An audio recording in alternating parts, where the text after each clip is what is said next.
Chapter 81 Respect your ideas. Great. Thank you for your support. Brother Zhang. Dong Qiulei nodded with a smile. Zhang Yang looked at her helplessly. Do you think it's a good thing to stay? And thank me? I tell you. At this time, with the protection of the army, you can be safe from life danger. Otherwise, you don't know which will come first. Tomorrow or an accident. It's okay. I have my own ideas. Okay. I respect your ideas. After that, Zhang Yang walked to the back seat and lay down directly. When Captain Liu and the others come out, remember to call me. Oh. Soon. Zhang Yang snored. 20 minutes later, Dong Qiulei glanced in the direction of the cafeteria. Not out yet? Keep waiting. 20 minutes later. No one came out yet. Dong Qiulei was getting anxious. What were these people doing? Were they going to hold a mobilization meeting before leaving? Why weren't they coming out yet? It was already past 2 in the afternoon. Let's wait a little longer. 20 minutes later. The cafeteria door still didn't move. No one came out. Dong Qiulei couldn't sit still anymore. So she turned around and patted Jiang Zhan, who was sleeping in the passenger seat. Hey! Wake up! Ah? Gone? Jiang Zhan sat up quickly. Why are you leaving? Wake up, brother Zhang. Hurry up. What's wrong? Jiang Zhan rubbed his eyes in a daze. Turned around and patted Zhang Yang's legs twice. Brother Zhang. Brother Zhang. Wake up. Wake up. Huh? Zhang Yang sat up with a start. What's going on? Are we leaving? Brother Zhang. Dong Qiulei looked back at Zhang Yang with a serious face. Something seems to be wrong. What's wrong? Zhang Yang scratched his head. It's been an hour. And it's past 3 o'clock now. But no one has come out of the cafeteria. What are they doing? What? Zhang Yang was shocked. It's been an hour? They haven't come out yet? Yes. No one has come out. Yes. I've been watching. The canteen door has never been opened. And no one has come out. They won't hold a mobilization meeting inside. Right? Zhang Yang cursed angrily. What a mobilization meeting. It's time to escape now. What a mobilization. What is Lao Lu doing? He got off the car. He strode towards the canteen. Dong Qiulei looked at Zhang Yang's back. And then looked at the dead silence at the canteen door. And suddenly felt a sense of fear. She reached out and took out the gun. And winked at Jiang Zhan. Lao Jiang. Come on. Follow me. What are you doing with the gun? Jiang Zhan was stunned. Take it. Just in case. My eyelids are twitching more and more. Look. You're not done yet. Stop talking nonsense. Hurry up. I'm coming. 2 people holding guns quickly chased after them from behind. A few minutes later, 3 people came to the door of the cafeteria. It was silent inside. Zhang Yang also became suspicious. What's going on? Why is there no movement? At this moment, he was completely alert. He took out his gun and waved to the 2 people behind him, indicating that they should wait outside. Zhang Yang came to the door and opened the gun's safety. One hand gently touched the door handle and slowly pushed the cafeteria door open. It was quiet inside. No sound at all. Zhang Yang felt a sense of alarm. If Dong Qiulei had been staring at this place, and if no one had come out, then this situation must be a big deal. Nearly 500 people. Zhang Yang's heartbeat accelerated.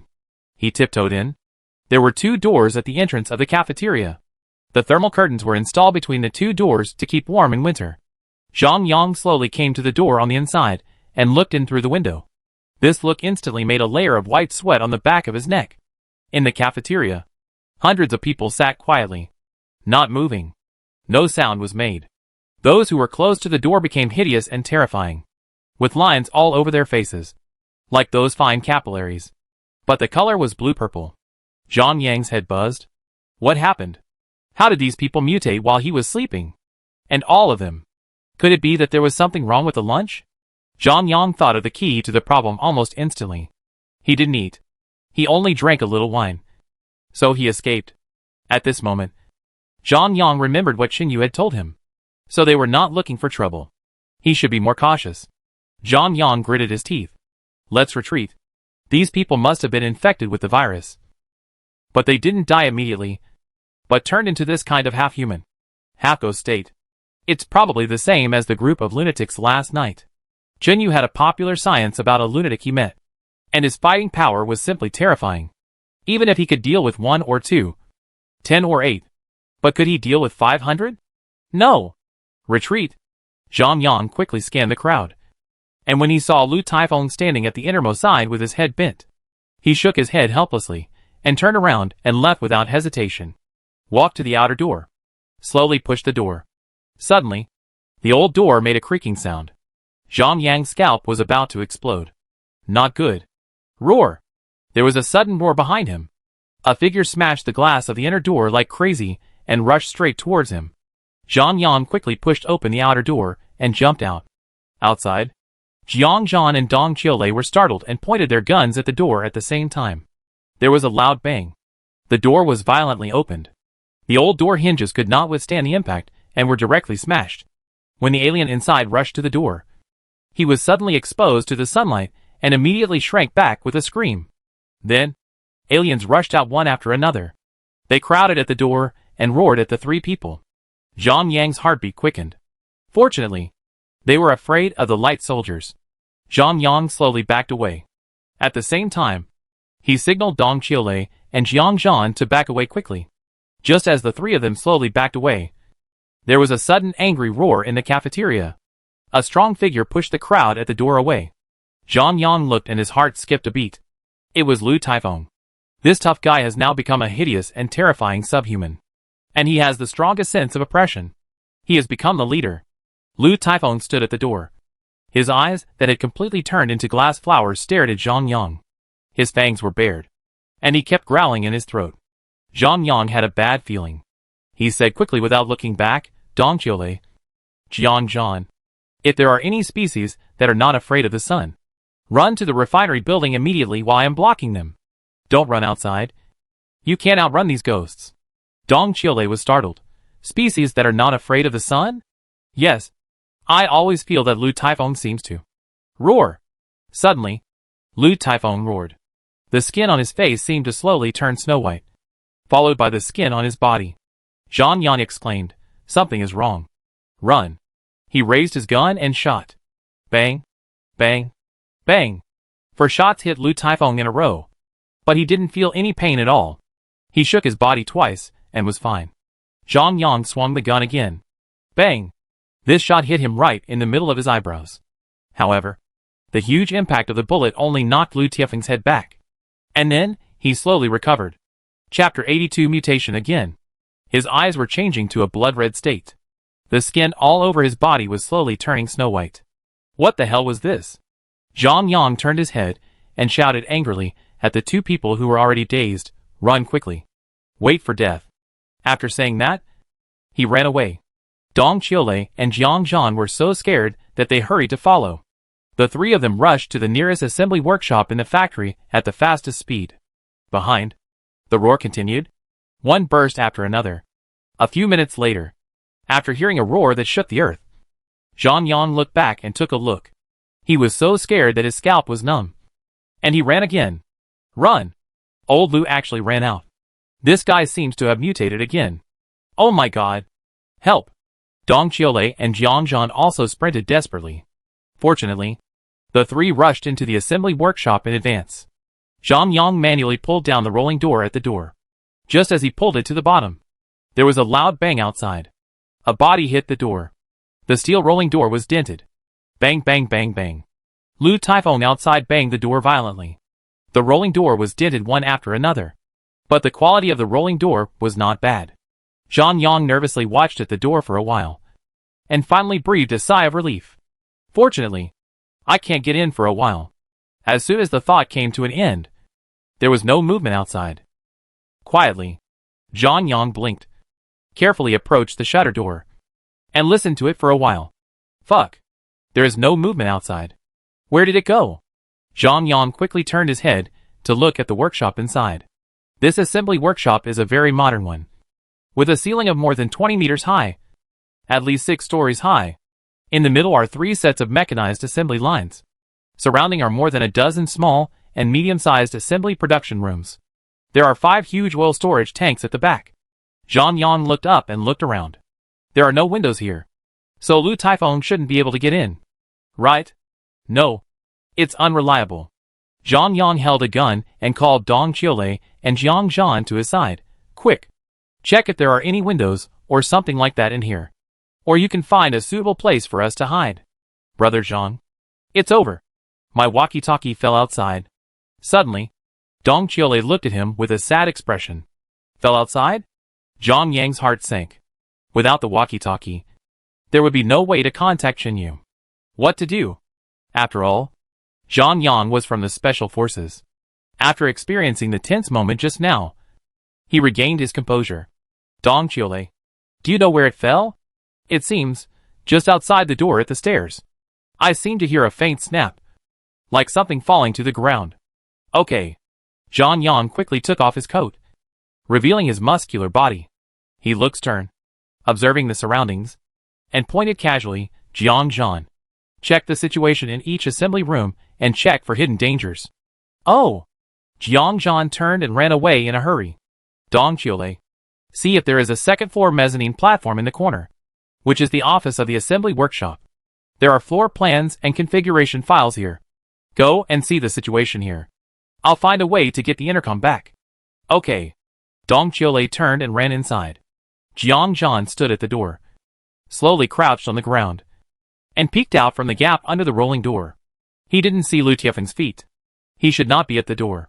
Logically speaking, Lu Taifeng was not familiar with the situation in the refinery. Even if he still had some consciousness, it would take him some time to find the entrance to the assembly workshop. Fortunately, it seemed that only he had evolved to this point.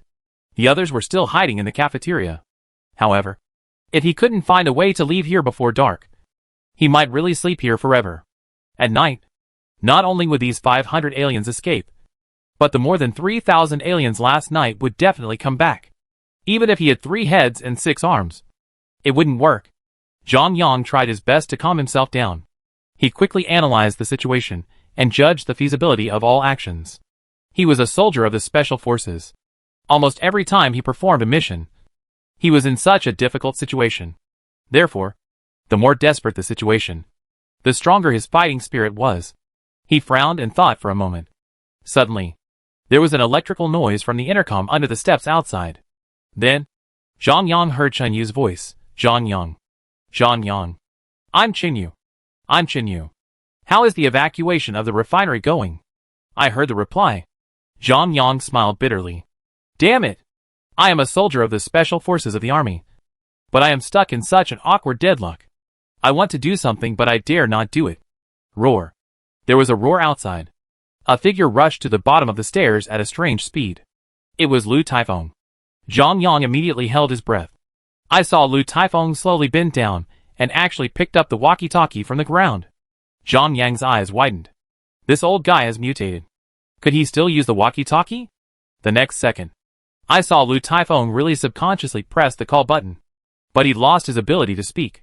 So after pressing the call button, he put the walkie-talkie in front of his mouth, and then used all his strength to make a deafening roar. Then, he threw the intercom down. There was a loud snap. The intercom was smashed to pieces. Zhang Yang's heart sank to the bottom of the valley. Trouble. Will Qinyu come? Qinyu frowned and slowly put down the intercom. Something happened at the refinery. For some reason, Qinyu didn't hear any gunfire in the town this afternoon. At least the military tanks must have been silent. So, what happened? The roar from the intercom was deafening. And it must be a sub-alien. But so far, all the information Qinyu knew about sub-alien pointed out that this kind of infected person in the sub-mutated state is afraid of light. It's only a little after 4 in the afternoon, although the sun was setting and approaching dusk. But the sun in the sky was still very bright. Where did the alien come from? Why did the walkie-talkie left for Dong Qiulei and Zhang Yang get it? Qinyu was puzzled. He pondered silently for a moment. He was weighing whether to save people. In this life, he could not bring anyone with him, because no one was qualified to enjoy his inventory. After all, the ability of the subspace was obtained by him at the cost of his life in the previous life. No one helped him. Only he was fighting hard. Therefore, no one was qualified to share his resources. But not bringing people with him does not mean that he cannot have friends. In the Doomsday world, one cannot survive alone. It is okay to live alone for 3 to 5 years, or 10 to 8 years. But to live a lifetime? Definitely not. People will go crazy. Qinyu also needs friends. He actually has a very good impression of the two children, Dong Qiulei and Jiang Zhan. And Zhang Yang is not bad either. Chapter 83 Unbelievable. From the first time I met him, I felt that he was someone I could make friends with. So, Qinyu stood up suddenly, hurriedly left the granary, locked the door, and then quickly rushed to the road to the village in the distance. The matter of red fire ants can wait, but the people in the refinery may not be able to wait. Let's go and see first. Half an hour later, Qinyu quietly sneaked back to the outside of the refinery. The sky was getting darker and darker. The sun had slowly turned red.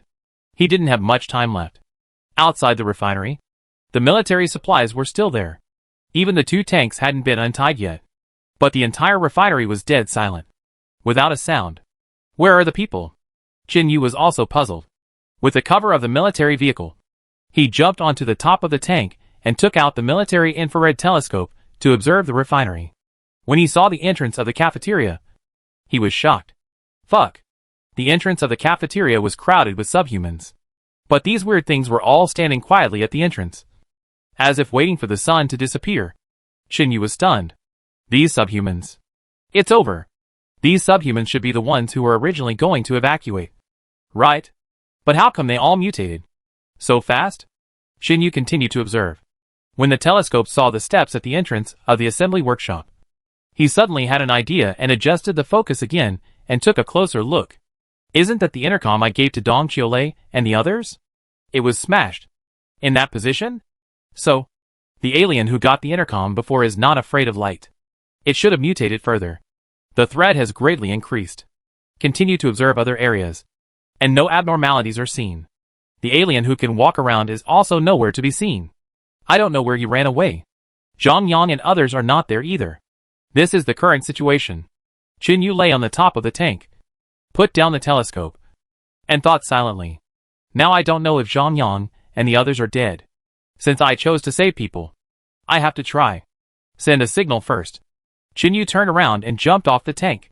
He looked around and collected the military supplies first. It would be a waste if he didn't have them. Qinyu stretched out his hand and circled around the military vehicles outside. Soon, all the supplies were collected into space. The above are the heavy ones. The rest are conventional army weapons. Dozens of submachine guns, several grenades, and various magazines. All tactical pistols were carried by the soldiers, so they were not in the car. In addition, 5 transport vehicles, 3 assault vehicles, 1 large truck, and 2 military jeeps were confiscated, all of which were fully fueled. This trip was quite fruitful. A lot of weapons were taken. After putting everything in his pocket, Qinyu decided to make a show of force. He turned and ran to the roof of a 6-story building opposite the refinery, found a hidden position, and directly took out a shoulder-fired individual rocket launcher. 4-round burst. Then he stood on the edge, carried the rocket launcher, aimed at the canteen of the refinery, and pressed the trigger without hesitation. Whoosh! A rocket with a fire tail streaked across the sky and hit the entrance of the canteen directly. Boom! A loud bang. It was like a huge stone suddenly hit the calm lake.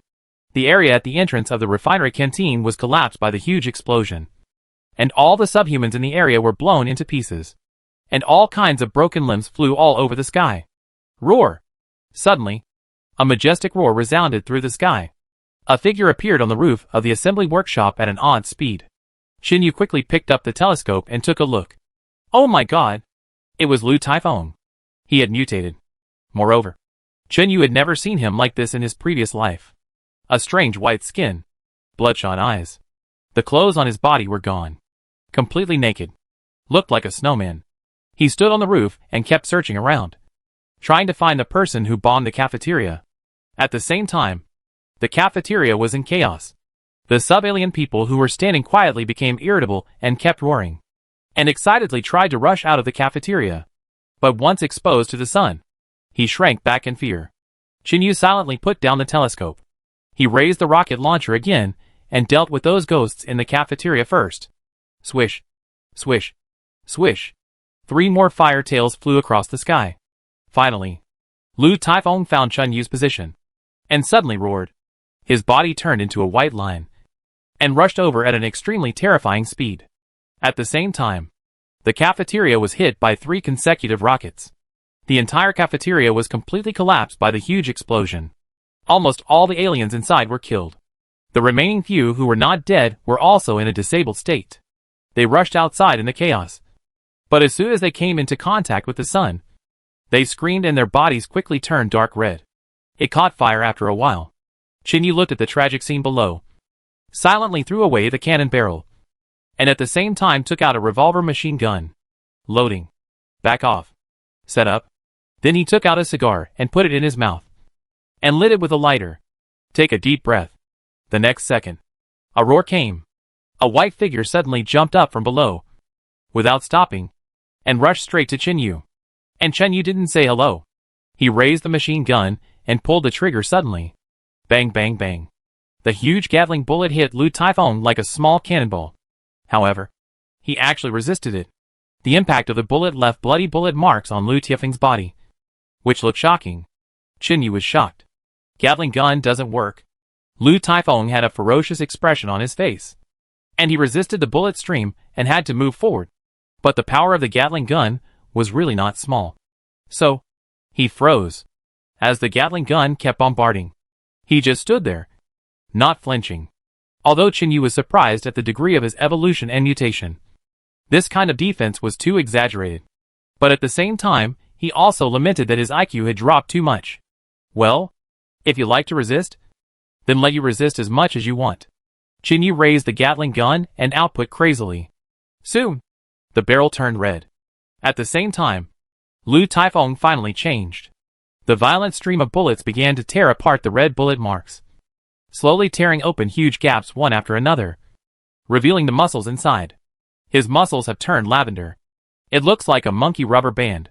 Seeing the barrel of the Gatling gun getting redder and redder, Chinyu was a little worried again, because the speed of the bullet stream of this kind of firearm is too fast. It cannot be fired for a long time. Otherwise it will easily cause the barrel to explode. If it really explodes, won't you be injured too? Look at the opposite side. Lu Taifeng is obviously about to give up. Grit your teeth. Hold on a little longer. Maybe the result will be known in a moment. Roar. Suddenly, Lu Taifeng stomped his feet on the ground as if he had a sudden flash of inspiration, and his whole body suddenly dodged to the side. At the same time, Chapter 84, a photo of his daughter. Chinyu did not dare to shoot again and suddenly released the trigger. Then he threw the Gatling gun towards Lu Taifeng without thinking. He threw it out after he activated his superpowers, so the force was very strong. Although the Gatling gun was very heavy, with the blessing of Chinyu's superpowers, this heavy machine gun rotated in the air and hit Lu Taifeng. There was a loud bang. Lu Taifeng was knocked down. Coincidentally, when the Gatling gun hit the ground, the barrel that had already cracked red exploded with a pop. The broken red barrel fragments were like pear blossoms in a rainstorm. Several of them shot directly into Lu Tiefeng's eyes. Ouch. Lu Taifeng covered his eyes with his hands in pain, wailing and banging against the wall. Chinyu saw that the opportunity was not to be missed, and directly took out a bunch of grenades from the space. 7 or 8 in total. Pulled all the pull rings open, and threw them all at Lu Taifeng. After throwing them out, he quickly jumped to a distance with his head in his arms, and lay on the ground for a second. Boom boom boom boom. The huge explosion sounded continuously, mixed with Lu Tiefeng's screams. After the explosion was over, Chinyu turned over and jumped up, ran to the front to take a look. This time it was cruel enough. Lu Tiefeng's body had been torn open by the bullet stream before, and the grenade exploded directly in the middle. The internal organs were all over the floor. This time, he was completely finished. His upper body was still struggling on the ground. Chinyu breathed a sigh of relief, casually took out the combat machete from the space, quickly walked to Lu Tiefeng's side, and murmured, Lieutenant, I'm sorry. You rest in peace. After that, he chopped down with a knife. Puff! The knife sank into his neck. Oh my! The knife didn't cut it off. Chinyu suddenly stepped on the back of the knife and stomped hard. Finally, the head was cut off. Lu Tiefeng's body finally stopped moving. Chinyu tiredly dissipated his superpowers and wiped the cold sweat from his forehead. This time it was really hard. The speed at which they evolved and mutated was too fast.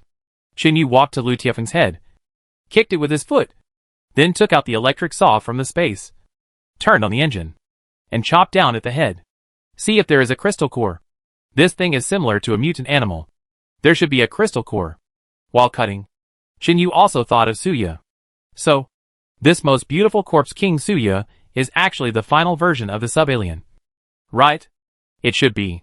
In the previous life, Shinyu thought Suya was a living dead. Strictly speaking, she should also be a sub-alien. It is an advanced version. I don't know how many levels she has advanced. Unfortunately, in the previous life, I only knew about Suya, a sub-alien. So there is no information at all. Otherwise, we should have been on guard against this kind of thing. Jiancheng had not discovered it. Probably because these sub-alien people could not see the light. Occasionally, some sub-alien people who evolved to see the light probably did not go to Jiancheng by mistake. This led to the fact that not many people knew about the existence of sub-alien people in the previous life. Chen Yu thought silently. At the same time, he laboriously cut Lu Tiefeng's head. After using 6 or 7 electric saws, he finally cut open his hard and abnormal skull. Chen Yu quickly reached in and dug a few times. Then his face was happy. He really dug out a crystal core. It was as big as a goose egg. And it was white. Crystal clear and bright in color. It looks good. Chen Yu was a little stunned. The crystal core of the sub-alien is so big? Can it be swallowed? Damn. Forget it. Just take it first. Let's see how to eat this thing later. It's as big as a goose egg. And it's impossible to put it into the throat. Chen Yu put the crystal core into the space. Searched Lu Tiefeng's weapons. And searched his pockets.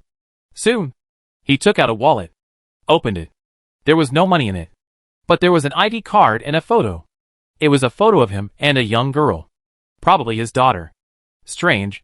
A big man. The photos in his wallet don't contain photos of the couple. But photos with his daughter. Could it be a single-parent family? Chen Yu looked at the photo carefully. Then put the photo on Lu Taifeng. And took a small bottle of gasoline from the space and poured it on him. Lieutenant. I have to dismember you. But you are still people I respect. I will cremate you. I hope you have a spirit in heaven. Oh. Forget it. It's all feudal superstition.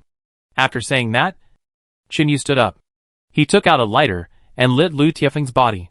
With a whoosh. The flames on the roof were raging. Chen Yu threw the cigar he had been holding in his mouth into the fire. And then turned around to go downstairs. Unexpectedly, as soon as he turned around, he saw Zhang Yang climbing up from the maintenance passage with a greasy face. The two men met each other. Zhang Yang blurted out, "It's you. Chen Yu?" Below, two screams came up. "Is it Brother Yu?" "Hey, Brother Zhang. Hurry up. I want to see Brother Yu. Lift up your big ass quickly. Brother Yu. Brother Yu. Is it really you? You really deserve to be my idol. Brother Yu. Chen Yu." Black line. Soon, Zhang Yang climbed up, rushed over and hugged Chen Yu, and said in his ear, "Brother, you saved my life." Then, Jiang Zhan and Dong Qiulei also rushed over frantically and hugged the two people directly. They jumped and screamed, although Chen Yu's eardrums were buzzing due to the shock. He suddenly felt an unprecedented warmth. This time, he saved them. Will they save him next time? Chen Yu felt the excitement and joy of the three people, and his expression was relatively calm. He saved them. Will they sacrifice their lives for him in the future? This question is something everyone would think about. Chen Yu was no exception. But he was just thinking about it. Under normal circumstances, if he didn't have confidence, he would never put himself in danger. After all, he would never do such a stupid thing again after living a lifetime. After the three people calmed down a little, Chen Yu pushed Zhang Yang and the other two away and said quickly, "Let's go. Leave here quickly." "Brother Chen, did you burn Captain Lu?" Zhang Yang looked back at the fire behind him. "Yeah. Alas, I didn't expect that the whole army would be wiped out." "Brother Chen, you know." Zhang Yang, "Let's talk later." Chen Yu pointed to the sky. "It's getting dark. If we don't leave now, when the more than 3,000 hidden aliens come out, none of us can leave." "Oh, right. Evacuate quickly." The four people stopped talking and immediately went downstairs to evacuate. 1 hour later, when the four people appeared outside Li Xian's granary, it was basically dark. The sun set. The sky was full of red clouds. The sun disappeared in the city. In the town, waves of astonishing roars could be heard from far away. And in the village, every household had their doors shut tightly. No one was hanging out outside. The whole world suddenly stopped. It seemed that the people in the village had long been accustomed to the roars in Yangpu town. So they all hid themselves as soon as the sun went down. Chapter 85. Prepare to live in the wild. Zhang Yang looked at the farmland around him, and looked at Qin Yu in confusion. Are you going to live in the wild at night? No. Live here. Qin Yu led them to the door of the granary. Jiang Zhan looked at the door in front of him in astonishment, and asked in confusion, Brother Yu, what is this place? A cave? Like the cave dwellings in the northwest? Almost. But this is a granary. The villagers built it themselves. Qin Yu took out the key to open the door, and took the three people in. After walking more than 10 meters, when the three people saw hundreds of tons of stored grain inside, they were all shocked and opened their mouths wide. And their jaws could hardly close. So much grain? Oh my God! If you live here, you can probably live for several months. It should be time for the new year. Right? Zhang Yang looked at Qin Yu in disbelief. How did you find this place? I didn't find it. Qin Yu walked to the corner and handed a few bottles of mineral water to the three people. I saved a woman in the zoo. And this is her thank you. Thank you. I'll give you a granary? Zhang Yang's mouth twitched. You occupied their granary. So they will starve to death? They have 6 granaries like this. Zhang Yang was speechless. Dong Qiulei on the side couldn't help laughing. Jiang Zhan looked at her curiously. Lei, what are you laughing at? I laugh at Brother Zhang. Why are you laughing at him? Dong Qiulei said with a proud look on her face. I have said long ago that Brother Yu is very capable. If I learn from him, I will definitely survive the Doomsday. Brother Zhang always disagrees. Now let's see. Who is stronger? Qin Yu looked at Dong Qiulei in surprise. I didn't expect that he has such a high status in her heart. She believes in herself so much. This is a little fangirl. Zhang Yang also shook his head and sighed. That's true. To be honest, I am also mysteriously interested in Brother Qin's methods. Brother Qin, how did you destroy those sub-alien people? And Captain Liu? Qin Yu sat on the ground directly. He motioned for several people to sit down as well. And then looked at Zhang Yang. You should tell me first. What did those people in the cafeteria do? The three people sat on the ground one after another. Zhang Yang sighed and said, this matter is embarrassing to talk about. Then he talked about what happened. All it turned out that Yu Gang's wife had a man outside. But when Yu Gang found out, he asked a few people to throw the man into the pile of sub-alien people last night. The man was killed. Yu Gang's wife was obsessed with true love. After Yu Gang and others left, she actually risked her life to snatch the man back. But she was also scratched. The man died. Yu Gang's wife knew that she was infected and would definitely die. So she felt resentful, and spent a night killing her lover. The next day, the meat was sent to the kitchen. It was said to be a snack. So, nearly 500 people in the cafeteria ate infected human flesh. Except Zhang Yang. This is what happened. It's embarrassing to talk about it. A combat company hadn't even fought yet. But they became the burial objects of Yu Gang and his wife's mutual harm. Qin Yu was helpless after hearing this. At this time, Dong Qiulei looked at Qin Yu with an obsessed look. Brother Yu, you didn't let us eat together at the beginning. Did you notice something? No. I'm not that amazing. Qin Yu explained frankly. It's just my personal habit. When I have food, I will never eat with most people. Especially food of unknown origin. Oh, I see. Dong Qiulei nodded suddenly. Zhang Yang on the side also gave him a thumbs up. It's always good to be cautious. Then, Qin Yu looked at Zhang Yang. What are your plans for the future? No plans. My only mission now is to protect him. I admit that you may not need me to protect your safety. However, I still have to stay with you for the time being. When I get in touch with the higher-ups, I'll make a decision. Qin Yu looked at Dong Qiulei and Jiang Zhan again. Where are you two? Follow you. Dong Qiulei replied without hesitation. Jiang Zhan also nodded quickly. Brother Yu, just let us follow you. Qin Yu shook his head. I still have a lot of things to do. You can't follow me all the time. How about this? Zhang Yang, rest here tonight, and take them back to the city tomorrow. To Jianbei Hotel. Jianbei Hotel? Zhang Yang was stunned. What are you going there for? That's my old nest. There are 2 friends waiting for me there. One is Fang Jing, a former member of the guard team, and the other is a little girl I rescued, named Qin Yu. I left them a month's worth of supplies, and asked them to wait for me. Zhang Yang asked in confusion, Where do you want us to wait for you? Yes. I have a few things to do. I will definitely go back to the hotel in about half a month. So, if you go there to wait for me, you can also help me send a message to Fang Jing to let her know that she is safe. Zhang Yang was silent for a while. He looked at Dong Qiulei and Jiang Zhan, who were silent. Both of them knew that once Chen Yu made a decision, they had no right to object. So they could only look at Zhang Yang. After weighing it, Zhang Yang nodded helplessly. Okay. I promise you. But if you lie to me, and don't go back in half a month, I swear that I will tie your hands and feet the next time I find you. Don't doubt my ability. Chen Yu smiled. But he didn't say it out loud. Just nodded. Don't worry. I said half a month. It means half a month. I will definitely go back in half a month. Then it's a deal. Don't die. Chen Yu suddenly reached out. I saved your life. Don't die without my permission. Otherwise, it's really unworthy of your identity. Zhang Yang narrowed his eyes. A hint of determination flashed in his eyes. He also reached out and held Chen Yu's hand. Don't worry. There won't be a next time. I swear in the name of the country on my shoulders. Okay.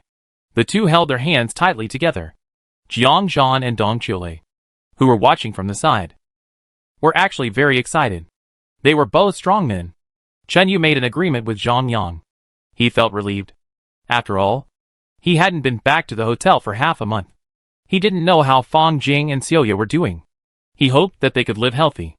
At this time, Zhang Yang suddenly asked, Brother Chen, when you arrived at the refinery, did you find anyone else? No. What happened? Didn't you find that all the equipment and supplies brought by Captain Liu and his men were gone? Even the 2 tanks disappeared. Oh! Zhang Yang looked puzzled. What puzzles me is that there was no sign of vehicles leaving the area. It's like the equipment and supplies disappeared out of thin air. Chen Yu shook his head expressionlessly. I don't know. I didn't see it. Okay. Zhang Yang frowned and muttered to himself. Could it be that there are other survivors in Yangpu town? Suddenly, Jiang Zhan rubbed his stomach and whispered, Brother Yu, I'm hungry. Can we get something to eat? Can the food here be eaten? Yes. Chapter 86 Private Space. Chen Yu nodded. Eat whatever you want. Cook whatever you want. There is a portable gas tank in the corner. Do it yourself. I'll go. Dong Qiulei suddenly stood up happily. As she was about to leave, Chen Yu suddenly frowned and looked at her in confusion. Are you injured? No. Dong Qiulei was stunned. Then why are you bleeding? Are you on your period? Chen Yu pointed casually. Several people looked over immediately. There was a bloodstain where Dong Qiulei had just sat. She quickly looked back at her pants. Her pretty face flushed. And she whispered, Oh, I really have my period. What should I do? Jiang Zhan blinked. You don't have sanitary pads? No. Dong Qiulei had a sad face, embarrassedly covering her back. Slowly retreated inside. Looked at Chen Yu and stuck out her tongue. Brother Yu, I'm sorry to make you laugh. Chen Yu couldn't help it, and finally smiled. This girl. Do people in the Northeast have a sense of humor? And you want to make me laugh? What's so funny about this? But he also knew that Dong Qiulei was actually only 18 years old now. A proper young girl who had just become an adult. And sometimes she was quite cute. After thinking about it, he got up and walked to the inside. When no one was looking, he got a backpack out of the space and stuffed a few more packs of sanitary pads. Then he walked out and handed it to Dong Qiulei. This is for you. What? Dong Qiulei took the backpack and took a look, and was shocked and exclaimed, Oh my god. So many sanitary napkins? Brother Yu, where did you get them? I picked them up. Chen Yu turned and walked out. Picked them up? How can you pick up this thing? Dong Qiulei looked suspicious. At this time, Jiang Zhan also came over, stretched his neck curiously to take a look, and was immediately surprised. Oh my god. It's an imported brand. Wire sanitary napkins. This is a Nordic brand. Right? How do you know this? Dong Qiulei immediately looked at him with a strange look. What's wrong with knowing this? Jiang Zhan shrugged. I know a lot about women's products.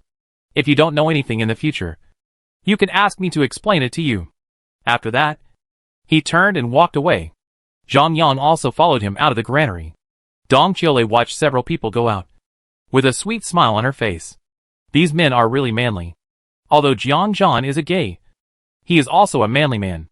They are giving themselves private space. Dong Qiulei quickly began to deal with the dirt on her body and changed her sanitary napkin. Outside, it was basically dark. There was a cold wind all around. Occasionally a gust of wind blew, making people shiver unconsciously. Qinyu looked at the land of Widow Zhang in the distance. And it hadn't changed. Perhaps the haunted phenomenon can't be seen every night. So it's estimated that we have to stay here for a few days to see. Zhang Yang beside him suddenly said with emotion, "It's really quiet here. There is always a moment that can make people forget the Doomsday experience and think that this is camping." "Have you started a family?" Qinyu asked casually. "Not yet.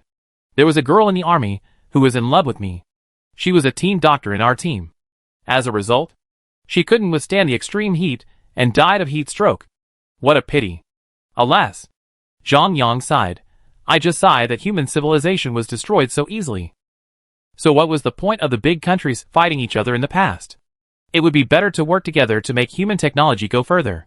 "It's impossible," Qinyu said calmly. "There is a very good saying in the martial arts world. Where there are people, there are rivers and lakes. And where there are rivers and lakes, there are disputes. This is an eternal truth. Brother Qin, don't you think it's a pity?" "After experiencing it, I don't think so," Qinyu murmured. The scene of the previous life flashed in his mind. In the previous life, he also felt it was a pity. But after enduring 5 years, when he returned to this era, he didn't feel it was a pity. Qinyu would no longer feel pity for meaningless things. At this time, Dong Qiulei's crisp voice came from behind. "I'm done. You guys come in. Let's go. Get ready to cook."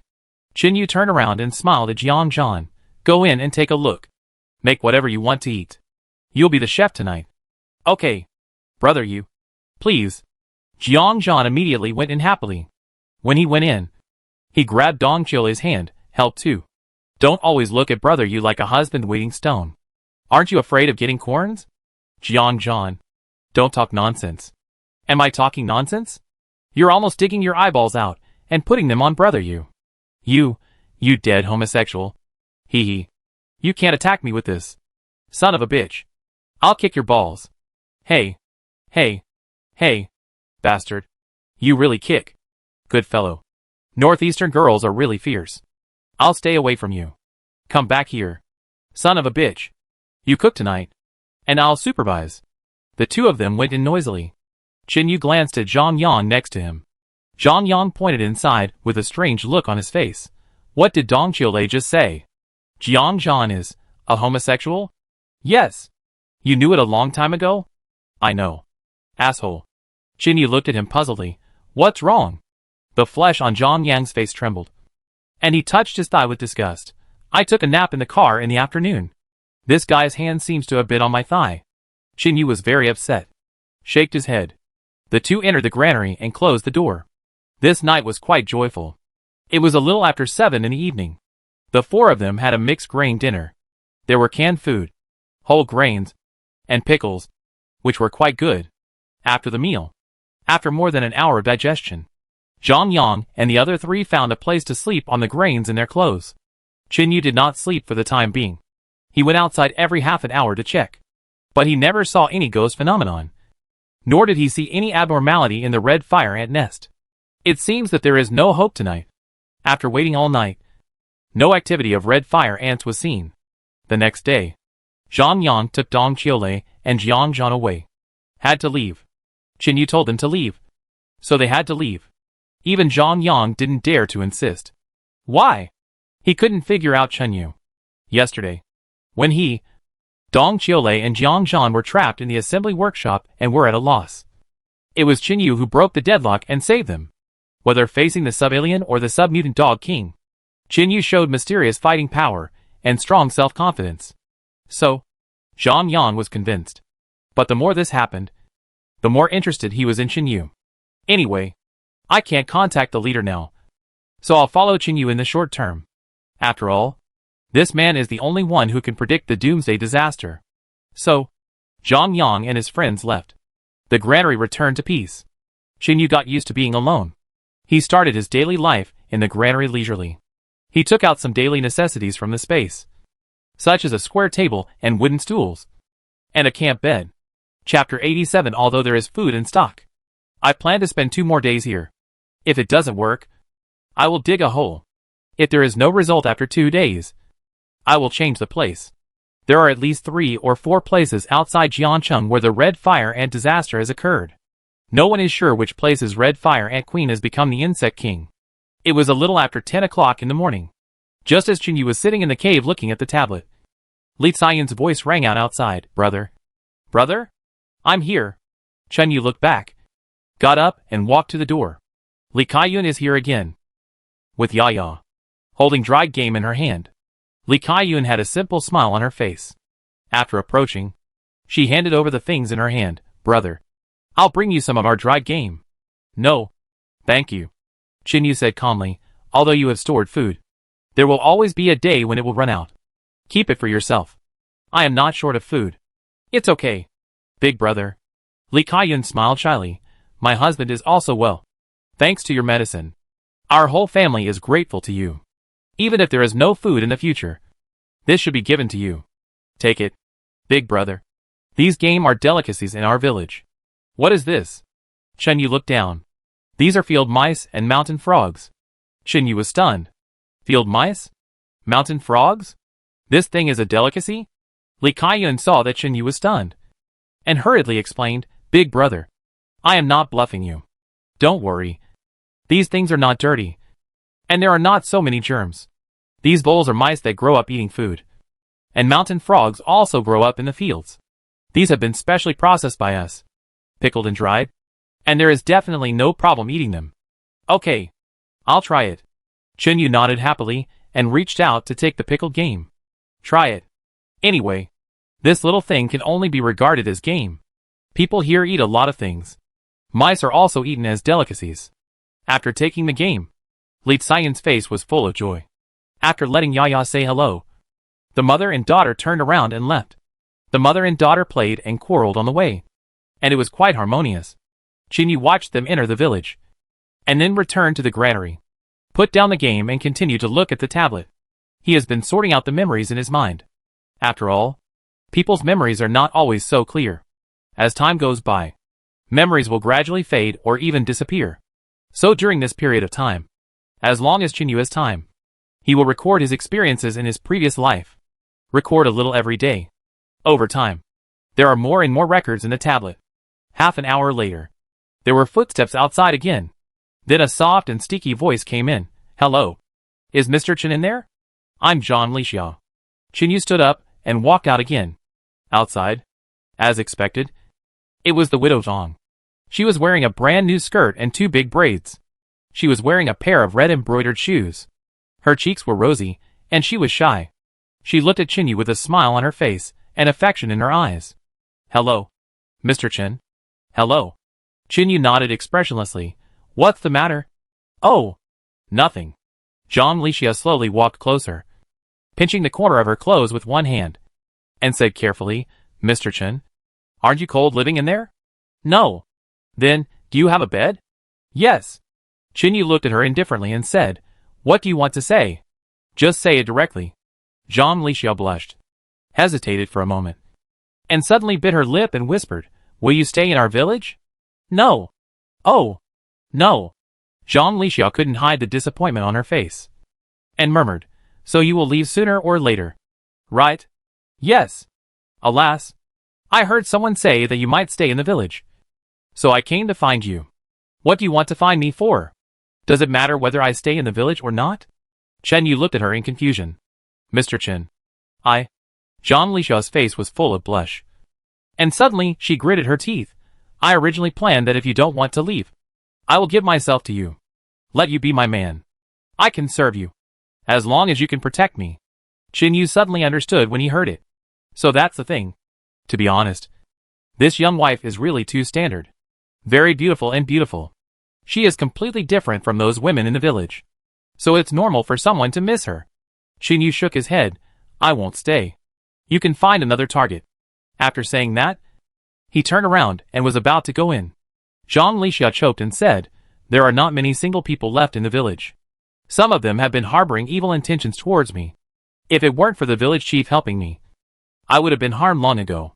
Qinyu looked back at her. Won't you resist yourself? How can I resist? Zhang Lixia was stunned.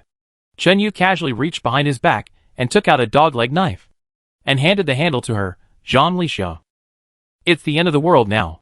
Even if you are a woman, don't think about asking others to protect you. Instead of relying on outsiders, it's better to rely on yourself. Zhang Lixia was stunned. This was the first time someone said this to her. Rely on yourself? Zhang Lixia looked down at the dog-leg knife. Subconsciously, she slowly reached out and grabbed the dog-leg knife. Chen Yu nodded. Not bad. You have this reaction. My impression of you has changed a little. Take it. Go back and practice your arm strength. Find an old man to chop down every day, and you will see the effect in a month. After that, he pointed to the red fire ant nest in the distance and asked, Are you sure that there was blood flowing out there at night some time ago? Did you see it with your own eyes? Oh, yes. I saw it with my own eyes. Zhang Lixia nodded quickly. It was also the neighbor next door who reminded me that I went out to see it. It was probably about a week ago. Okay. Thank you. You're welcome. Chen Yu nodded and turned to go into the granary. Outside, Zhang Lixia stared blankly at the door of the granary. After a long time, she turned around and prepared to leave. But she never thought that when she turned around, she saw 3 men standing on the roadside not far away. They were all dirty, wearing hats askew, with wretched expressions on their faces, pointing and whispering at her. They were the idlers in the village. Damn! Were they staring at her every day? Zhang Lixia didn't dare to leave. She looked down at the dog-leg knife in her hand, and suddenly turned around and came to the door of the granary. Mr. Chen. Mr. Chen? What's the matter? Chen Yu opened the door of the granary. Zhang Lixia blushed. Her eyes were firm, and she mustered up her courage and whispered, I think, rather than being harmed by someone sooner or later, I might as well give my first time to you. What? Chen Yu was in a black line. Zhang Lixia's words made Chen Yu sweat profusely. However, he immediately realized something, walked around Zhang Lixia and walked outside, looking into the distance. Chapter 88. Pay a price. I saw the 3 men. When the 3 men saw Chen Yu staring at them, they immediately turned around and ran away. Chen Yu returned to Zhang Lixia and pointed at the dog-leg knife in her hand. Believe me, as long as you are determined to fight to the death, those 3 men will have to pay a price even if they want to touch you. Mr. Chen. Zhang Lixia seemed to have given up. Those 3 people are just the 3 most shameless ones. Ren is not the only one who cares about me in the village. My husband and I got married 3 months ago. Our union was just a partnership between the 2 families to cheat for farmland. My parents sacrificed my marriage and got 3 acres of land. My husband and I have never slept together. I originally planned to find a time to divorce him after the matter was settled.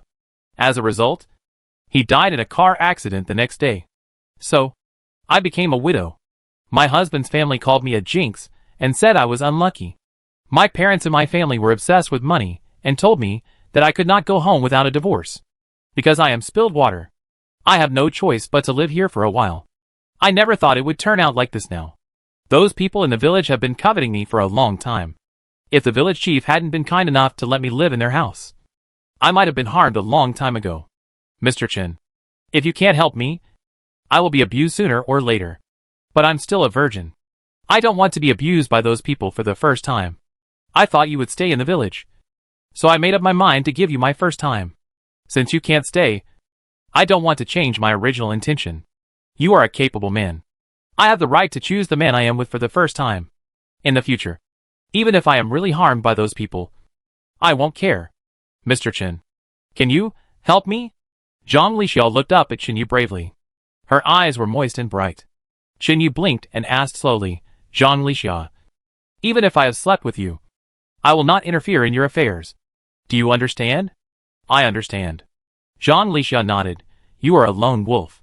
No one can stop you. Then are you willing to? I am willing. Zhang Lixia.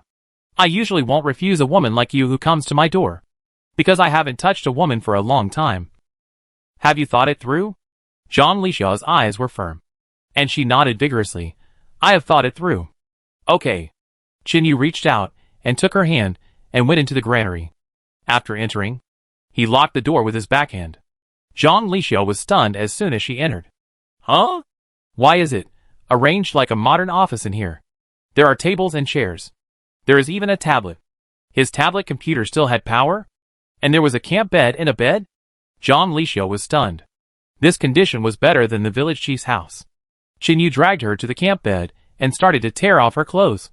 John Lixiao was so scared that her whole body was stiff, and she didn't dare to move at all. Soon, she was naked. Her face turned pale. After all, she had never experienced it before. Qin Yu looked at her trembling and said indifferently, "If you regret it, you can put on your clothes and leave immediately." Hearing this, John Lixiao suddenly came back to her senses, took a deep breath, slowly turned around and looked up at Qin Yu, stretched out her arms, and directly hugged his neck. "No, I don't regret it. You are a capable man. My one time, I am willing to give it to a capable man." Listening to the tender words beside his ear, Qin Yu smiled slightly. "What are you waiting for?" He picked her up and put her on the camp bed. The temperature in the granary gradually rose. Noon. Bursts of beautiful singing floated out from the grain storage hole of the granary. It was John Lixiao humming. She was in a very good mood. Although she was somewhat physically inconvenient, she still asked for a chance to cook lunch for Qin Yu. She was preparing the ingredients, and Qin Yu sat on the small desk and continued to sort out the information. "I feel quite calm. John Lixiao is a village girl who has never been to university. Although she is not very knowledgeable, she is a very smart girl who knows the fickleness of the world. She only wants the first time. This way, she will not have any psychological burden, even if she is really harmed by those people in the future. She said she can endure it. After all, she has had a wonderful first time with Qin Yu. This memory is enough for her to live on." Qin Yu is very pleased with this cognition. It is already very good. Now is the Doomsday world. How many people have turned into beasts? Do you still expect to live happily with a man until old age? It is basically impossible. So Qin Yu didn't make any promises to her. Where it starts, there it ends. Around 11:30 noon, a fragrance wafted out of the granary. John Lixiao was a local, so she was naturally familiar with those pickled game. So Qin Yu asked her to cook the game that Li Kaiyun sent. She used the pickles in the granary to stir-fry a unique game meal. As for the seasonings, they were all provided by Qin Yu. So John Lixiao was actually very confused. Qin Yu actually brought all kinds of seasonings with him. Was he just surviving the Doomsday or traveling in the suburbs? Soon, the food was served. Both of them sat on the small stool. Seeing that John Lixiao's sitting posture was a bit awkward, Qin Yu knew that she was still in pain, and pointed to the camp bed. "You sit there. It's softer there." "Oh, thank you." John Lixiao blushed and walked over. "It really hurts." "What kind of happiness can you feel for the first time?" "The body is painful, but the spirit is happy." The two of them served the rice and started to eat. John Lixiao asked casually, "Brother Qin, why do you keep staring at the red fire ant nest? Do you really want to do research? At this time, does anyone still care about it?" "Some people care. Such as me," Qin Yu replied casually. "Okay. Brother Qin, do you need me to help you with anything? Do you want me to ask the village chief for help and find some people to help you dig up the red fire ant nest?" "No.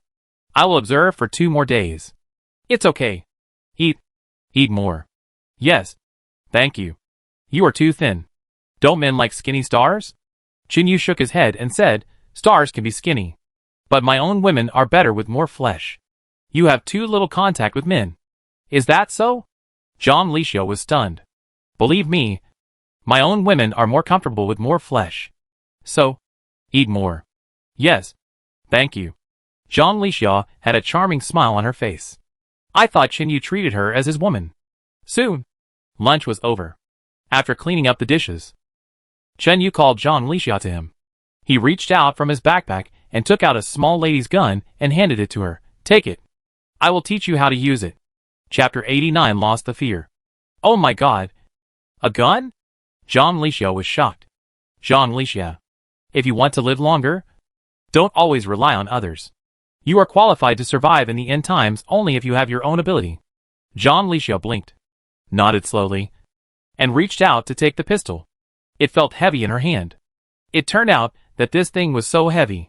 Qin Yu took 3 more magazines and put them aside, then picked up a magazine and began to teach her how to install the magazine. Open the safety. Push the bullet into the chamber. Aim and shoot. John Lixiao learned very seriously. Half an hour later, Qin Yu led her into the deepest part of the granary.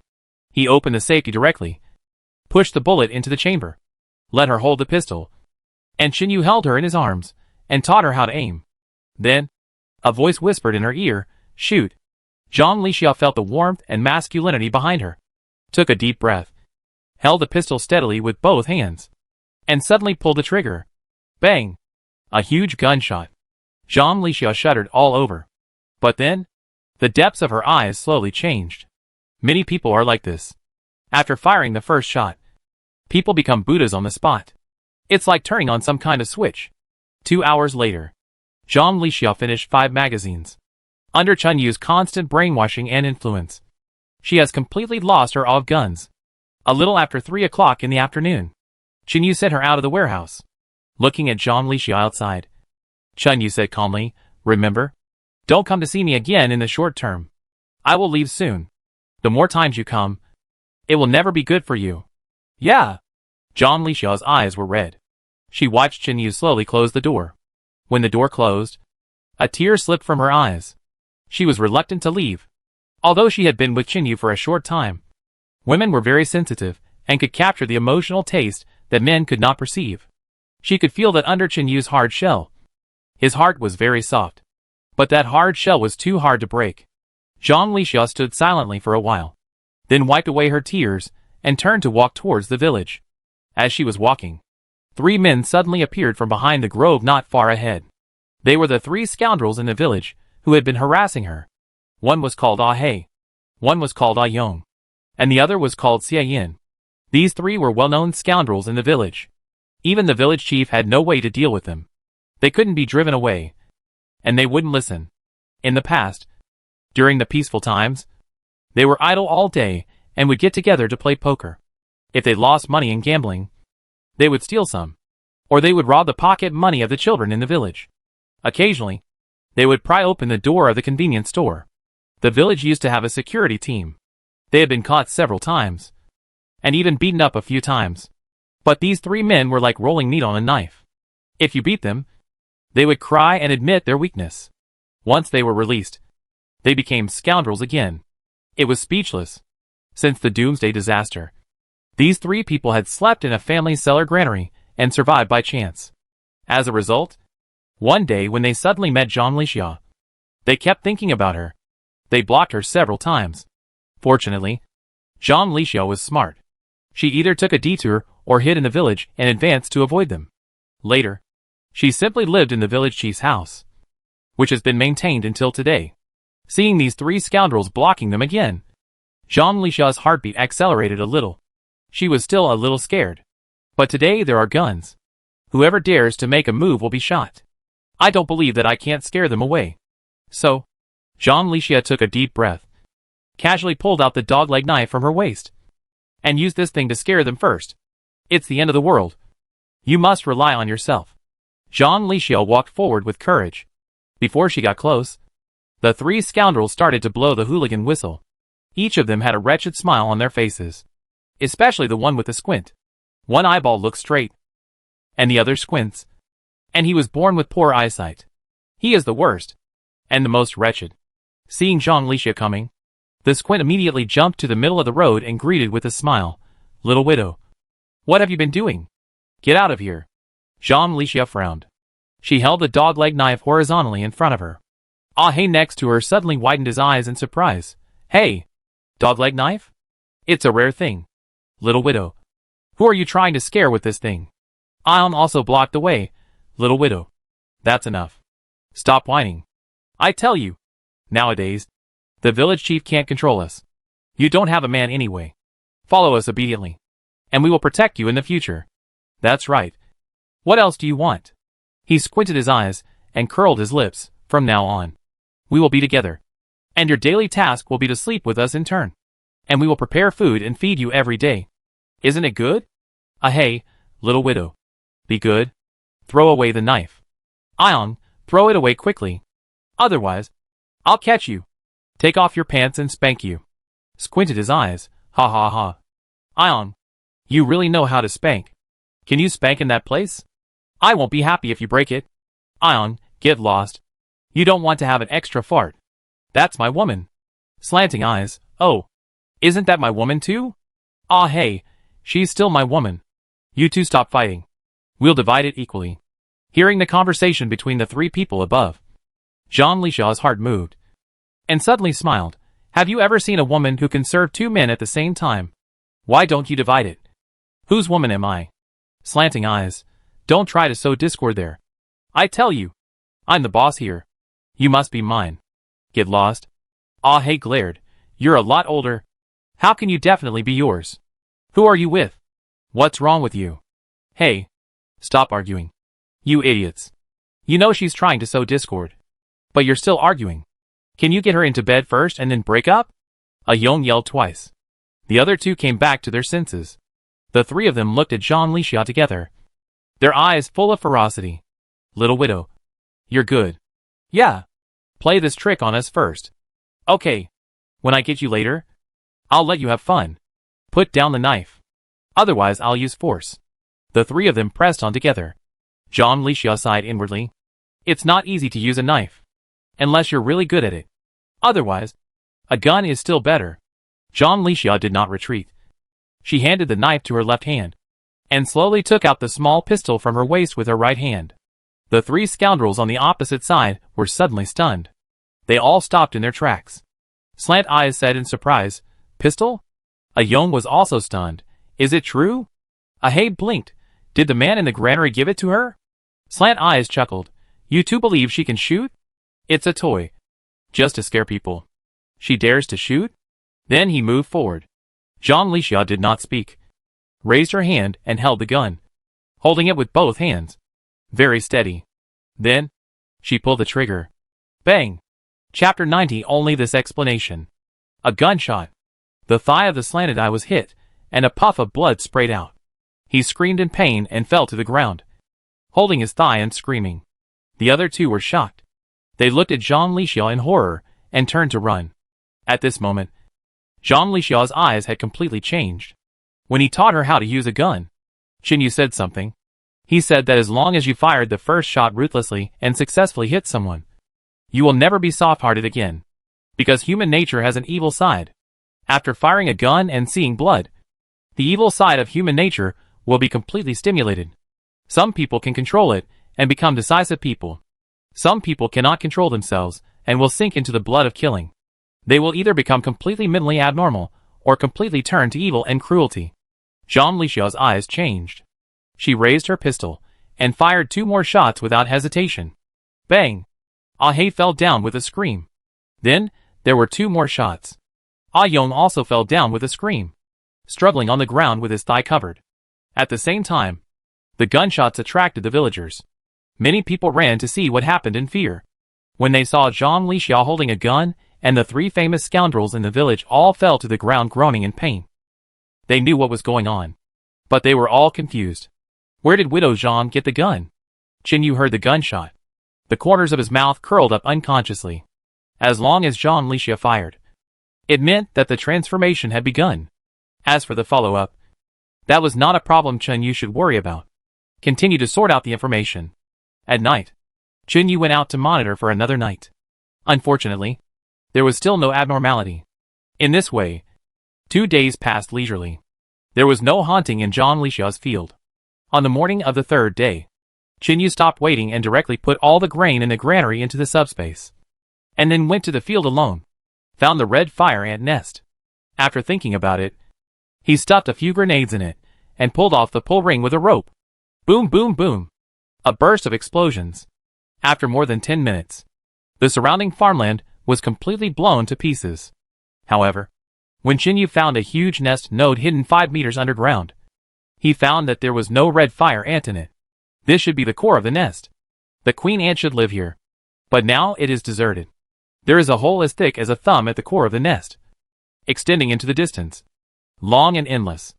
Qinyu suddenly realized, the red fire ant colony here should not be dead, but they have moved. In the previous life, the insect king group that he knew was most likely formed by all the red fire ant colonies around Jiancheng. Why did they gather together? Because the king of insects has been born. The king of insects is still somewhere else. So all the red fire ant colonies around left the nest, and went to look for the king of insects. Qinyu made a prompt decision and tracked the passage below to find the king of insects. So Chinyu walked away, in the direction of the underground wormhole, and slowly left the village. At the head of the village in the distance, many people were watching the excitement outside. They were all startled by the explosion just now. In the crowd, Li Kaiyun was there too. And Zhang Lixiao was there too. They all watched Chinyu slowly walk away, and never come back. After his figure completely disappeared, Li Kaiyun suddenly turned around and rushed to their family's granary, and couldn't wait to open the door. As a result, I went in and took a look. Oh my god! All the grain in the granary was gone. Cleared out? How did they do that? No one noticed any vehicles coming in these 2 days. If it wasn't a truck, who would be able to move hundreds of tons of grain in 3 days? Li Kaiyun was completely dumbfounded. Outside, Zhang Lixiao looked into the distance with red eyes. Her hand kept touching the gun, recalling the short morning with Chinyu in her mind. A feeling of loneliness came over her. Maybe I will never see him again. In this life, I just passed by him. The villagers behind me talked a lot. Some relief, some doubts, somewhat happy.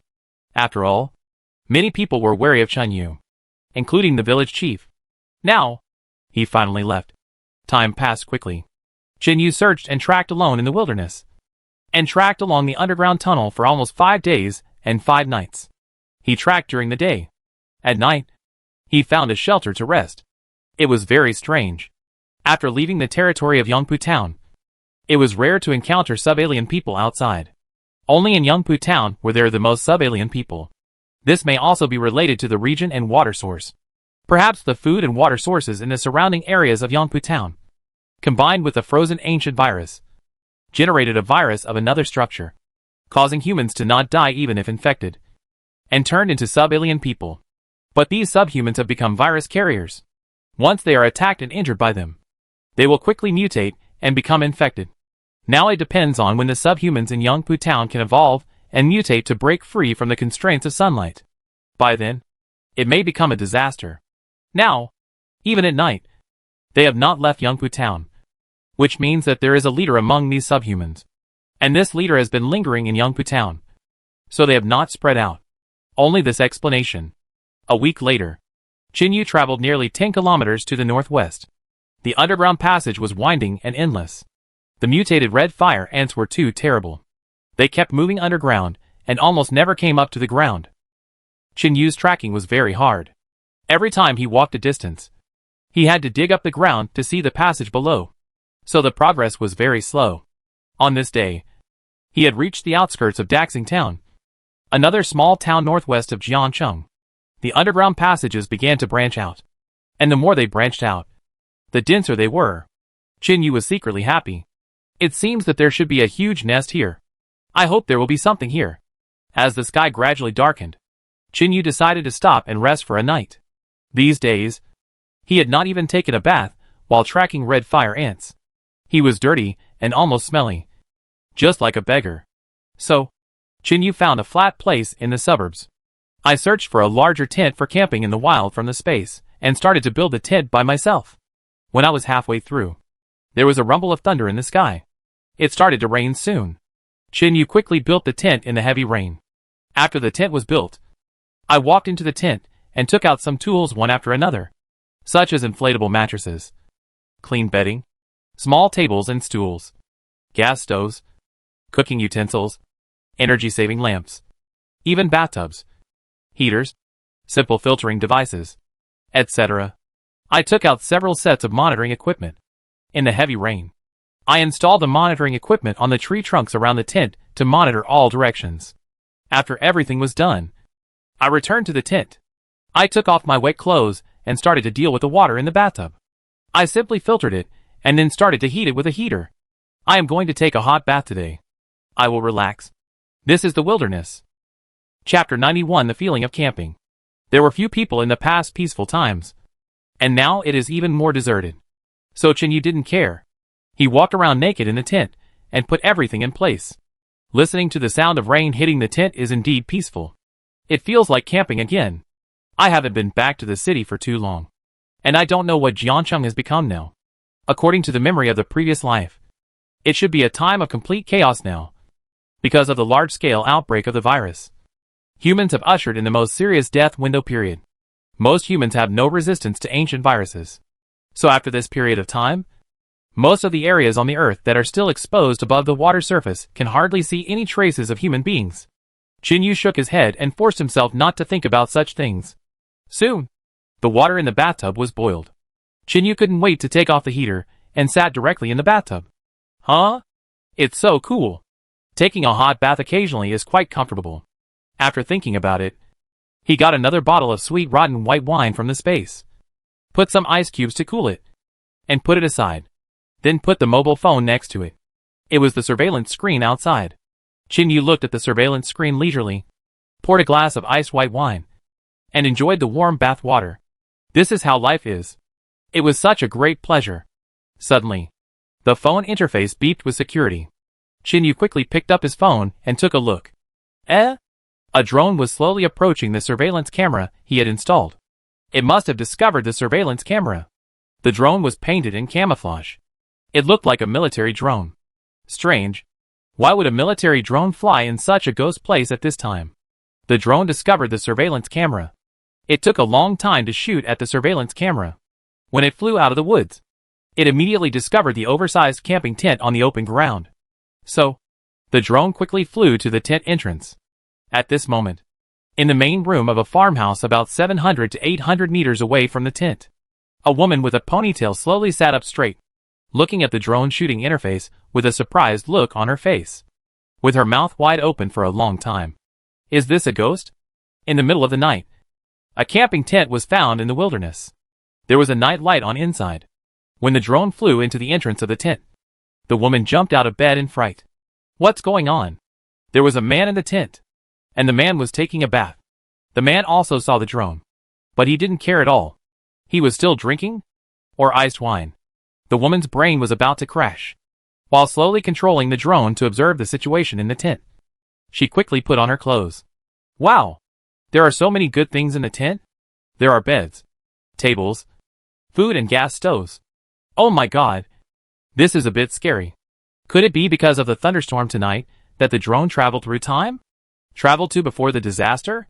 Filmed a man camping? Didn't people often film that kind of video on masochistic websites before? Setting up a tent in the wild rainstorm. Immersive camping. Cooking some food by yourself. Drinking some coffee. Listening to the crackling of the rainstorm. It is really healing. After the woman put on her clothes, she stretched her neck and screamed, "Big brother. Second brother. Third brother. Dad. Mom. Come to my room. Hurry up." Her shout immediately caused an uproar in the whole house. In less than half a minute, 7 or 8 people broke open the door and rushed into the woman's room. A middle-aged man with a beard holding a shotgun in his hand said anxiously, "What's wrong? Girl? Someone is coming." The others were also armed, and they were all standard military weapons. The woman waved at them without raising her head. "Come here. Look. Look. What are you looking at?" The middle-aged woman saw that her daughter was talking nonsense, and there was nothing unusual in the room. So she came over angrily to take a look. As a result, she blurted out in surprise, "What is this?" The others hurried over. "Hey! What is this? What are you looking at? Is this a picture taken by a drone? Are you playing a movie? Sister, what are you doing? You use a drone as a player, and you're watching a movie?" The woman glared at him angrily. "Bullshit. Who is watching a movie? This is a picture taken by a drone. Idiot. Don't scold your brother." The middle-aged man scolded with a fierce face, and then looked at the monitor. "Is this real? Where was it taken?" "Of course it's real, Dad. It's in the open space outside the poplar forest. Isn't it amazing? I always feel like my drone traveled through time because of the thunderstorm. Or maybe they captured the scene before the disaster." "Nonsense. What time travel? If he didn't travel through time, how could this man have so many things?" The woman pointed at the screen and said, "Look. He still has power. The phone is still on. And he's taking a bath in the wild. And the water is obviously hot. He's drinking. And it's iced. Look at the other things. Look. There are ribs in his basket on the ground." Everyone was stunned, staring at the screen blankly, although no one wanted to admit that they traveled through time. The picture taken by the drone was too weird. At this time, the man in the picture stood up from the bathtub. Standing up, the woman's eyes suddenly lit up, and she looked at the picture in surprise and murmured, "Oh my God. He is really a man. Oh my God. Okay. Shut up. Brother. You don't accept it? I don't accept it. He has 8 abdominal muscles. I have one too. You have nothing. You only have one. Sister, do you want to be beaten again? Mom, you don't want to beat her? Mom? Mom? Hey! Mom, you are too much. Your eyes are straight. Dad, don't you take care of your wife?" Suddenly, the middle-aged man shouted, "Stop making noise. Look quickly." Everyone stopped talking immediately. All looked at the monitor. In the picture, the man stood up from the bathtub, not caring about the drone filming him, and slowly put on a sports suit. The woman looking at the monitor murmured, "Can't he see my drone? Otherwise, why is there no reaction at all? Could it be that my drone really traveled through time?" No one said a word, because everyone couldn't figure out what was going on. If it was the end of the world, who could have such good material conditions? It's good to be alive now. But travel through time? It's too fantasy.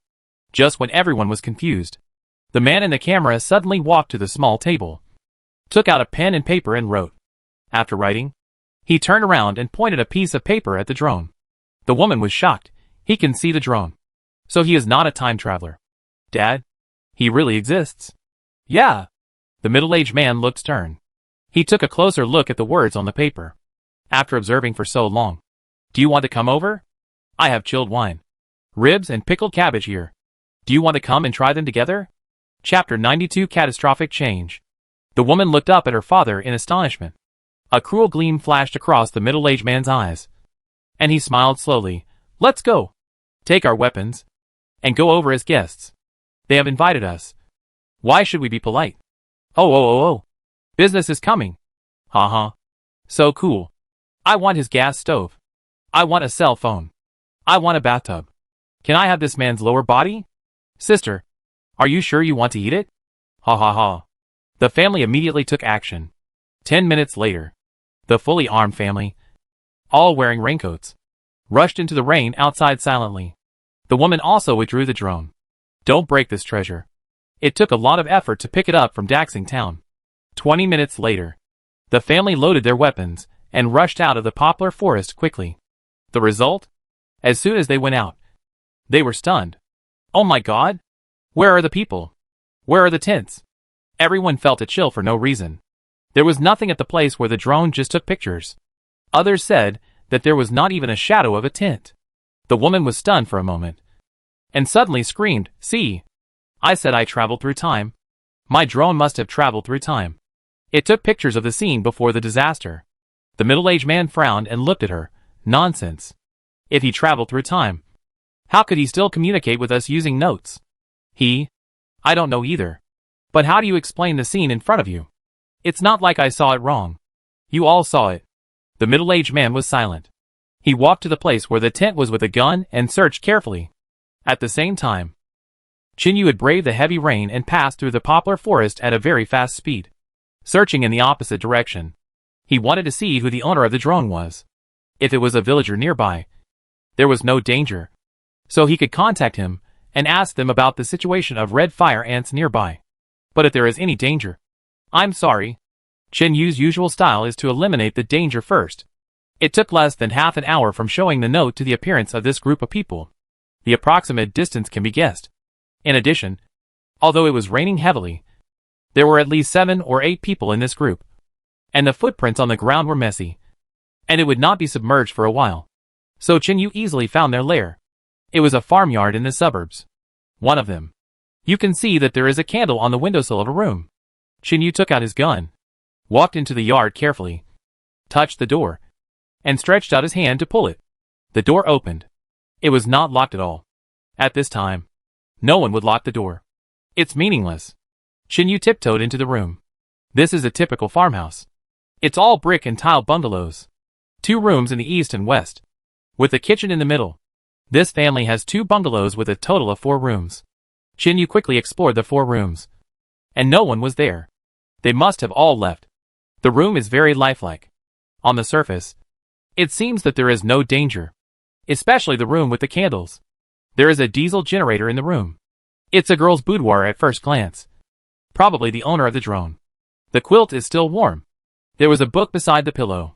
A tattered copy of Jean Ping Mei. After searching everywhere, Chinyu found a lot of scattered bullets and magazines in another house. Back to the yard. There was some heavy equipment in the corner, which looked like the engine of a farm tractor. There was also a guillotine, the kind used to cut grass. Chinyu breathed a sigh of relief.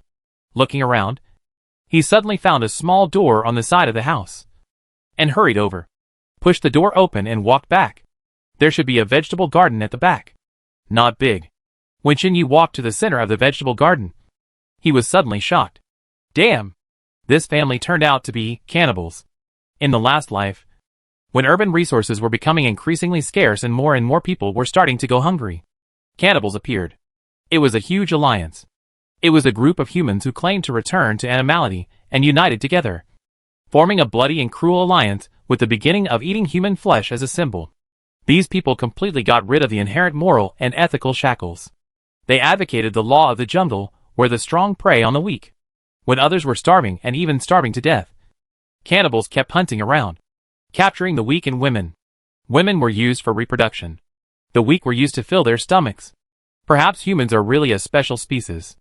Those humans who had eaten human flesh gradually became stronger, smarter, bloodier and more violent in the end times, and gradually surpassed their peers. So before the beast tide broke out, the cannibals once became the rulers of many places. Chinyu's expression became cold and stern. He looked at the back of the vegetable garden, where the arms and thighs of people were strung together with wires. There were at least a dozen of them. There were also processed ribs and buttocks in the corner of the ground. All were sealed in vacuum bags. Chinyu shook his head and turned back to the front yard. He didn't like cannibals, and these guys should have been eyeing him. Chinyu looked back at the door of the main room, then turned around and took out a set of military tactical detonators from the space and quickly installed them behind the door. After installing it, he carefully closed the door, pull out the guide wire and tie it up, then turn around and leave. Midnight. The rain is getting heavier. Thunder rumbles and explosions continue. Almost 40 minutes later, the family finally came back cursing. In such a rainy day, even if you are wearing a raincoat, you will be soaked. Going out, nothing is gained. Happy in vain. Everyone walked into the yard, unprepared. The woman walked to the end and kept fiddling with the drone. She released the drone again. In the yard, the man led the others to the front of the main room and directly stretched out his hand to pull open the door. A metal wire suddenly stretched out. The man was stunned. The next second, his face suddenly changed, and he turned his head and roared, "No! Hurry!" Boom! There was a loud bang. The terrifying explosion flashed a dazzling white light in the dark night, and a huge fireball shot up into the sky. The entire farmyard was directly blown to pieces. The woman who was fiddling with the drone at the door was lucky enough not to die, but she was not blown away by the air wave, and fell heavily on the ground in the distance, and her ears were temporarily deaf. Blood foam flowed from the corners of her mouth. She slowly climbed up in fear and looked at the farmyard. Her mouth hoarse and wanted to howl, but she couldn't shout. At this time, footsteps were heard behind her. The woman looked back in fear. Then she saw the man in the tent holding an umbrella, one hand in his pocket, and walked in front of her calmly. The woman was so scared that she kept shaking her head and backing away. While backing away, she suddenly reached out to touch her waist. Bang! Chinyu reached out. A shot hit her shoulder. The woman groaned miserably, fell to the ground, and groaned in pain. Chinyu stopped, looked at the woman and asked calmly, "Answer me a few questions, and I will spare your life." Chapter 93 Red Fire Ants. The woman's hearing was slowly recovering. Upon hearing Chinyu's words, she nodded hurriedly and said hoarsely, "I'll tell you everything. Please, don't kill me. Raise your head." Chinyu looked at her coldly. The woman slowly raised her head. Big eyelids, flat nose, thin lips and mean face. The face made people feel disgusted. Chinyu slowly squatted down, looked at her and asked, "Do you know where there was a red fire ant incident nearby?" "What?" The woman looked dazed. "Red fire ants? What the hell? You blew up my whole family just to ask about the red fire ants? Damn.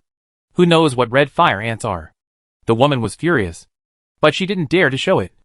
So she could only choke and say, "I don't know what red fire ants are. I haven't seen them. Are you not from here? No. The woman shook her head and said with a painful expression, we fled all the way from the north. Brother, please forgive me. We didn't do anything to you. Where did you get the guns? From Daxing Town. There are dead people everywhere. All of them are soldiers. Chun Yu frowned. Soldiers? They all died in Daxing Town? Was there a gunfight? Chun Yu was silent for a while. Then asked, how did your family survive? We went to Daxing Town to find food during the day. That's how we survived. You answered wrong. Chun Yu stood up and pointed the gun at her head. I know you are a cannibal. After that, a shot was fired. The woman's head tilted. Her eyes widened. And she died. Chun Yu turned around and walked away slowly with an umbrella. He set up the tent again and made himself a midnight snack. After eating, he was no longer sleepy. Looking at the time, it will be dawn in more than 2 hours. Forget it. I won't sleep. Chun Yu sat on the bed and took out Lu Tiefeng's crystal core from the space to study it. This is the crystal core of the sub-alien. Take a closer look. It's not the same as the crystal core of an animal. It feels smooth to the touch. Tap it gently. It seems hollow inside. In the previous life, all the information Chun Yu knew about the crystal core came from the beast tide. And there was no information about the sub-alien. The only living dead was about Suya. So, I have never seen the crystal core of a sub-alien.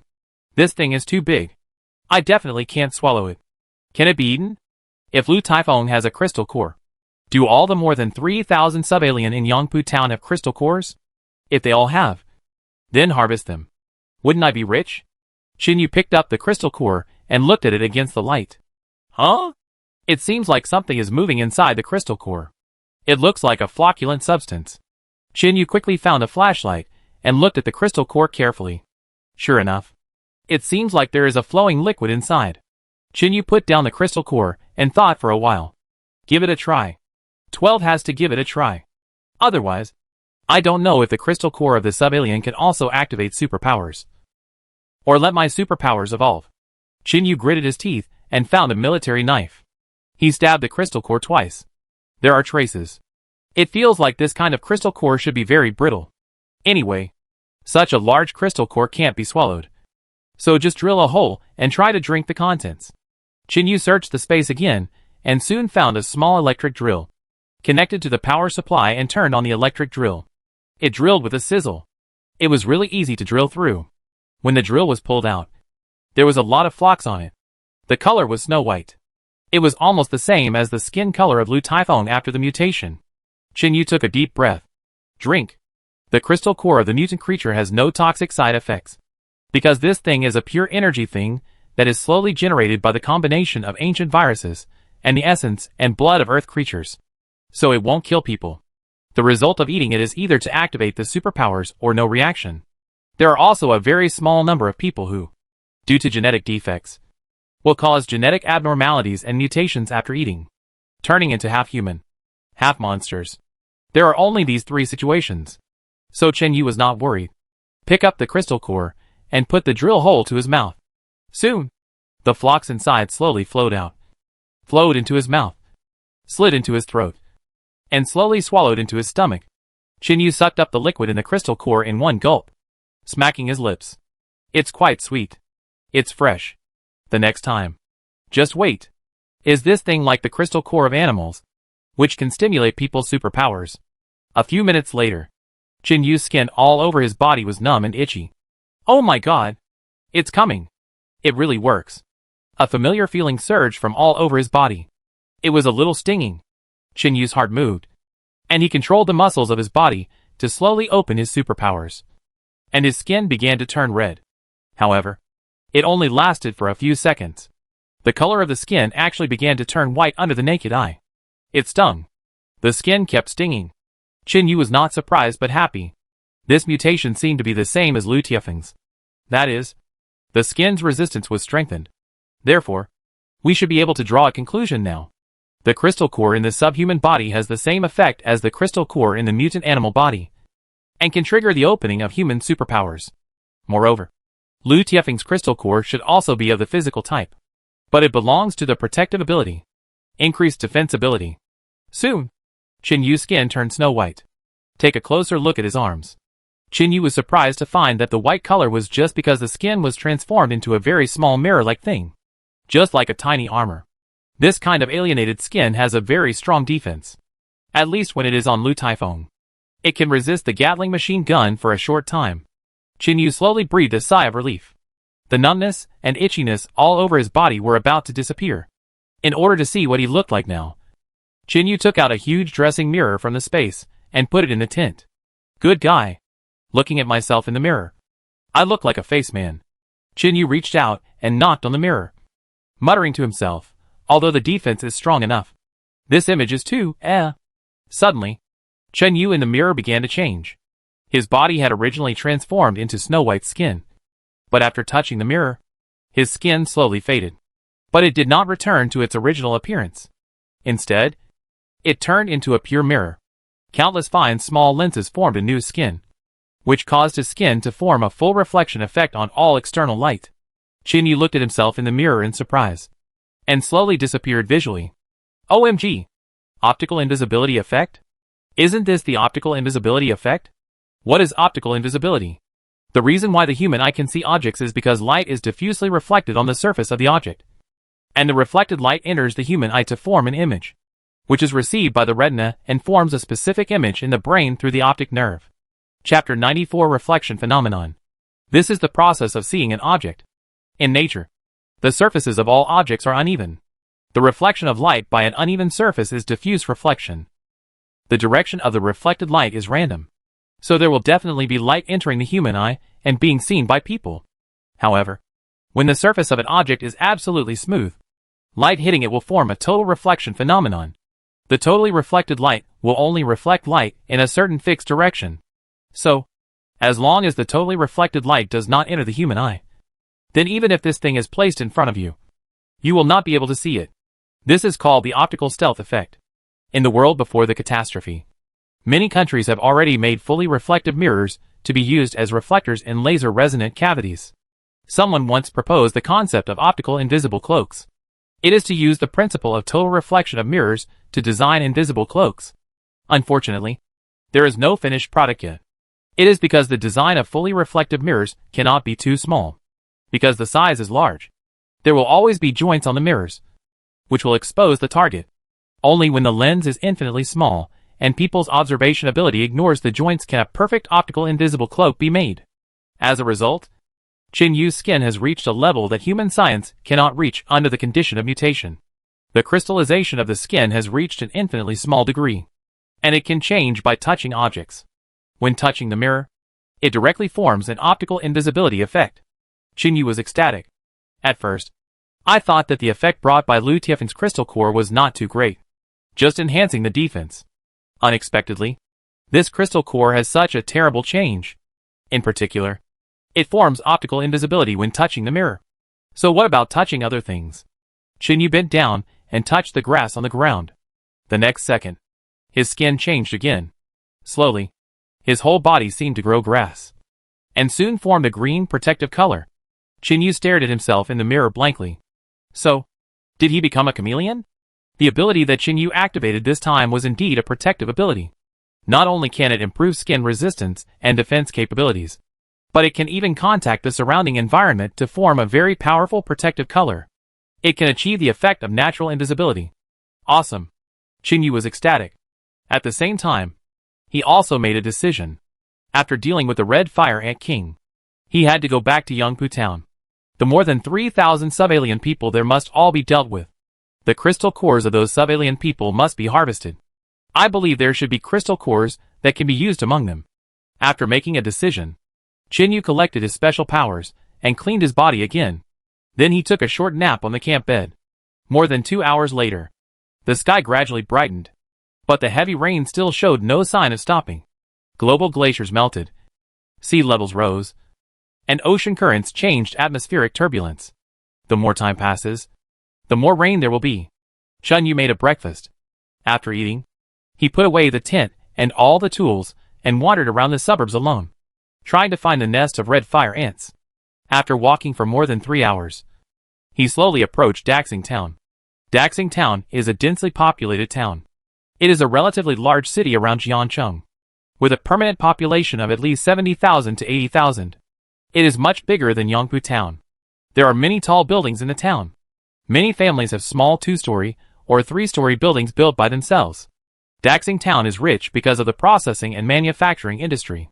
It is also one of the few towns that have not been flooded. Chinyu wandered around the suburbs for a whole morning and did not find a nest of red fire ants. After thinking about it, he decided to go to the city first. There must be a nest of red fire ants nearby. Because Chinyu followed the underground passage all the way here. It started to branch here. And it spread more and more. It was so many that it was terrifying. It is estimated that this is the old nest. In order to avoid alerting the enemy, it is best to try to find information about the outbreak of red fire ants. Daxing town is still well preserved. So if you go into the city and find the agricultural department, you may find relevant news materials about the outbreak of red fire ants there. Chinyu entered the city carefully. The city was very deserted. There were basically no people.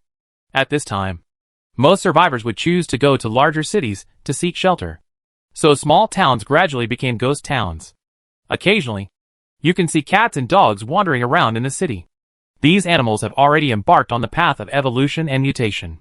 But some evolve quickly, and some evolve slowly. Generally, those who sneakily look at Chinyu are basically those who evolve slowly. And they only dare to follow, but dare not attack casually. Chinyu walked about 2 kilometers into the town before he stopped. He didn't see anyone.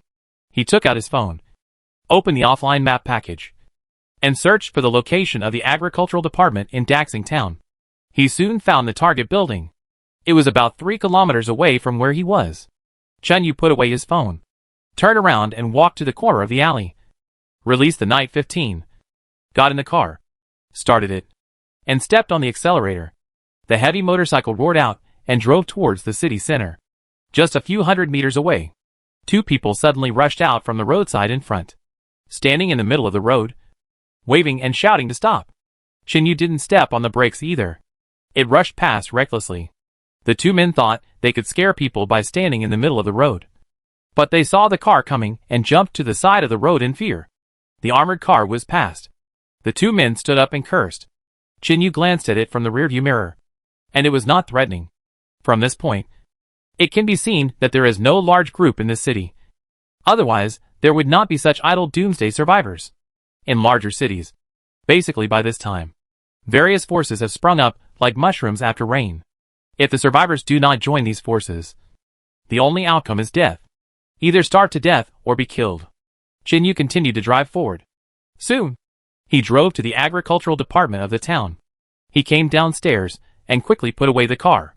He looked up at the building. All the windows on the first floor were broken. The door was also rotten. The inside must have been plundered long ago. Chinyu took out a gun and walked slowly to the door. As soon as he walked out of the door, he was suddenly stunned. He looked up at the door. There was a surveillance camera installed, and it was powered. Chinyu had a strange expression on his face. This scene. Why is it so familiar? It seems to be my own method. I installed a surveillance camera downstairs of Jianbei Hotel. It seems that there is someone on it. Chinyu blinked, and simply came to the surveillance camera, stretched out his hand and shook it. Is anyone monitoring it? No one said anything. Chinyu asked again. I just want to come here to find some information. I will leave when I find the information. Chapter 95 Stealing My Supplies. As soon as the voice fell, a man's voice came from the surveillance camera. You are carrying a gun. It is better not to come in. I have set up many traps inside. You will die. Chinyu looked up at the surveillance camera. Sorry. I am not discussing with you. I am just informing you. I must go in to check some information. If you don't agree, then I can only find a way to kill you. Don't worry. I can kill you even if I don't go in. The surveillance camera was silent for a while. Then the man's voice rang. What information do you want to find? I am an engineer here and can answer your questions. Are you an engineer here? Chinyu was a little surprised. You work here? Yes. So, your family is here? I won't answer your question. Chinyu smiled. Okay. Then I want to ask. Before the disaster, was there a red fire ant disaster in the suburbs of Daxing town? Red fire ants? The man inside was very surprised, because he didn't expect Chinyu to ask about red fire ants. Yes. Red fire ants. Do you know? I know. The man inside said in surprise. You came here just to ask about red fire ants? Yes. Chinyu nodded and said frankly, I just want to know if there have been any red fire ants outside the city? If so, where is the nest? Can you tell me who you are? Chinyu made up a random sentence. A student at Jiancheng University of Science and Technology. You are a student? The person inside was even more surprised. Yes. I am a sophomore. Is that so? So, do you know about the red fire ants?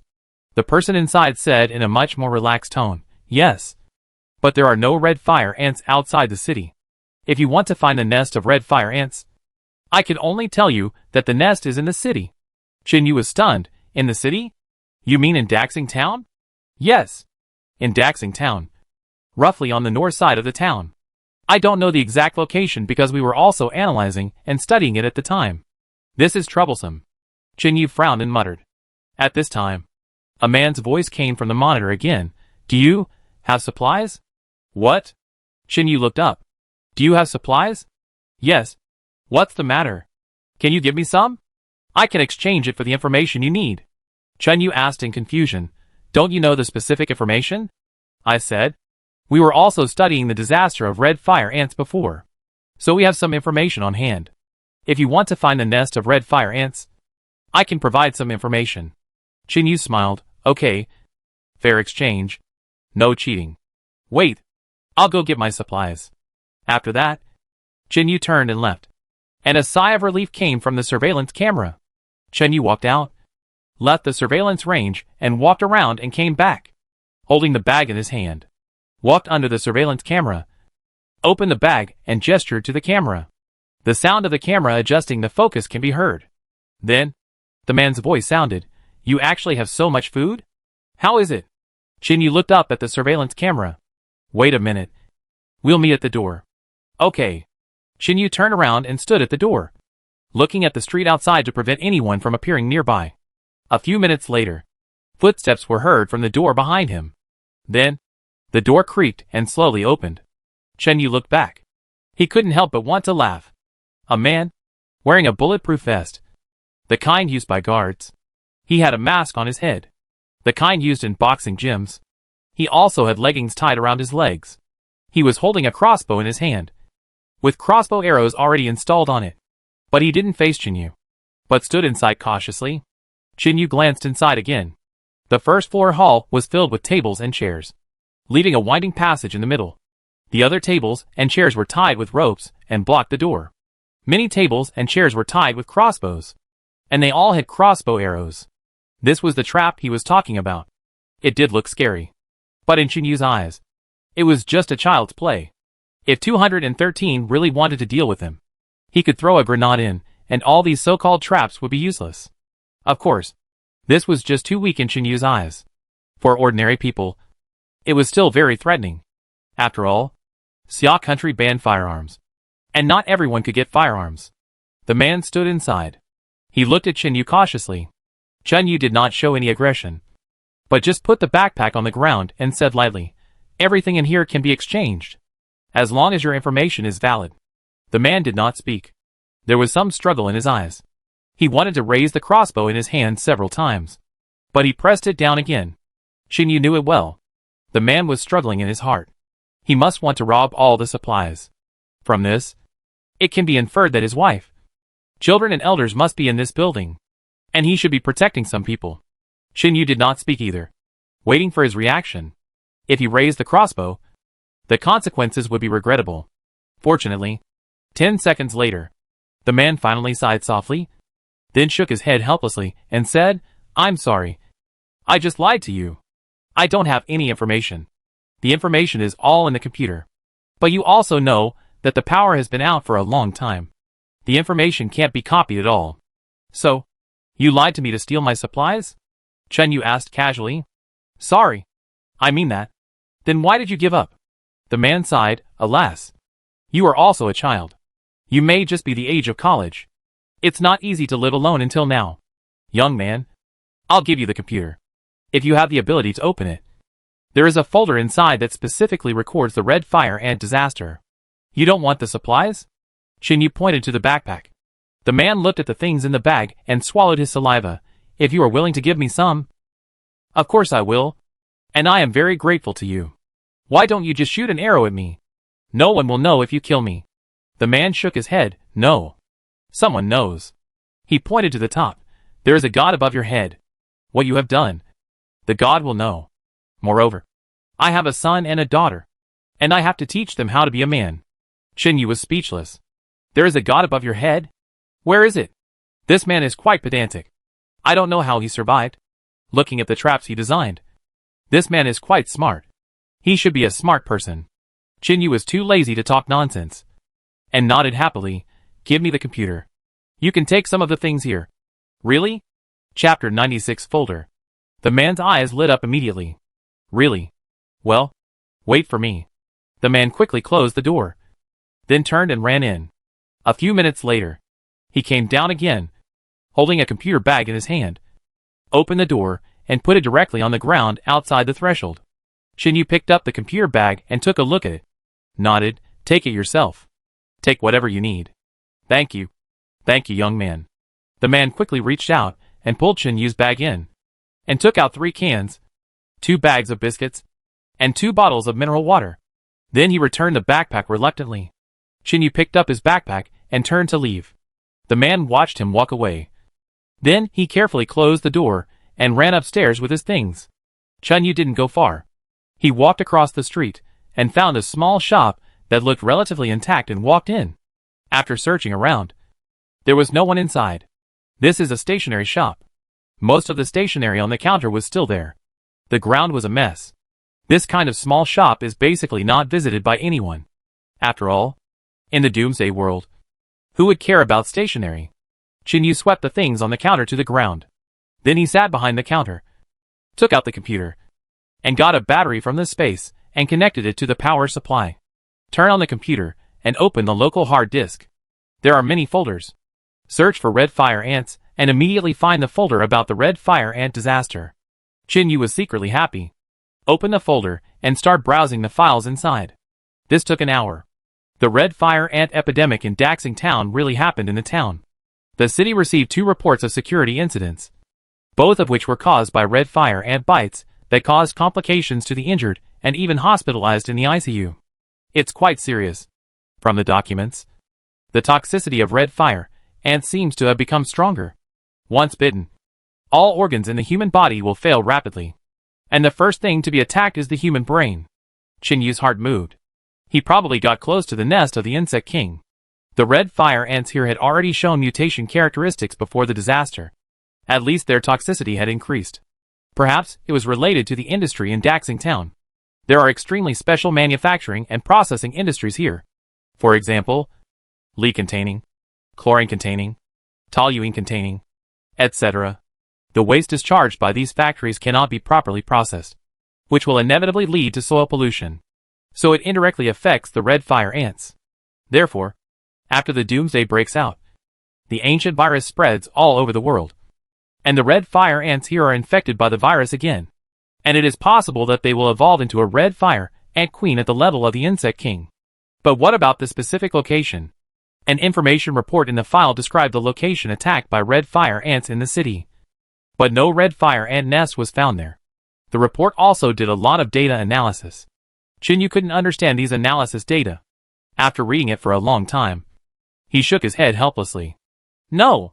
I have to find that man. Let him help me see what he analyzed here. Chinyu closed the computer and looked up at the opposite side. Huh? A few people are sneaking downstairs in that building. As if they are climbing upstairs with a human ladder? Downstairs of the Ministry of Agriculture. There are 4 people climbing upstairs with a human ladder. 4 people are sneaking around. The top person was almost climbing up to the 2nd floor windowsill. Chinyu quietly walked behind him. He looked up at the person above. Hurry up. Give me another push. Fuck. Lao Wu. You're too heavy. Hurry up. I can't hold on any longer. Lao Wu. Climb up by yourself. My arms are weak. Big brother. Push again. Push again. The 4 people were fully engaged. All their attention was on the top. No one noticed that Chinyu had been standing behind them for a long time. Chinyu was also amused. These 4 idiots. All of them were disheveled, skinny, and very weak. It was so weak that even 4 people were shaky when they formed a human ladder. The 2 people below were the base. Chinyu shook his head. From this point, it can be seen that Daxing Town really has no large-scale survival forces. Because these people live too hard. It is a miracle that they can survive until now. However, these 4 guys did not go through the main door, but climbed through the window instead. They should know that there are people inside. And they may have suffered losses before. Chinyu couldn't bear it anymore, and suddenly reached out and patted the shoulders of the 2 people at the bottom. Hey, what are you doing? Aw? Fuck.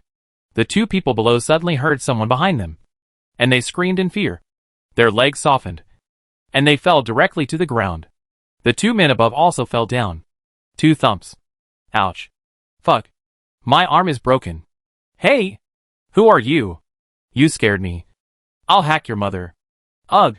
A thin man was about to glare and curse, but Chinyu pointed a gun at his forehead.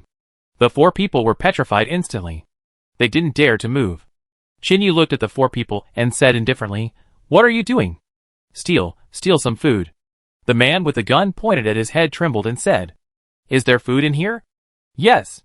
"What food?" The man trembled and said, "There is a laboratory in here. I heard there are artificially cultivated tomatoes in there. A few of us want to get some of that to eat." "Oh!" Chinyu suddenly realized. There is a laboratory in this building. Maybe they are conducting some artificial cultivation experiments. Chinyu took 2 steps back and waved at the 4 people. "Go try your luck somewhere else. The people and things here are all mine." Okay, big brother. We are leaving." The 4 people hurriedly got up from the ground, turned around and ran away. The speed was faster than a rabbit. Seeing that they had all run far away, Chinyu turned around and came to the door of the building. As a result, the door creaked open. The man was already standing at the door. He looked at Chinyu and breathed a sigh of relief. "Thank you for your help. If I hadn't come, how would you deal with him?" The man said helplessly, "What else can I do? I can only scare them away. They have come 5 times, and I scared them away every time. Aren't you afraid that they will blow up this building next time?" Chinyu looked at him in confusion. "No." The man smiled bitterly. "In fact, the 4 of them used to be cleaners here. They knew there was a cultivation laboratory in the building, so they kept thinking about it." "Oh, you know them?" "Yes, I know them." Chinyu looked at him with a smile. "There is a God above us. Why don't you help them? Don't you need to teach your children to help others?" The man blushed and said bitterly, "To be honest, my family hasn't eaten properly for 2 days. How can we help them? What about the things in the laboratory?" "That won't work." The man shook his head quickly and said, "The laboratory is still operational. The crops grown in the L-Type A, there may be the most valuable wealth in the future world reconstruction. It can't be destroyed in any case." Chapter 97 would rather starve. Chinyu was speechless again. This is actually a researcher with lofty ideals. For the research in the laboratory, their family would rather starve. It has to be said, one rice feeds 100 kinds of people. In the Doomsday world, not everyone will eventually become a devil. Some people may maintain a pure state of mind until death. What can support them to this extent should be just a belief. Just like the early days of the founding of Xia State. Those scientists who returned from abroad. They gave up the temptation outside and returned to the impoverished country to support the construction of the motherland and complete the development of cutting-edge weapons. Without faith, how could they hold on? So Chinyu admired such people. Chinyu put away his joking mentality and asked solemnly, "What's your name?" "My name is Dong Zhou." "Mr. Dong, what do you do here? Can I ask?" Dong Zhou stretched his neck and looked outside for a while. Then whispered, "I am developing a new generation of soulless cultivation technology." "Are you a doctor?" "Yes." "Which school did you graduate from?" "Northern Agricultural University." Chinyu nodded, and an idea came to his mind. Soilless cultivation? This sounds very attractive. 5 years later, the earth is frozen. To be honest, by that time, there will be basically no usable soil in the world. Under extreme cold, the permafrost is harder than you can imagine. And even if you want to mine it, you can't. Because at that time, humans had no tools at all. In this life, although Chinyu prepared a lot of supplies, he could easily survive for 5 years. But what to do after the Ice Age? Chinyu will establish his own empire sooner or later. But at that time, if humans can't grow crops, How can they survive? So, this Dong Zhou is a talent. The soilless cultivation technology he studied may really be the only hope for humans after the Ice Age. Qin Yu started to think. It would be best to find a way to keep him here and keep his dream alive. In the future, let him stay by my side. Thinking of this, Qin Yu suddenly reached out. Dr. Dong, is it convenient for us to have a good talk? I want to talk to you about cooperation. What? Dong Zhou was stunned. Talk about cooperation? Yes, talk about cooperation. Young man. You? Dong Zhou was somewhat amused. Don't you have a deep understanding of the current situation? It's already the Doomsday era. What cooperation are you still talking to me about? Dr. Dong. You also know that it's the Doomsday era. Why are you still guarding the laboratory? I just don't want my efforts to go to waste. If the lab is destroyed, the meaning of my life will be completely gone.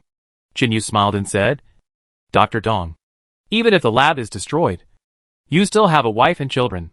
That's also meaningful. In addition, the cooperation I'm talking to you about is your lab. I don't want it to be destroyed either. Dong Zhou looked at Qin Yu in confusion, and after a long time asked, Young man, what's your last name? What's your name?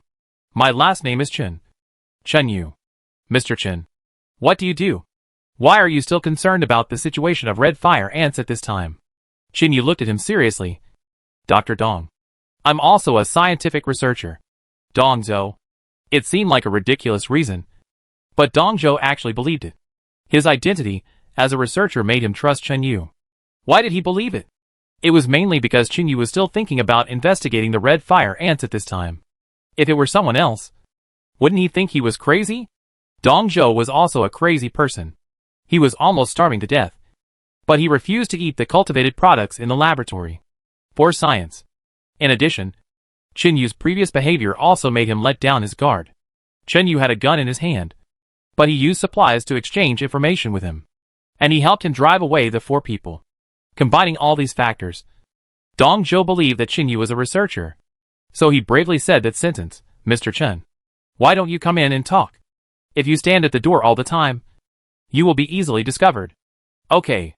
Qin Yu nodded, thinking that even if no one was standing at the door, anyone who wanted to search for supplies would not give up this place, because the surrounding area was too clean. It was nothing like Jianbei Hotel. There were corpses piled up by me. No one would want to approach at all. So Qin Yu followed Dong Zhou in. It must be said that the trap designed by Dong Zhou was actually quite powerful. For cold weapons, if 3 or 5 people wanted to rush in from the door, they would be shot to death. The crossbow launchers inside were almost all connected in very clever places. Once they were vibrated, they would be guaranteed to fire several arrows at once. In addition, the tables and chairs piled up at the door left only a narrow path. Once someone squeezed in, there was no way to rush in at the first time. They would definitely be blocked. In this way, their family would have a chance to hide. Enter the first floor hall. Dong Zhou carefully closed the door again. Qin Yu pointed to the surveillance on the door. You might as well just remove the surveillance system. Maybe it can be a little confusing.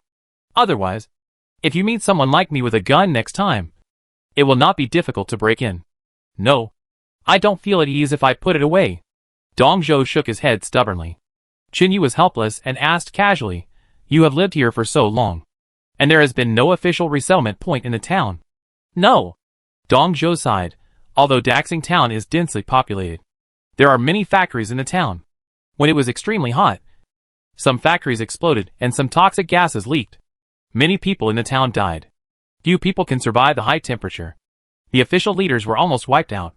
So when the high temperature passed, there were not many people left in the whole town. Those who were capable ran away. Those who were not capable did not survive for long and died. To be honest, there are actually a lot of resources left in the town, but many areas are full of toxic substances because of the explosion. Once someone who doesn't know the situation comes into contact with that kind of place, it will be over soon. Therefore, there are fewer and fewer living people in the town. Hearing this, Qin Yu suddenly realized. No wonder. There is no large resettlement site or survival force in this town. After all this time, it was because of the explosion of those factories that polluted the town, and there were only a few living people left. It's bad. Could it be a coincidence that the nest of red fire ants is in those polluted areas? Qin Yu followed Dong Zhou and went upstairs while talking. The two came to an office on the second floor. After entering, there was no family inside. But Qin Yu had already vaguely heard the sound of children running upstairs. It was either on the fourth floor or the fifth floor. Chapter 98 A Curious Look. This person was still very cautious and did not take himself to the living area. This office on the second floor should be used by Dong Zhou to observe the situation outside on weekdays, because there are at least 5 hard crossbows inside. And there are many crossbow arrows on the ground. There are even homemade ones. And some split wooden sticks such as tables, chairs and benches. Qin Yu took a look at the crossbow arrows. Did you prepare all these? Yes. Dong Zhou sighed. I can only do my best to protect them. One more day is one more day. When the day comes that I can't live anymore, I will leave this world with them. Have you ever thought about seeking refuge in Jiancheng? Dong Zhou said bitterly. Go to Jiancheng? It takes at least dozens of kilometers to get to Jiancheng from here. Even if you don't encounter wild animals along the way, you will probably encounter robbers. I have no ability to fight those criminals. You are a man at least? Well, to be honest, I have a congenital heart disease. Dong Zhou looked at Qin Yu and smiled bitterly. If I get angry or exercise too much, I may get a heart attack. Qin Yu was completely speechless. Good guy. If people like him don't die in the Doomsday, it seems to be a blasphemy to the Doomsday. He is stubborn and has a heart disease. He also has a family. If he doesn't die, who will? But this guy has the most important technology. Qin Yu is very interested in his soulless cultivation technology. If the technology is mature, when the earth is frozen, his technology will definitely allow a group to survive stably. After the two sat down, Dong Zhou looked at Qin Yu and asked softly, Mr. Qin, you said you want to discuss cooperation with me. What is it? Help me find the nest of red fire ants, and I will send you to Jiancheng and find a place for you to settle down. Do you agree? Qin Yu said directly. You send me to Jiancheng? Dong Zhou looked at Qin Yu in confusion. Do you have the ability to send me to Jiancheng? Yes. Mr. Qin, I'm telling you the truth.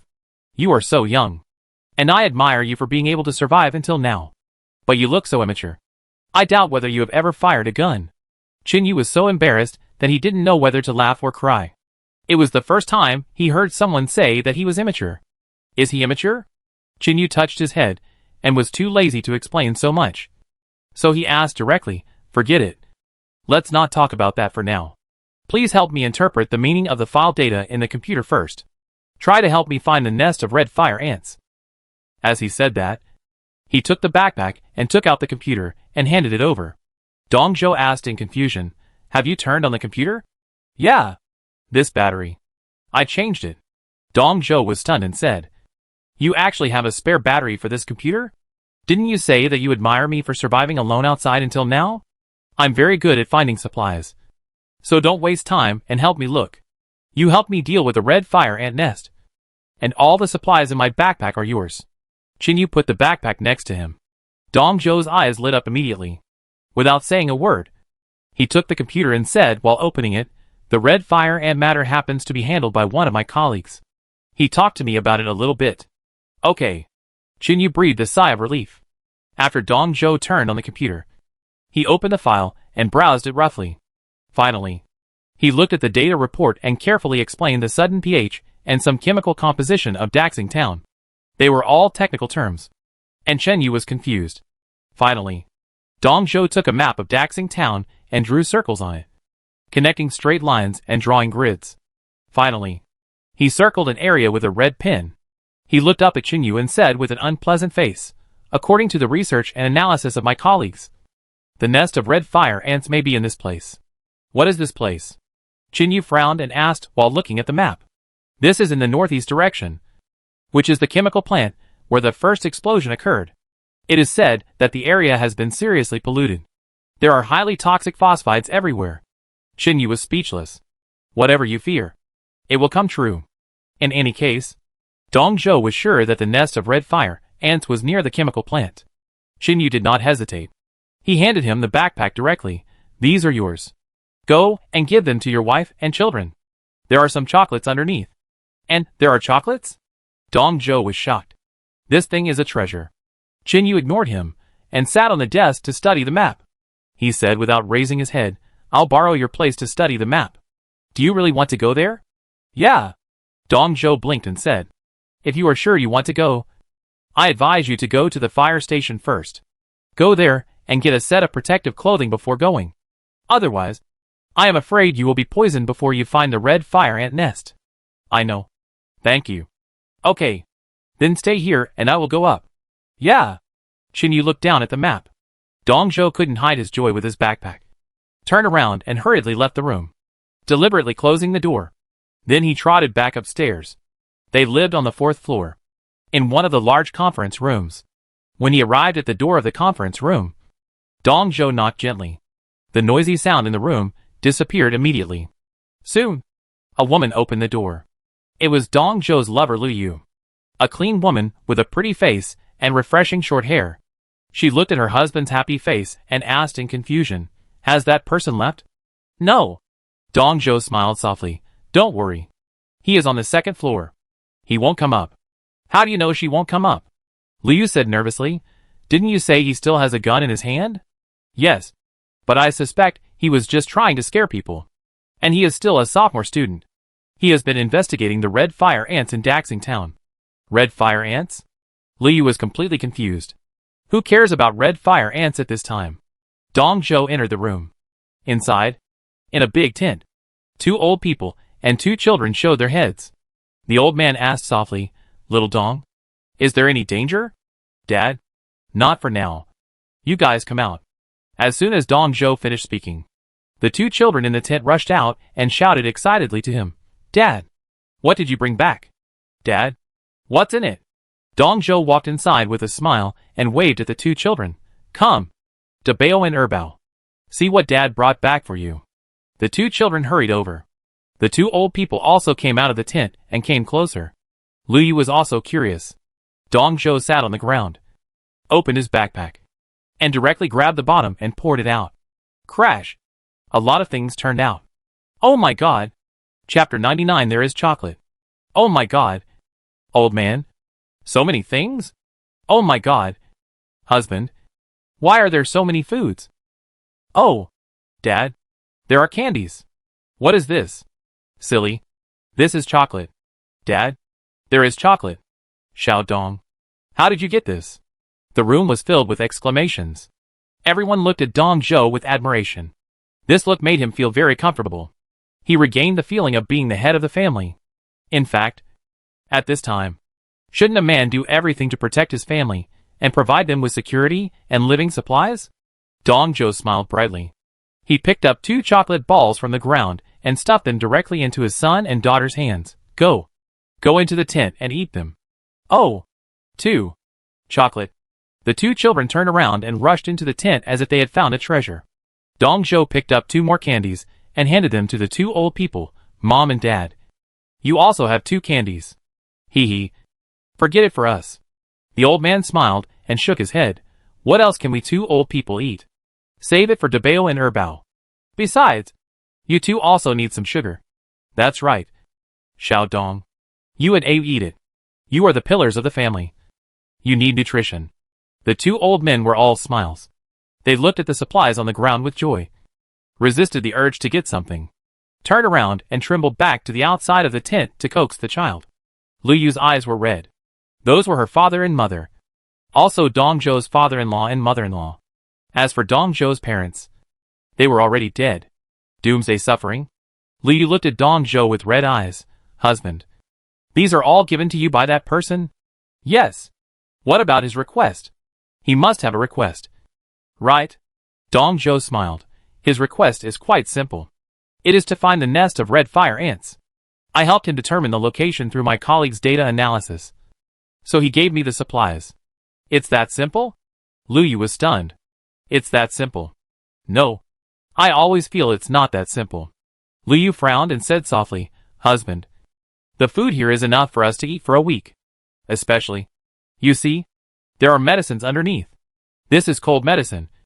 This is for fever. And this is for diarrhea. All are daily medicines. What's wrong? Lu Yu said helplessly, Husband, you can't think flexibly. People give you so many supplies just because you help him determine an address? Don't you think about it? Who is so bored now and has to look for the nest of red fire ants? It's the end of the world. The government is gone. Daxing Town is ruined. Why is he looking for the nest of red fire ants? Besides, if he really wants to find the nest, he doesn't need to exchange materials. He can make you surrender by forcing you with a gun. Or he kidnapped us and asked you to do whatever he wants. These materials may be more important than our lives now. He gave them to you? Dong Zhou was stunned. He is a nerdy type of person. Although he is smart in some aspects, he is also very straight sometimes. He is not so crooked. This is also a common problem of most people who can concentrate on scientific research. So, Dong Zhou was also frozen when his wife said that. Looking down at the supplies in the bag, there are indeed a lot.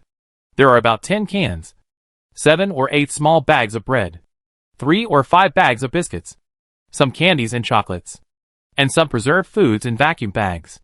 There are also some medicines. They are all common medicines that can be used in daily life. The value of these things is really more expensive than human life now. So Dong Zhou was unsure. Looking at Liu and whispered, "What should we do? Do you have any ideas? We can't return these things. Or, take me down to see. I'll contact him." "No." Dong Zhou quickly grabbed Liu's hand and said worriedly, "What if he is really a bad guy? What if he is tempted by beauty?" Liu couldn't help laughing. "Husband, I'm already a mother of 2 children. Why would I be tempted by beauty? Even if you have 2 children, you are still a beauty." "Okay. You think I'm a beauty." Liu patted Dong Zhou's arm. "Come on. Take me downstairs to have a look. If someone really wants to be tempted by beauty, it's useless for me not to go downstairs. Let's go." She took Dong Zhou's hand and walked out of the room. Dong Zhou was helpless. He began to feel uneasy. In the office on the 2nd floor, Qin Yu was holding a pen and recording the location on the map. He must go there. Even if it is polluted, he has to go and have a look. As Dong Zhou said, at worst, he can go to the fire station or hospital to find a set of protective clothing to wear. So, you have to memorize the map there first. Find the safest direction to go in. Suddenly, footsteps sounded outside the door. Qin Yu immediately took out his gun and pointed it at the door. Ding ding ding. Someone knocked on the door. Qin Yu turned his head and looked at the door. "Come in." The door opened. As a result, Dong Zhou and Liu opened the door and saw the black muzzle of the 21M12 and 13H gun pointed at them. And the 2 of them froze immediately. Qin Yu saw that there were only the 2 of them. So he put away the gun. "Anything else?" Qin Yu looked at Liu. "Probably Dong Zhou's wife. She is quite a pretty woman. At first glance, she is a good wife and mother." Dong Zhou also breathed a sigh of relief and introduced her carefully. "Mr. Chen. She is my wife. Liu, who used to work at the town central hospital." "Hello." Qin Yu nodded at Liu. He put the gun on the desk. Liu's face was a little pale. He kept looking at the gun. It didn't look like a toy. It should be a real thing.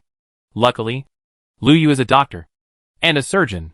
She has a stronger psychological quality than ordinary people. She nodded politely at Qin Yu. "Hello." The 2 came in. Dong Zhou also stared at Qin Yu's gun and couldn't help asking, "Mr. Chen, is your gun real?" "Really." Qin Yu picked up the gun casually, unloaded the bullets, put the gun on the table and said, "Look for yourself." Dong Zhou was stunned. "So casual?" Liu hurriedly shook his head. "No need to look. We can't tell whether it's true or not even if we look at it."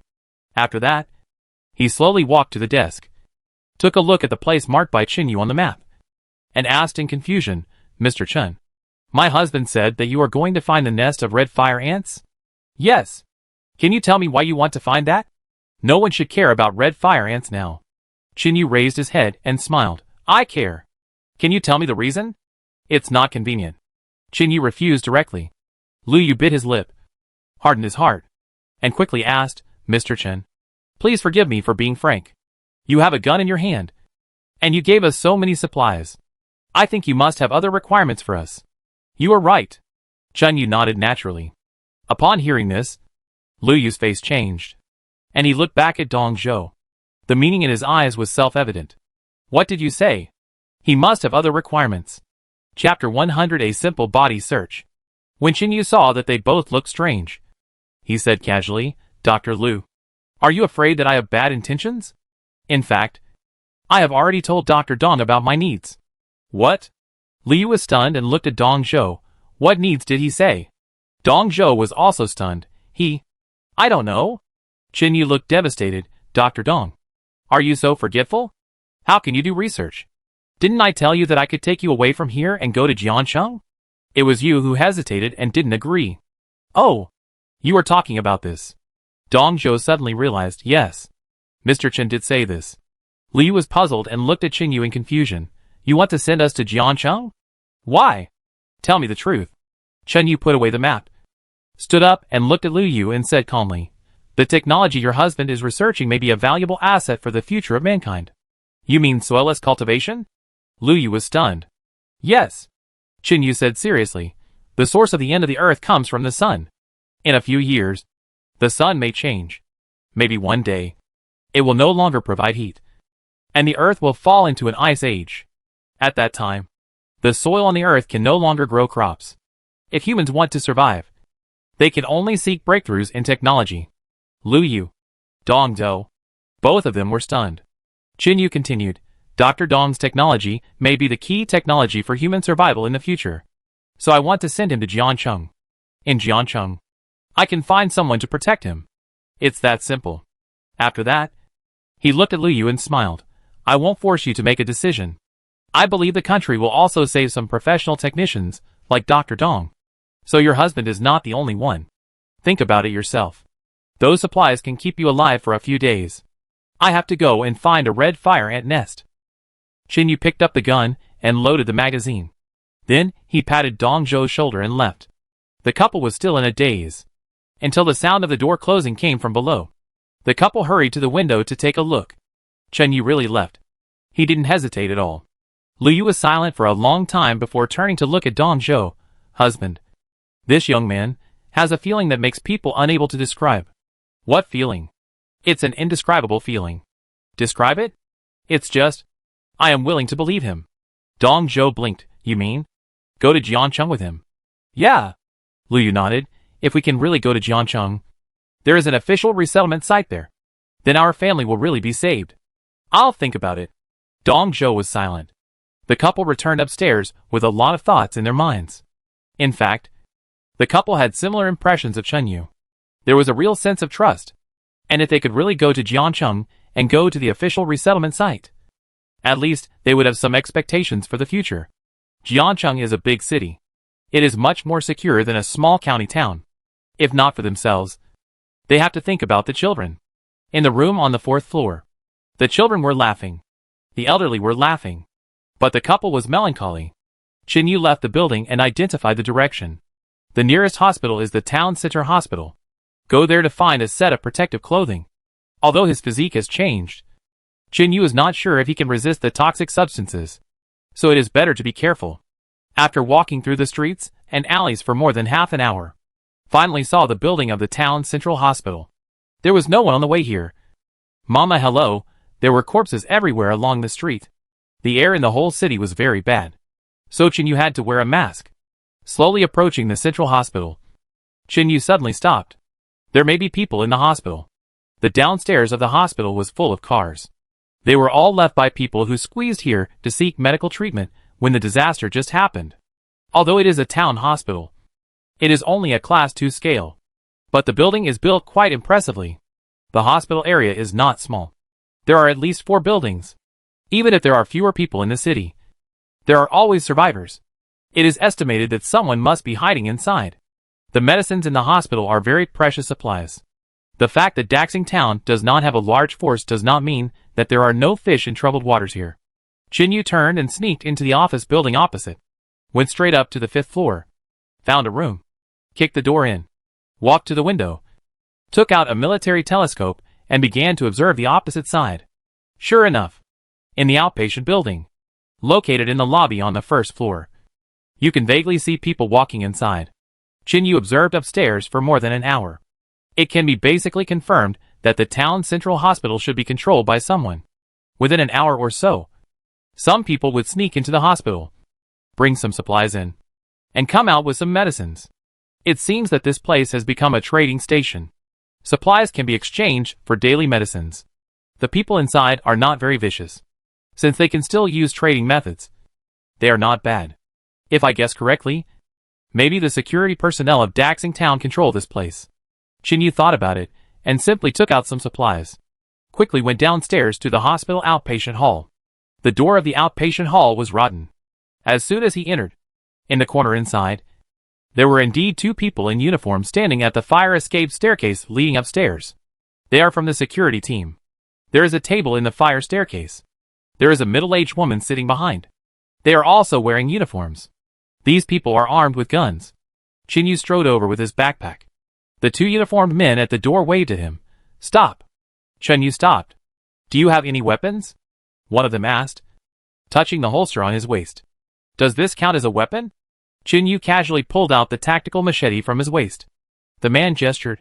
Put the knife on the table next to you. Do you have anything else? No. Chinyu put the knife aside. So the man came over and searched him briefly. After confirming that there were no weapons, he pointed back and said, Go ahead. Chinyu walked to the door of the stairwell with his backpack. The middle-aged woman inside asked without even looking up. What do you want? Medical protective clothing. What? The woman was stunned and looked up at Chinyu. What do you want? Medical protective clothing. The kind that can protect against chemical toxins. The woman blinked. You aren't going to the chemical plant? Yes. You're very brave. The woman smiled. Young man, there may be supplies there, but it's also very polluted. Many people went there before and never came back. I'm warning you in advance that there is a risk of life. Chinyu shrugged. In this world, where is there no risk of life? A cold or a fever can easily kill a person. So there is no difference. That's true. The woman nodded, stood up and said, What did you bring? It's all in here. Take a look for yourself. Chinyu put the backpack on the table. The woman quickly took it and looked through it carefully.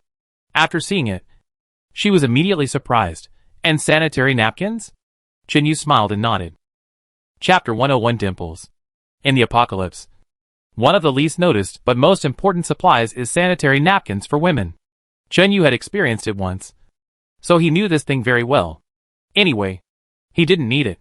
When he was searching for supplies everywhere, all the supplies in the supermarkets were emptied, so there were really a lot of sanitary napkins. The woman saw that the backpack was full of sanitary napkins, and there was nothing else. So she didn't care and looked at Chinyu quickly. Young man, these things are very good. Just what we need. Thank you. Then we'll keep them. Chinyu nodded. Keep them. I don't need it anyway. The middle-aged woman smiled happily and said to Chinyu in a very gentle way, Wait. I'll get you a protective suit. After that, she turned around and left in a hurry. She was going upstairs. When she was going upstairs, a female guard in uniform was walking downstairs with a plastic basket in her hand. She immediately greeted her. Director Yang, are you going upstairs? Xiao Qin. A young man sent a lot of sanitary napkins. You should take a pack quickly. Aren't you having your period? Really? The female guard immediately rushed down happily. When she arrived at the door, she found that Chinyu had not left yet. Her face turned red, and she quickly put down the plastic basket and picked up the backpack beside her. When I opened it, there were so many. The female guard's eyes were curved into crescents with laughter. The corners of her mouth curled up. There was a dimple on her face. Chinyu glanced at her and secretly praised her in his heart. This guard lady is quite pretty. She was wearing a guard uniform. Quite cool.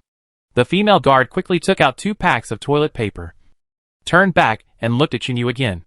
Not knowing whether it was because of embarrassment or gratitude, she said, Thank you for sending these things. You're welcome. I just stumbled upon them by mistake. Chinyu smiled. His face was sunny. The guard lady's heartbeat accelerated a little. Her face became redder, and she quickly took the sanitary napkin and ran upstairs. Judging from her appearance, she must be in a hurry to use it. Generally, when there is no sanitary napkin, women can only fold toilet paper. If there is no paper, then you can only use cloth. That is not very hygienic. It is also easy to leak. Soon, the middle-aged woman hurried down and put a brand new protective suit on the table. Young man, your protective suit. Thank you. Chinyu picked up the protective suit casually. Young man, I have to advise you a few words. The toxicity around the chemical plant is very strong. Even if you are wearing a protective suit, it is dangerous. Try not to go there. There are still many places in the town that can be searched. Thank you. I know what I am doing. Chinyu looked at the middle-aged woman and suddenly asked, Are you the director? Oh, my last name is Yang. And my name is Yang Wending. I am the director of the Daxing Town branch. At the moment, I am the person in charge here. Young man, be careful outside. Although there are not many survivors in the town, there are some people who do evil things. We don't have enough manpower and can't protect everyone. So be careful outside. Thank you. Chinyu nodded, turned back his tactical machete, and left in a hurry. After getting the protective suit, Chinyu quickly found an empty corner, released Night 15, and drove straight to the chemical plant area. More than 10 minutes later, he parked the car at a street corner. After parking the car, he looked into the distance. Going forward, the number of corpses on the street increased significantly, and the buildings in the distance showed signs of being hit by the shock wave of the explosion. Those corpses were also quite scary. They were covered with pustules and torn. They should have reached the edge of being polluted. After so many days, the pollution sources in the atmosphere should have almost dissipated. But there must be toxic substances left on the buildings. Chinyu quickly put on his protective clothing, holding a tactical machete in his hand. When he was about to move forward, he suddenly heard a shout from behind. Hey, buddy, are you going to die? Dare to go in there? Chinyu looked back. A man's head popped out of the third-floor window of a residential building behind him. He was quite young. He was wearing a baseball cap. He was quite friendly. He waved at Chinyu and shouted, Brother, don't go in. As far as I know, at least a dozen people ventured in there to search for supplies. And they all died in there. Thank you for the reminder. Chinyu nodded, turned around and walked forward without hesitation. The young man at the third-floor window looked at it, shook his head and sighed. Good words can't persuade the damned ghost. /n Chinyu walked into the contaminated area. Walking along the way, it was really shocking. There were several times more corpses on the street than outside, and they could be seen almost everywhere. Many bodies were still struggling. All buildings were damaged to varying degrees. The closer to the center of the explosion, the more serious the damage to the buildings. Chinyu walked towards the target location carefully. After walking about 1 kilometer, he took out the map and checked it, then quickly turned to another road and walked a few hundred meters in parallel to the direction of the chemical plant. It was too quiet around. Occasionally, a gust of wind came out, and the debris on the ground rolled, and the sound was creepy. As he walked, Chinyu suddenly stopped. Huh? More than 100 meters ahead, there were many bones on the ground. But across the street, the bodies were still rotting. Chinyu hurried over to take a look. Wow! In the middle of the building on the right, all the bodies turned into white bones. There was no muscle tissue on the skeleton. It was eaten clean. Chinyu's heartbeat accelerated. Could it be that the red fire ants had eaten it? Following the street full of bones and turning into the alley next to it, there were bones everywhere, including human and animal bones. This direction was not too far from the location analyzed by Dong Zhou and his colleagues, so it was very likely. So Chinyu followed the direction of the bones and roughly circled an area around. Finally, he stopped at the entrance of a park. Walking slowly into the park, there is a huge artificial lake less than 100 meters away from the gate. At this moment, the artificial lake has long been dry. There is actually an air raid shelter under the artificial lake, which is a fixed natural disaster shelter in this city. Chinyu slowly walked to the lakeside, and finally his heart skipped a beat. Found it. In the center of the lake bottom, in the middle of the long-dried mud, a huge red fire ant nest is clearly visible. There are even red fire ants in and out of the nest. The number is extremely large. Moreover, around the nest at the bottom of the lake, the densely packed human bones are at least 5 meters high, which makes people's scalps numb. Suddenly, Chinyu was stunned, because when he stood by the lake, the red fire ants that were climbing up and down in the nest suddenly stopped moving. It was as if time had stopped. Chinyu had a bad feeling and began to slowly back away. After taking 2 or 3 steps back, he found that the red fire ant nest at the bottom was like a volcanic eruption, and tens of millions of red fire ants suddenly gushed out. Chapter 102: Activating the Superpower. These red fire ants had a clear goal and all rushed towards Chinyu. Damn! So fast! Chinyu turned around and ran away in fear. The red fire ants behind him spread rapidly on the ground, like a flowing red arrow. The speed of pursuit was even faster than Chinyu's running speed. No! Chinyu suddenly activated his superpowers, and controlled his leg muscles. Then the speed increased dramatically. Then, the red fire ants behind him were only left behind for a moment. And then, they also increased their speed and chased after him. Chinyu was so angry that he laughed. Damn it. Do you really want to bite me? He took out 2 grenades from the space, pulled off the pull rings and threw them out. Boom! 2 loud noises. The ant colony was blown apart. But in the blink of an eye, they gathered together again. Continued to chase. Chinyu looked back and searched the space again. He soon found a bag of quicklime. He tore open the bag of quicklime while running and threw it back with force. Puff! Lime flew all over the sky. The large piece of quicklime successfully blocked the pursuit momentum of the red fire ants. Many red fire ants covered with lime rolled on the ground and were burned to death in a short time. However, the red fire ants that chased behind instantly bypassed the lime area, formed a huge circle behind, and then gathered again and continued to chase. Chinyu was speechless. These red fire ants have evolved too smart now. It's like they have eyes. No! Let's run first. Chinyu manipulated his muscles to continue speeding up, and soon rushed out of the street where the bones were found before. As a result, when Chinyu rushed out, the red fire ants stopped abruptly when they chased to the edge of the street, and continued to gather on the side of the street, but did not chase. After Chinyu ran out for dozens of meters, he slowly stopped and looked back at the ant colony. The ant colony became restless on the side of the street. Those big red ants began to pile up together, slowly gathered together, and little by little formed a big ant image that was as tall as a person, confronting Chinyu. Chinyu was secretly shocked. He also figured out one thing. The Insect King must have been born. Moreover, the Insect King has a mental chain-like ability that can control all red fire ants and attack humans at will. However, there is a limit. This is the limit. The approximate distance should be the straight-line distance from the small park to here. Of course, there will be errors, because Chinyu does not know where the real location of the Insect King is. It can only be roughly judged that its mental control range is at least more than 2 kilometers. Damn! Chinyu stood in the middle of the long street, confronting the giant ant formed by the ant colony. The confrontation lasted for 2 or 3 minutes. The ants slowly dispersed and retreated. Chinyu did not follow them, because there was no point in following them now. This time, I just wanted to determine the nest of the Insect King. As for how to catch the Insect King, I have to think of a way. When the red fire ant colony fights, the Insect King does not come out at all, but only hides in the nest to command the ant colony to fight. How can I lure the Insect King out? Chinyu is not a student of this, and he does not know much about red fire ants. So, I have to think about it in the long run. But at least this time, I came in successfully. Chinyu let out a long breath and turned to walk out. I will think of a way after I go out. Half an hour later, Chinyu walked out of the contaminated area, took off his protective suit, and was about to leave when someone suddenly spoke from the corner behind him. Dude, you are really awesome. Looking back, it was the guy in the baseball cap again, standing furtively at the corner of the street. Chinyu turned and walked towards him. Did you see everything?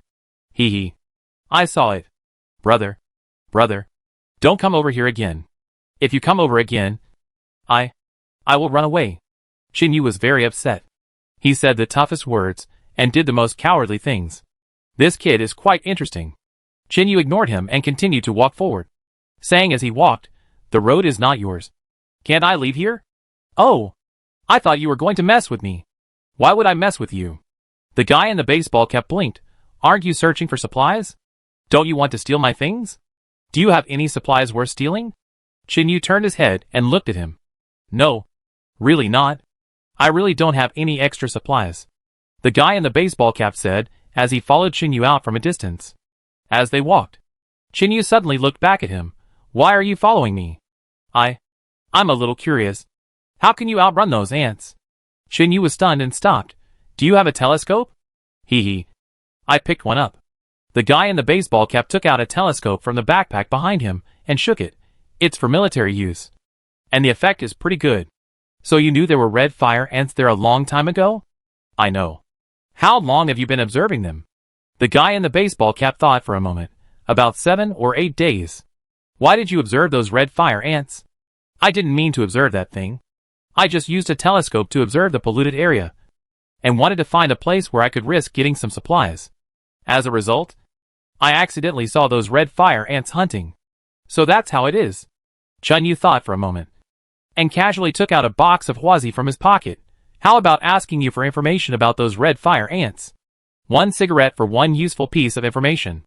The guy in the baseball cap curled his lips, and took out a pack of cigarettes from his backpack. I don't have Huazi. But I have Wandalu. Chinyu blinked and suddenly pulled out a gun from his waist. What about this? Fuck. The guy in the baseball cap froze instantly. His face was as droopy as if he had eaten shit. Chinyu and the guy in the baseball cap walked into a coffee shop on the corner. It was tattered inside. There were no supplies. Chinyu picked up a chair from the ground and put it inside, motioning the guy to sit down, and took his backpack. The guy in the baseball cap had a droopy face. He didn't dare to speak. He could only watch Chinyu search through his backpack. There were actually quite a few good things in his backpack. There were even several dry batteries. A small portion of food. There were also some other medicines and daily necessities. But no weapons were found. Chinyu put down his backpack and looked at him. Do you have any weapons? No. The young man shook his head honestly, lifted up his clothes, turned around, and took the initiative to turn up his trouser legs. Anyway, he showed everything that could be shown, to prove that he had no weapons. This kid didn't look too old. At most 17 or 18 years old. He was smart all over. In fact, based on the first impression, Chinyu didn't have much disgust for him. In the previous life, Chinyu was a community leader, so he had seen many Doomsday survivors. Most people follow the jungle rules. The strong prey on the weak. However, there are also very few people who rely on their smart minds and flexible skills to wander outside large communities. Chapter 103. You are awesome. They feed themselves. And they never use weapons to kill. They just look for living supplies in the city. When they see someone coming, their first reaction is to hide. After all, the current Doomsday is not like the Doomsday world of Resident Evil, where zombies are everywhere and dangers are everywhere. The current Doomsday is just the deterioration of the natural environment. The rest are people. So, as long as you are smarter and more clever, and hide when you see people, the resources in a city will not be cleared out for a while. It will always keep you alive for a long time. This kind of people were called loners in the previous life. The young man in front of him is probably the earliest Lone Ranger. Chinyu casually threw the backpack to him, put away the gun, and pointed to the chair. Sit down. Let's chat and exchange information. The young man was stunned. Didn't he steal my stuff? It seems that this guy must have a fixed residence and a lot of supplies. So he didn't take the things in his backpack. The young man hurriedly sat on the chair, looked at Chinyu and asked cautiously, Brother, you didn't take my things, so you shouldn't kill me? No. Chinyu took out the box of cigarettes from his pocket, took out 2 and handed them over. What's your name? Tao Jinhui. The young man quickly reached out to take the cigarette, and a smile appeared on his face. How old are you? 17. Where are your family? All dead? The two lit up cigarettes while talking. Tao Jinhui took a deep puff of the cigarette and said intoxicatedly, Huazi is pretty good. I couldn't afford it before, but I didn't expect to be able to smoke at this time. Is your home in Daxing Town? Yes. In Nanjia Garden Community. Chinyu looked at him and didn't look sad at all, and couldn't help asking, You don't seem to be sad about your family's death? There's nothing to be sad about. Tao Jinhui shrugged. I was a kidnapped child and sold to this family. Although they raised me, they either beat or scolded me on weekdays, and I don't have any feelings for them. Oh! Chinyu suddenly realized. I didn't expect his life story to be so pitiful. No wonder he can live alone until now. People like this are precocious, independent, and have their own decision-making ability. So they are more adaptable to harsh environments than ordinary children. After the two took a few puffs of cigarettes, Chinyu asked directly, Tell me about the red fire ant nest you observed. Brother, can I ask what you want to do? Tao Jinhui looked at Chinyu with suspicion. You just went there, and I saw that you almost died. Why are you still thinking about it? It's hard to live without provoking those things.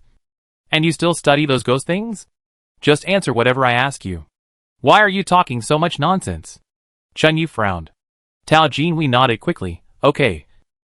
I'll tell you. Let me think about it. 7 or 8 days ago, I also found that big ant nest by chance. Then, Tao Jinhui slowly told what he saw. A week ago, Tao Jinhui was wandering around the chemical plant. He actually wanted to venture into the contaminated area to look for supplies, because he had seen someone find a few protective suits from the fire station, and then ventured into the contaminated area and found a lot of daily necessities. So he wanted to go there too.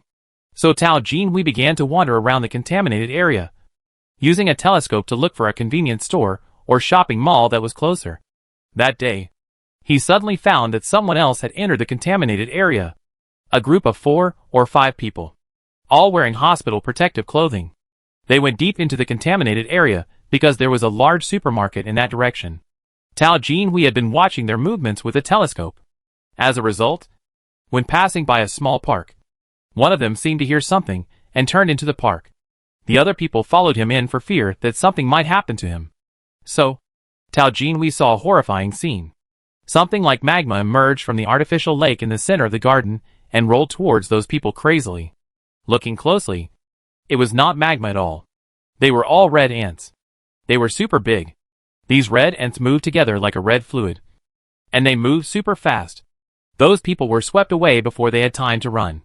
In less than 5 minutes, they turned into white bones. There was not a bit of flesh left on their bodies. At that time, Tao Jinhui was so scared that his hair stood up. He was always glad that he did not rush into the contaminated area. But those red ants also aroused his curiosity.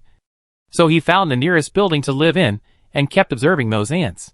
On the 3rd day, he suddenly saw a big red ant as big as a basin being carried out by many small ants. The big ant was carried out of the park by the small ant group and thrown into a sewer several hundred meters away. When Chen Yu heard this, his heart moved and he quickly asked him what the big ant looked like. Tao Jinhui described it. It was just an ordinary red ant that became hundreds of times bigger. It was as big as a wash basin. But the strange thing was that the legs of the big ant were broken. Only the naked body was left. Chen Yu was confused. The ant as big as a wash basin must be the queen ant. But why was it thrown away like this? The legs were broken? What happened? Did it fight with some mutant creature? This is too ridiculous. What creatures around here can fight against the ant colony now? None at all. Chen Yu didn't understand the habits of ants. He frowned and thought about it. He still had to go back to find Dong Zhou. He should know something. Go back and ask him. Chen Yu decided to go back and ask Dong Zhou. He looked at Tao Jinhui. Is there any other information? The big ant was thrown out. Is there any abnormality in the ant colony? No. Tao Jinhui shook his head. Basically there is nothing abnormal. These ants go out to forage every night, looking for the rotting corpses in the contaminated area.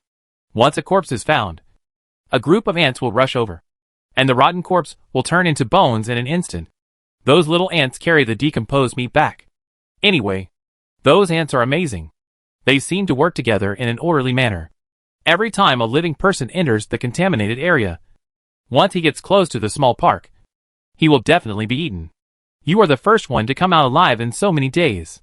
Brother, you are awesome. I saw you racing with the ant colony. At your speed, I think you can catch up with the car.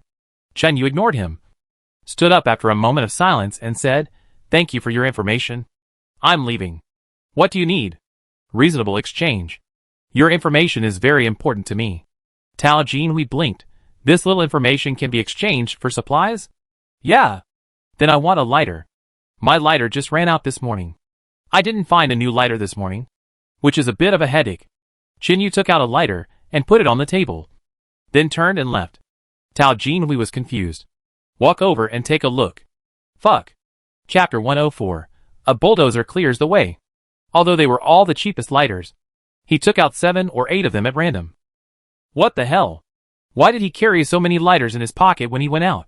Tao Jinhui quickly put the lighter into his backpack, then ran out of the store and asked loudly, Brother, where are you going? Are you leaving Daxing Town? No. I will be back sooner or later. Brother. What's your name? Chen Yu. Tao Jinhui muttered to himself, Chen Yu? This big brother seems pretty good. He's not the kind of person who kills innocent people indiscriminately. Or is his gun fake? A toy? 40 minutes later, Chen Yu rushed back to the building of the Ministry of Agriculture. Standing at the door, he waved at the surveillance camera, Dr. Dong? Soon, Dong Zhou came running down in a hurry, opened the door and asked in confusion, Mr. Chen? Why are you back again? I want to consult you about something. What is it? Chinyu smiled and said, it's still about red fire ants. Dong Zhou was confused. Why did this guy get into a fight with red fire ants? He quickly stepped aside and said, then come in and talk. Hurry up. What's wrong? Chinyu looked at him in confusion. He seemed very nervous. Dong Zhou quickly closed the door and took down the surveillance camera on the door. Then he pulled Chinyu inside, saying as he walked, I just heard a warning message from the radio communicator. It seems that a group of people came from Daxing Town with a convoy. This group of people is extremely cruel. It seems that they started killing people as soon as they entered the city. Indiscriminately, killing anyone they saw. After killing people, they also dismembered those people and hung them on the car. When Dong Zhou said this, the flesh on his face trembled. And he said with some fear, those people seem to eat people. When Chinyu heard this, his brows furrowed. Delaying things. Where did the power come from? Dong Zhou continued, but don't worry. Don't look at the small number of people in the city. But the survivors all have radios to communicate with each other. From time to time, warning messages will be sent on the public channel. We will be fine as long as we hide well. Yeah. Chinyu didn't take it seriously. The most urgent task at the moment is to solve the problem of red fire ants. The two came to the office on the second floor. After sitting down, Chinyu told Dong Zhou the information he heard from Tao Jinhui. After listening, Dong Zhou had a weird expression on his face. Looked at Chinyu and murmured, You are really awesome. Not only did you enter the contaminated area, but you also experienced so long, terrible things. And you can still come out alive. Dr. Dong, do you know about red fire ants? Could that giant ant be the queen of the red fire ants? If so, how could it be thrown out? Dong Zhou explained softly, I only know a little bit. First of all, the giant red fire ant should be the queen of the ant colony. I suspect that it mutated because of the pollution caused by the chemical plant explosion. In addition, as far as I know, when the queen ant is not yet a queen, it will fly in the air to mate. After mating, it will fall to the ground, and then find a suitable place, dig a channel with a diameter of more than 10 millimeters underground, and build a small house in a deeper place for itself to lay eggs. In fact, don't underestimate the huge number of ant colonies. But each queen ant creates her own colony. So at the beginning, there are no soldier ants to protect and provide food for the queen ant. It needs to lay eggs. So during the period of breeding the first batch of worker ants, it will break its own limbs to provide itself with nutrition to avoid starving to death. When the first batch of worker ants are bred, it can be considered to have a guarantee of life and a new source of food. Hearing this, Chinyu wondered, then why was the queen ant thrown out? There is only one reason. Dong Zhou said seriously, the queen ant's mission in this life is to give birth to a colony and give birth to female ants who can inherit her great responsibility. Once a female ant that can replace it is bred, the old queen ant will naturally be abandoned. After the new queen ant matures, there will be a period of time to eat a lot to store energy and prepare to start its mission. That's basically what I know. After listening, Chinyu slowly nodded and said, so, the queen ant should be eliminated. Yes. Chinyu thought for a while and suddenly asked, you said that the queen ant mates in the sky? Yes.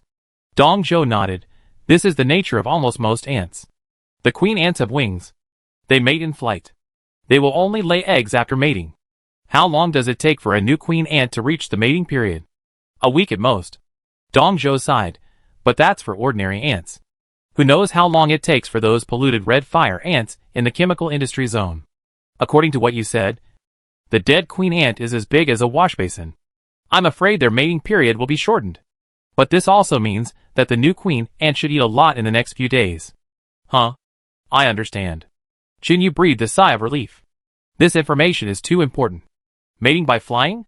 I was still having a headache before. How to find the location of the queen ant. Now it's perfect.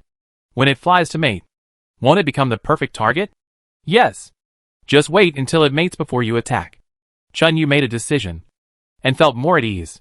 However, he might have to live in the polluted area for the next few days, and he had to monitor the movements of the red fire ants at any time. Just as Chinyu was about to get up and say goodbye, a rumbling vibration suddenly came from a distance. The sound was getting louder and louder, from far to near. It was like the sound of a heavy crawler crane starting. Moreover, the ground was shaking slightly. The floor was also shaking. Chinyu and Dong Zhou hurriedly got up and walked to the window, gently parted the curtains, and looked in the direction of the long street in the distance. Oh no! Those people are coming to this street. Dong Zhou turned pale with fear, and turned around and hurried out. Sorry. I have to go back upstairs to comfort my child. Mr. Chen, don't go out for the time being. Just hide here. Well, you go up. Chen Yu nodded and didn't move. Dong Zhou quickly left the office and ran upstairs. Outside, the rumbling sound became louder and louder. A convoy slowly entered Chen Yu's field of vision. It was a long convoy. Chen Yu took out a telescope from the space and took a closer look. Wow! This group of people is really huge. The convoy is very long. A rough count shows that there are at least 17 or 18 vehicles. The front one is a crawler bulldozer leading the way. 2 people are lying in the shovel in front of the bulldozer, holding submachine guns in their hands. Behind, there are 5 buses in a row. They are full of people. Chapter 105 Quick. Behind them were 7 cars. Behind the cars were 2 half-trucks. There were a lot of supplies tied to the back of the cars. Behind the truck was a fire truck. And behind the fire truck were 2 tank trucks. At the very end, there was even a tank. What was most frightening was that the roofs of the 5 buses in front were tied with a lot of wooden poles. The brackets were tied with human limbs and arms. They looked like they were hung there to dry. The convoy was moving very slowly. There were people lying on the roofs of many cars. What those people were holding seemed to be sniper rifles. Chen Yu frowned and shrank back again, lowering the curtains a little, revealing only a little to observe the outside. I don't know which city this group of people came from. Why is their strength developing so rapidly? A small town like Daxing Town, which has no military force to defend, must have no resistance at all. This force is the predecessor of the Cannibal Alliance. These people have abandoned their humanity. As they eat people for a longer time, they will become stronger and stronger. The only negative impact is that they are brutal and slowly regress. And the traces of human civilization will become fainter and fainter. Before the beast tide broke out, their tribe was very powerful. They are all over the world. Chen Yu silently watched the convoy pass by the building. Fortunately, they didn't pay attention to this building.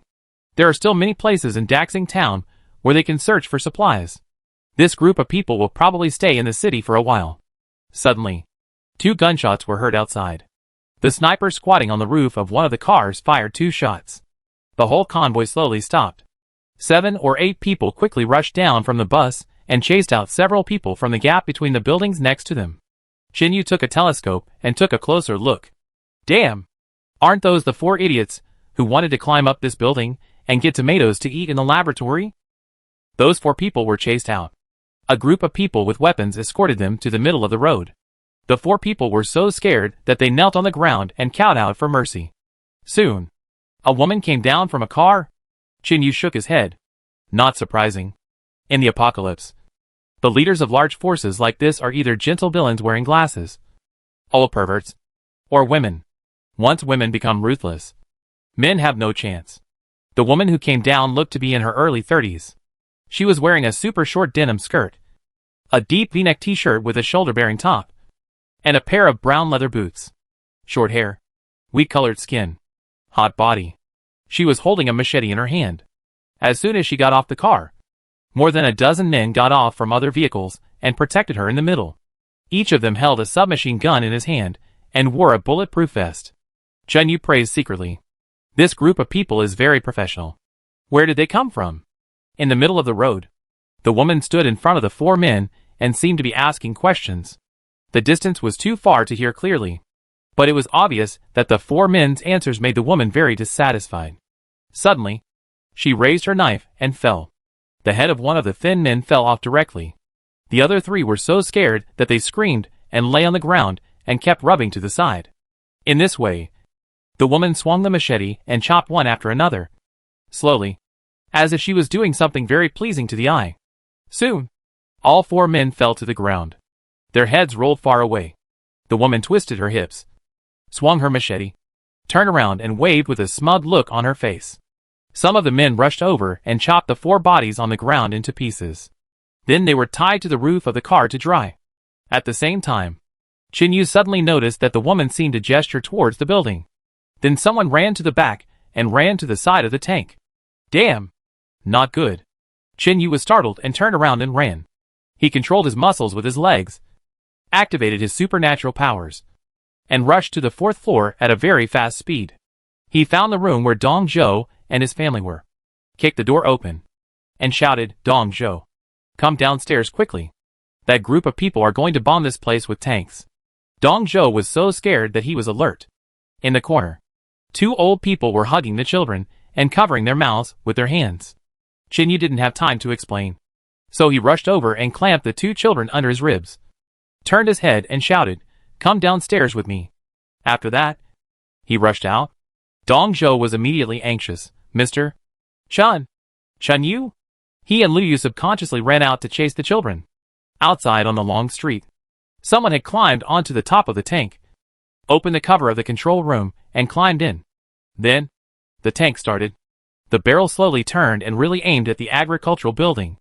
Inside the building, Qin Yu's supernatural power was activated, and his speed soared 3 or 4 times. He quickly rushed to the back door of the 1st floor building with the children, and suddenly knocked the back door open with his shoulder and rushed out. Dong Zhou and Liu Yu just ran to the 2nd floor stairs. Boom! There was a loud bang. The whole building was shaken violently. The couple screamed and fell to the ground. Qin Yu shouted outside, "Dong Zhou, jump down." At the critical moment, Liu Yu suddenly got up from the ground, dragged Dong Mo up, and rushed to the back window of the 2nd floor. There was a loud clang. The 2 people broke the glass and fell out.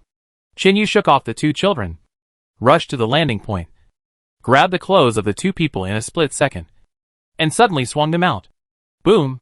2 more shells hit the building. The whole building collapsed instantly. After a loud rumbling noise, the building collapsed into a ruin. The building collapsed completely. Liu Yu's parents didn't run out. They must have died inside. This group of people is cruel enough. They really don't leave anyone alive. Liu Yu struggled to get up from the ground and wanted to shout, but Qin Yu suddenly turned his head and glared at her.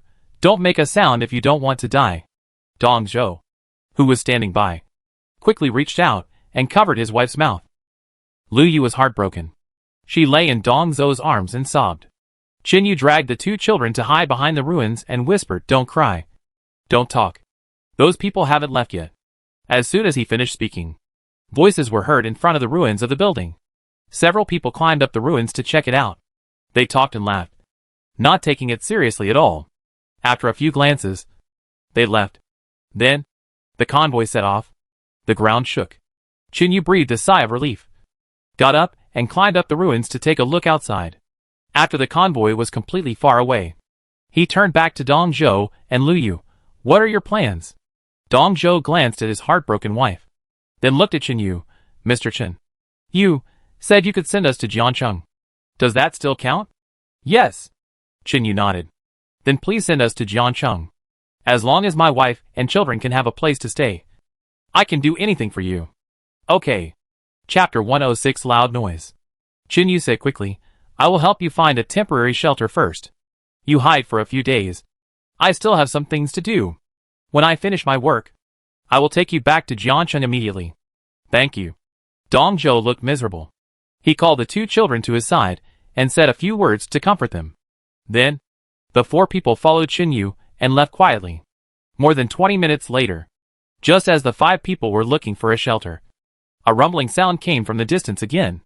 It was the sound of a tank again. Everyone looked back. They saw that the building of the town center hospital a few streets away had completely collapsed, making a loud noise that shook the earth. Qin Yu shook his head and sighed. "It's over. The people from the municipal bureau station there should all die. This group of people are simply beasts."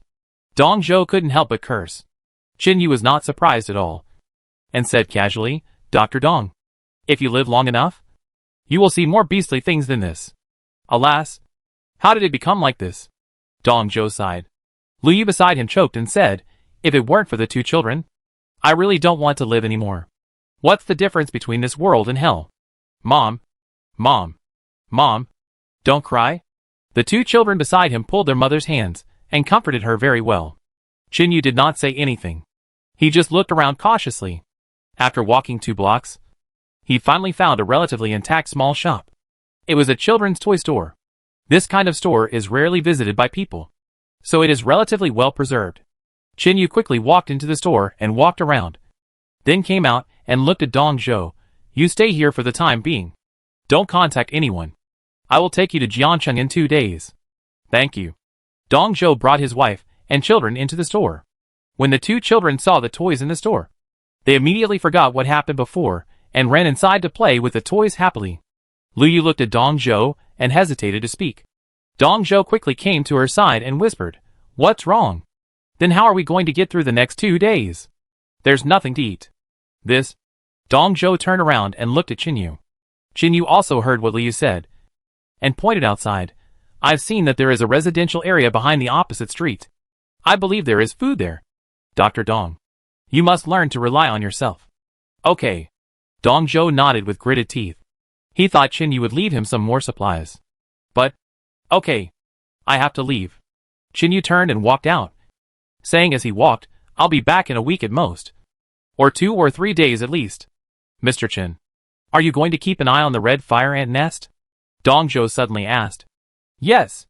"Well, although I don't know why you are so obsessed with red fire ants, I still hope you can succeed." "Thank you." Qinyu walked out without looking back. Dong Zhou looked at Lu Yu helplessly. "Wife, it's okay. I'll go out to find food these days. You'd better forget it." Lu Yu reached out to wipe away her tears and said softly, "Your heart is not good. If you encounter danger, you won't even have the strength to escape. Let me go find it." "It doesn't matter. I'll go. I can hide." "No." Lu Yu reached out and touched Dong Zhou's face. "You are good at using your brain in this life. But forget about physical work. It's okay. For you and the child. I can do it." Just when Dong Zhou wanted to speak, Qinyu suddenly came back. He was holding a crossbow in his hand. A bag of crossbow arrows. Dong Zhou was stunned. "Where did you get this?" Qinyu put the crossbow and crossbow arrows on the counter. "Leave a weapon for you." Lu Yu hurried over and asked, "Mr. Chen, do you have a gun?" Qinyu glanced at her. "Can you use a gun?" "No. But I can learn. Let's talk about it later." Qinyu shook his head and said, "Try to use the crossbow now. This weapon is silent. If you fire the gun, those people will be attracted soon." Lu Yu was dumbfounded. That's right. Even if he learned to shoot, if he attracted that group of people, his whole family would be ruined. It's safer to use a crossbow. This Qinyu's thinking is too meticulous. He has taken all these things into consideration. It's really amazing. Qinyu left again. This time he really left. Dong Zhou picked up the crossbow on the counter, looked at Lu Yu and said, "This, I can teach you." "Yes." Qinyu left the store and rushed back to the contaminated area as quickly as possible. "I have to keep an eye on it these 2 days. Let's deal with the matter of the insect king first. Everything else is secondary." As for the cannibals, although there are many of them, and their firepower is quite strong, but they are all small fry in front of Qinyu. It's not too late to deal with them after the matter of the insect king is dealt with. According to Dong Zhou, the new queen ant will eat crazily to accumulate energy in the next few days, and then will look for drones to mate. It will take at most a week, or maybe the result will be known within 2 or 3 days. By then, when the new queen ant mates, Qinyu will have a chance to deal with it. Came to the outside of the contaminated area. Qinyu looked around. "Hey, brother Qinyu." Suddenly, a head popped out of a window on the 5th floor of a building not far away. It was Tao Jinhui. Qinyu looked up and waved at him. "Brother, wait for me. I'll go down soon." After saying that, his head retracted. A few minutes later, Tao Jinhui ran out of the building carefully, looked at Qinyu and smiled. "Brother, you are back again? You don't want to enter the contaminated area again, do you?" "Not for now. But I want to find a place nearby to observe the nest of red fire ants." "Observe the nest?" Tao Jinhui turned around and pointed to the roof of the building where he was hiding. "If you ask me, the rooftop of this building is the best observation point. Just in time to see the park's artificial lake." "Really?" Qinyu looked up and smiled. "Okay. Then this is it. I might stay for a few days." Tao Jinhui was quite enthusiastic. The guy used his own judgment to determine that Qinyu was not the kind of person who killed innocent people. So he took him to his shelter. It was in a residential building on the 5th floor. It was a luxuriously decorated house. In a small town like this, the decoration cost of this house must be at least 300,000 yuan. You can imagine how luxurious the room is. A very luxurious 3-bedroom and 2 living room. As soon as I entered the living room, There were a lot of daily necessities piled in the corner. It seemed that he should have looted the entire building.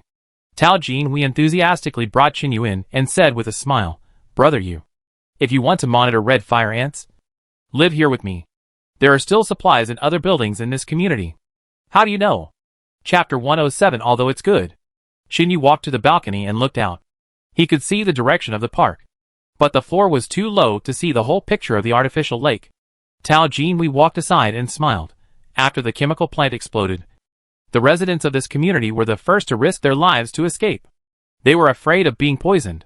So the homes of the residents in the community are intact. Although the refrigerator has no power, the meat and vegetables have spoiled. But if you search carefully, you can still find a lot of canned food and snacks. Qinyu nodded and looked back at him. "You are quite amazing. You have lived alone for so long. And you are also very smart in finding supplies. Hey, brother Yu, you're pretty cool. If I had your running speed, I wouldn't have to hide here and there every day. You run too fast." "It's okay." Qinyu patted his shoulder. "Although your place is nice, you can't see the whole picture of the artificial lake. I'm going to the rooftop." "Aw, brother Yu, you still need to observe so carefully?" Tao Jinhui was stunned. "Yes, I need to observe that place closely." "Okay. If you're bored, you can come up and talk to me. I'm going up." After Qinyu finished speaking, he opened the door and left. What on earth is he going to do? After Qinyu went up, Tao Jinhui looked confused. Qinyu went all the way to the rooftop. He climbed up to the rooftop through the fire maintenance port. This building has a total of 16 floors. It is quite high. Qinyu walked to the edge of the rooftop, looked into the park in the distance, and finally nodded with satisfaction. You can see the whole picture of the artificial lake.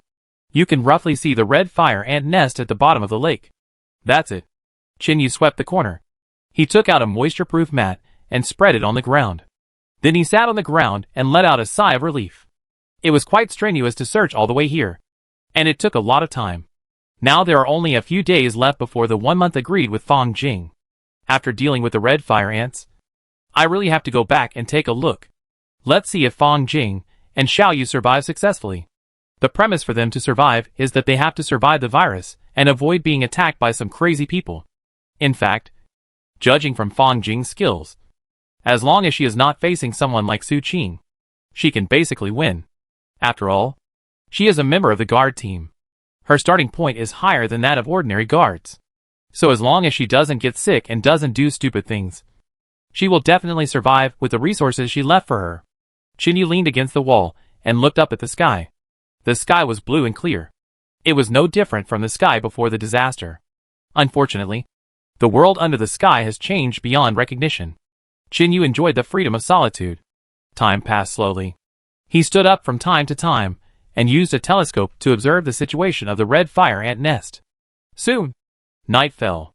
When Qinyu picked up the telescope again and looked at the red fire ant nest, he saw a red ant colony like a vast ocean spreading out. It was so spectacular. Wherever it went, the rotten corpses turned into bones. Moreover, Qinyu was surprised to find that the range of the red fire ants had become larger, and the distance they chased him was farther than the last time. It seems that this new queen ant is more powerful than before. Maybe it is the insect king. Just as Qinyu was observing carefully, Tao Jinhui's voice suddenly came from the fire escape behind him. "Brother Yu. It's me. It's me. I came up to get you something." Qinyu looked back. He saw Tao Jinhui coming out of the fire maintenance passage, running over with a smile, holding 2 canned meats, a bag of biscuits, and a bottle of mineral water. "Brother Yu." Tao Jinhui smiled and waved. "You don't have to send me anything. I have my own food." Qinyu glanced at the things in his hand. "Brother Yu, I know you must have a shelter somewhere else, but you didn't seem to bring anything this time. It's okay. You can eat without worry. I can still find supplies." Tao Jinhui put the things in the corner. Then he lay on the fence at the edge of the rooftop, looking at the red fire ant colony in the distance, and said, "Every night when night falls, those things go out to find food. It's really scary." "Xiao Tao, I see you smiling every day, as if you are very happy. Don't you feel depressed about this doomsday?" "There is nothing to be depressed about," Tao Jinhui murmured. "Compared to the previous days, I prefer the present. If I don't have food, I can just search other people's houses. But before, if I wanted to eat, I had to ask my adoptive parents. That required doing more things in exchange. At that time, I couldn't see the future. But at that time, you at least had friends around you. Right? Friends? Tao Jinhui smiled. Brother you. To be honest, people like me who live at the bottom of society have no friends at all. Others approach me just to laugh at me and bully me. Qin Yu did not speak. Tao Jinhui continued, in the past. Although the material resources were extremely abundant, and the country was thriving. In fact, for me, life was like falling into a terrible abyss. I was not happy, nor free. But now, I am very free. I can search for food everywhere. When one city is empty, I will go to other cities. I don't go to big cities, but to small and medium-sized cities. I believe that there are more materials in such places. When I meet bad people, I will hide. When I meet people who really need help, I will help them. I can decide my own life. No matter how many years I can live. At least I feel that I am still alive. Brother you, do you think I am right? Qin Yu said calmly, this is your own philosophy of life. Don't ask me if I am right or not. It is a new world now. And all order has been broken. Live the way you want. Brother you, how do you want to live? Tao Jinhui looked back at Qin Yu. Qin Yu stared at the red fire ant colony in the distance, and said indifferently, live the way you want to live. That night, Qin Yu talked a lot with Tao Jinhui. This young man who has been used to the fickleness of the world since he was a child is really good, and has his own set of judgment criteria and methods of doing things. The two chatted from nightfall until midnight. Finally, Tao Jinhui was exhausted. So he said goodbye, and went downstairs to the shelter to sleep. Qin Yu continued to lean against the wall. He took a nap from time to time. No words were spoken all night. Early the next morning, not far away, another large commercial building collapsed with a loud rumble. Needless to say, it must be that the cannibals have found survivors again. The rule of this group of people should be to kill all living people on sight. So it is not difficult to infer that all the people in their team were originally together, either from a certain company, or from a large factory, or from a prison. Qin Yu was awakened by the explosion, and quickly looked in the direction of the red fire ant nest in the park. Fortunately, there is no 8, 6, 7 abnormality these 2 days, because he didn't know when the new queen of the red fire ants would come out to mate. Qin Yu had no time to pay attention to the cannibals. Let them show off for 2 days. Once the insect king is dealt with, the cannibals must be wiped out. A few minutes later, a person climbed out of the fire staircase. Tao Jinhui came up again. Chapter 108 half a head shorter. He ran closer with a nervous look on his face, and said with lingering fear, that group of people have killed many survivors. This time it seems to be quite close to here. Don't worry. You are alone. They can't find you. I'm afraid they will blow up my residence. Qin Yu shook his head. Do you think their ammunition is unlimited? If they don't find any survivors, they won't fire randomly. That's true. Tao Jinhui squatted on the ground helplessly, scratching his messy hair. Brother you, why do you think those people have no sympathy? Killing people is just like killing animals. When you eat meat, do you care how the livestock died? But that's eating meat. Qin Yu glanced at him. They also eat meat. Ah? Tao Jinhui's face turned pale. What did you say? They? Yes. It's what you think. They eat human flesh. They are cannibals. So you'd better pray that they don't find you. Otherwise, whether you are alive or dead, they will cut you into pieces and dry you and eat you later. Ugh. Tao Jinhui suddenly retched. After vomiting, he wiped the corners of his mouth, and the whole person became half a head shorter. He hid in the shadows and murmured, I decided not to go out until they leave. Smart decision. Oh, it's so painful. Brother you, have you had breakfast? I'll get you some. No, I have my own. Qin Yu turned and walked to the far corner, took out a big backpack from the space, and then walked back and put it on the ground. He took out a few things from it. Tao Jinhui looked confused. Big ham, bread, milk, and boiled eggs. Brother you, did you get it last night? Yeah. Qin Yu took out a knife, sliced the thick and big ham, sandwiched it in the bread, and handed it to Tao Jinhui. Try it. Thank you. Thank you, brother you. Tao Jinhui excitedly took the bread. It looks delicious. The key is the big ham. It looks like it was made by the Russians. And when you cut it open, you can see that it is full of meat. It's so satisfying. Tao Jinhui opened his mouth and took a big bite. It's really delicious. Brother you. This ham is so delicious. I can't remember how long it has been since I last ate this kind of thing. Chinyu also picked up a few slices of ham. He ate it in big mouthfuls. Each of them had a can of milk and a boiled egg. Tao Jinhui was able to receive this treatment because of his sincerity. This kid was very enthusiastic towards Chinyu. He was not stingy with any food. So Chinyu had a very good intuitive feeling about him. The two chatted while eating. After dinner, Tao Jinhui went downstairs. He said he was going to take a nap. Anyway, he didn't dare to go out now, for fear of being caught by the gang, and then sliced into sausages and made into ham sausages. Chinyu stared at the direction of the small park alone. A day passed quickly. Gunshots were heard from time to time in the city. It should be the cannibals hunting everywhere. The next morning, Tao Jinhui came up again. He held a lot of food in his hands, all vacuum-packed snacks, saying that he was thanking Chinyu for treating him to a big ham yesterday. Chinyu was not polite. The two sat cross-legged, eating and chatting. While eating, there was a sound of a car engine downstairs. Chinyu quickly got up and took a look. He saw a small car driving to the edge of the contaminated area. Tao Jinhui looked in the shadows and asked in surprise, "Brother you, is it that group of people?" "It must be. Who else has a car besides them?" Chinyu stared at the car below. 5 people got out of the car. They talked for a while at the edge of the contaminated area. And then 4 of the 5 people put on protective clothing.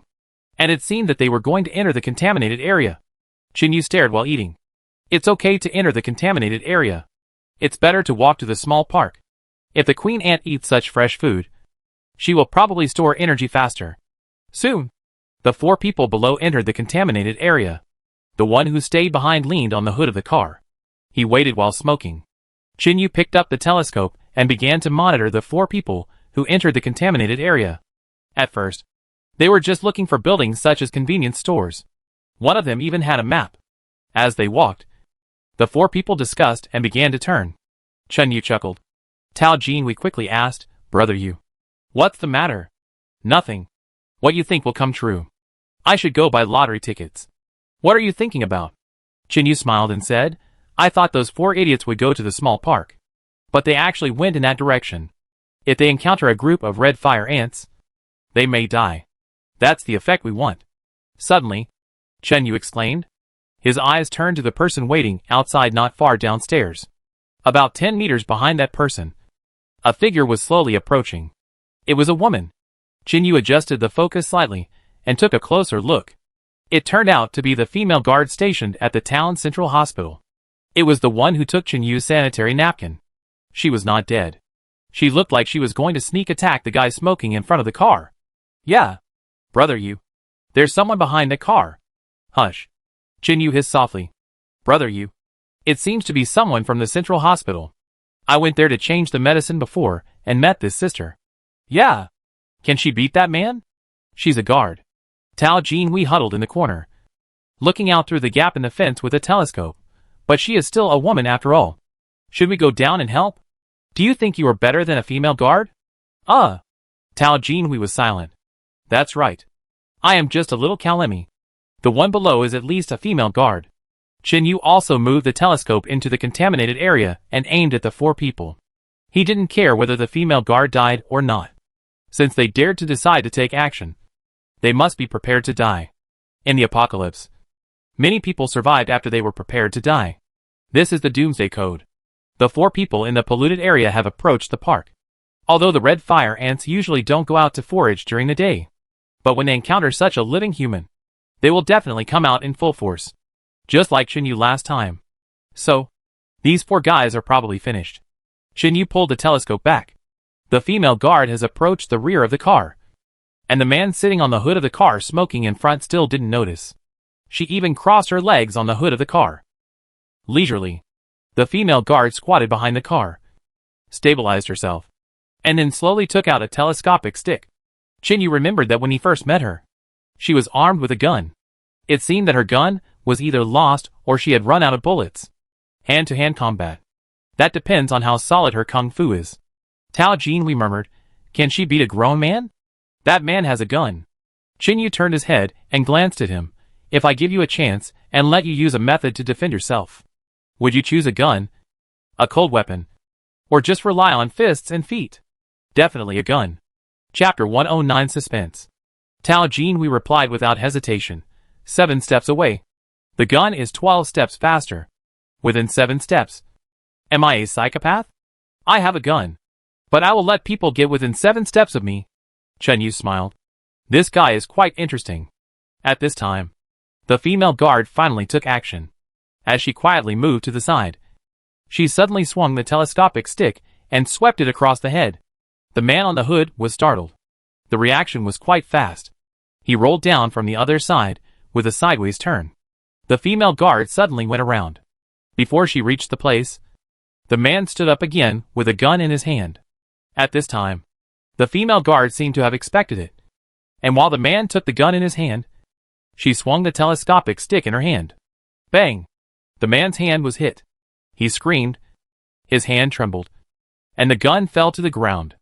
Then, the female guard flew forward like a tigress, grabbed the man's arm, and prepared to lock it. The man finally came to his senses, seeing clearly that it was a female guard. She immediately cursed and swung the electric gun to hit. Of course, he only knew the cuckold punch. The female guard had solid basic skills. She knew fighting and grappling techniques. After blocking the man's punches several times in a row, she directly used grappling techniques to lock the man's arm and twisted it with all her strength. The man screamed again. His arm was limp. Then, the female guard tripped the man and knocked him down with one knee on the side of his neck. The man died. Tao Jinhui upstairs saw this and slapped his thigh. Beautiful. At this moment, Chin-Yu's telescope had already moved to the 4 people in the contaminated area. He had predicted that the female guard would be alive, so there was no suspense. In the contaminated area, the 4 people wearing protective clothing did not know that their accomplices outside had already hung on the wall, and they were still searching all the way in the direction of the small park. When they passed the entrance of the small park, almost at the same time, they heard a strange sound. Then, one after another went in. Seeing this, Chin-Yu finally breathed a sigh of relief. With this extra meal, can the queen ant come out to mate directly? What did you say? What about mating? Tao Jinhui didn't hear clearly, so he looked up and asked. Nothing. Chen-Yu ignored him. Tao Jinhui scratched his head. Oh, I thought you wanted a woman. Brother Yu. Why? I want a woman. Can you help me? How can I solve it? Tao Jinhui smiled awkwardly. I want to solve it myself. It's the end of the world. And I'm still a virgin. Alas, maybe I'll still be a virgin when I die. Chen-Yu looked back at him again. You don't have a girlfriend? Brother Yu. With my background, how can a girl be willing to be with me? Nowadays, 9 out of 10 girls are materialistic. What about the remaining one? The remaining one is very materialistic. Chin-Yu smiled. Don't be too pessimistic. As long as you can survive, maybe one day you will meet the right one. Forget it. Tao Jinhui shook his head and said, at this time, no woman will follow me. Women like to seek comfort. They will only go to large shelters. You talk so old-fashioned. As if you know a lot. After speaking, Chin-Yu looked into the telescope and murmured softly, it's done. The park in the distance. When the 4 men in protective clothing slowly came to the artificial lake and saw the huge red fire ant nest, they turned around and ran away in fear. Unfortunately, a wave of blood swept out. The speed was fast and urgent. It was a few points faster than the last time when tracking Chin-Yu. The 4 men were not as fast as Chin-Yu, and they were instantly swept into the bottom of the artificial lake by the ant colony. After a few rounds in it, they were wrapped by a group of ants. It only took a few minutes. When the ant colony dispersed, the 4 people had turned into a pile of bones. It was too scary. At this time, the female guard downstairs also found guns and bullets in the car, installed them, and put them on her body, and then drove the car into the downstairs of the residential building community. It happened to stop in front of the building where Chin-Yu and Tao Jinhui lived. Tao Jinhui stretched his neck to look down and murmured, is this young lady going to stay here overnight? Maybe. Do you want to bring her some food? It's up to you. But remember, don't tell anyone about me. Why? Tao Jinhui looked up at him in confusion. No reason. Just do it. Okay then. Tao Jinhui got up and walked back, saying as he walked, I'll observe and see if she wants to live here. If she really lives here, then I'll help her. Police Citizen 503, Family Relationship. You want to solve the virginity problem? Tao Jinhui stumbled and almost fell to the ground. His face flushed, and he hurriedly defended himself. Brother, you don't talk nonsense. She is a guard goddess. I am just a dogtail grass. After saying that, he ran away. Chinyu blinked. Guard goddess? What do you mean you are a guard goddess? Have you seen what she looks like? You are still working hard on her lower body. After saying that, he shook his head. Continue to observe the nest. The red fire ant colony has retreated again. It is estimated that the 4 living corpses should be enough for the new queen ant to have a good meal. We must be prepared at all times. Maybe they can mate in the next 2 days. So, Xinyu waited without distraction. A day passed quickly again. Tao Jinhui never came up. And Xinyu also clearly saw the female guard enter the building. Obviously, this building was randomly selected as a temporary shelter. Is Tao Jinhui chatting? Soon, night fell. Just as Xinyu was preparing to make a simple dinner, Tao Jinhui finally climbed up, ran to Xinyu mysteriously, and said excitedly, Brother, you. Yes. Get out of the way. Xinyu's face suddenly turned cold, and he pulled Tao Jinhui away, while drawing his gun and pointing it at his back. At the entrance of the maintenance passage, the female guard also came out with a gun. The two met. The female guard was stunned. It's you? Although the female guard recognized Xinyu, she did not put down the gun, because Xinyu also had a gun in his hand. She followed Tao Jinhui up, because Tao Jinhui had taken the initiative to approach her before, and even gave her some food very enthusiastically. This made the female guard suspicious. This smiling boy was sneaky, and he took the initiative to give her food. Was he up to something? So she followed him secretly. Unexpectedly, she met Xinyu. The two of them kept pointing guns at each other. Tao Jinhui froze in place, not knowing what to say for a while. After a few seconds, the female guard finally put down her gun first and said frankly, It's unexpected to meet you here. I'm surprised too. Xinyu also slowly put down his gun and asked casually, Did the rest of you die? Yeah. Chapter 110 failed to escape. The female guard nodded, walked aside with a gloomy expression, looked down and said softly, This group of people is too cruel. After getting the news, they directly used tanks to destroy the building. Director Yang and his men failed to escape. I thought I was lucky to survive because I was working outside. Then you are really lucky. You don't have to be made into dried human meat and pickled for eating. The female guard looked back at Xinyu. What do you mean? They are cannibals. Xinyu explained casually. They are a group of creatures that have abandoned humanity. If we talk about the food chain, they cannot be called human because humans are their prey. Have you been in contact with them? Yes. The female guard turned pale, leaning against the fence and slowly sitting on the ground, looking at the gun in her hand. She murmured, There are too many of them, and I can't destroy them alone. Indeed? Alas, what's the point of me living? Xinyu glanced at her and pointed at Tao Jinhui. If you want to know the meaning of life, you can talk to him.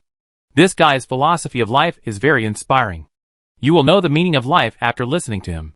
The female guard was stunned and turned to look at Tao Jinhui. Tao Jinhui blushed and waved his hand in embarrassment. Brother, you don't play tricks on me. What are you kidding? Xinyu looked at him in confusion. I'm telling the truth. Your philosophy of life is very inspiring. This female guard has no intention of living anymore. Why don't you counsel her? When she was fighting for her life down there, didn't you want to help her? I don't. I'm not qualified. Tao Jinhui seemed to be very young. He was already blushing. Xinyu was also very confused. It's not like he was introduced to a girl. Why is he so nervous? Has he never talked to a woman before? This is too exaggerated. At this time, the female guard stood up, put on her gun, and stretched out her hand to Xinyu. Hello. Let's get to know each other formally. My name is Qinyao, and I am a security guard at Daxing Town Branch. Xinyu, a sophomore at Jiancheng University of Science and Technology. Qinyao was stunned. Are you still a student? Yes. Xinyu nodded calmly. Tao Jinhui on the side was also confused, looking at Xinyu in astonishment and said, Brother, you are just a sophomore? What's wrong? Xinyu glanced at him. I thought you were from the special forces. So cool. With your running speed, I think you can win first place in the World Sprint Championships. As soon as Tao Jinhui finished speaking, Qin Yao reached out to him. What about you?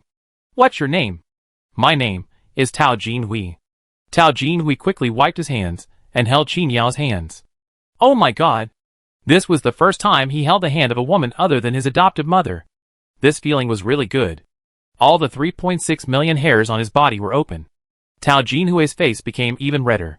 Steam even began to come out of his head. Unfortunately, Qin Yao had no feelings for him at all. After shaking hands, she walked directly to Qin Yu, her face somewhat red, and whispered, "Do you still have that sanitary napkin?" "Yes." "Wait." Qin Yu nodded readily, turned around and walked to the backpack in the corner, reached in and took out a pack of sanitary napkins, turned around and handed it to Qin Yao. Qin Yao blushed and smiled shyly. "Thank you." "You're welcome." Qin Yao turned around and ran away in a hurry. Qin Yu didn't take it seriously, and walked to the fence to continue monitoring the red fire ant nest in the distance. At this time, Tao Jinhui sneaked up and asked in confusion, "Brother Yu, are you familiar with her? Why is she shy when she sees you?" "Boy, you haven't eaten pork yet, but you haven't seen a pig walk?" Qin Yu was very upset. "You call her shy? Isn't it? Your uncle." Qin Yu waved his hand. "Go find a mirror and look at yourself, and you will know what shy means. She just asked me for sanitary napkins." She was just embarrassed. "Oh," Tao Jinhui suddenly realized, and then asked, "Brother Yu, why do you take all the supplies? Even sanitary napkins? Men are useless." "Who said useless?" Qin Yu curled his lips and said, "When one day in the future you don't even have antipyretic medicine, you will know what sanitary napkins are useful for." "Antipyretic medicine?" "Yes. In the future, there will be no medicine. If you have a fever, the best way to cool your head is to cover your head with a sanitary napkin and then pour water on it. I guarantee that the water storage capacity is excellent." Tao Jinhui broke out in a sweat. This is also possible? And he has to be a college student. This is a wild imagination? Just when Tao Jinhui was about to say something flattering, Qin Yu suddenly shuddered and looked into the distance with his eyes wide open. What happened? Tao Jinhui also ran to the fence and looked out. He was so scared that he exclaimed, "Ah!" In the small park and the pollutants in the distance, millions of red fire ants spread around the artificial lake like a volcanic eruption. Originally, this scene would happen every night. Tao Jinhui was no longer surprised. But today's scene was a bit scary. After the red fire ants spread out, they did not spread in all directions, but began to pile up around the artificial lake. The red fire ants continued to connect and climb up. In an instant, they formed a red ant wall. Qin Yu exclaimed, "Here they are! Ahead of schedule." After saying that, he actually supported the railing of the rooftop with both hands and actually jumped down from the top rooftop. At that moment, Tao Jinhui's mind was blank. After a few seconds of being stunned, he stretched his neck and shouted, "Fuck! Brother Yu! This is the 17th floor! Brother Yu! Brother Yu! You are crazy! You!" Tao Jinhui ran to the edge of the fence, leaned out and looked down. Uncle! My mother!" Qin Yu actually used parkour to jump down. He reached out and hooked the balcony railing every 2 or 3 floors. Just like that, he jumped from the top of the 17th floor to the ground at a speed that was almost terrifying, and then rushed to the contaminated area like a gust of wind. Tao Jinhui was completely dumbfounded. Is this a sophomore? Tao Jinhui stood on the rooftop and watched Qin Yu jump down the building at a speed that was almost like the wind, put on protective clothing, and rushed into the contaminated area. At this time, footsteps came from behind. It was Qin Yao who came back. As soon as she came up, she found that Qin Yu was gone, and she seemed to have heard Tao Jinhui shout just now. "What's wrong? Where's Qin Yu?" Qin Yao walked to the edge of the rooftop. Tao Jinhui looked at her with a dull face, and pointed down casually. "There." "What?" Qin Yao was startled, and rushed to the fence and looked down. Sure enough, she saw a white figure running wildly in the contaminated area. The speed was simply terrifying. Like a car. Qin Yao was shocked. "Is that Qin Yu?" "Yeah." Chapter 111 Escape. "How is it possible?" "It was definitely him. I watched him jump from here, and then put on protective clothing and rushed into the contaminated area." Qin Yao was surprised. "Jump from here?" "Yes. I really didn't lie to you. He jumped from here. His speed is even faster than that. Brother Yu may not be an ordinary college student. Qin Yao didn't know what to say. In addition, she was also surprised to find a wall of red fire ants spreading in the direction of the small park. What is that? A colony of red fire ants. Such a large area? Yes. Qin Yao looked at Tao Jinhui in shock. Are those red 527 fire ants? Can these red fire ants be stacked up to form a wall? Yes. Tao Jinhui looked at her seriously. Those are really red fire ants. And they can also transform. Brother Yu's purpose here is to monitor those red fire ants. What do you monitor red fire ants for? I don't know. Qin Yao was confused, turning around and continuing to stare at the distance. Her curiosity about Chen Yu grew stronger and stronger. What is he doing? Who is he? A person who can jump from the rooftop of the 17th floor? He doesn't even exist in the guard team. Right? Qin Yao stopped talking. Tao Jinhui stopped talking. He was more curious. So the two of them stared at Qin Yu's figure in the distance. In the contaminated area, Qin Yu rushed all the way. He was waiting for this moment. While running, he also took out a weapon from the space. The most powerful domestic single-soldier cannon. EP78A 120mm anti-tank rocket launcher. This thing is fierce enough. It has very powerful explosive power and secondary deflagration ability. Even the high temperature formed by the secondary deflagration is 800 degrees. If only the vertical static armor piercing thickness is counted. It can almost reach 800 millimeters thick. It can threaten all mainstream third-generation tanks in the world. It should be no problem to use it to deal with a red fire ant colony that has not yet completely evolved and mutated. We have to give it a try. If one armor-piercing bullet doesn't work, then throw out 100 or 80 grenades. And then use the Gatling gun to bombard the queen ant. I don't believe that it won't kill the queen ant. Qin Yu finished reloading while running. Upstairs in the distance, Tao Jinhui rubbed his eyes hard. Hey, why didn't I see clearly where brother you got that thing from? What is that thing? Is it a rocket launcher? It looks like, yes. Qin Yao was also dumbfounded. Because she didn't see it clearly either. She only saw Qin Yu flash through an alley and came out with a rocket launcher. Although Feng Yao didn't know what model it was. He knew it must be a single-soldier rocket launcher. That guy actually got this kind of weapon. At this moment, Tao Jinhui suddenly exclaimed, "Oh no! The red fire ant colony has discovered brother Yu." What? Qin Yao hurried to look. In the contaminated area. Since Qin Yu had already stepped into the queen's perception range, a wave of red ants quickly spread from the red fire ant wall in the park and rolled towards Qin Yu. Chen Yu, who was running wildly, suddenly felt his hair stand on end. There is danger. It is estimated that the ant colony is here to stop him. However, the maximum killing range of the anti-tank missile is within 800 meters. Now there is still a distance of 2 kilometers. So he must get closer. But the ant colony is indeed very troublesome. What to do? Qin Yu is racing against time.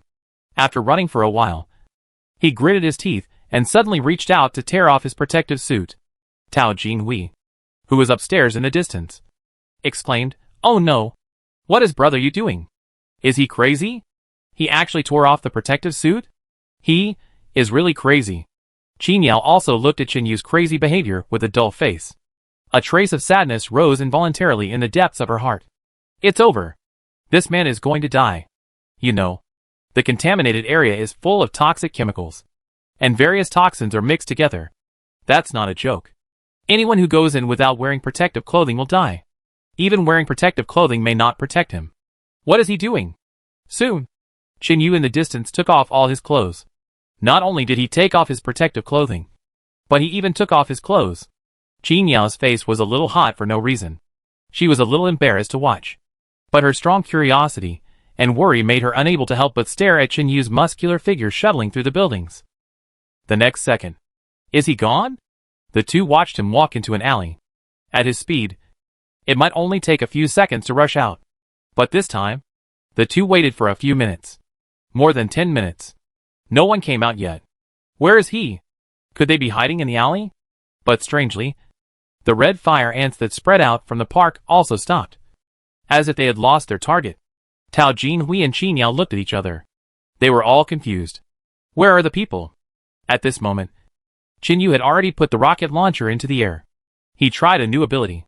Chameleon camouflage. While walking through the alley, He touched the grass ground, and his whole body turned into grass. It even smelled like grass. Red fire ants have a very sensitive sense of smell and vision, and their memory is super strong. If you want to deceive them, you have to use some ruthless tricks. As a result, it really worked. The red fire ants that came out to block him stopped, lost their target, and tried various things in the same place. Chunyu ran all the way and soon approached the 800-meter shooting target distance. But he didn't stop. The closer the distance, the greater the chance. This is a once-in-a-lifetime opportunity. If you miss it, the insect king may escape. So you must take it down. A few minutes later, Chunyu, who had activated his superpowers, had already run outside the small park. He jumped onto the wall, climbed up to the top of the old tree next to him in a few steps, and quickly took out the anti-tank missile under the cover of the branches. At the same time, in the artificial lake in the park, inside the red fire ant wall, suddenly a huge buzzing sound rang out.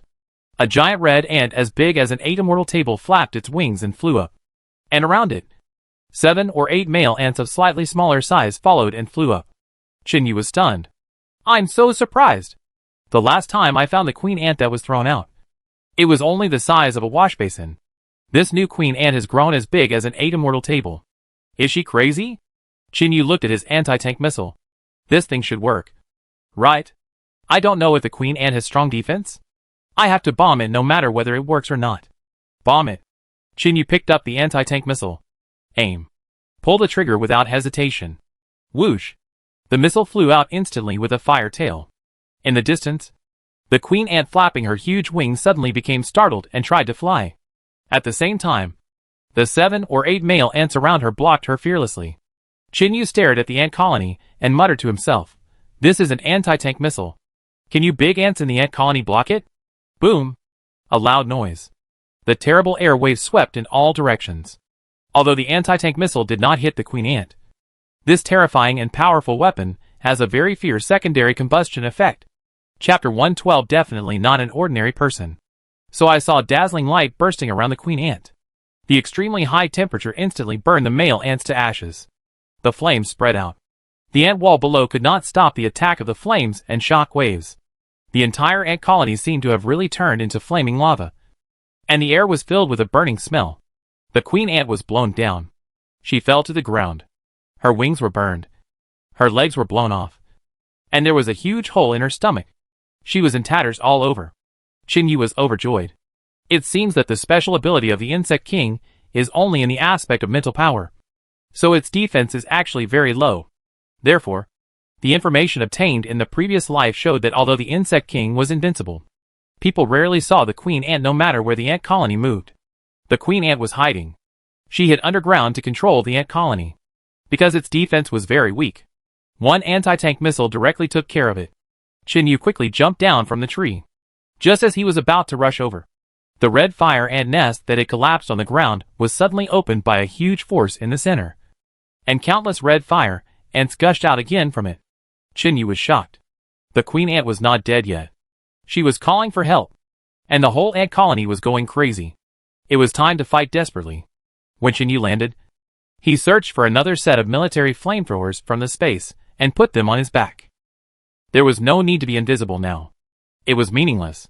Chunyu removed his camouflage and rushed out with the flamethrower. Whoosh! The flames rolled wildly. Although the red fire ants that rushed over were not afraid of death, they were still afraid of fire. A large number of ant colonies were killed and injured by the waves of fire. A passage was immediately opened in the middle. In front, a large group of engineer ants were struggling to hold the queen ant and prepare to escape. But unfortunately, the queen ant was too big and heavy now. It was also difficult to hold it. It was impossible to walk fast. Chunyu's ability to control muscles was fully activated at this moment, and his speed increased by 3 or 4 times. Before the ant colony closed up, he rushed straight into the center of the ant colony. The flamethrower sprayed wildly at the queen ant. In an instant, the surroundings were a sea of fire. The queen ant was burning and kept making strange noises, shaking and rolling violently. Seeing that she was about to die, Chunyu jumped over, took out a tactical machete from the space, and chopped it down on her head. The queen ant's head fell to the ground without any hindrance. When the queen ant died, The entire ant colony suddenly fled in all directions, like boiling water.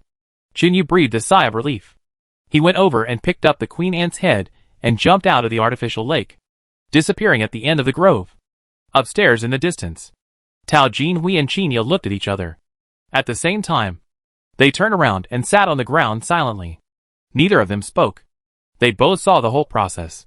At first, they thought Chinyu was dead, but he appeared in the park inexplicably. Then, he got a flamethrower from somewhere and killed everyone. The last knife cut off the head of the queen ant. You know, it was a red fire ant colony. When they saw the queen ant that was as big as the 8 Immortals table, they were already scared to death. But when they saw Chinyu's behavior, it was clear that he was going for the queen ant. So he kept staring at the red fire ant colony. Just for this? Is he really an ordinary person?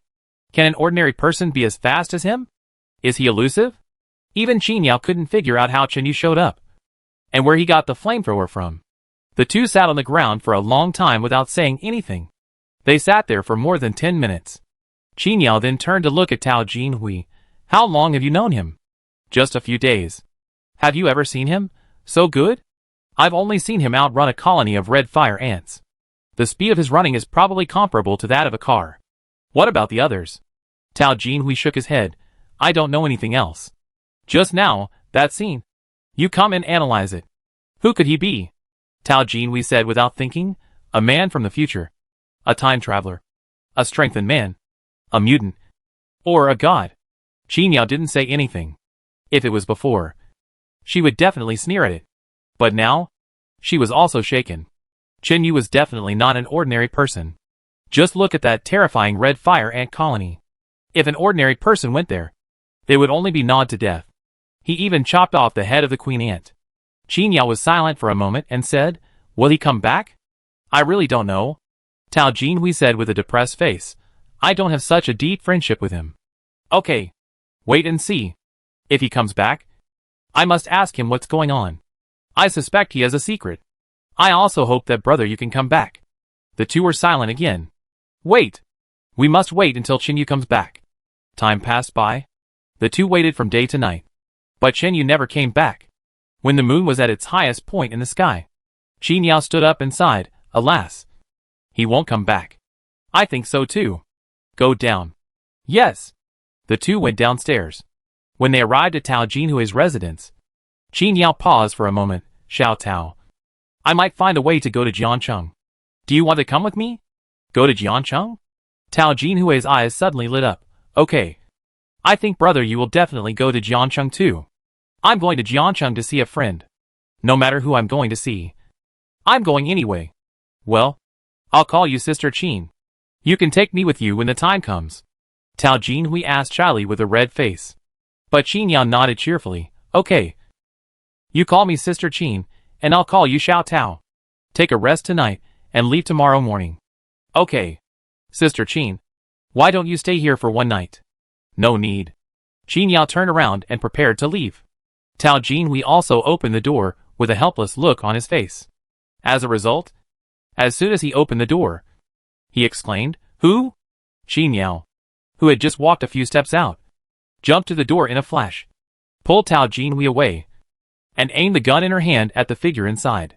Like a woman, she was wearing a very sexy suspender nightgown, bare white legs, short hair, bare feet. Who is this?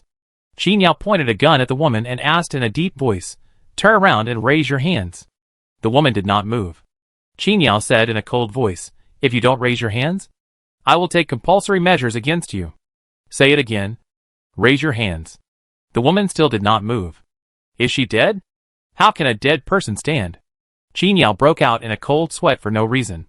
She turned her hand to signal Tao Jinhui to stay away. And she? 24.4%.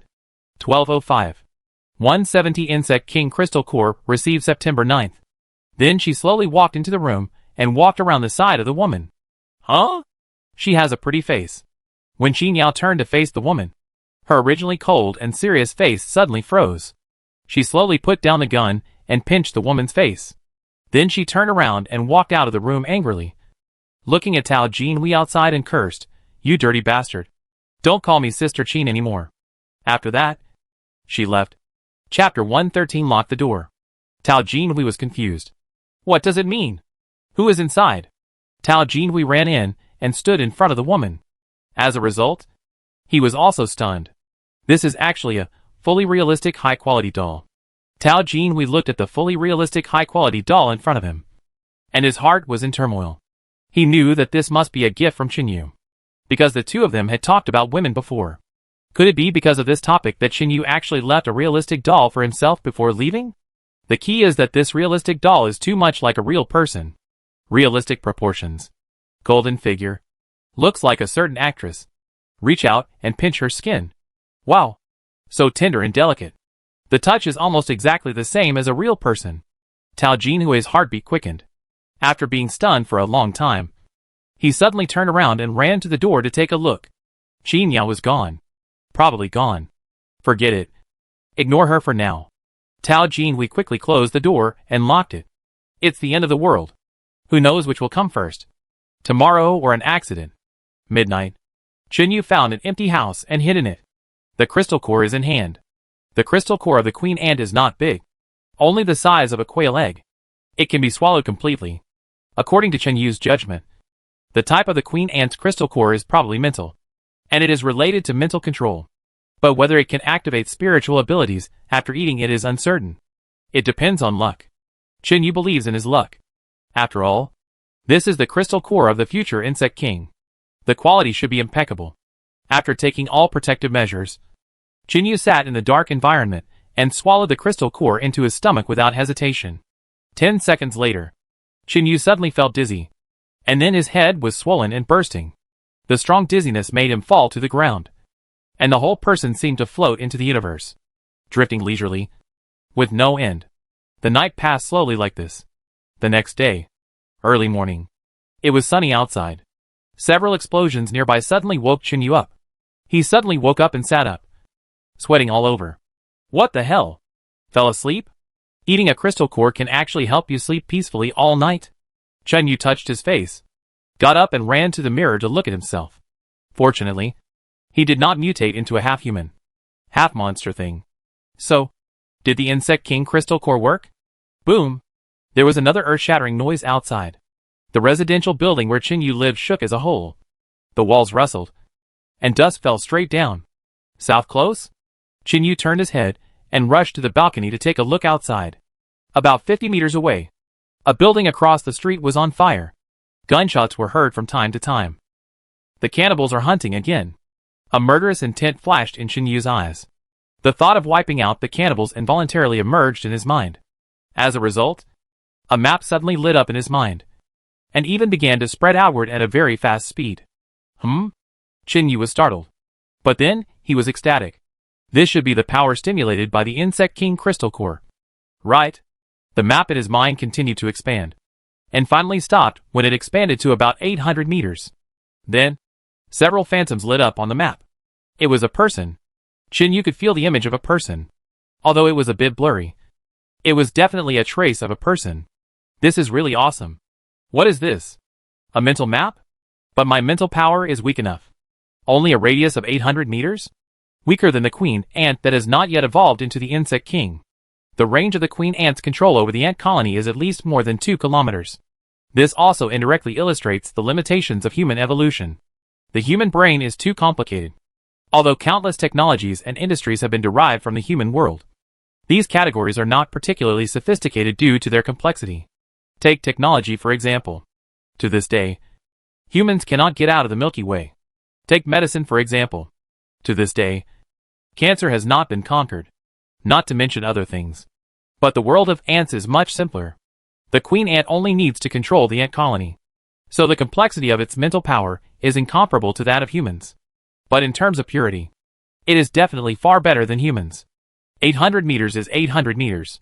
I believe that it can be expanded slowly with diligent training in the future. At this time, in the map in Qinyu's mind, the figures also gathered downstairs of a building. It was downstairs of the building that was on fire not far away.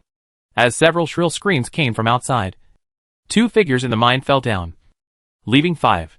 Some survivors were killed. Qinyu rubbed his face hard twice, then took out a chocolate bar from the space, and walked out while chewing. Go get revenge. The cannibals dared to use tanks to bombard us, so they were doomed to be wiped out. 10 minutes later, on the long street outside, 5 men in tattered clothes walked and chatted. The 2 men in the front had submachine guns hanging on their bodies. The 3 men in the back were each dragging a small cart. The cart was filled with bloody bodies. The 5 men were chatting happily. Zhang Jia, do you feel good when you go out on duty? It's really good. I'm excited to kill people. Haha. Of course. Sixth brother. When can you get a gun for us 2 brothers? Why are you in such a hurry? Do you think this thing is an axe or a shovel? Can you get it easily? You have to know that our current firepower level was obtained after traveling to 5 cities. Yes. Sister Shin is strict. Don't take the initiative to ask for it until she tells you. If she's in a good mood, she'll just scold you. If she's in a bad mood, we'll have to eat you next time. Oh, then don't do it. That's it. That's right. Why are you in such a hurry? Yes, we go out hunting and catch ordinary people. So 2 submachine guns are enough. If we really encounter the army, the ghost team will have to take action. Sixth brother. How are those people in the ghost team selected? Those people? They are amazing. They are either serious criminals in prison, former mercenaries, or bandits. Anyway, everyone is as good as a special forces soldier. Oh, I'm so envious. I also want to join the ghost team. They have women to play with, and meat to eat every day. Envy the hell. I tell you, their update and replacement rate is also the fastest. One careless person will have his head blown off. Just like you. One of them made a gun gesture with his hand and pretended to gesture to the person behind him. He also dubbed. Bang! As a result, as soon as his voice fell, the head of the person behind him was pierced by a bullet, and a burst of blood splashed. Several people were stunned at the same time. What the hell? What does it mean? Is this the practice of the 6 Meridian's divine gun? On the long street, the remaining few people were dumbfounded. No one reacted, because there was no gunshot.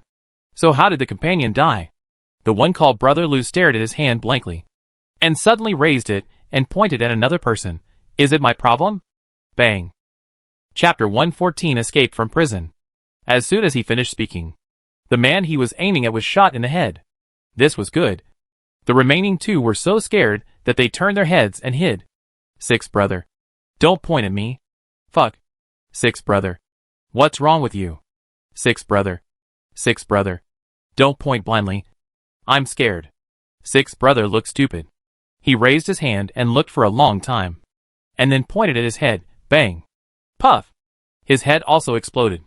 The other 2 were scared and hid aside, looking at each other, all a little at a loss. A few minutes passed. No movement. One of them bravely stood up slowly, walked to the body of Sixth brother and pushed it. It's over. It's really dead. He suddenly picked up the submachine gun on the ground and shouted loudly, there must be someone in the dark. Come and get the gun and hide. The remaining men heard it, and suddenly realized it. He rushed over to pick up the gun on the ground and hid again. The long wait began. 10 minutes. 20 minutes. Half an hour. An hour. In the corner. What's going on? No one. No. There must be someone. Fuck. There was someone. Why didn't they shoot when we went to pick up the gun just now? If there was really someone in the dark, with such good shooting skills, we would have both been finished just now. There is no one at all. How did Brother Lu and the others die when there was no one? Killed by Brother Lu? How? I don't know. Anyway, Brother Lu's bang seems to be real. I think it is real too. How about we go out and try? If there is really no one, then hurry back with the supplies. We have exceeded the time limit, and we will probably be punished if we go back. Let's go. Hurry up. 2 people sneaked out from the corner, until they reached the middle of the long street. No one fired a gun. Soon, they threw the bodies of their companions onto the cart, and then pulled the cart up and ran all the way. Nothing happened. The 2 were dumbfounded. The more they ran, the weirder it felt. What happened to Brother Six? Did he mutate? Or was he possessed by a god? Could he use his fingers as guns? I have to go back and tell Big Sister about this. Half an hour later, the 2 arrived at the entrance of a supermarket in the city center. The cannibal convoy was parked outside. They were stationed here. There were people standing guard outside with live ammunition. There were snipers on the tall buildings in front, behind, left and right. The two pushed the cart back in fear, and came all the way to the supermarket hall. The place where the shelves were originally placed had been cleared long ago. Now there were camping tents one after another. It was packed. It was crowded and noisy inside. Two people were taken to the back kitchen by two strong men, and taken out through the employee passage on the side of the supermarket. Outside was the place where human flesh was processed. In the cannibal team, the person in charge of food was called Zhao. He had a fierce face, a beard, and a scar on his face. He was shirtless. He was covered in blood. Two people came behind him. Zhao was directing his men to dissect the corpse. The good parts of the meat were all air-dried and dried. The bad parts were pickled.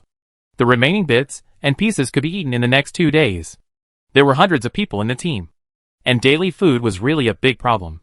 When he found that the people who went out to find supplies had returned, he immediately wiped his hands with his apron and walked up to the two people to take a look. Why is Lu lying here? He pointed with a glare. The older of the two men who came back quickly explained. He explained in detail what happened when they went out, including how Lu killed two companions with a handgun. After he finished speaking, Zhao waved his hand and slapped him. The man who was slapped turned around twice. Damn. You think I'm your sister-in-law? And you're joking with me? Tell me. Did you kill Lu? Did you? Master Bao. Master Bao. It's really not. Brother Lu really died like this. Fuck you. Damn it. Come on. Come here. Tell me how Lu killed two companions and killed himself. Use your hands to compare one for me to see. Zhao was furious and pulled the man back. The man made a gun gesture with his hand with a sad face, and said to Zhao aggrievedly, Master Bao. Sixth brother made a gun gesture like this, and it was over with a bang. Puff. Zhao Bao's head was instantly shattered by the bullet. Blood sprayed all over the man's face. The man was shocked. What the hell? He could do it himself? He widened his eyes in astonishment. But Zhao Bao's men were not happy. Several people immediately rushed up and shouted angrily, Who fired the gun? The man who was slapped by Zhao Bao stared blankly at the person asking the question, then raised his hand and said to the person asking the question, I fired it. Bang. Puff. Another head exploded. The man suddenly became excited and ecstatic, and simply pointed his hands at Zhao Bao's men. Bang. Bang. Bang. No response. Embarrassed? A thought suddenly flashed through the man's mind. Can't we shoot continuously? As soon as the thought fell, he was stabbed in the neck by another of Zhao Bao's men. The remaining one didn't escape either. They were all hacked to pieces. Then, someone quickly reported the news here to the inside. In the hall. In the luxurious tent in the middle. As the leader of the cannibals, Shen Yuju's current life is very refined and luxurious. She had just finished washing up. Looking at herself in the mirror, Shen Yuju nodded with satisfaction. She was originally a serious criminal. Economic fraud. The amount was very large. She was originally sentenced to more than 30 years. She was in prison at a young age, and had been in prison for 6 years. Suddenly, the world came to an end. She took advantage of the chaos in the prison, and used her body to seduce a gangster in the prison. Then, she got close to the strong man, and successfully escaped from the prison. Later, the gangster was too weak, and could not survive the last few days of the extremely hot temperature and died. Most of the gangsters who followed him dispersed. But Shen Yuju was smart enough. She racked her brains to gather the remaining brothers who had not left together, and started all kinds of looting and sneak attacks on the official rescue team. This woman is cruel and merciless. She really has no heart of a saint. She is the kind who kills without hesitation. Wherever she goes, no grass grows. At first, she killed people just to silence them. Later, they went to other small cities, and found that the city supplies were insufficient, and most of the food was rotten and spoiled and could not be eaten. So in order to fill her stomach, Shen Yuju was the first to start eating people. She really had no psychological burden. After eating people, she became stronger and smarter. Therefore, her cruelty and ruthlessness won the admiration and appreciation of those desperate people, and they slowly began to follow her. After a while, Shen Yuju became the new big sister. She gathered hundreds of ruthless people under her. 80% of them came out of prison. The rest were collected on the road. In the past, Shen Yuju ran a company, and had a lot of management experience and economic acumen. Therefore, under her management, this cannibal team has basically formed a very solid group. Until today. Chapter 115 Virus Sweep. Shin finished washing up. She turned around. Behind her was a dining table covered with a black cloth. In the middle of the table was a large pot lid. Next to them stood two ugly women with big shoulders and waists. They were wearing leather jackets and leather pants. These two women were also ridiculously ugly. Their faces were full of freckles, and their lips were turned outward. They had gaping teeth and pointed noses. Their faces were shaped like gourds. In short, they were very scary. Even terrifying. The dining table was moving slightly. You could see the black cloth was shaking. After Shin finished washing up, she twisted her slender waist and walked to the dining table and asked, "Is the tofu pudding ready for today?" "Sister Shin, it's ready." An ugly woman nodded respectfully. "Have those who went out on duty returned?" "Yes. They have already gone to Zhao Erbao's place." Shin nodded. "This town is too small. There are not many people left alive. Stay for 2 more days. And then we will go to Jiancheng along the highway." "Sister Shin, are there any troops stationed in Jiancheng?" The ugly woman looked worried. "What's the use of the troops?" Shin put on her napkin elegantly, picked up the knife and fork on the table, and curled her lips slightly, from the information collected by the radio. "We can know that the world is now swept by the ancient virus. Big cities are even worse. Jiancheng is just a second-tier city. There are no medical treatments and no important people. So, just wait and see. Even if there are garrisons, there probably aren't many people left alive." The ugly woman smiled when she heard this. "Sister Shin is smart. She made all of us eat human flesh." The other ugly woman smiled heartlessly. "Yes, Sister Shin.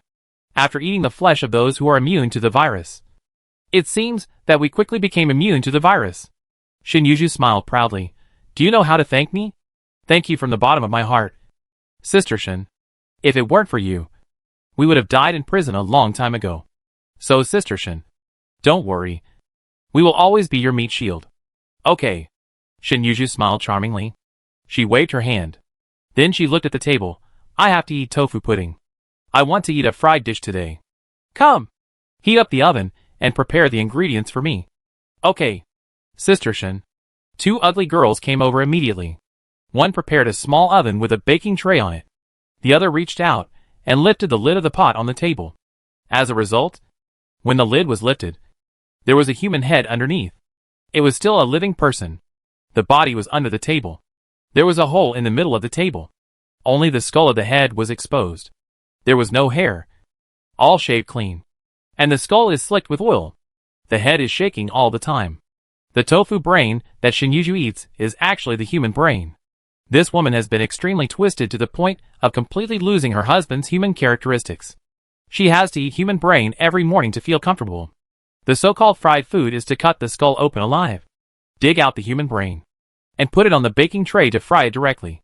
She also needs to add some lemongrass or something, in order to ensure the freshness and heat of the brain. The person must be alive. In her words, only the human brain full of the taste of fear is the most delicious. Now, it's just right. The people below are all tied up. But extreme fear still made him struggle and shake constantly. So the table was shaking. Shin didn't care. It was the same scene every day. The ugly girl didn't care even more. 1 minute later, the ugly girl who went out hurried back and said in shock, "Sister Shin, Zhao Erba was shot. And he has a little brother." "What?" Shin was stunned and stood up suddenly. "Where was he shot?" "Just outside the supermarket employee passage." "How is it possible?" Shin asked in confusion. "Why didn't I hear any gunshots?" The situation at the scene is a bit strange.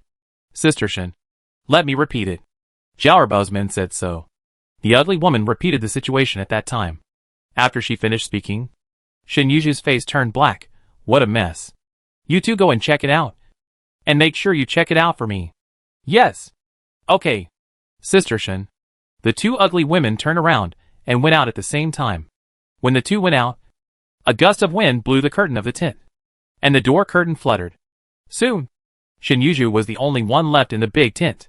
She roasted the human brain with relish. While roasting, suddenly a man's voice came from behind. "So you are the leader of the cannibals. You really have regressed to your ancestors. Eating human brains so early in the morning?" Shin was so scared that she suddenly turned around, wiped her hand on the outside of her thigh, and took out a small pistol. However, when she turned around, She was shocked to find that there was no one behind her. What the hell? Did she hear it? Shinyuju was confused. She definitely heard someone's voice just now. But where is the person? Behind the tent? Just when she wanted to leave the tent to gather people, she heard the sound of a bolt being pulled next to her. Then, a gun was pointed at the back of her head. Shinyuju froze. Cold sweat came down on the back of her neck. Ghost? You have eaten so many human brains. See if your head has become harder? A cold voice sounded in her ears. In a flash, Shinyuju shook her head violently. PIU. The sound of a gun with a silencer rang out. However, this shot missed. Chunyu, who had just released the optical invisibility ability, was somewhat surprised. At such a close distance, she was able to avoid the bullet in advance. Chapter 116. What a strong force. Sure enough, the evolution of the human body of humans, who often eat human flesh, seems to be slowly accelerating. But, is it just this degree? Shinyuju dodged a shot in an instant. She stepped back 2 steps, and looked at Shinyu in shock. A naked man. How did he appear in her tent? Without anyone noticing? How did he do it? Can he be invisible? Or can he burrow underground? Shinyuju took a deep breath, and carefully looked at Shinyu's figure for a few times. And some wild heat emerged from the depths of her eyes. This man is the best. Who are you? When did you sneak into my tent? Shinyuju asked cautiously, not daring to provoke the other party too much. Chunyu had a calm face. He looked at Shinyuju and commented, your physical fitness is very strong. You eat human flesh. Awesome. Maybe this is also a direction of evolution. What direction of evolution? Shinyuju was stunned. What direction of evolution has nothing to do with you? You are unlucky to meet me, Shinyu said while pointing the gun at Shinyuju again. But Shinyuju crouched slightly and said fiercely, don't blame me for not reminding you. It's useless to shoot me at such a close distance. Useless? Shinyu had a half smile on his face. His hand holding the gun slowly turned red at a speed visible to the naked eye. And even the muscles began to swell and wriggle. Shinyuju was stunned and blurted out, what is that? Evolution. Shinyu's wrist shook. As if Shinyuju had predicted it again. She suddenly flashed, took a step sideways, and rushed to the entrance of the tent. As a result, Shinyu's gun didn't fire at all. When Shinyuju paused at the entrance of the tent, there was a sound of PIU. A bullet hit her right between her eyebrows. Shinyuju was shocked. Shinyu slowly walked in front of her and patted her face. Your reaction speed is indeed very fast. And you can predict the enemy's behavior. Unfortunately, I am faster than you. After saying that, Shinyuju's body collapsed on the ground. Just then, the tent curtain was lifted. An ugly woman was about to come in, and she saw Shinyuju's body lying in front of her. Her face instantly showed an expression of shock. A scream spread throughout the supermarket hall. Shinyu raised his hand and shot her. As the ugly woman fell to the ground, screams and curses were heard outside. Shinyu's consciousness moved. He activated the camouflage ability again, and a full reflection mirror appeared on his body, entering the optical invisibility state, and walked out with big strides. Begin the slaughter? It's a good time to try out the newly activated mental ability. It was a mess outside. Soon someone rushed into the tent and found the bodies of Shinyuju and the ugly woman, which really scared the cannibals. The big sister died inexplicably. Who killed her? Even the murderer was not seen. Countless brutal strongmen rushed in from all directions with guns.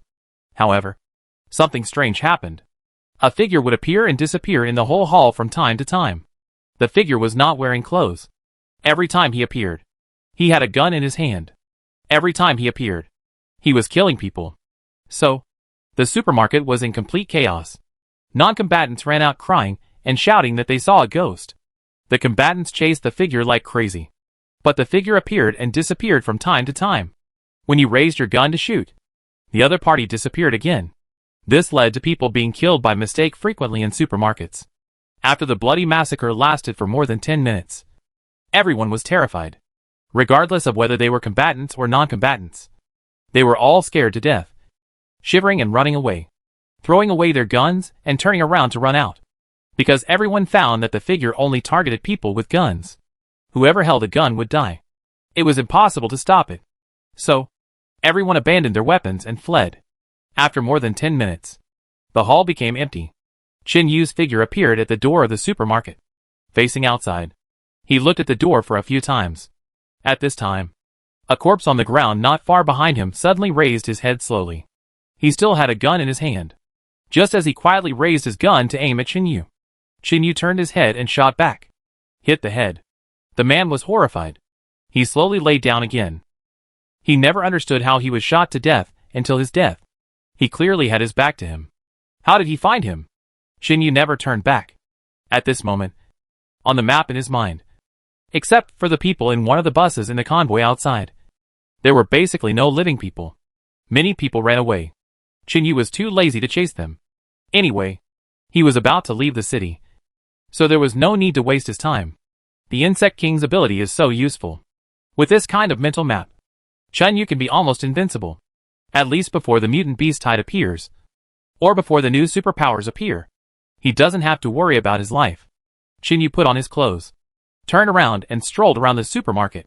He chose to end this small cannibal tribe in this way for their resources. Otherwise, he would have used mortars to bomb this place. This group of people still has a lot of supplies. At least the arms are sufficient. After Chin Yu took away all the resources in the tent, he went outside and went straight to the prisoner bus. At this moment, everyone in the car was confused. There was a fierce battle in the supermarket before, and they all thought that a special force of the military had sneaked into the supermarket. So there was a melee. After waiting for a long time, a person finally came out. A young man. He looked quite immature. This made everyone in the bus confused. Chin Yu walked to the door of the bus, stretched out his hand to grab the door, and pulled it hard.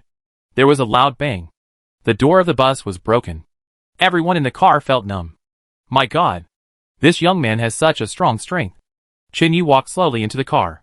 Everyone in the car didn't know whether he was a human or a ghost, so they all dared not breathe. Chin Yu looked at everyone in the car. Mostly women. The rest were young and middle-aged. They were probably kept for brainwashing. Chin Yu said calmly, "You are free and can leave at will." After getting off the car, try to escape. This group of people are not all dead. Some of them are hiding.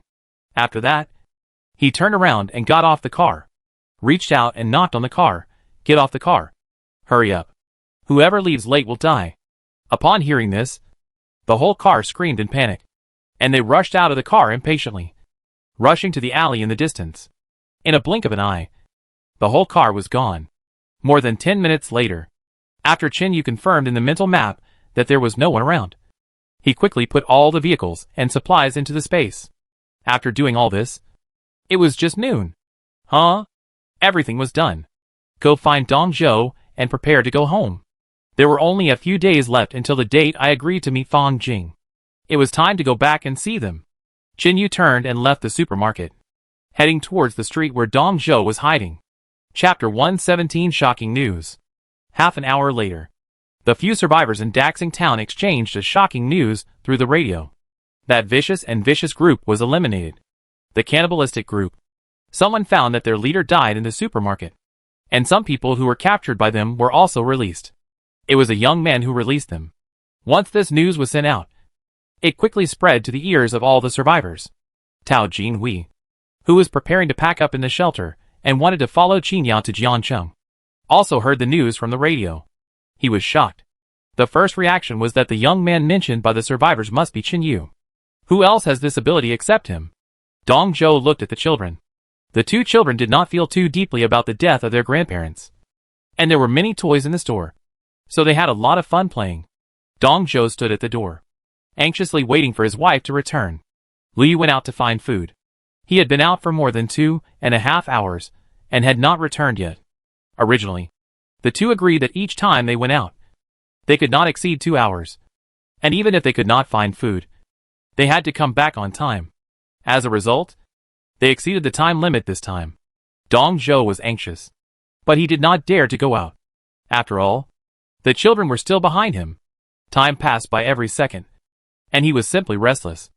At a certain moment, a man suddenly ran out from the opposite side of the long street. He had a fierce look on his face.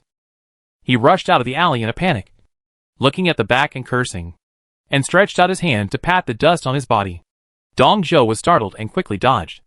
Unexpectedly, the moment he dodged, the man just turned around and saw his figure. The man had a ferocious face. He immediately rushed across the long street and ran straight to the door of the toy store. He casually pulled out a dagger from his waist and stretched out his hand to pull the door. As a result, he couldn't pull it open after 2 pulls. "Come out, MD. The person inside.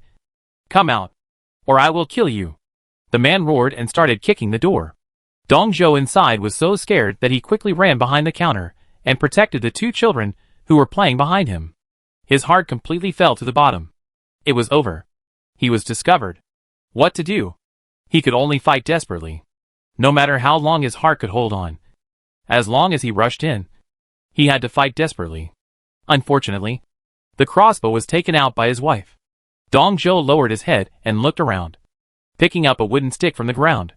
The 2 children behind him were so scared that their faces turned pale and trembled. At this time, there was a bang. The door of the toy store was kicked open by the strong man outside. The man walked in with a dagger, and when he saw Dong Zhuo and the 2 children inside, he showed a ferocious and hideous smile on his face. "There are children? Perfect. This time, I can eat for 2 more weeks. Don't come over here." Dong Zhuo waved his stick excitedly. His heartbeat accelerated because of excessive tension. The man who came in was tall and strong, and he was a cannibal. He had eaten human flesh before. His physical fitness had surpassed that of ordinary people. He didn't care about a skinny man like a chicken. He weighed the dagger in his hand and slowly approached Dong Zhuo. Grinning as he walked, "Look at your cowardly look. You won't survive more than 3 days. Give up the resistance. Don't worry. I'll keep a skinny person like you for the last minute. If I want to eat, I'll eat your children first. The 2 little ones are so tender and soft. It's so satisfying to eat them. Ha ha ha. Are you shaking? Are you having the shiver? Ha ha ha. Are you scared? I like to see your scared expressions. Ha ha ha." The man was laughing wildly when he suddenly heard someone behind him say, "I heard you yelling from a long distance away." "Who?" The man was so scared that he was alert all over. He suddenly turned around and took a look. As a result, he was so scared that his soul flew away and his whole body was shaking. It was that person. It was the person who had been looming in the supermarket. The person who destroyed the entire team with his own strength. The man was at a loss. His legs were shaking as he stood there. Qin Yu walked in slowly, looked at the man expressionlessly and said, "Why? Are you shaking? Are you having the shiver?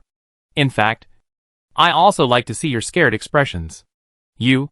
The man was about to speak, but Qin Yu rushed over, holding his head with both hands and twisting it hard. There was a cracking sound. The man's neck tilted to one side. His head drooped down, and he was dead. Dong Zhuo was dumbfounded. Qin Yu rushed over so fast that he left an afterimage. How could he have such a strong explosive power? However, Dong Zhuo was completely relieved, seeing Qin Yu sitting on the ground exhausted. He said weakly, "Mr. Chen, it's a good thing you came back at the right time. Where's your wife?" Qin Yu looked at the 2 children and was terrified. "She went out to find food and hasn't come back for 2.5 hours. Dong Zhuo asked anxiously. "Where did you go?" "To the residential area opposite. I told her not to let Wang Yuan leave." "Okay. I got it." Qin Yu turned and walked outside, expanding the map within a radius of 800 meters in his mind, especially the map of the residential area opposite. The residential area opposite is not big, so it can be included in everything. When the map was completed, Qin Yu had already seen Liu Yu's figure. Fortunately, she is rushing back. Maybe I brought too many supplies today. Basically, I had to rest for a while after walking a distance. Qin Yu looked back at Dong Zhuo. "Your wife is back. Pack up immediately. When she comes back, I will take you away from Daxing Town." "Back?" Dong Zhuo was overjoyed. "How did you know?" "Don't worry about it. Pack your things quickly." "Okay." Dong Zhuo didn't know how Qin Yu judged it, but since he said it so confidently, it shouldn't be wrong. So, pack your things. Qin Yu stood at the door waiting. More than 10 minutes later, sure enough, Liu Yu ran back panting. When he saw Qin Yu, Liu Yu was surprised and said, "Mr. Chen, you are back?" "Yeah." "Great." Liu Yu carried a big travel bag and ran to the nearby place with difficulty. "I brought back a lot of food, which can last for 2 more days. Keep it. I'll take you away. Wait for me. I'll go drive." Liu Yu was stunned. "You still have a car?" "Yes. Wait for me." After that, Chen Yu left. Liu Yu hurried into the house to meet Dong Zhuo. Dong Zhou told her what happened before, which made Liu scared. Soon, a heavy SUV with bullet holes drove to the door. Night 15. Dong Zhou and his wife looked at the car in front of them, both stunned. It's not easy to have a car. Is this car bulletproof? Chun Yu is really powerful. But, driving such a car to Jiancheng all the way, won't you be blocked by various roads? Chin Yu patted the door in the driver's seat. Hurry up and get in the car. Dong Zhou suddenly came to his senses and hurriedly urged Liu Yu and the two children to get in the car. He sat in the co-pilot seat and let Liu Yu and the two children sit in the back seat. After closing the door, Chapter 118 successfully completed. Chin Yu said nothing and stepped on the accelerator to the bottom. The car engine roared dully and quickly rushed onto the long street and rushed to the inner-city highway. Finally left Daxing town. Chin Yu looked at the scenery outside the window and let out a long breath. This time, all the goals were successfully completed, reactivating the 3 superpowers. He was already ahead of everyone. In another 3 or 4 months, the beast tide will break out. By then, he should be able to protect himself. It only takes 3.5 hours to go from Daxing town to Jiancheng by taking the inner-city highway. So Chin Yu chose the highway to return to the city. When he left the city, he took the highway. Because of the extremely hot weather at the beginning, most of the motor vehicles in the city were scrapped. So the highway was very empty. There were no cars to be seen. The way back was quite peaceful. I didn't see anyone blocking the road. It was the early stage of the virus outbreak, and many survivors who escaped the first 2 waves of natural disasters did not survive. This was also the first time that the human population dropped precipitously. There were corpses everywhere in the suburbs. Chin Yu drove the car. Dong Zhou's family sat in the car. Quietly. It was more or less peaceful. Although my parents-in-law were gone, I still took my children to the city. Jiancheng is better than a small town in the suburbs. At a certain 060 moment, Dong Zhou suddenly asked softly, Mr. Chen, where are you going to send us to resettle? Is it an official resettlement site? No. Chin Yu shook his head calmly. There are too many people in the official resettlement site, and the resources are limited. I am afraid that you will not be well taken care of if you go there. Then where are you sending us? Dong Zhou asked curiously. I have a place to stay in Jiancheng, and I have a few friends there. I will send you there. They can protect you, and I will guarantee your food. Thank you. Thank you very much. Dong Zhou breathed a sigh of relief, looked at Liu Yu, and nodded at the same time. They actually have concerns. After entering the city, although there are official resettlement sites, I always heard that these resettlement sites are particularly crowded. Think about it. Not only people in the city will go, but even people from surrounding villages and towns will squeeze into the city to go to the official resettlement sites. But resources are limited. There are only so many. It is conceivable that the official resettlement sites must be very crowded. The couple are not good at fighting. And with 2 children, they really have no fighting power. If they go, they can only become the most marginal rescuers, since Chin Yu is willing to provide them with assistance. Isn't it a pie in the sky? Dong Zhou was silent for a while, and then asked, Mr. Chen, are you really helping me for my skills?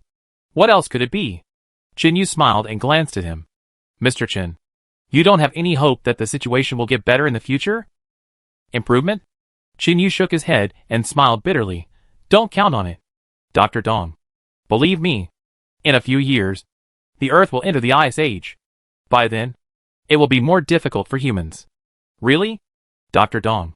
It's too early to say now. In any case, I provide you with protection, which is to invest in your technology in advance. I hope your soilless cultivation technology is mature. Dong Zhou nodded quickly. Mr. Chen, I dare not say anything else. But soilless cultivation technology is no longer a technical problem in our country. The technology one master is even more advanced. How advanced? Dong Zhou explained. I can use hydroponics or artificial soil cultivation technology to complete the planting and yield increase of crops. This has been completed in the laboratory. Okay. Chin Yu nodded. Don't worry. You will definitely shine in the future. So, Dr. Dong, cherish your life. Don't worry. I have always cherished my life. Dong Zhou breathed a sigh of relief. He even secretly looked forward to the Ice Age mentioned by Chin Yu in his heart. When that time comes, his technology may really be able to save the remaining survivors. Chin Yu looked at the time and suddenly reminded, sit tight. I'm going to speed up. Let's get into the city quickly and rest early. After saying that, he stepped on the accelerator and drove hard. Night 15 sped away like a mad bull. More than 2 hours later, the car drove to the entrance of the city. Chun Yu's face became heavy. Originally, there were 3 checkpoints at the entrance of the city. All of them were guarded by military personnel. But now, the checkpoints were in tatters, with corpses everywhere. Some of the soldiers' bodies looked like they died of illness. The weapons on their bodies were gone. The military vehicles were all dismantled. It was a desolate sight. Chun Yu drove around the corpses and continued forward. All 3 checkpoints had been scrapped. It seems that the military also suffered heavy losses. There is no way. The virus attacks indiscriminately. As long as you don't have that special antibody, you can only die. Chun Yu drove all the way into the city and rushed along the main street towards the Doomsday Hotel. On the way, he has opened all the mental maps. It is clear at a glance if there are any survivors within a radius of 800 meters. When Chun Yu felt the survivors in the city, he was quite surprised. Before there was no mental map. I didn't think that there were still many survivors in large cities. On the mental map, there were sporadic survivors hiding in the surrounding buildings. This way back, there were actually quite a few. I couldn't see it before. Now I can finally get a direct feeling. This is only within the range of 800 meters. While driving, suddenly someone rushed out from the road ahead, holding a submachine gun and shooting at the car window. Ping ping pong pong. The sudden attack scared Dong Zhou and his family so much that they lay down immediately. Chun Yu was indifferent. I had already noticed this guy. At first glance, he was a loner, similar to Tao Jin Wei. The gun in his hand was also a military weapon. As a result, he was dumbfounded after a burst of shooting. Chun Yu's car didn't stop at all, and the car window didn't break, but was shot with countless bullet holes. The car whizzed away. The interceptor stood stupidly at the back of the car, still shocked in his mind. It turned out to be a bulletproof car. Just as he was thinking, a hand suddenly stretched out from the driver's seat of the car in front. He fired a shot back. Bang! The interceptor fell to the ground. The car slowly stopped. Then it quickly reversed. As soon as the rear door opened, Liu quickly got out of the car, looted the guns and other supplies on the body, and quickly got in the car. Then the car slowly left. In the car, Liu Yu's face flushed with excitement, and his heartbeat accelerated. This operation is really amazing. The key is that just now Chun Yu lowered the window and fired a shot back. He didn't even aim. How did he hit the man's head? He could even blow his head off like this? In fact, Liu didn't know that Chun Yu's mental map is very powerful now, giving him a 360-degree shooting ability without blind spots. Chapter 119 Sense of Security. Even if Chun Yu doesn't look back, he can shoot the target behind him. As long as he locks the target on the mental map, he will definitely shoot it in the head. It's a pity that Liu and his wife don't know. So, their admiration for Chun Yu can no longer be described in words. Following him, I really feel safe. Chun Yu drove all the way to the river. The waterway is ahead. You have to take a boat to get back to Doomsday Hotel. Although it has been almost half a month since the seawater backflow, the river water still has no trend of receding, which also provides a good defense for Doomsday Hotel. Chun Yu found an excuse to get rid of Dong Zhou's family, quietly put the car into the space, and then released the hovercraft by the water. Then he called Dong Zhou and his wife. When they saw the hovercraft, they were all surprised. It was too cool. Get on the boat. Let's row. Row along the current. The Doomsday Hotel was visible from a distance. Chun Yu also slowly smiled. I don't know what Fang Jing and Qin Yu have become. And what about the general? It is not like those wild dogs in the wild, which can eat rotten corpses at any time. So the general's mutation speed should not be so fast. However, it should have changed a little. Looking forward to it. I hope this little guy doesn't forget about himself. 10 minutes later, the hovercraft finally arrived downstairs of the Doomsday Hotel. Chun Yu had just parked the boat when he suddenly heard a low roar coming from the upper floors. The sound was deafening. It carried a fierce sense of oppression. It was the general. Chun Yu was delighted and looked up. Sure enough, on the balcony on the 10th floor above, a huge dog head appeared. The dog head stared with blood-red animal eyes, looking quite scary. Originally, the dog head was also able to grin and look fierce. But after staring at Chun Yu below for a few seconds, it suddenly started to howl strangely. then turned around and ran away. Chinyu breathed a sigh of relief. Just as he was about to speak, a scream came from above his head again. Ah! Aunt Fong. Uncle is back. Uncle is back. Aunt Fong. It's Uncle. Chinyu looked up. On the balcony on the top floor, Chinyu's little head appeared, waving excitedly. Chinyu smiled and waved at her, then turned back to look at Dong Zhou and Lu Yu and said with a smile, "My friend. Come on. Go up." Okay. Lu Yu hurried to help. The hovercraft was put on the balcony, and several people climbed up the stairs. Chinyu turned back and reminded, "Don't move." A big guy came down first. "I have to confirm whether it is dangerous." When Dong Zhou and his wife heard it, they quickly protected the child and stood in the corner, looking terrified, because they had heard a low roar coming from afar. What the hell? It looks like a lion. Chinyu walked to the door of the room by himself.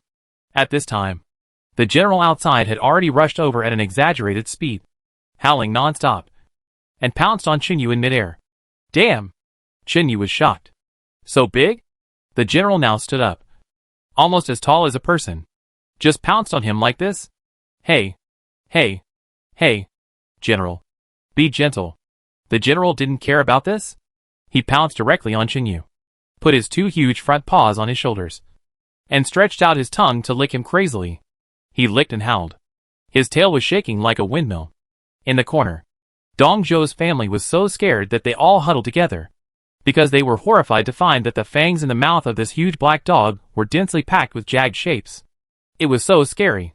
What was even more frightening was that there seemed to be an eye between the eyebrows of the big black dog. In fact, Chinyu just noticed it. There was something on the general's forehead. It looked like an eye, but when you look closely, it doesn't look like one. It was transparent and watery, with a red ball inside. At first glance, I thought it was an eyeball, but when I looked closely, I felt it was not. This is definitely a mutant. I don't know what the general has mutated into.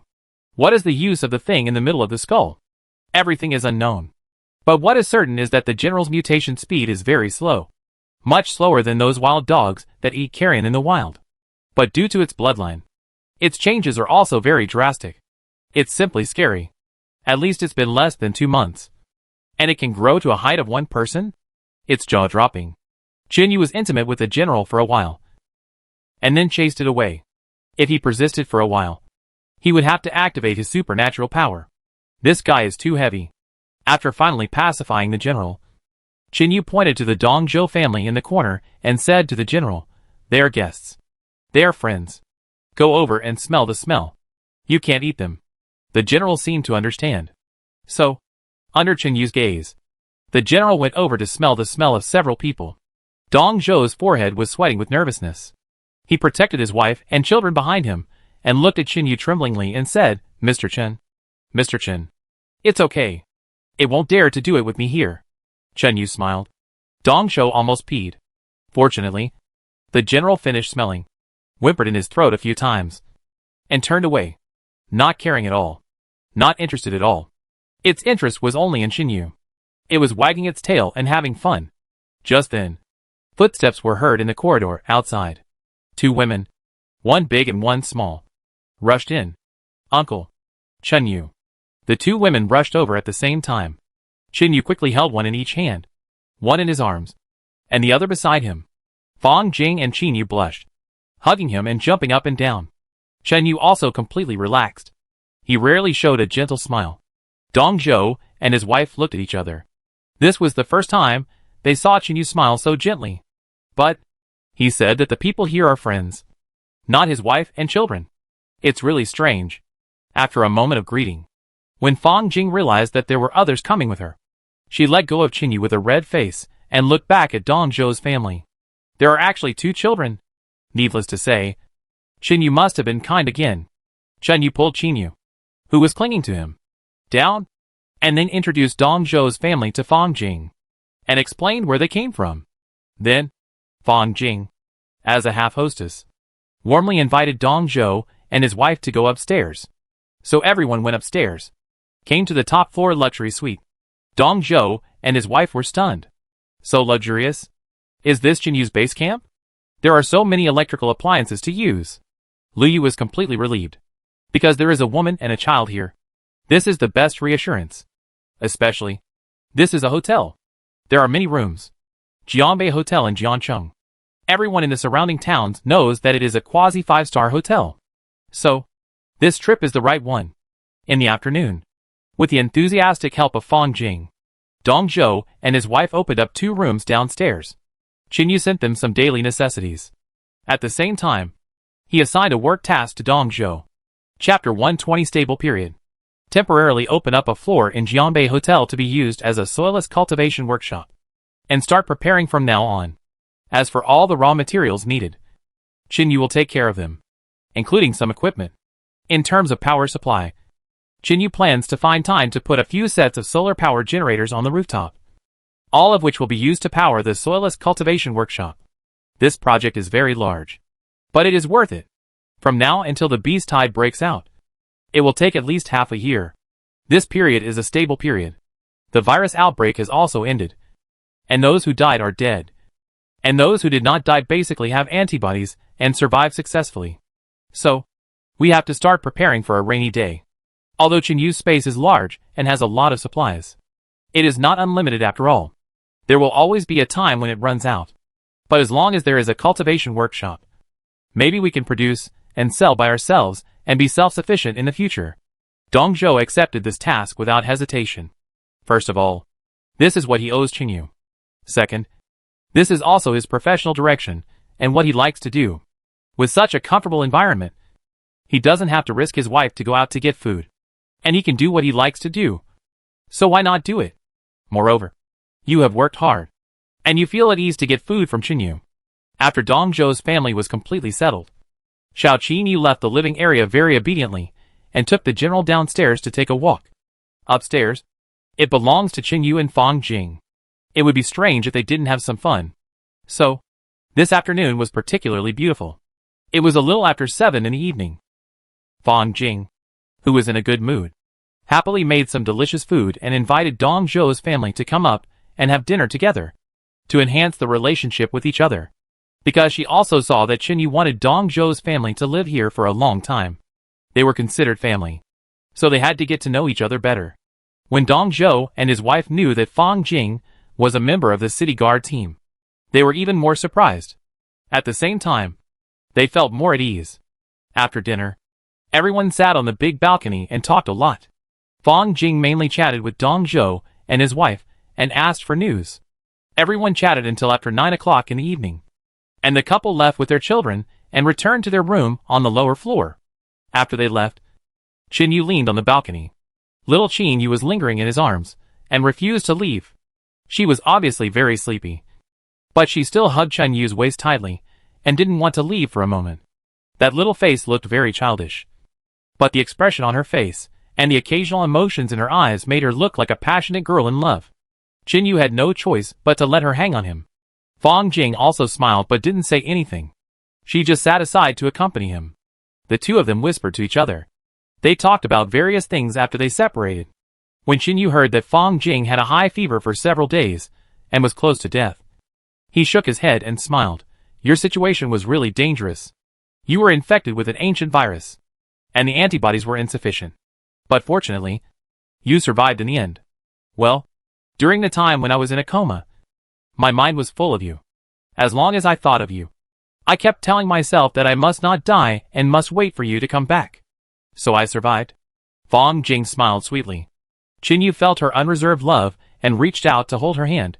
After getting through this, your chances of survival will be greatly increased in the future. I'll give you some surprises in a few days. What surprises? Fang Jing was delighted. I'll tell you when the time comes.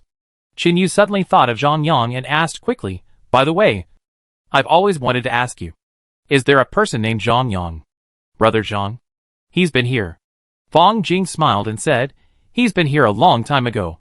And he brought 2 children. Jiang Zhan and Dong Qiulei. Right? Yes.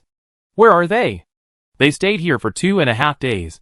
And then the epidemic broke out in the city, and riots occurred in various resettlement sites. The military was short of manpower, so he ran out to help. Qinyu suddenly realized, oh, so that's it. Well, this Zhang is a natural-born soldier.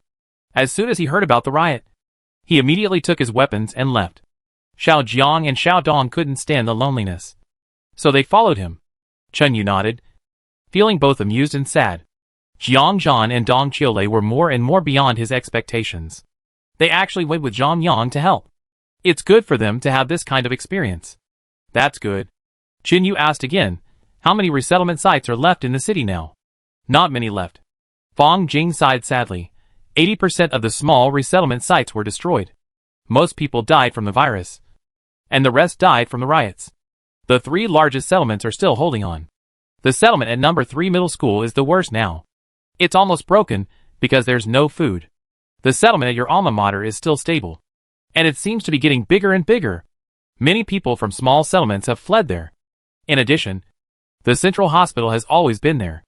The military has reduced the city's forces to there. I heard that a virology expert came to the central hospital and is studying the virus. Qin Yu shook his head.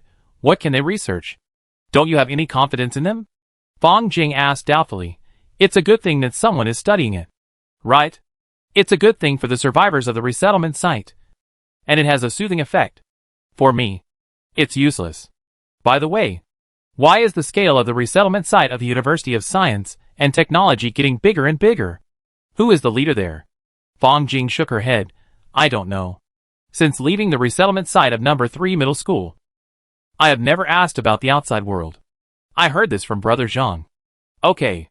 Qin Yu was silent for a while, and then asked, did Su Qing come to see you? Sister Su? No. Fang Jing quickly asked, have you seen her? Do you know where she is? Is she still alive?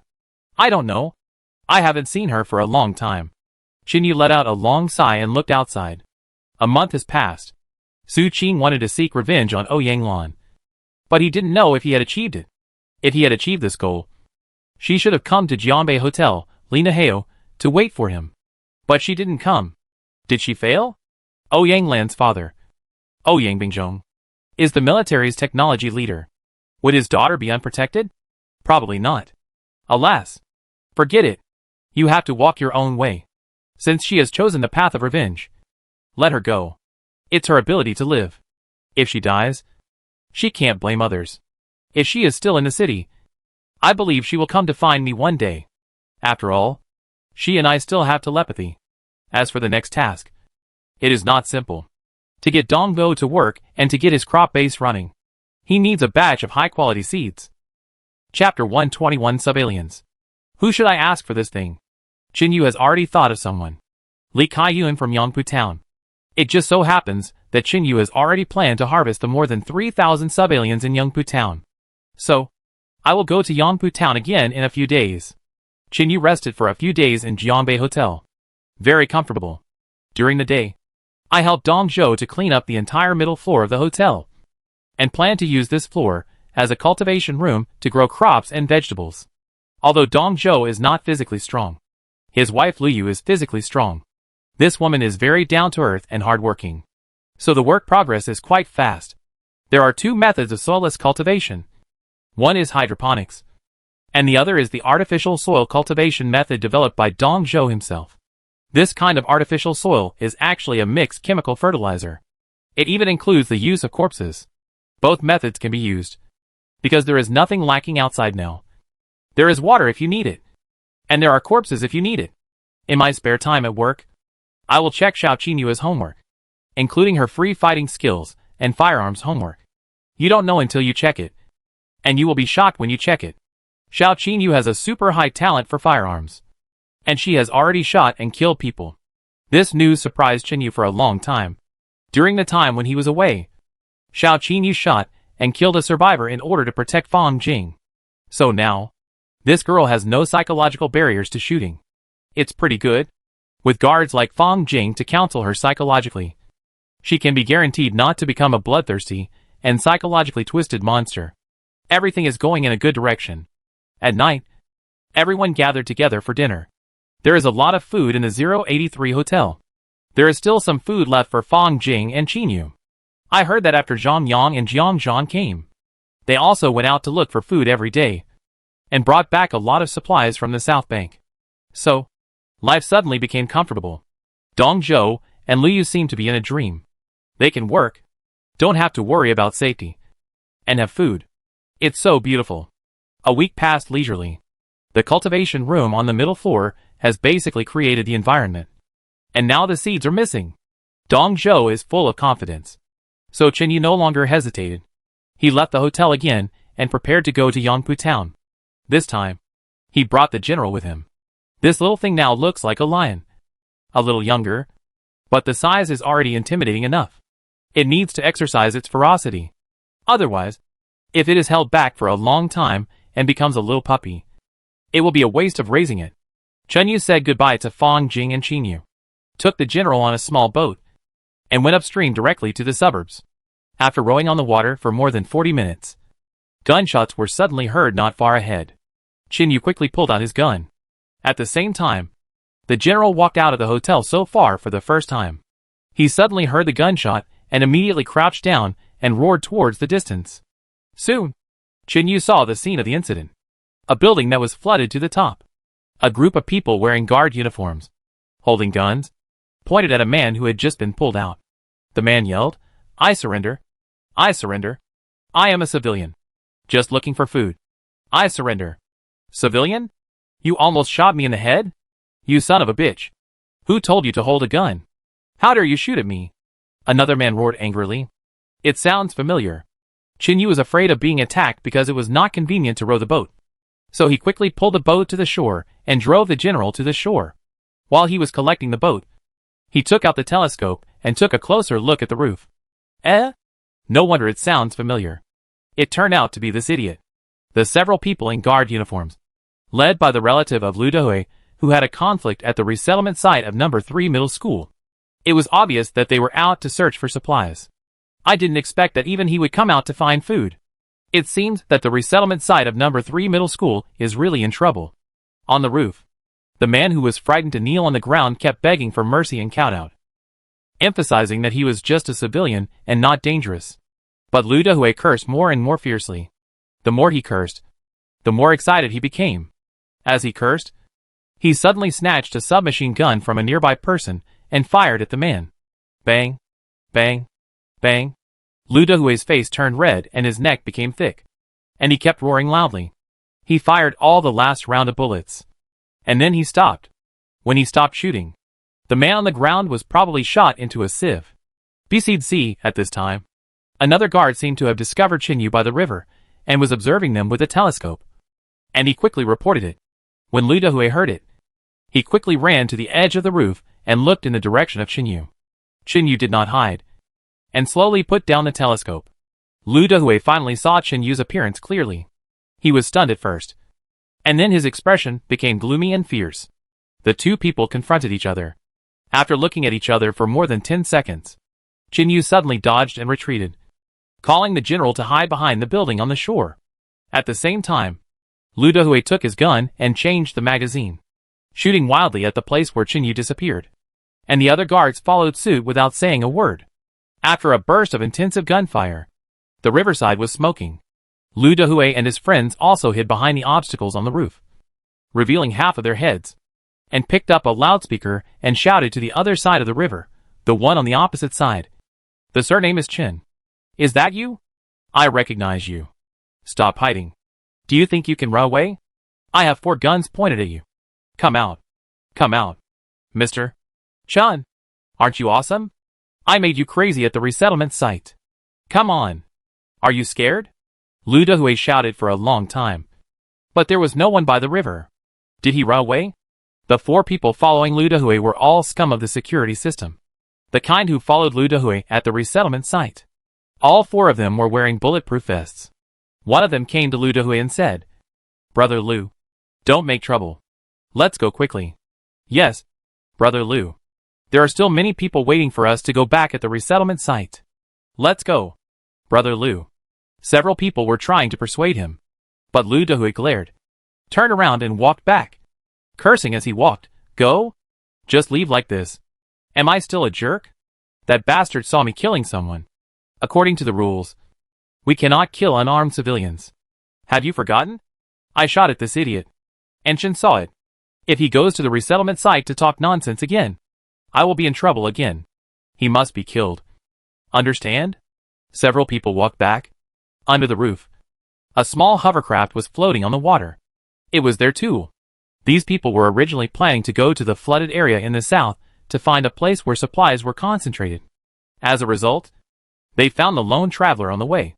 Lu Dehui frightened the people and scared them so much that they shot him a few times.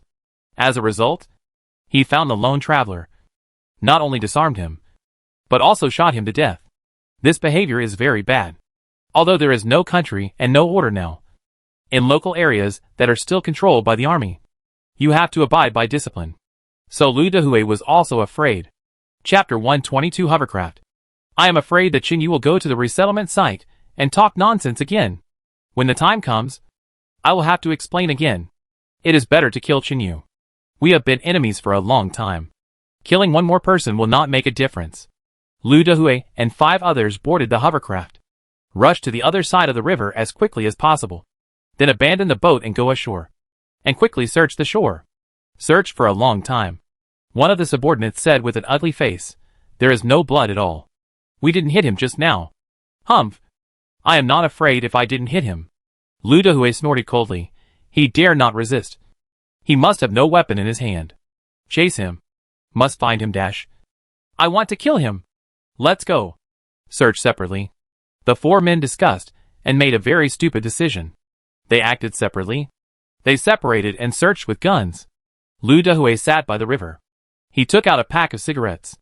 It was already crumpled.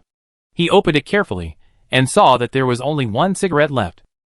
Lu Dehui looked tangled and hesitated for a long time when looking at the last cigarette. Then he made up his mind and slowly took out the cigarette. Alas, I didn't expect that Lu Dehui, would end up like this. I have to prepare myself mentally even for smoking a cigarette. What's the point of living like this? As he said, he reached out and touched his body. After searching for a long time, I didn't find the lighter. Damn!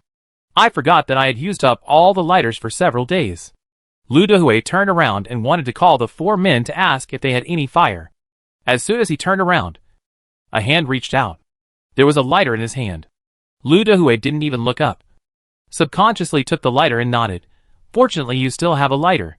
Otherwise, even the cigarettes. Before he finished speaking, he suddenly felt something was wrong. He turned around suddenly and took a look. Damn! It's Qin Yu. Lu Dehui was so scared that he turned over and pointed the gun in his hand directly at Qin Yu. Don't move. Qin Yu had no expression on his face. He didn't move either. Lu Dehui looked suspiciously, looked at the lighter in his hand, and then looked at Qin Yu. What? Are you scared? Do you think you can be spared by using a lighter? Qin Yu still didn't speak. Lu Dehui glared. Don't play dumb with me. Damn. My gun is pointing at you. Stop playing cool with me. Have you watched too many idol dramas? I won't kill you if you don't speak. I ask you. Where is that bitch Fang Jing? Where did I ask you to hide? You can't see her. Qin Yu finally spoke. What do you mean? She's dead? Lu Dehui said unhappily. She got it easy. I haven't taken revenge yet. And she died first? She's lucky. Otherwise, I wouldn't be able to kill her if I caught her. After saying that, he looked up and shouted, Where are the people? Come back. Qin Yu is here with me. As soon as the voice fell, a roar of a beast suddenly came from the distance outside. Roar! Then came the sound of gunfire. Bang, bang, bang. The gunfire mixed with a low roar caused chaos around them. Lu Dehui was so scared that he huddled by the river, nervously pointed his gun at Qin Yu and whispered, What the hell? They are unlucky. What do you mean? They met a general. Lu Dehui was stunned. What the hell is a general? My Tibetan Mastiff. What? Fuck. Lu Dehui cursed. During the conversation between the two, the roars and gunshots outside did not stop. 10 seconds later, the sound disappeared. The gunshots also disappeared. And the roars of the beasts also disappeared. Qin Yu stood calmly by the river, looking at Lu Dehui with a very strange look. It was as if he was a piece of meat. After waiting for a long time, Lu Dehui could not hear the voice of his men, and became more and more anxious. He could not help but shout in a low voice, Xiao Zhou. Xiao Liang. Are you dead? At this time, in the bushes behind him, a rustling sound came. Lu Dehui turned around quickly and looked nervously. Soon, A huge monster slowly walked out of the bushes. Fierce. Cruel. The scarlet eyes of the beast. With a mouth with sawtooth fangs. And a half-eaten human thigh in its mouth. Plus a circle of blood-stained mane around its neck. Lu Dehui was so scared that he sat down on the ground. Damn! Such a big thing. Is it a dog? It's bigger than a lion. Right? The general walked to the river. Stared at Lu Dehui. Then slowly lay on the ground and began to gnaw on the bloody thigh. He gnawed and smacked. Lu Dehui didn't dare to move. He didn't even dare to move his little toe. Under his trouser legs. A stream of yellow liquid even flowed out unconsciously. Suddenly, Chun Yu, who had been pointed at by him with a gun, flashed and rushed in front of him at a strange speed. Before he could react, he took the gun out of his hand. Lu Dehui shuddered all over, completely dumbfounded. Chun Yu bent down to pick up the cigarette he dropped on the ground and took a look. Yellow Crane Tower? Not bad. Lu Dehui, do you have any last wishes before you die? Plop. Lu Dehui knelt on the ground without hesitation, looking at Chun Yu crying, Please, don't kill me. Please. I'm scared. Please don't kill me. Woo woo woo. I'm not a human. I'm a turtle. I'm your son. Your grandson. Your great-grandson. Chun Yu waved his hand. Pa! A heavy slap. Whose great-grandson are you? Are you cursing? Yes. Yes. Yes. I was wrong. I don't deserve to be your great-grandson. Chun Yu. Please let me live. Please. Lu Dehui kept kowtowing. The terrifying big dog behind him was not affected at all, gnawing on his thigh happily. It was the first time to eat raw human flesh today, which had completely aroused its ferocity. Chun Yu lit the cigarette, took a deep breath, exhaled a puff of white smoke, and sighed, Why do scum like you always have such good luck?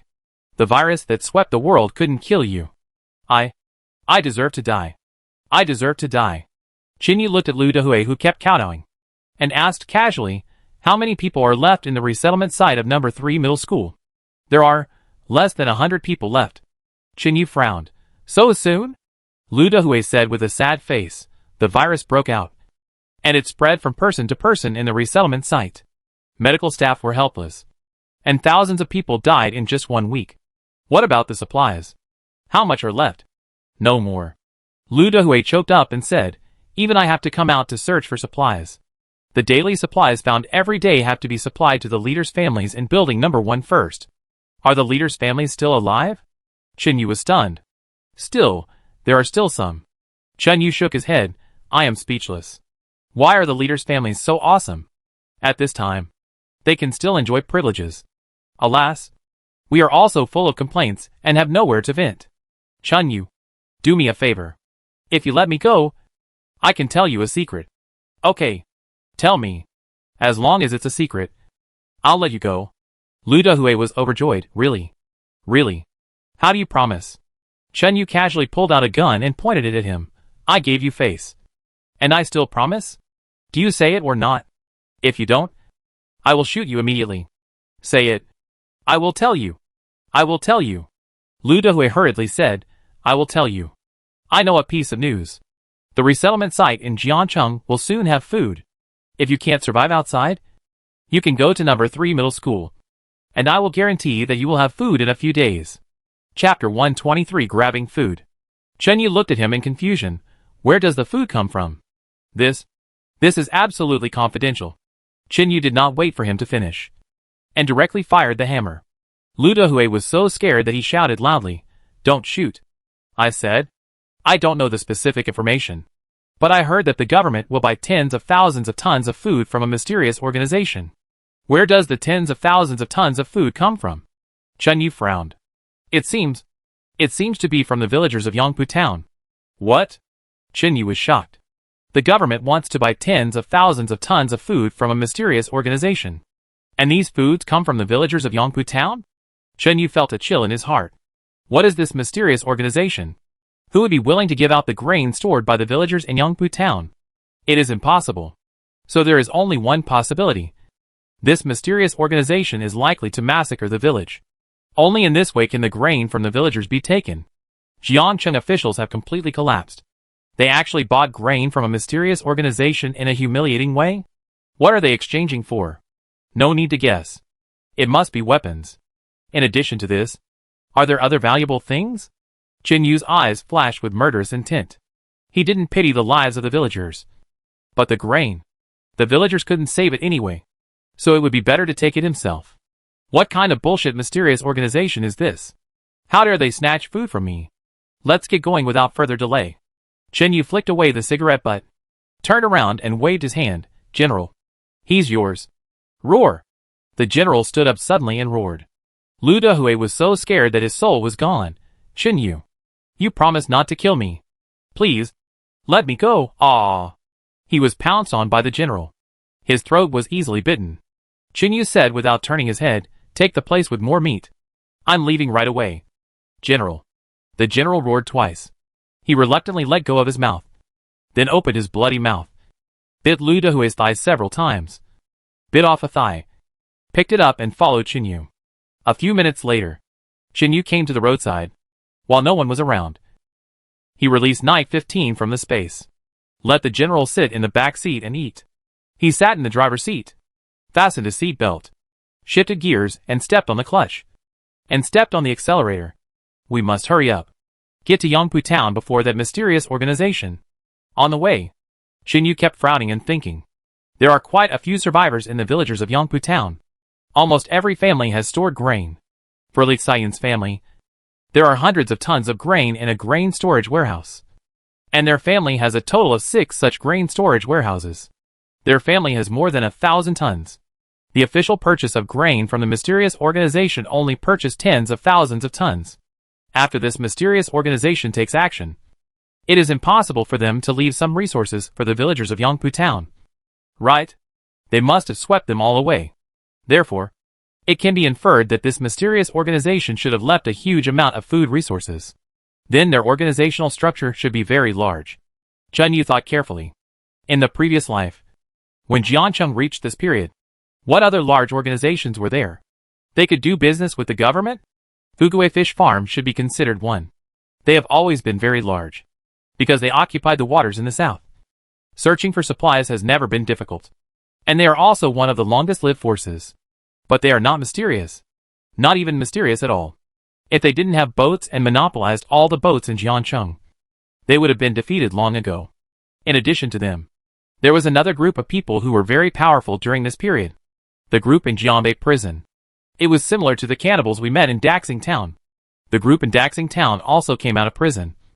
But not from Jiancheng prison, but from prisons in other small towns around.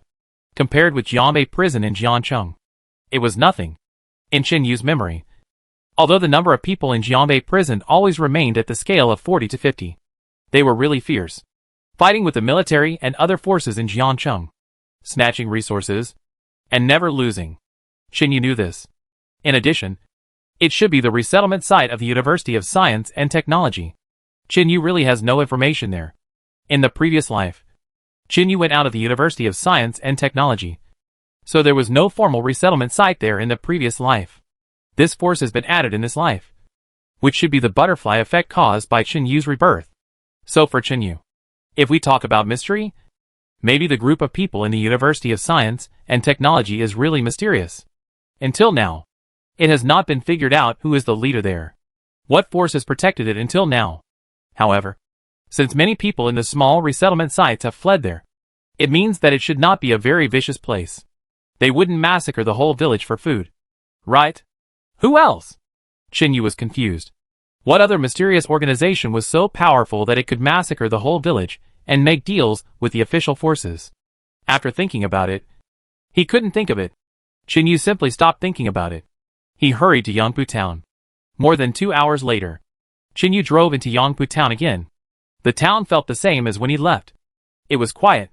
There were no living creatures. They should have been killed by the more than 3,000 aliens. Qin Yu rushed through the streets and alleys and rushed to the village outside the town. But when he rushed out of the town, his heart skipped a beat.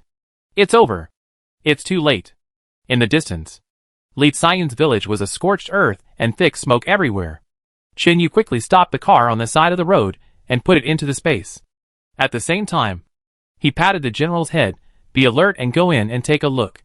Roar! The general roared. He ran out and rushed into the village like a gust of wind. Yu took out an MP5 submachine gun and put a Desert Eagle on his waist, and then carefully entered the village. It's over. All the houses were burnt down. It's cruel enough. Yu rushed all the way to Li Xian's house. But when he arrived at the door of Li Xian's house, he found that there was blood everywhere in the yard. But no body. No bodies were seen in other houses. Where were the bodies in the village? Yu looked for 2 more families, and finally ran to the village chief's house to look around. But there were still no bodies. The village was terribly quiet. At this moment, the general seemed to have discovered something, and suddenly roared twice in the distance, and then rushed to the center of the village quickly. Yu quickly released the mental map. At the same time, he followed closely. On the mental map, there was no image of a living person.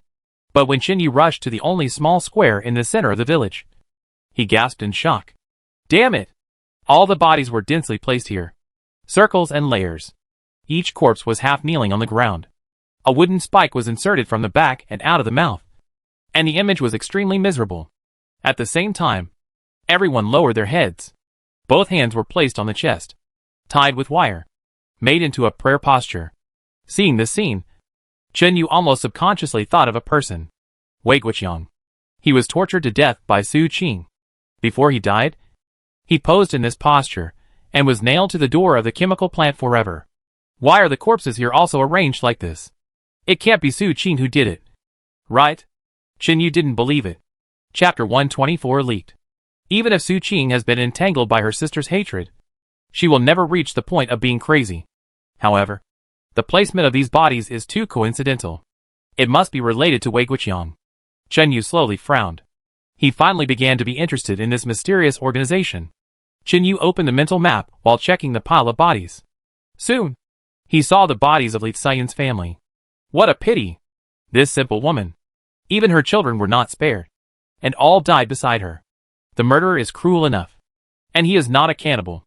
Yu silently looked at Li Kaiyuan and Yaya for a few times, turned around and turned a big circle.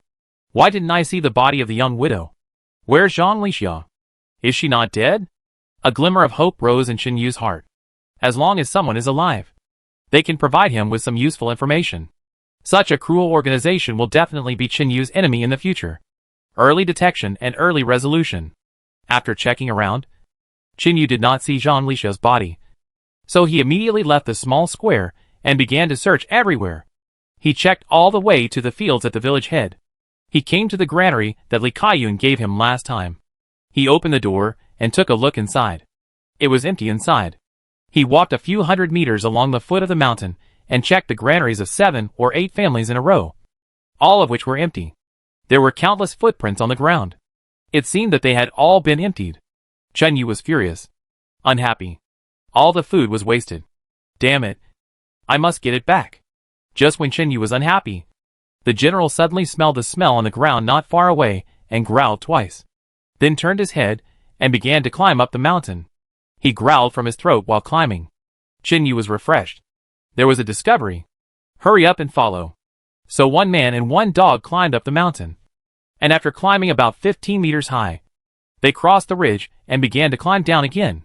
An hour later, Yu was stunned. The general took him to a very hidden valley in the mountain.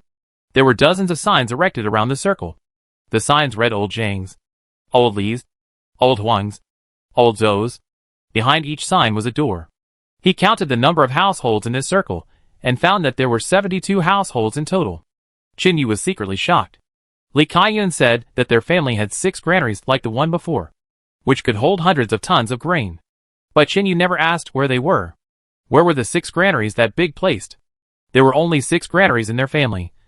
So what about the other families? Wouldn't this be the largest granary? Yu walked to a door casually, pulled out a tactical machete, and chopped the lock on the door with 1 blow. Open the door and walk in. There is a familiar smell inside. After walking more than 20 meters in the winding tunnel, I finally saw the huge granary. It was full of coarse grains. It was full. And the storage warehouse here was 3 or 4 times larger than the one Li Kaiyun showed Yu at the beginning.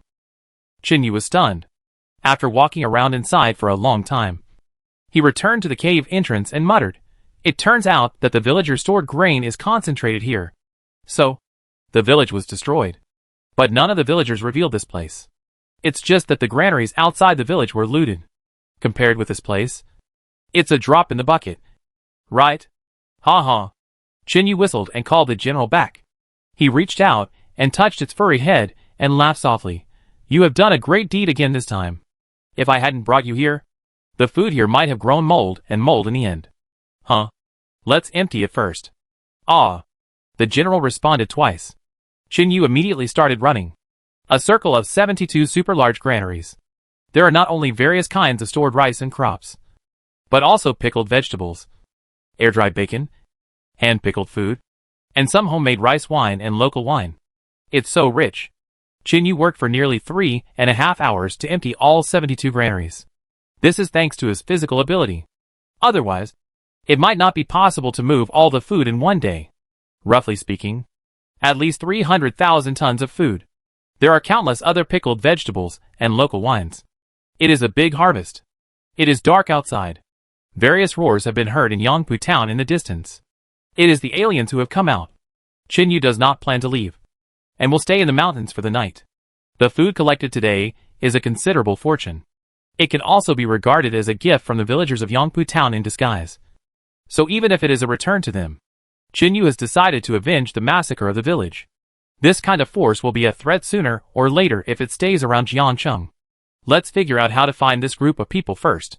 Chinyu stayed in one of the grain storage caves, took out some tools, and started to make some simple food for himself. He used the pickled bacon here. He pulled some garlic sprouts and peppers from the space and prepared to fry some bacon. The general lay at the entrance of the cave. He looked outside vigilantly. At this moment, the moon was hanging high outside. The mountain was quiet, without any sound. It was so quiet that it was scary. Chinyu lit the gas stove, put on the frying pan, poured oil, and started to fry the bacon. There was a sizzling sound. The general looked back. Chinyu asked casually, "Do you want to eat it cooked?" The general turned around without thinking, looking uninterested. "That's normal. I took it out today, and it has already eaten more than one thigh. I guess it doesn't have much appetite." Chinyu started cooking by himself. Soon, a plate of fried bacon with garlic sprouts was ready. Then pour some rice wine brewed by the villagers. Take a sip. Hiss. Sweet and delicious. With a little alcohol. Really good. Chinyu picked up the wine glass, gestured to the air, then sprinkled a little on the ground in front of him, and finally picked up the wine glass and drank it all. Let's eat. Pick up a few slices of bacon with chopsticks. Well, it's marinated and tastes really good. What a pity. The villagers in Yongpu town are still simple, and have been living self-sufficiently until this time. What a pity. A man is innocent, but guilty of possessing a treasure. I don't know how the news of their stored grain was leaked. Logically, at this point, the villagers are not fools, and it is impossible for them to leak it. That means someone did it on purpose. Chinyu ate, while thinking about every detail of his acquaintance with Li Kaiyuan and Zhang Lixia. I didn't expect that they would be separated by Yin and Yang only half a month after I left. It's sad. Chinyu drank by himself and ate leisurely. 20 minutes later, a dinner was ready. After dinner, Chinyu packed up all the tools and sat in the cave, silently planning the work after dawn. There are two main reasons for coming back this time. One is for food. The other is for the more than 3,000 aliens in Yongpu town. They must have crystal cores. Whether they are mature or not, it is useful to get them. So, let's deal with the aliens tomorrow. The night is the time for the aliens to go crazy. Chapter 125 Looking for the Sub-Aliens. Chinyu would not be stupid enough to fight those terrifying monsters at night. As for the daytime, they must have a nest where they can hide. As long as they quietly follow the sub-aliens back to their nest before dawn tomorrow. When the sun rises, it will be the time for these sub-aliens to die. It was a little after 3 in the morning. Chinyu was ready to go, and quietly left the valley before dawn. When approaching Yongpu town, the sound inside made people's scalps numb. Like a wave.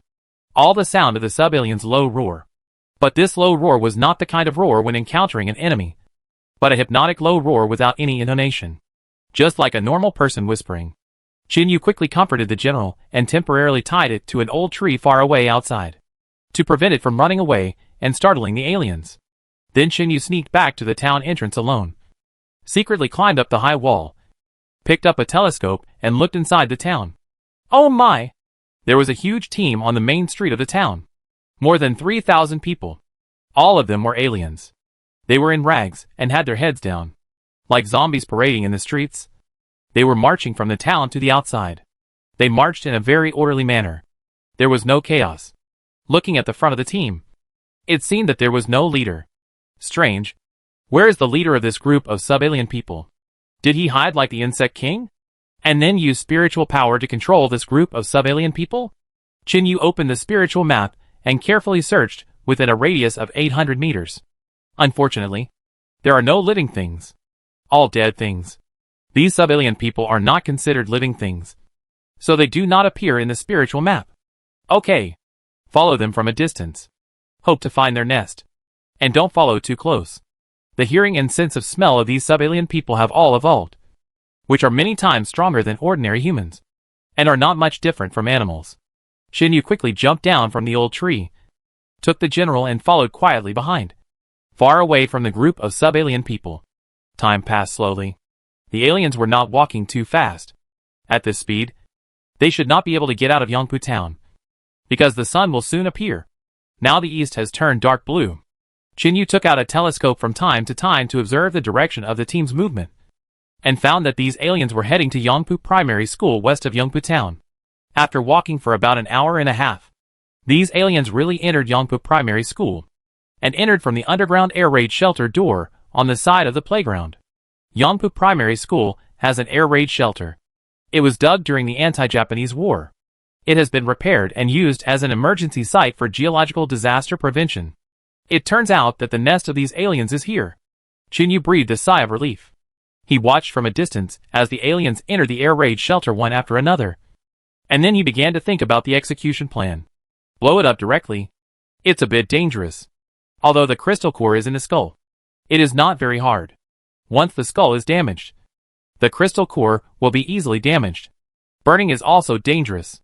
After thinking about it, the safest way is to bury them alive. It is best to find the blueprint of the air raid shelter, and then use the daytime to dig pits in the four corners of the air raid shelter and bury explosives.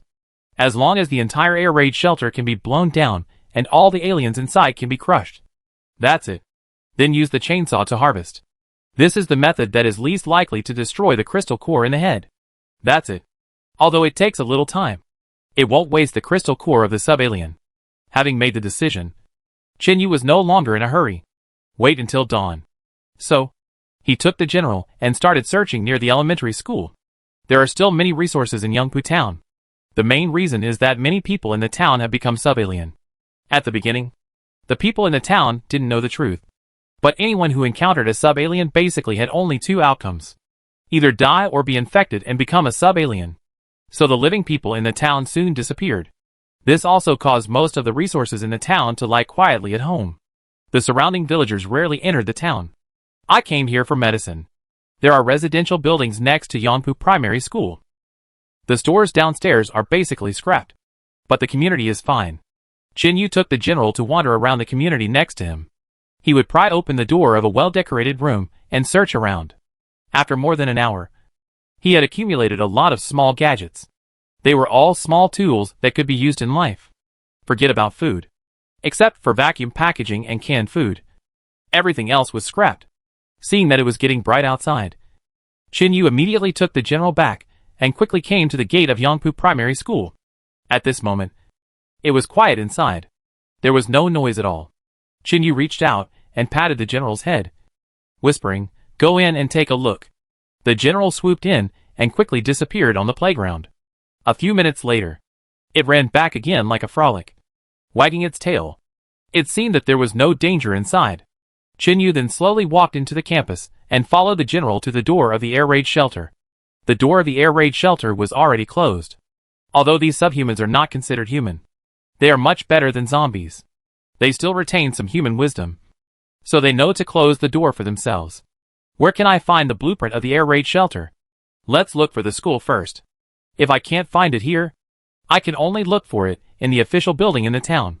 After all, the air raid shelter was built a long time ago. It is definitely hard to find. Chinyu turned and walked towards the school office building. After entering the building, he went straight to the principal's office.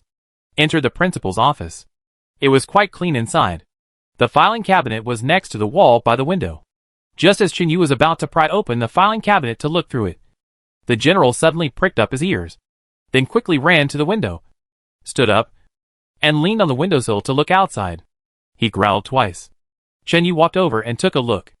Oh my god! Someone came in. And he drove in. A big jeep. As soon as he drove in, he ran straight to the entrance of the air raid shelter. Chen Yu was suspicious. Who is this? Are they also here to look for the aliens?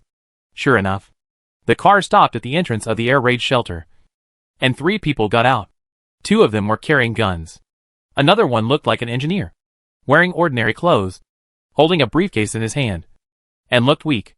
The 3 people stood at the entrance of the air raid shelter and talked quietly for a while. It seemed that they were discussing something. Chen Yu suddenly had a strange feeling in his heart. It seemed that they were also planning to deal with the aliens below. Then, the engineer-like man opened the briefcase, took out several documents and drawings, and gestured to the entire playground. The 3 people measured the playground and began to mark the ground. Chen Yu looked more and more curious, and his eyes gradually brightened. Damn! These guys seem to have marked the approximate range of the air raid shelter. Chen Yu smiled. Chapter 126 Resettlement Point. Could this group of people have the same heroic vision as me? They want to blow up the air raid shelter to cause? The key is, why do they want to get these sub-alien people? Is the secret of the crystal core exposed now? Chen Yu has no idea, since he knew that in this life, the University of Science and Technology had an additional resettlement point for no reason. Chen Yu knew that his rebirth must have triggered the butterfly effect. Some things have changed. So, the memory of the previous life can only be used as a reference. So, will the secret of the crystal core be discovered in advance?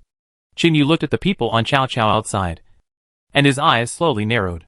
Chen Yu simply stopped looking for the structural diagram, because he could roughly see that the area drawn by the 3 people below on the playground should be the structural range of the air raid shelter. Since the air raid shelter can accommodate more than 3,000 aliens, the approximate area should be visible. Wait. See what the people below are going to do. Moreover, who are these people? Their identities need to be confirmed. If they are that mysterious organization, then I'm sorry. Chen Yu moved a chair and sat in the principal's office, knocking his legs and getting a big meat bone from the space for the general to chew. He took out a box of Wuzzy. He took out a cigarette and lit it, leisurely. More than an hour later, the 3 people below seemed to have discussed something. One of them left with a gun. He drove the car away as well. The other 2 stayed on the playground. The one with the gun sat on the steps, bored and basking in the sun. The engineer-like man was working hard, making further marks with lime powder. Chen Yu looked at it for a long time and nodded silently. He should have marked the blasting points. They must also want to blow up the air raid shelter and bury the aliens inside, because those marked points also fit Chen Yu's thoughts. If he were to blast, he would definitely do the same. About 40 minutes later, the sound of car engines outside became one. 4 or 5 cars drove over, entered the campus one after another, and stopped in the distance. They were all buses. One of the buses was full of people. The rest were empty. Then, everyone got off the fully loaded bus and carried out various chains. A few people carried a few boxes of explosives that looked like blasting powder and piled them in the corner. The campus became lively. There was a lot of noise. It seems that the sub-alien people are completely dormant during the day. They don't even come out. Chen Yu finally saw it. This group of people wanted to blow up the air raid shelter, and their purpose should not be for the sub-alien crystal core. They want these sub-alien people. They want to capture them alive. Those chains are probably used to restrain sub-alien people. Want to use sub-alien people as weapons? That should be the case, no matter which faction they belong to. This idea is crazy enough. How much energy and cost would it take to control more than 3,000 sub-alien people? If one is not well controlled, the whole army will be wiped out. The leader of this organization is quite courageous. Okay, you guys do it. It's not bad to sit back and enjoy the fruits of others' labor. Although there are many people below, most of the people transported by the bus have no weapons. There are a total of 9 people with weapons. 3 79 type submachine guns, 2 shotguns, and 4 people with pistols. It's nothing. Chen Yu continued to watch the excitement. The noise below began to speed up the progress. The workers who came to work began to dig holes at the positions marked by the engineers. Those who knew how to blast began to assemble explosives and began to lay explosives in the places where the holes were dug. They were busy. Soon. It was noon. The work was not finished yet. All these people sat under the bus, and each of them took out a paper bag, which should be their own dry food, and sat on the ground to eat, just like the workers who worked on the project before. Shinyu touched his stomach. Okay, let's get some food for ourselves. Keep it simple. 26.4%. 1208. 184 Enjoy the fruits of others' labor. Harvest leaks May 9th. A good marbled steak. He got up and gently closed the curtains. Then took out the battery and plugged in the electric frying pan. Another piece of butter. He heated the electric frying pan. Put the butter in. And it sizzled. And a milky aroma spread everywhere. The general looked back in displeasure and gurgled twice in his throat. Shinyu ignored it. He put the steak on the frying pan and started frying. It was really nice to hear the movement. And soon, he could smell the aroma of meat. After thinking about it, he threw a few onions, a few mushrooms, and a small green dragon into the frying pan, and caught a black gold abalone to simply process and slice it. Then they all fried it up at once. Looking at the hodgepodge in the frying pan, Shinyu shook his head and laughed. I should be a food anchor. Look outside. Those people were all chewing dry bread. Only a few people with guns could eat with a sausage. I was a bit extravagant. Shinyu leisurely fried beef. 26.4%. 1208. 184 Enjoy the fruits of others' labor. Harvest leaks June 9th. Soon. The steak was fried to medium rare. Sprinkle some salt and pepper. That's it. That's it. The little blue dragon and abalone were also done. Take out a can of Ludong canned beer. Let's eat. Shinyu opened the beer. First took a gulp of the beer. Then cut the steak directly with a military knife and chewed it in big mouthfuls. Soon. The people outside continued to work. Shinyu drank beer, ate steak, and watched the progress of the project outside. Around 1 p.m. all the explosives were buried. The workers were driven back to the car and drove out of the campus. At the same time, the blasters also hid behind the bus. At this time, Shinyu also finished his meal. He put away the tools, burped with satisfaction, and slowly took out the M16 assault rifle from the space, installed the scope, and installed the silencer. The magazine was filled with bullets. Opened the window and set up the gun. Adjust the shooting mode to single shot. Shinyu took a deep breath and prepared for the battle. Outside on the playground, with someone shouting, "Explode!" the blaster pressed the switch violently. Boom, boom, boom. A series of earth-shaking explosions sounded. The entire playground was blown up into dust. They had enough explosives, and the blasting point was well chosen. So after the huge explosion, the entire playground ground instantly cracked, creaked, and began to collapse continuously. At the same time, a heart-pounding roar began to come from the ruins. At this time, Shinyu fired. Piu, piu, piu, piu, one shot. Every bullet hit the target, and with the cover of the dust fanned up by the explosion, the guards with guns below fell to the ground without even raising the alarm. It was not until the seventh person was shot in the head that someone finally noticed something was wrong and cried out in surprise. There were still 2 people with guns left. Before they could find a place to shoot, Shinyu shot them twice in a row. At this point, all 9 people with weapons were dealt with. The remaining people finally realized that someone was assassinating them. So everyone ran out of the campus frantically and squeezed into the bus. The bus was also started urgently, ready to escape. Chapter 127 Leader. Shinyu simply kicked the window to pieces, and at the same time changed the shooting mode to continuous fire, aiming at the fuel tank of the bus and shooting wildly. Bang, bang, bang.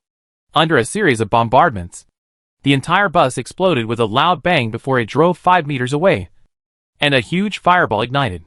Everyone in the car was burned. The bus hit the roadbed on the side of the road with a bang and stopped. Someone in the car rushed out of the window, screaming miserably, and fell to the ground after walking a few steps, burning into a ball. Shinyu turned around and shouted, "General, work begins." After that, he jumped out of the window directly.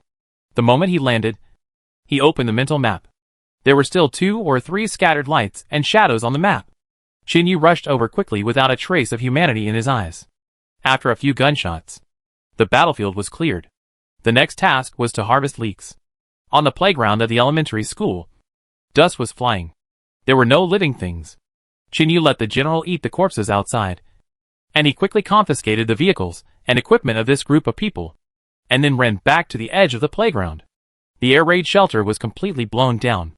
The thick soil layer above collapsed, burying all the aliens inside. They were crushed to death.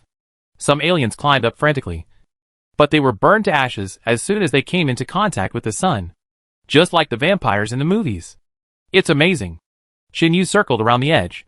At a certain moment, when he was close to the innermost part of the air raid shelter, an angry roar suddenly sounded from below.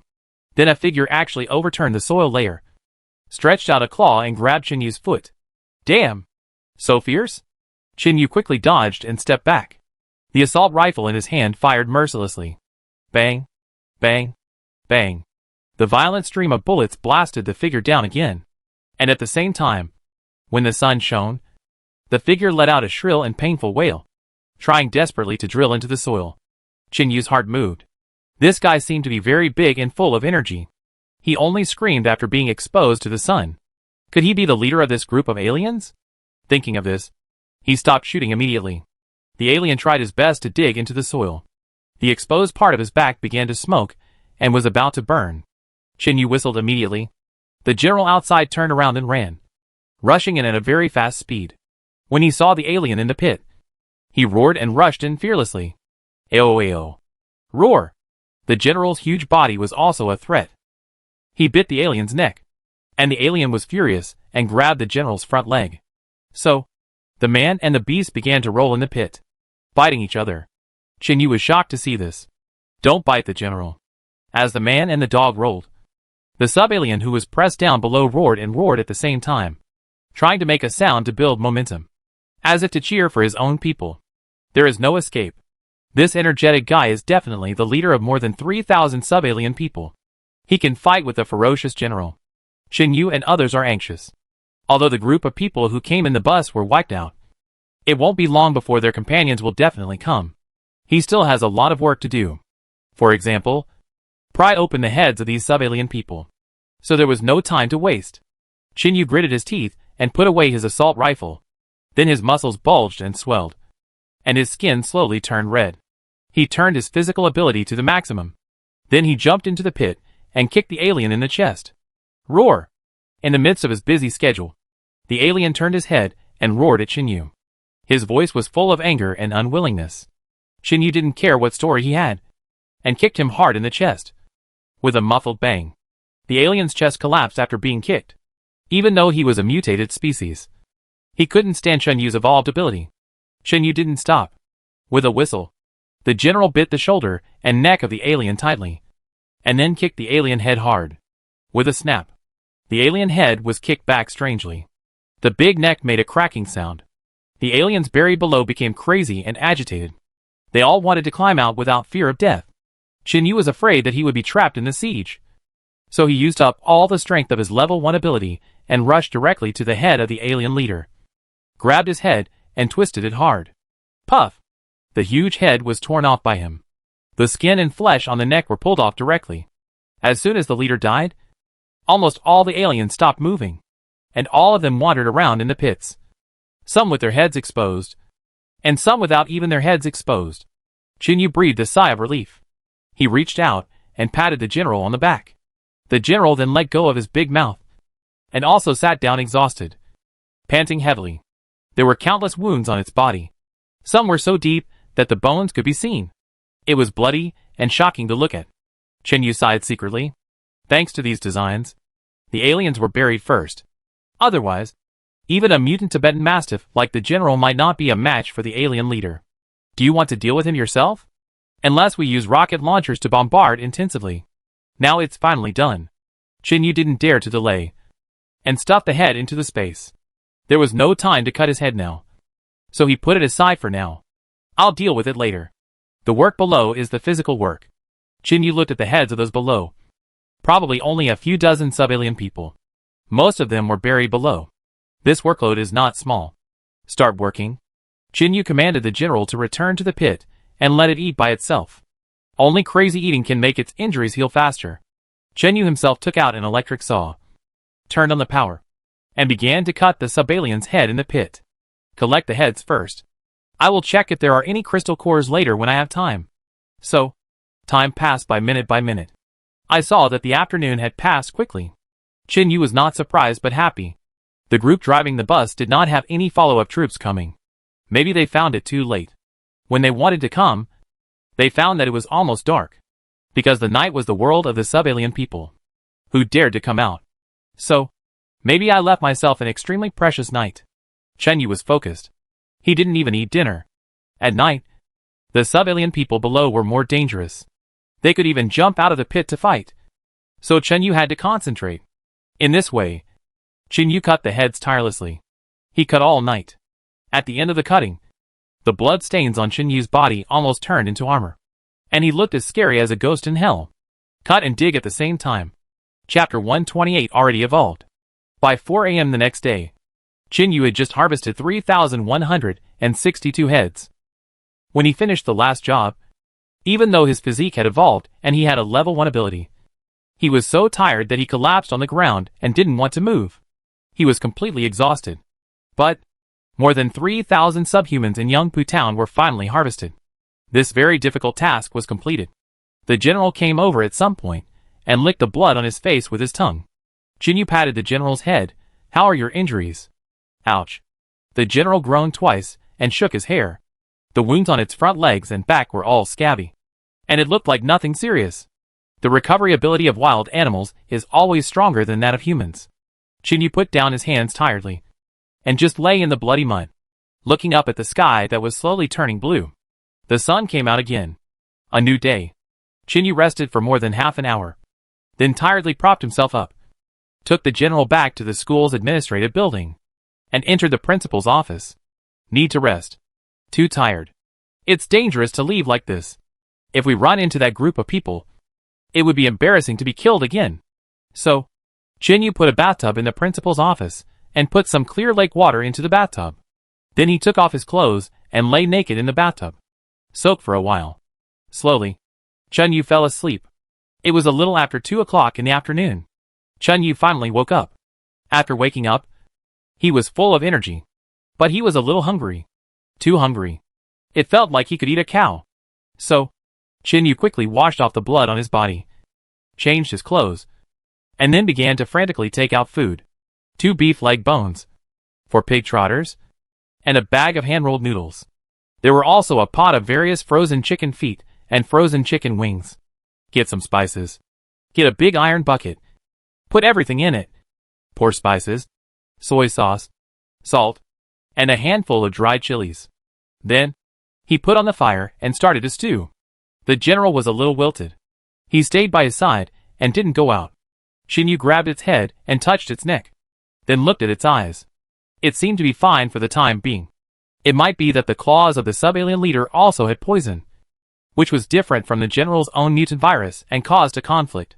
This situation can only be endured. Believe in the general's tenacious vitality. Soon, the room was filled with the aroma of stew. Chen Yu first ate 2 bars of chocolate to fill his stomach, to prevent hypoglycemia. Then he took out the head of the sub-alien leader from the space and began to cut its skull with a small electric saw. This guy mutated earlier than Lu Taifeng did. Presumably his crystal core should be bigger. I just don't know what attribute it is. It's better to have one than I already have, so that I can improve my ability level. Chen Yu doesn't care about the number of attributes, but the level. Just like the physical crystal core. As long as you keep improving and raise your physical ability to the top level, you will be almost invincible. Fancy things are never as effective as specialization. With the sound of a chainsaw, a gap was slowly sawed in the head of the sub-alien leader. Bang! The chainsaw broke. Hard enough. Chen Yu had experience, so he changed the chainsaw and continued sawing. In this way, Chen Yu was not in a hurry. He changed the chainsaws one by one. After breaking 5 or 6 chains, he finally sawed a lid off the skull of the sub-alien leader. Chen Yu was delighted. He quickly reached in and dug it out twice. Sure enough, a crystal core the size of a pigeon egg was dug out from the brain core. It was not as big as imagined, but it looked quite pure and round. There was no impurity at all. It was colorless and transparent. Just like crystal. All crystal cores are condensed bodies of pure energy. So according to the experience of the previous life, the purer it is, the less color it has. And the greater the power. This crystal core is absolutely awesome. Put it away first. Now is not a safe period. And you can't eat crystal cores casually. But Shinyu believes that this crystal core can definitely advance any of the 3 attribute powers in his body. Worth it. With this one. This trip is worth it. The remaining crystal cores of those small ones are better than nothing. Opened slowly. Shinyu casually threw the head of the sub-alien into the corner. And then took out another head and started cutting. Time passed slowly. 2 hours later.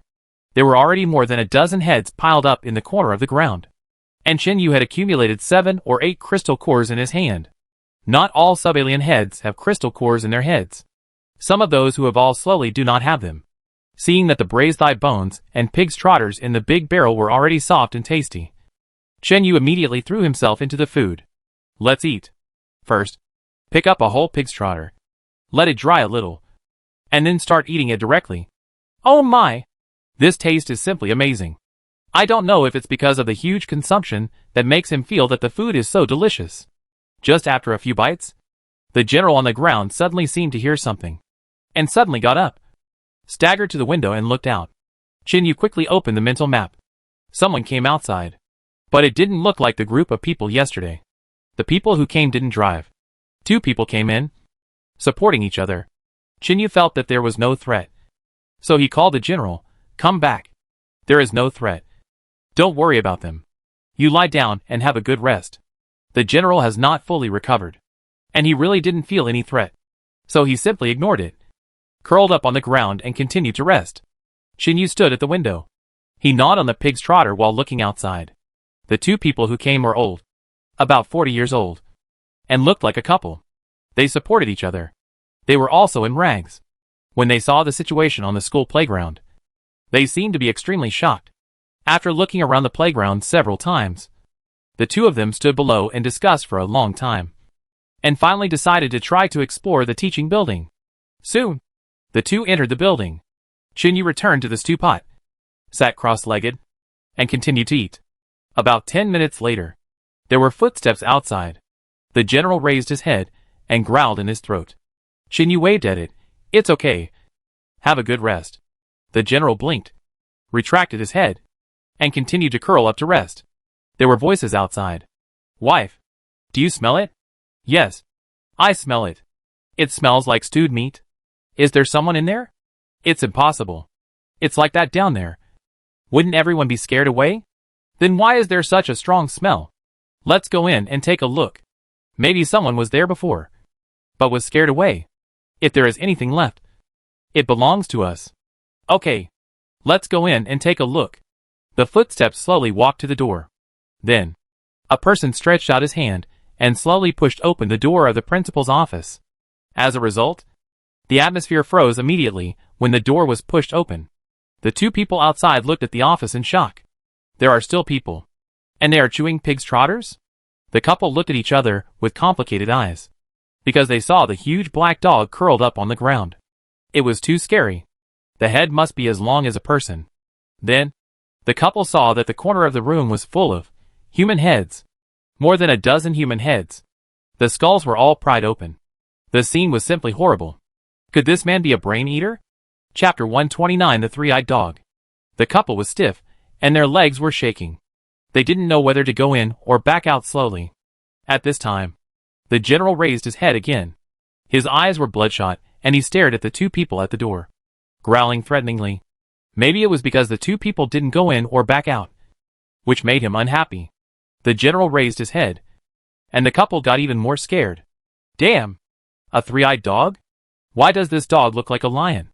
Just when the 2 were about to piss themselves, Shinyu finally put down his pig's hoof and waved to the general. "It's okay. You continue to rest." After saying that, he turned his head and looked at the 2 people at the door. "Come in." The couple was stunned. The man said tremblingly, "Sorry. We don't want to disturb you." "You continue. We will leave now. Come in." Shinyu took out the Desert Eagle and pointed it at the 2 of them. The couple was so scared that they squeezed in quickly, leaning against the wall at the door. Their faces completely collapsed. "It's over. Greedy. Still want to get away with it." In the end, they met the Doomsday version of Mei Chaofeng. Will he scratch her head? The couple came in, with their heads held high. The woman simply hid behind the man, her body shaking violently. Really scared. Although the man could still hold on. His face was not right. Pale as paper. And cold sweat was pouring down. This was definitely scared. It seems that my judgment was right. These two people are not threatening. Cowardly, ordinary people. If there was a real threat, the general would not be so calm. Chinyu put down his gun, picked up the pig's trotter, and continued to gnaw. While gnawing, he said, "Don't worry. I don't eat human brains. Those skulls are not made by me." The couple. No one dared to speak. "It wasn't you who made it. Why are you eating in this room? There are so many rooms. Why don't you go to eat stewed food here? Who are you trying to fool?" Chinyu didn't explain much. Just glanced at the two people. "What's your name?" "My name is Zhang Jincheng. And she is my wife." "Miao Lijuan. What does Mr. Zhang do for a living?" Zhang Jincheng said tentatively, "I run a shop, selling hardware and home appliances. My wife sells shoes at the counter of a shopping mall." Chinyu nodded. "Where did you live before?" "It's between Yangpu Town and Yushu Town. It's a rural-urban junction. With few people. We have been together until now." "Oh, where are your family members? Are you the only ones left?" Zhang Jincheng shook his head.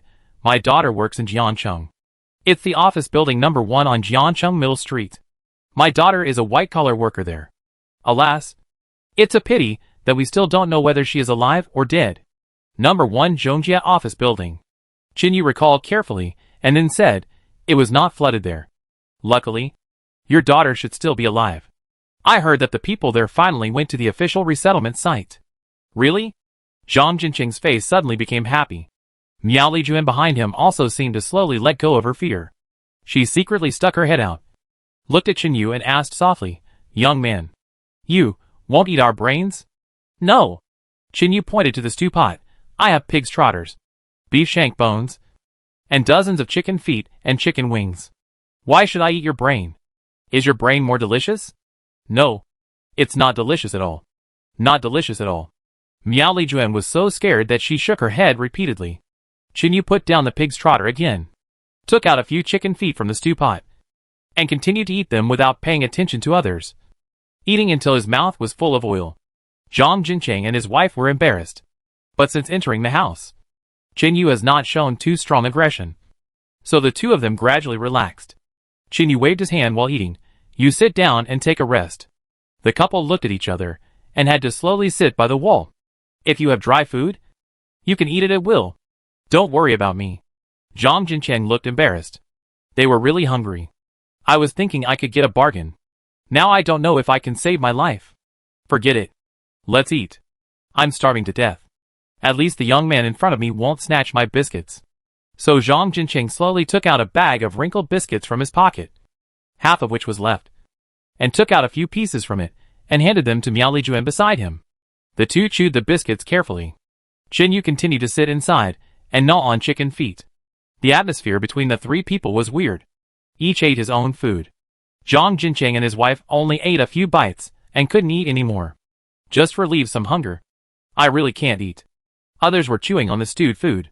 Smelling that fragrance, I felt that the biscuits I was eating were no different from the dirt on the ground outside.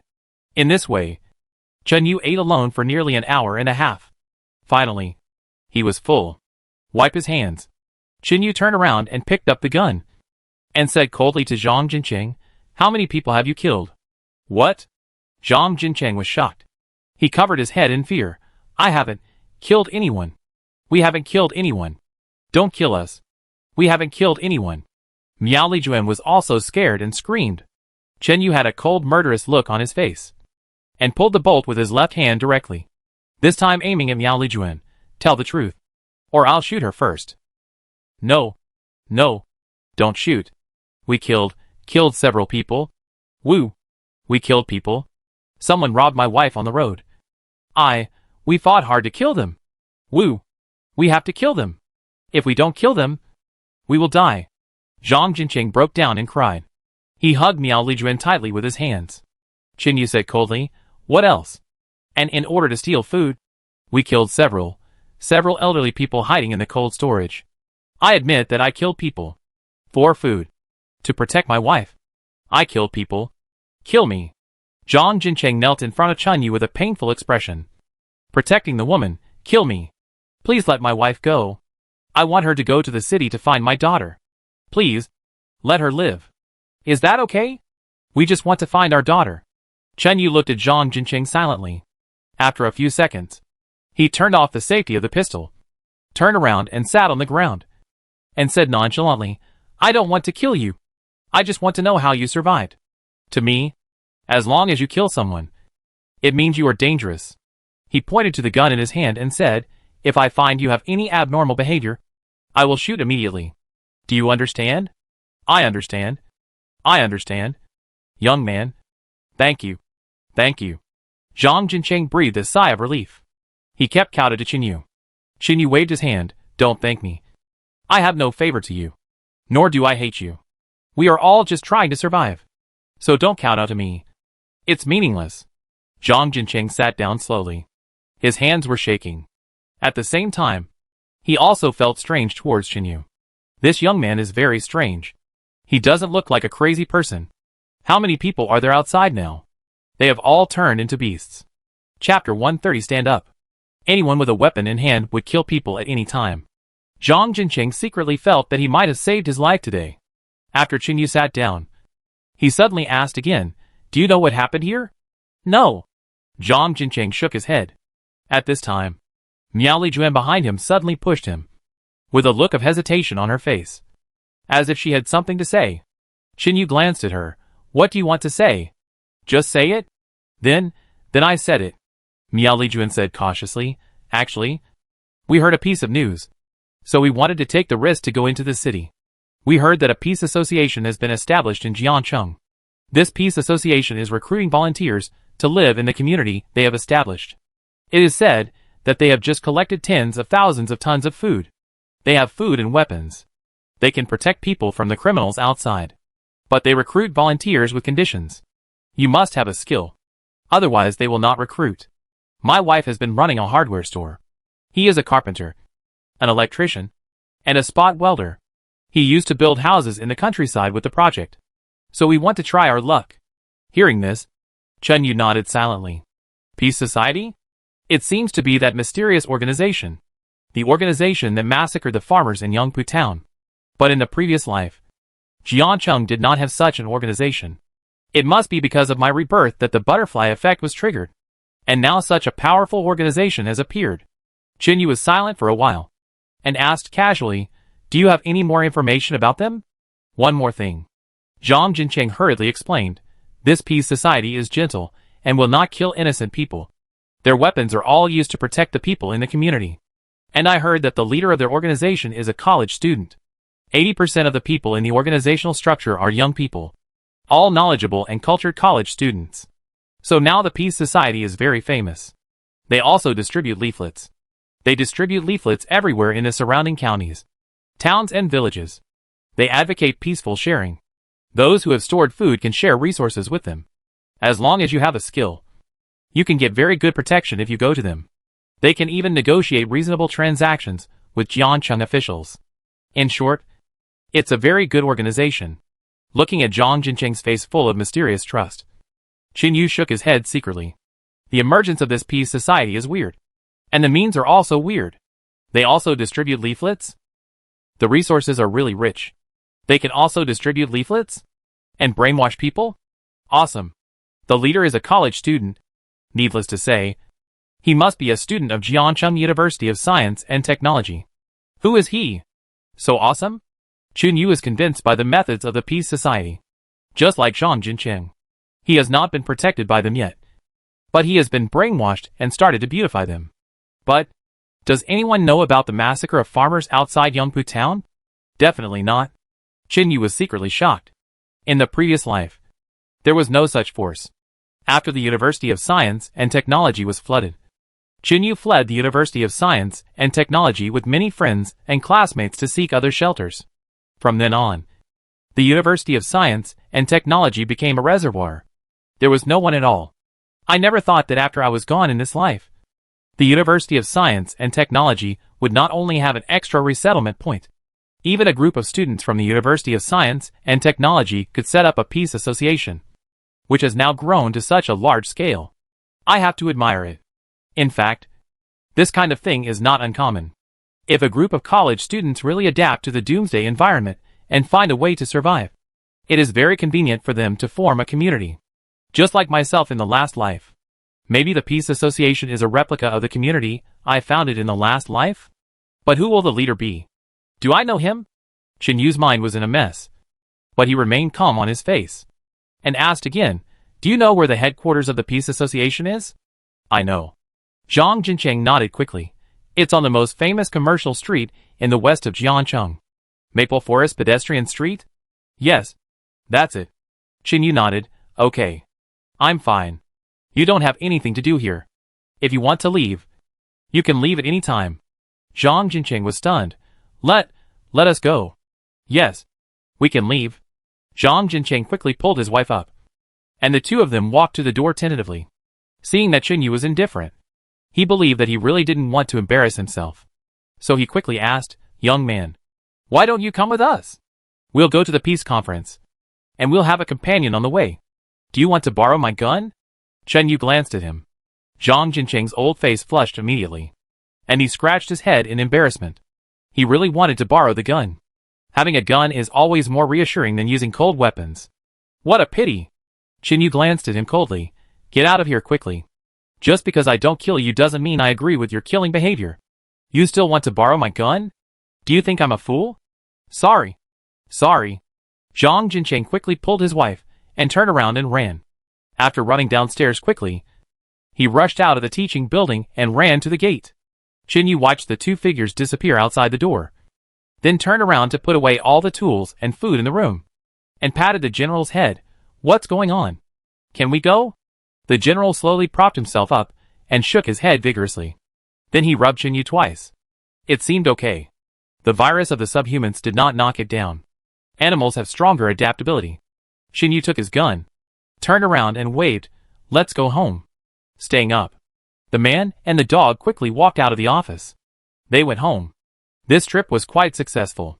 Although tens of thousands of tons of food were lost, it was worth it. At least the main grain depot of the farmers in Yangpu town was plundered. More than 300,000 tons of food is enough to eat for a long time. More than 3 hours later, Chen Yu took the general back to the city and returned to the downstairs of Jianbei Hotel. Along the way, we often hear the sound of gunfire in the city. It seems to be much more lively than the previous few days. And it is fixed in the same few areas. If I guess correctly, it is estimated that some forces are fighting again. It is very likely to be the Peace Association. Chen Yu took the boat into the hotel. Back to the top floor.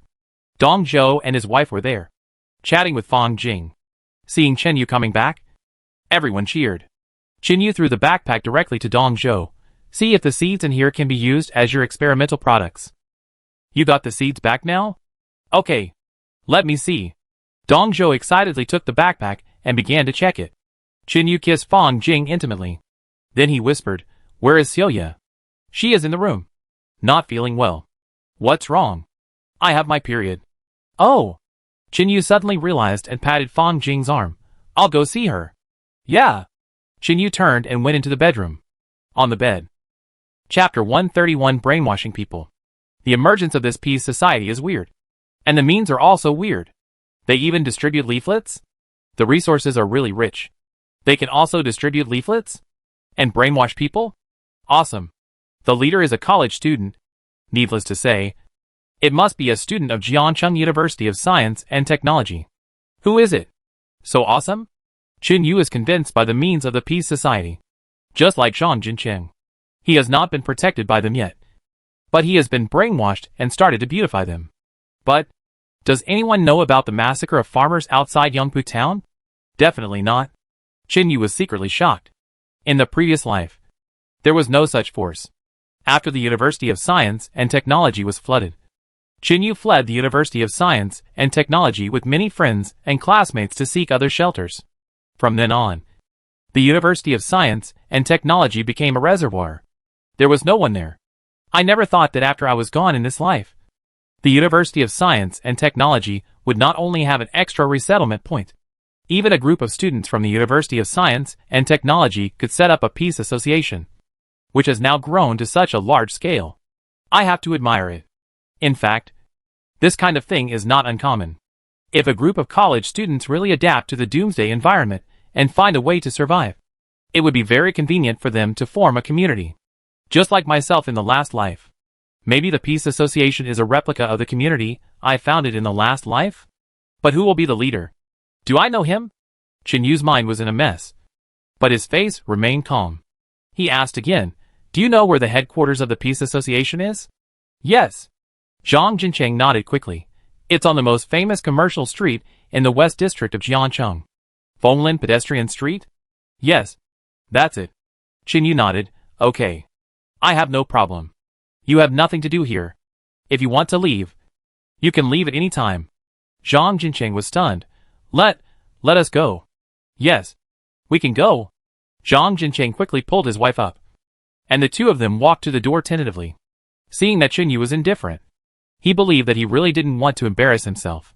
So he quickly asked, young man, why don't you come with us? We're going to the peace conference. And we can have a companion on the way. Do you want to borrow my gun? Qinyu glanced at him. Zhang Jincheng's face suddenly turned red. And he scratched his head in embarrassment. He really wanted to borrow the gun. Having a gun is always more reassuring than using cold weapons. What a pity. Qinyu glanced at him coldly. Get out of here quickly. I don't kill you.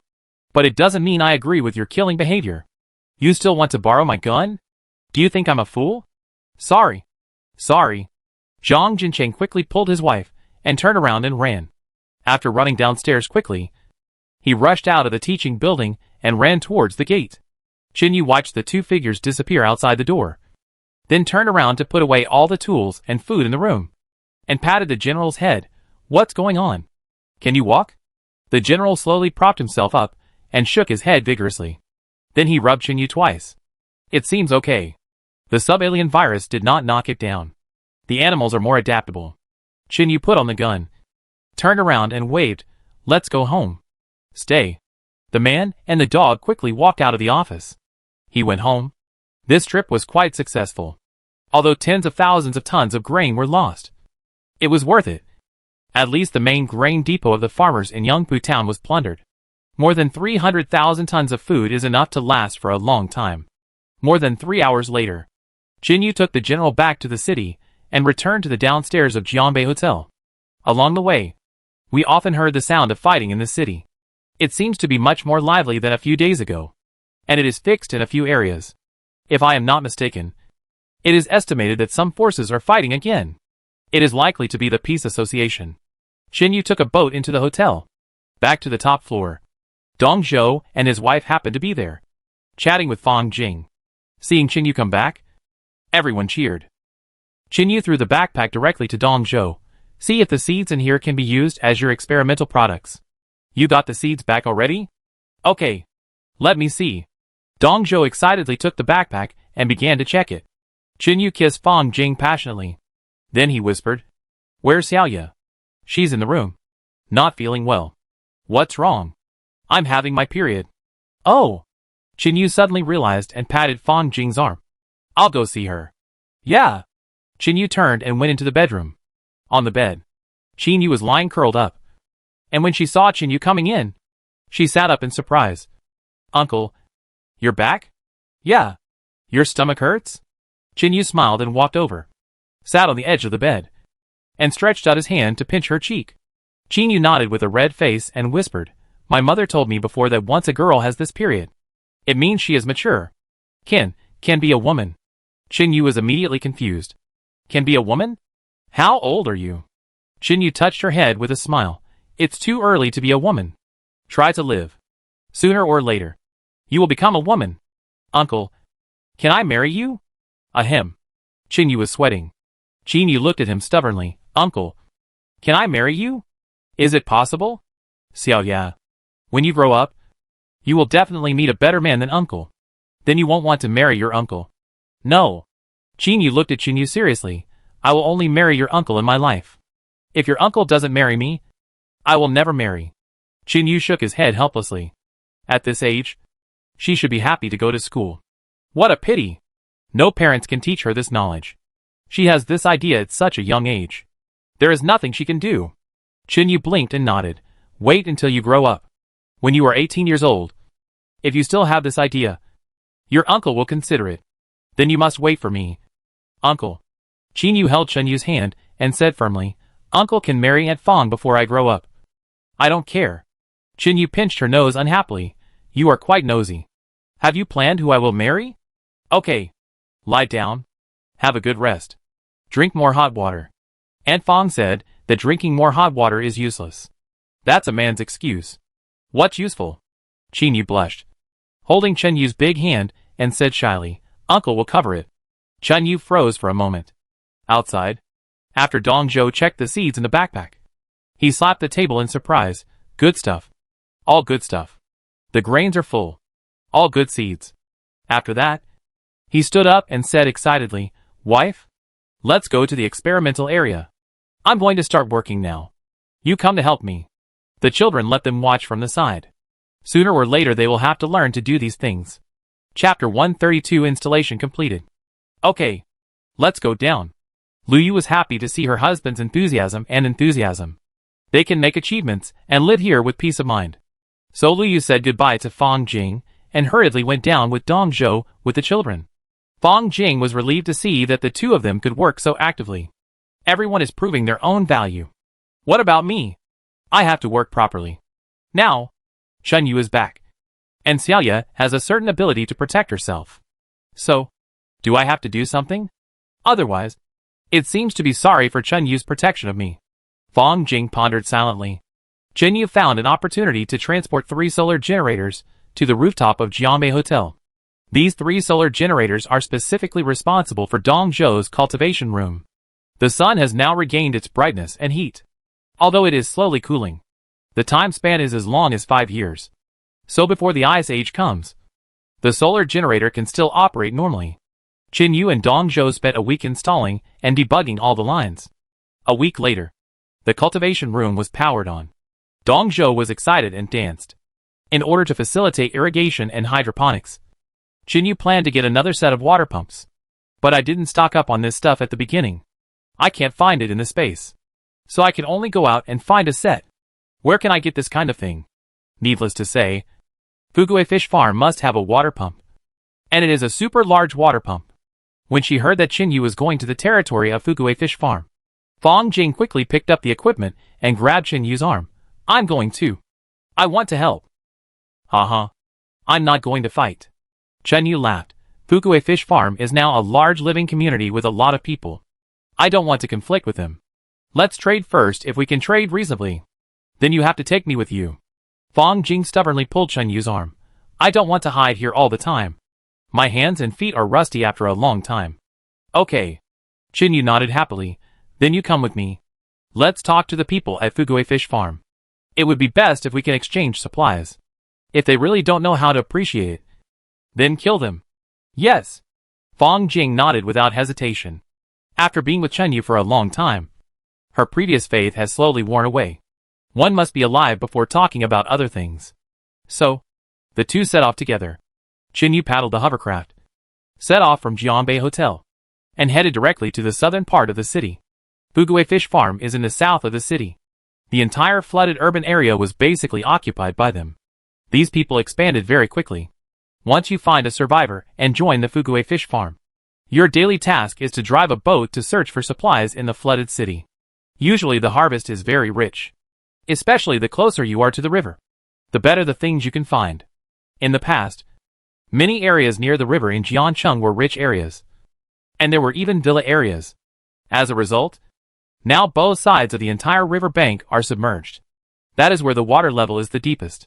Moreover, the river is turbulent, and the undercurrent is turbulent. Even the best fishermen dare not go into the water at will. And they have to carry weights and oxygen cylinders to search for supplies. So ordinary people don't even think about it. The entire river bank and the southern area of Jiancheng are all the world of Fugui Fish Farm. You can imagine how wealthy they are. Chen Yu and Fong Jing paddled the hovercraft all the way to the river bank. Along the way, all they could see was a vast expanse of water. Many houses were submerged. Only the upper half of some tall buildings would still be exposed. But there must be no one inside. Trapped inside, they would just wait to die. The two paddled for about an hour and a half. and they were just in front of the river bank. Not far away. Only the top of the bridge that collapsed the river was exposed above the water. Suddenly, the sound of an engine came from a distance. 2 diesel-powered fishing boats rushed over quickly. Fong Jing quickly took the gun in her hand. "It's okay. Don't worry." Chen Yu gestured to her. Then put down the oars, and let the hovercraft lean against the roof of a building next to it to stabilize. Soon, 2 fishing boats came close. There were 6 or 7 people sitting on them. 3 of them had guns in their hands. But they didn't point them at Chen Yu and the others. They just played with them in a demonstrative way. That meant, "I have a gun in my hand. You guys should be honest." Chen Yu looked calm. After the fishing boat stabilized the hull, a dark-faced middle-aged man in his 40s stood at the bow and looked at Chen Yu and Fong Jing and asked, "Where are you from? What are you doing here?" "Talk about business." Chen Yu looked at him. "Are you from Fugue Fish Farm?" "Yes. We are all from Fugue Fish Farm." A young man holding a gun looked proud. "What's the matter? Where are you from? What business do you want to discuss?" "I want 1 or 2 water pumps. High-power ones. I know you have them at Fugue Fish Farm. So I wanted to ask." "Water pumps?" The middle-aged man was stunned, thinking that he was really here to discuss business. Then he asked in confusion, "What do you want water pumps for?" "I need them." "What are they for?" Chen Yu laughed. "Why do you care about me?" "Oh my god." The young man holding a gun glared at him. "Are you pretending to be with me? I'm giving you some face. Right? You answer whatever I ask you. Do you understand?" As he said that, he pointed the gun at Chen Yu. The smile on Chen Yu's face slowly faded, and he looked at him coldly. "Don't point the gun at me." "Fuck. Erlong. Put the gun down." The middle-aged man suddenly shouted coldly, and glared at the young man. After all, he was older. After so many years of traveling, he still had some vision. He could see that Chen Yu was very calm, including the woman on the boat. Although he didn't say anything, his eyes were quite sharp. Hands were always placed below. Who can guarantee that they don't have guns? After the middle-aged man scolded the young man named Erlong, he looked at Chen Yu and nodded. "Okay. We welcome any form of transaction. You want a water pump? We do have it. And it's all high power. What do you want in exchange?" Chen Yu shrugged. "You make the request. I'll go find it." "Okay. You wait." The middle-aged man casually picked up a walkie-talkie from his waist, and went to the stern to make a call. The others stared at Chen Yu and Fong Jing. The young man, with the gun, looked unconvinced. A moment later, the middle-aged man came back. He looked at Chen Yu and smiled. "Our boss said that 2 sets of water pumps will be exchanged for 5 women, 2 bottles of foreign wine, and a pack of ecstasy." Chen Yu frowned. 5 women? "Yes. 5 women. Not 1 less. Age and appearance are optional. As long as they are women. This is the condition. You decide." "Okay." A murderous intent flashed in Chen Yu's eyes. When he turned around, he winked at Fong Jing. "Prepare to take action." Just before Chen Yu took action, he suddenly turned back and asked again, "Do you want women to be kept as tools for venting?" Chapter 133 Women's Needs. "Of course not." The middle-aged man pointed at himself. "Do you think I look like a pervert? Then what do you want women for? Is there any need to ask? It must be related to that aspect. But it's all voluntary here. Women can choose who they like. We men are the ones who are chosen." Chen Yu was surprised and asked in confusion, "Do women still have human rights now?" "Alas. Who made the boss of our fishery a woman? Our boss said that women outside are in dire straits now. So save as many as you can." Hearing this, Chen Yu and Fong Jing looked at each other in surprise. "I almost misunderstood. I didn't expect that the power of the fishery was actually managed by a woman."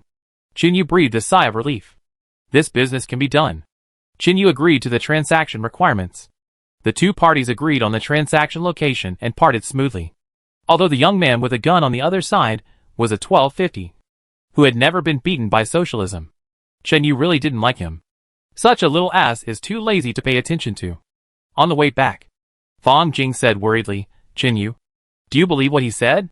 Do you really want to find a woman for them?" "Don't worry." Chen Yu smiled and said, "Women will definitely not find one. But I can get something else instead.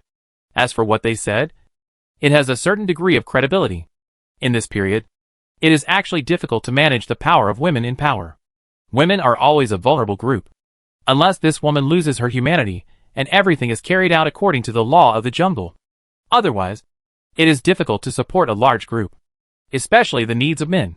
It is not easy to satisfy. Originally, the number of women who can survive in this period is very small. Therefore, once the desires of men cannot be controlled, this group will face the end of collapse. I understand their need for women. Fang Jing nodded. I understand it too. But I always feel that using women to trade with them is a bit disrespectful to women. Fang Jing, this is just your idea.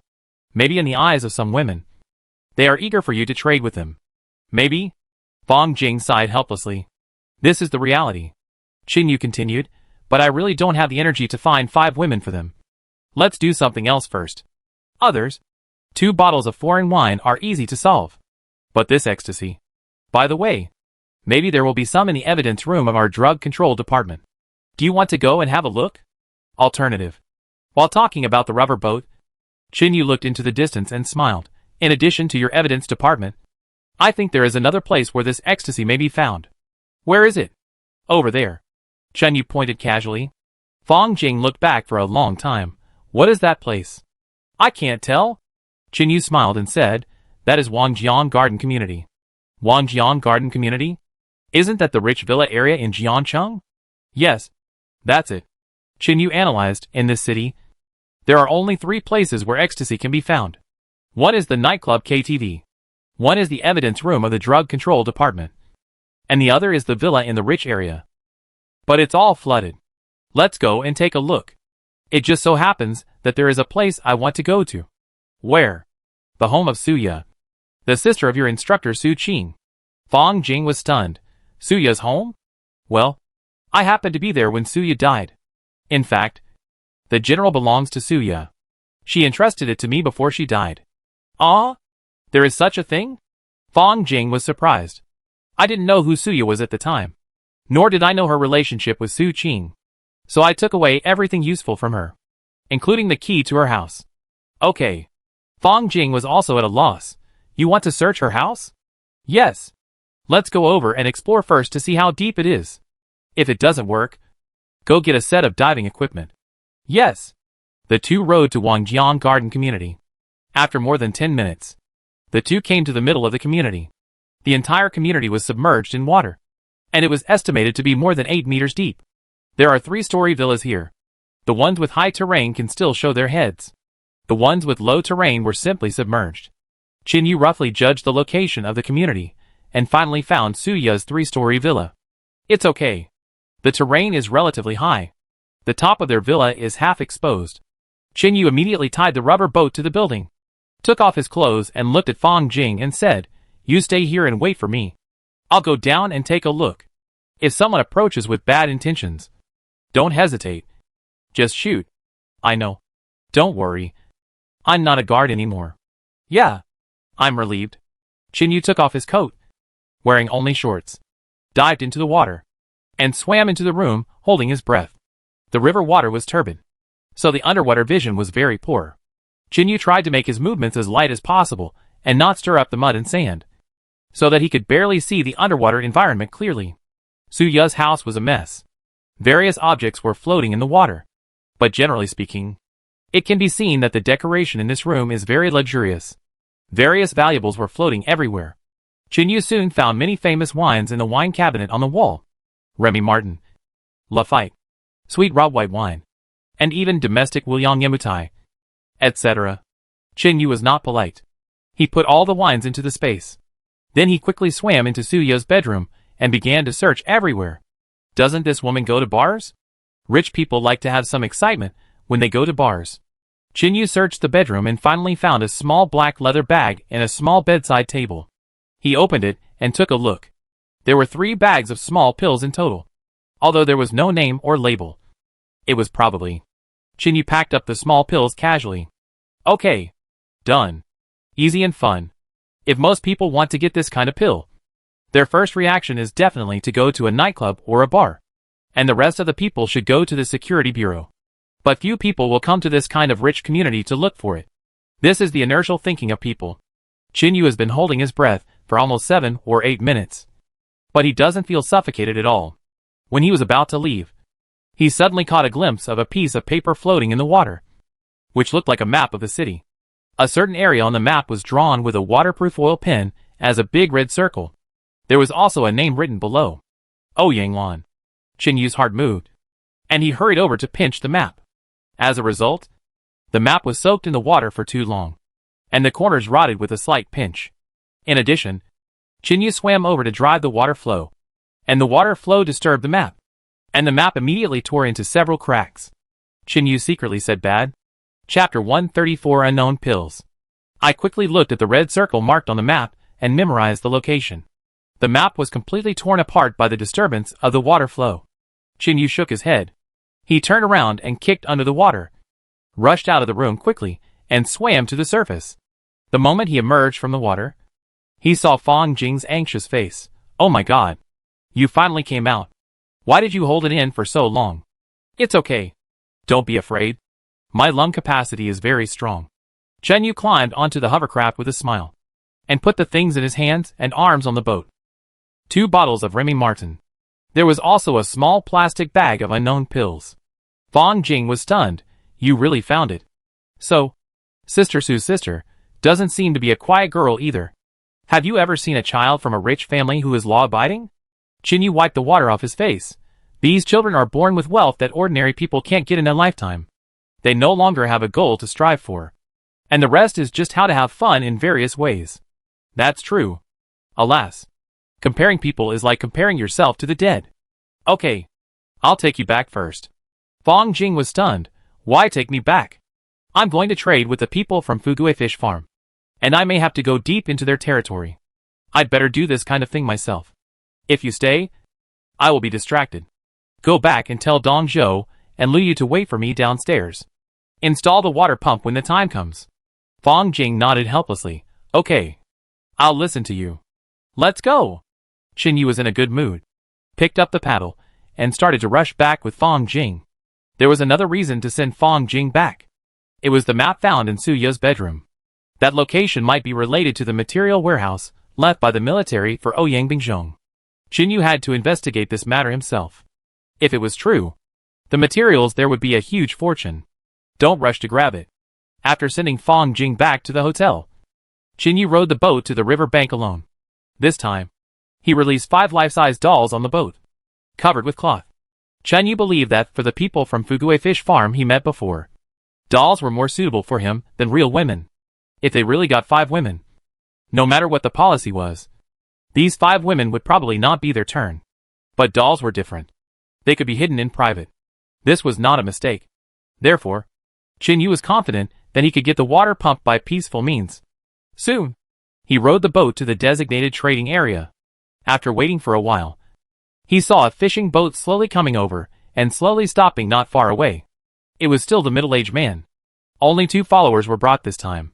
The idiot with the gun disappeared. The middle-aged man was probably afraid that he would do something bad, so he chased him away. The middle-aged man saw that Qin Yu came alone and did not bring a woman. His face suddenly darkened and he said coldly, "What do you mean? Don't want to trade sincerely? What are you doing here?" After saying 853, he waved his hand behind him. The 2 people behind the boat pointed their guns at Qin Yu directly. Sincere trade? Qin Yu shrugged and didn't care. He spread his hands, and a small plastic bag appeared in his palm. There were those small pills in the bag. The middle-aged man's eyes lit up. Got it? Where did you get it? Wangjiang Garden Community. Community? The middle-aged man was stunned for a moment, then slapped his thigh. Yes. The rich man's villa area. You are smart. How could we forget that kind of place? He turned around and waved his hand. Put away the guns first. The 2 people behind him put away their guns. All stared at the thing in Qin Yu's hand. Qin Yu was also surprised. It's the end of the world. Why do you still care so much about this kind of thing? Isn't it good to be alive? Qin Yu threw it casually, and the middle-aged man immediately grabbed the plastic bag, picked out a small pill from it, put it under his nose and smelled it. Then his face was happy. Yes. That's the smell. Qin Yu took out 2 bottles of XO from the boat, high-end foreign wine. Absolutely real. It is displayed in the wine cabinets of rich people's homes. Haha. I believe this. The middle-aged man approached the boat, reached out to take the foreign wine, and then frowned and said, "Young man, there are no women. Your deal is not complete. There are women. Where are they?" "Here." Yu turned back and opened the curtain on the boat, revealing 5 simulation dolls lined up below. High-end simulation dolls with pure real-life proportions, with various simulated sound functions. Wrist, leg and foot joints can all be bent. Delivered with sound archive files. Optional scene mode. The middle-aged man looked confused. The 2 younger brothers behind him also stared at the doll on the boat with their eyes wide open, their throats moving up and down constantly, swallowing saliva. The man was stunned for a long time before he said in astonishment, "What is this? Woman? What the hell is a woman?" Yu nodded seriously. What the hell is a woman? Except for not being able to have children. What else is not a woman? The man didn't say a word. Yu lowered his voice and smiled slightly. Brother, you can take this woman home privately. If you really bring 5 women, you may not be able to get one. Believe me, this kind of woman is sometimes more delicious than a real woman. Man. The 2 followers behind him got anxious. They all came to the man's back and pulled his clothes. Boss. Boss. Boss. Take it. Let's take it. Give one to each of us brothers. Take it. Boss. Please. The man was anxious because of being pulled, and he struggled hard and cursed angrily. Stop arguing. Can you be more capable? Are you 2 in heat? Bastards. Pushing the 2 men aside, the man looked back at Yu. Yu smiled and said, Brother, think about it yourself. There must be a lot of things like water pumps in Fugue fishing ground. It's not a precious thing. You collect all these things in private and give me 2 sets of water pumps, without anyone knowing. Isn't that good? Yes. Boss. Collect them. Boss. No one uses those water pumps. They're just sitting there. So collect them. The man finally got his temper. He gritted his teeth and said, Okay. Collect them. He was about to reach out. Yu stepped forward and said, Brother, where are the water pumps? What? Are you afraid that I'll lie to you? The man looked at Yu with a smile. Young man, even if I really lied to you, what can you do? You're here alone. Aren't you afraid of this kind of situation? What are you afraid of? Yu picked up a shotgun from the bottom of the boat and loaded it into the chamber at the 3 people. The safety was on. The man suddenly froze. The 2 brothers behind him were about to reach for their guns, but Yu pointed the shotgun at them. Don't move. I'll shoot if you dare. The 2 brothers also froze. The man looked grim, but he gritted his teeth and smiled. Young man, let's trade fairly. We are not short of people or things in Fugue Fish Farm. Humph. Chapter 135 with sincerity. Yu snorted coldly. I know what kind of people you are from Fugue Fish Farm. I met your people long before the outbreak of the virus. They came up to rob things, called themselves Fugue Fish Farm, and said that the whole Jiang Bay is your territory. Cough. Cough. Cough. The middle-aged man coughed dryly. Yu said lightly, Don't worry. I won't kill you. This gun is just for safety. But if there is no water pump on your boat, it means you have bad intentions. So I'm sorry. Hey, young man. There is. The water pump is installed. We came here with sincerity. The middle-aged man turned around and pointed at the cabin and said, The water pumps are installed. You can see for yourself. 2 sets of water pumps. Genuine goods. Okay. Yu tilted his head and gestured, Get in the water. What? The middle-aged man was stunned. Get in the water. All 3 of you get in. The middle-aged man's face fell. Young man. What are you doing? Take your boat. You have such a big water pump. Do you think my kayak can fit it? The middle-aged man was speechless. It's not me who asked you to paddle a small kayak. What does it have to do with me? The middle-aged man had the urge to cry. There was no way. They had the upper hand. The shotgun is also powerful. Much more terrifying than a pistol. No choice. Just jump. So the middle-aged man jumped into the water. The 2 younger brothers behind him saw it and prepared to jump as well. Yu pointed at the guns on their bodies. Leave the guns. Hold them with 2 fingers. 1 more. I'll shoot 1 shot. 2 more. I'll shoot 2 shots. If you're worried about my shooting speed, I can shoot with 2 guns at the same time. As he said that, he actually took out a Desert Eagle from his body. The 2 younger brothers were completely dumbfounded. Damn! They really came prepared. And the firepower was too strong. Without saying a word, the 2 younger brothers carefully pinched out the guns from their waists with 2 fingers and threw them into the cabin. Then dived into the water and avoided it from a distance.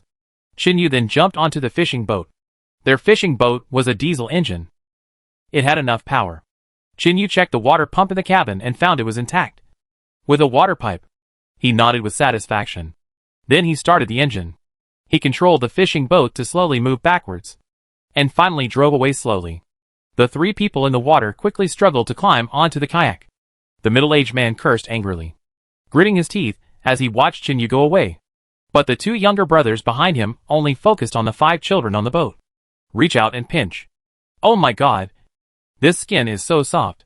Yeah. Look at the little mouth. Brother. This thing is so good. With this. What do you need a woman for? I heard that last time Lao Zhao got a woman. As a result, the woman cut off Lao Zhao's penis in the middle of the night. I heard that too. No wonder she's a woman. Lao Zhao is a jerk. It's time. And he still wants to play a sim with her. Alas. No matter what you play, real women are too dangerous. If you're not careful, you'll get screwed. It's not as good as this. I think so too. The middle-aged man listened to the two younger brothers behind him and accepted it in his heart. Looking back. Damn. Where did you get this doll? Why is it so real? Never mind. Take it home to play with it first. Yu drove the fishing boat all the way back to Jianbei Hotel. When Dong Zhou and his wife and Fang Jing, who were waiting downstairs, saw Yu return with a different boat, they were all surprised. Fang Jing asked in confusion, You brought back all the boats? Yes. I exchanged with them. Ah? Fang Jing was shocked. You exchanged the hovercraft for a diesel engine fishing boat? Yes. You are really good. Fang Jing muttered to herself. Dong Zhou and his wife were also puzzled, and always felt that Yu was like an omnipotent person. Soon, everyone worked together to lift the water pump up, then install the power supply and lay the pipeline. After more than 2 hours of hard work, the water pump was successfully turned on and pumped water upstairs into Dong Zhou's cultivation room. Perfect. Dong Zhou looked at the water source and smiled from ear to ear. In this way, he can start his hydroponic plan from today. Now, only the entire first floor of the hotel is used as a hydroponic room. When the effect comes out, the lower floors can be opened up one by one, so that the upstairs and downstairs are connected, and all the empty floors can be used to grow crops. There are more than 30 floors in Jianbei Hotel. There are many empty floors to toss. Finally, there is hope. In the evening, after dinner, Yu sat downstairs alone for a while. According to his memory, he drew the map he saw in Suya's room again. The location marked on the map is the headquarters of a technology company. Suya circled it and wrote down Ouyang Lan's name. It is probably related to the incident mentioned by Wei Guoqiang. Ouyang Lan's father is the director of the National Defense Science and Technology Department of the military, located in the National Defense Laboratory of the University of Science and Technology. He is considered a military person. He is also an important role. He is a technician who studies national defense technology weapons. So the military had left a lot of supplies for Ouyang Bingzhong and others, all of which were locked in a warehouse. According to the information provided by Wei Guoqiang, there should be a lot of military supplies in it. There are also a lot of daily necessities. It is definitely an important asset. I wonder if it has been used yet. The key is, from whom did Suya get such confidential information? This matter is actually quite strange. As a result, Suya naively went to find Ouyang Lan, thinking that her best friend could help her. Unexpectedly, she was tricked to death by her best friend. Some people used to say that you should beware of fire, theft and best friends. So why do women have to have a best friend? Yu couldn't figure it out. Looking at the address of the technology company, Yu decided to go and have a look after it stabilized in 2 days. What if he could find a bargain? Suddenly, footsteps were heard outside. Very soft. It sounds like a woman's voice. Could it be Fang Jing who came down? Yu reached out and touched the gun, and turned back to stare at the door of the room. Soon, a figure appeared at the door. It turned out to be Lu Yu. Yu was stunned. Why did this woman come down in the middle of the night without sleeping? She shouldn't want to have a night of pleasure with a man, right? After all, she seems to have a good relationship with her husband. Yu was confused. Lu Yu shyly reached out to Yu and said hello. Sorry to bother you. Nothing. Yu looked at her and asked in confusion, Do you have something to ask me? Yes. Lu Yu walked in openly. looked at Chen Yu and said softly, "Mr. Chen, I want. I want." He didn't say it for a long time. He seemed very embarrassed. Chen Yu was even more stunned. "What? Do you really want to sleep with me for one night? I'm not a midnight cowboy. Can I sleep with any woman?" Chen Yu simply said frankly, "It's okay if you want to say it directly. Apart from wanting to find a man, I will definitely help you solve other problems if I can." Lu Yu's face suddenly turned red, and she explained in panic, "I'm not looking for a man. I don't have that idea. Don't get me wrong. Chapter 136 cannot fight." "Oh, that's good." Chen Yu also breathed a sigh of relief, secretly laughing at himself for being too self-righteous. "Is it that attractive?" At this time, Lu Yu finally gritted his teeth and whispered, "Mr. Chen, I want a gun and want to learn how to use it. My husband can't fight at all due to his physical condition, but my physical fitness is okay. I want to master the means of survival as much as I can, including shooting and killing people." Chen Yu looked at her silently without saying anything. Lu Yu continued, "Mr. Chen, there seems to be a lot of supplies here now, but sooner or later, they will all be eaten up. I have gone out to look for supplies myself. I know how difficult it is to find supplies, so I don't want to be protected here as a woman. Next time I go out to look for supplies, I also want to go out and do my part." After saying that, Lu Yu looked at Chen Yu sincerely. "My 2 children are left here. You should not worry that I will betray you. Really, we are not that kind of people." Hearing this, Chen Yu nodded. He flipped his hand and found a gun and 2 magazines in his hand. It was a 92 type semi-automatic pistol with a caliber of 5.8 millimeters. It is considered the most widely used weapon in active service. Chen Yu put the gun and magazine on the table and said lightly, "Sister Lu, you have to know that watching others shoot and kill people is absolutely different from shooting yourself." "I'm prepared." Lu Yujing nodded. "That's good. This gun is a gift for you. Your husband and children's safety is up to you. Relying on others is not a long-term solution." "I know." "Okay then. Put away the weapon. And let Fang Jing teach you how to use this weapon tomorrow. She is a member of the escort team and is very professional in teaching this." "Thank you." Lu Yu carefully picked up the gun and magazine, turned around and prepared to leave. When she reached the door, she suddenly turned back and looked at Chen Yu again, tentatively asking, "If I really came down to find a man, would you dislike me?" Chen Yu was immediately confused. He waved his hand quickly. "Sister Lu, I better not answer this question. You still have a husband and children." "I know." Lu Yu smiled. She said with a relaxed look, "Sometimes, I really envy Fang Jing." After that, she turned around and hurried away. Chen Yu blinked and rubbed his temples speechlessly. This situation is embarrassing. Forget it. Go back to sleep. The next day, early in the morning, Chen Yu and others finished breakfast upstairs and were about to chat for a few words when violent gunshots suddenly came from the long street outside. Very dense. Several people quickly hid behind the window. Dong Zhou and Lu Yu were so scared that they huddled in a corner. The gunshots were too loud. It seemed to be just behind the hotel. Chen Yu and Fang Jing stood on both sides of the window and looked out through the gap in the curtains for a while. There were 2 groups of people fighting. Ordinary weapons. Probably for guards. No heavy firepower. One of the groups was large. At least 20 people. The other group drove a car, fighting and retreating. A few minutes later, the 2 groups chased each other far away. Chen Yu looked at Fang Jing and said softly, "The city is getting more and more chaotic. Large forces are gradually taking shape. So try to hide as much as possible in the future. Let's remain neutral and don't have any intersection with any forces." "Yeah." Fang Jing nodded, and then said worriedly, "Our strength is still too weak. Should we recruit some people?" "No need." Chen Yu shook his head decisively. "At this time, it is completely unnecessary. The more people there are, the more trouble there will be. At this stage, we should just be invisible." After that, he looked outside and laughed softly. "Don't worry. Once the sphere of influence is divided 1-to-1, those forces will only fight each other. They don't pay attention to us Lone Rangers at all. So, wait and see." "Well, I'll listen to you." Fang Jing nodded obediently. Dong Zhou and Lu Yu in the corner looked at each other, and at the same time, a sense of respect rose from their hearts. This man is the only one in the world who is awake. For 3 consecutive days, Chen Yu has been observing Dong Zhou's soulless cultivation plan. Seeing him start working in the cultivation room in an orderly manner, he slowly put his mind at ease. He is not bragging. This person should be a scientific research madman in peacetime. He would rather starve to death than eat the cultivated varieties in the laboratory.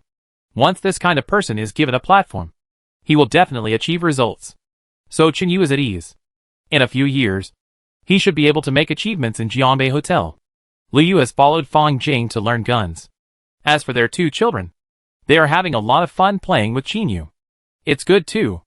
On the 4th day, Chinyu decided to go out again. Go and see what the secrets are about the technology company that Su Yahua has decided on, and whether it is about the material warehouse left by the military for Ouyang Bingzhong. Chinyu seems to be used to being alone, even though the people left in the hotel were all his recognized companions. Even though Fang Jing had slowly entered his heart and became his woman, Chinyu still felt uncomfortable. The more people there were, the more troubles there would be. So Chinyu subconsciously wanted to go out alone. In the morning, Chinyu kissed Fang Jing goodbye, said hello to Xiaoya and Dong Zhou, and then set off with the general. After 3 days of waiting, the people from Fugui Fish Farm did not come. This meant that the middle-aged man admitted it. Although it was embarrassing to lose a boat, he got 2 bottles of foreign wine, a bag of ecstasy, and 5 fully realistic dolls. He didn't lose out. If he left those dolls behind in private, he might be happy and not want to leave. Still care about a boat? Fugui Fish Farm doesn't have much else. But there are many boats, so it's really not a big deal. Chinyu set off. He took a small boat to bypass the river and went to the main street by land. The address of the technology company on the map is in the east district of Jiancheng, which is quite far from Jianbei Hotel. It takes at least more than 3 hours to walk. Chinyu didn't have anything to do. Just stroll away. If you see any place worth exploring along the way, go and take a look. So, Chinyu took the general, 1 person and 1 dog, and slowly rushed to the east district on the long street. The current city is more and more like the Doomsday scene shown in the previous movies. The streets were deserted, and the shops were scattered. Many buildings were burned to ruins. Corpses were scattered on the roadside. The city's environment deteriorated rapidly. You have to wear a mask when you go out. Otherwise, even if there is no ancient virus, the bacteria formed by the decay of corpses can make the surviving humans face a catastrophe. Chinyu was wearing a worn-out sportswear. He was wearing a hat and a mask. The pair of sneakers on his feet were also very dirty. At first glance, he looked quite miserable. If it weren't for the huge black dog following him, he would look quite majestic. I really thought he was the kind of loner who was going to die. After walking for more than an hour, there was still no one on the street. Now is the early stage of the ancient virus outbreak, and humans are infected and dying in large numbers. So the number of survivors in a city is almost halved. There are not many left. Chinyu walked and stopped, occasionally entering various rooms on the roadside to search around. His vision is still quite accurate. He can often find those fish that slip through the net from the roadside stores or houses. You can still find some small things. Just now, he searched out a bag of luncheon meat cans and some snacks from a house. Chapter 137: A Blessing in Disguise. For example, redneck chicken feet. Chinyu tore open a bag of chicken feet and ate them while walking. The general who followed him had completely recovered his spirit. The poison of the sub-alien was equivalent to a tonic for it, making its body stronger. It was a blessing in disguise. The general turned his head and watched Chinyu chewing chicken feet, humming unwillingly in his throat. Chinyu patted its head. Go find what you want to eat. But don't stay too far away from me. Be careful not to be shot. Ah! The general immediately ran away excitedly. He disappeared in the nearby buildings like a gambler. Chinyu ignored it and just walked forward slowly. He chewed the chicken feet in his hand with relish. After a while, he saw the general coming back. He held a human arm in his mouth. Chinyu shook his head. If it keeps eating like this, I'm afraid it will evolve faster and faster. The thing in the middle of its forehead is more and more like an eyeball, but the color is still red like blood, which looks very scary. He walked forward for about 2 kilometers. Suddenly, the general roared and his mouth full of fangs came out. Chinyu also stopped. A dozen people appeared silently in front of him. Each of them looked ferocious. They were holding various weapons in their hands. These people slowly gathered around, all staring at the general. If it weren't for it, this group of people might have rushed over and cut Chinyu into pieces. The leader on the opposite side was a strong man in his 30s. Bald, holding a shotgun in his hand. He aimed at the general and said coldly to Chinyu, "The dog is yours?" "Yes." Chinyu's expression was calm, neither nervous nor afraid. The strong man pointed the shotgun in his hand at Chinyu. "The dog belongs to me. Take out what else you have. And the chicken feet in your hand. Don't chew them. Leave them all to me." Chinyu nodded, reached out, and touched the general's head, just about to signal it to attack. Suddenly, there was a gunshot in the distance. It was a sniper rifle. Chinyu's face changed, and he immediately dodged and hid in the corner of the store next to him. The general was also very smart. He followed closely. The strong man holding a shotgun on the opposite side had been shot in the head. The others were shocked. They all turned around and ran away, trying to hide. One of them ducked over to get a shotgun. As a result, there was another gunshot. He was directly blown away by the terrifying sniper rifle bullet. Then, dense gunshots rang out. It should be the sound of assault rifles. The strongman's group was instantly knocked down by dense bullets, and all received lunch boxes in less than 5 minutes. Chinyu didn't move. His mental map was already open. The group that opened fire came by car. There were only 4 of them, but their firepower was strong, and one of them could use a sniper rifle and had good marksmanship. Soon, a half-truck slowly stopped by the roadside. 2 people jumped off the trailer behind them, holding Type 79 submachine guns in their hands, and came directly to Chinyu. Then 2 more people got out of the cab. One of them came over with a pistol, picked up the shotgun that fell on the ground, and turned back and shouted, "Go check it out. Take away all the useful ones." "Yes, Brother Luo." The other 3 went to clean up the battlefield. This Luo brother put the shotgun on his back and turned to Chinyu. When the 2 people saw each other clearly, they were stunned at the same time. "Ayu? Zi Luo?" They both exclaimed at the same time. Chinyu looked at the man opposite him, and an indescribable feeling surged in his heart. This is the first time he has seen his roommate in his new life. He actually survived until now? Chinyu was somewhat excited. The person standing in front of him turned out to be his roommate, Han Zi Luo. In the previous life, Chinyu had established a force on campus, and this Han Zi Luo was the roommate who had always followed him. But he didn't make it to the end. When the seawater backflowed halfway and the school was flooded, he accidentally got caught in the undercurrent and drowned. Unexpectedly, he not only did not drown in this life, but even survived until now. Obviously, he should also be a survivor with antibodies. Chinyu was somewhat amused. This guy didn't follow him, but lived longer. Maybe this is fate. Following him, he became a short-lived ghost. But he didn't live to the end. And Chinyu didn't know whether Han Zilio was the kind of person who would abandon him at the critical moment. So Chinyu looked at Han Zilio. Although he was excited, he didn't make any moves. After all, he still had a gun in his hand. This kid knows how to use a gun. Han Zilio didn't move, even though he was somewhat excited. He looked at Chinyu with some surprise and said, "Ayu? I didn't expect you to be alive until now?" Roar. Suddenly, a low roar of a beast came over. The general is back, standing at the corner of an alley. He crouched down facing Han Zilio, his eyes full of ferocious and bloodthirsty light. Han Zilio was startled. When he was about to turn the gun around, Chinyu waved his hand at the general. "General, come here. He was my former roommate." When the general heard this, he walked slowly and carefully to Chinyu's side. Han Zilio looked surprised. "What the hell? What the hell? Can it understand human language? And this dog is so fucking cool after it mutated." At this time, the other 3 people who followed Han Zilio also came over. They all looked at the general nervously. They were all frightened by its domineering body and terrifying third eye. Han Zilio hurriedly whispered to his companion, "It's okay. Put down the gun. I know him. He and I used to be in the same dormitory." "Brother Luo, you'd better be careful. We were in the same dormitory before. And your girlfriend almost sold you to the cannibals. Didn't she?" "Yes, Brother Luo. We can't take it lightly. This guy doesn't look like a good guy. With such a big, mutant dog. Do you believe he is a good man?" The 3 men were all very cautious. Han Zilio also looked at Chinyu silently. After a while, he suddenly turned back and glared. "I believe him. Put away all the guns first. Am I the boss or are you the boss?" "Brother Luo, I asked you to put away the guns. You deserve a beating." "I can't say anything." Right? Han Zilio turned around and kicked the companion. The three men saw it and thought, forget it. Put away the guns. The boss was determined to recognize his brother, so he had to put away the guns first. The three men put away their guns in dismay, but at the same time, they retreated a distance. Looking at the general, it is obvious that the general is far more threatening than Qin Yu. Seeing this scene, Qin Yu was quite moved.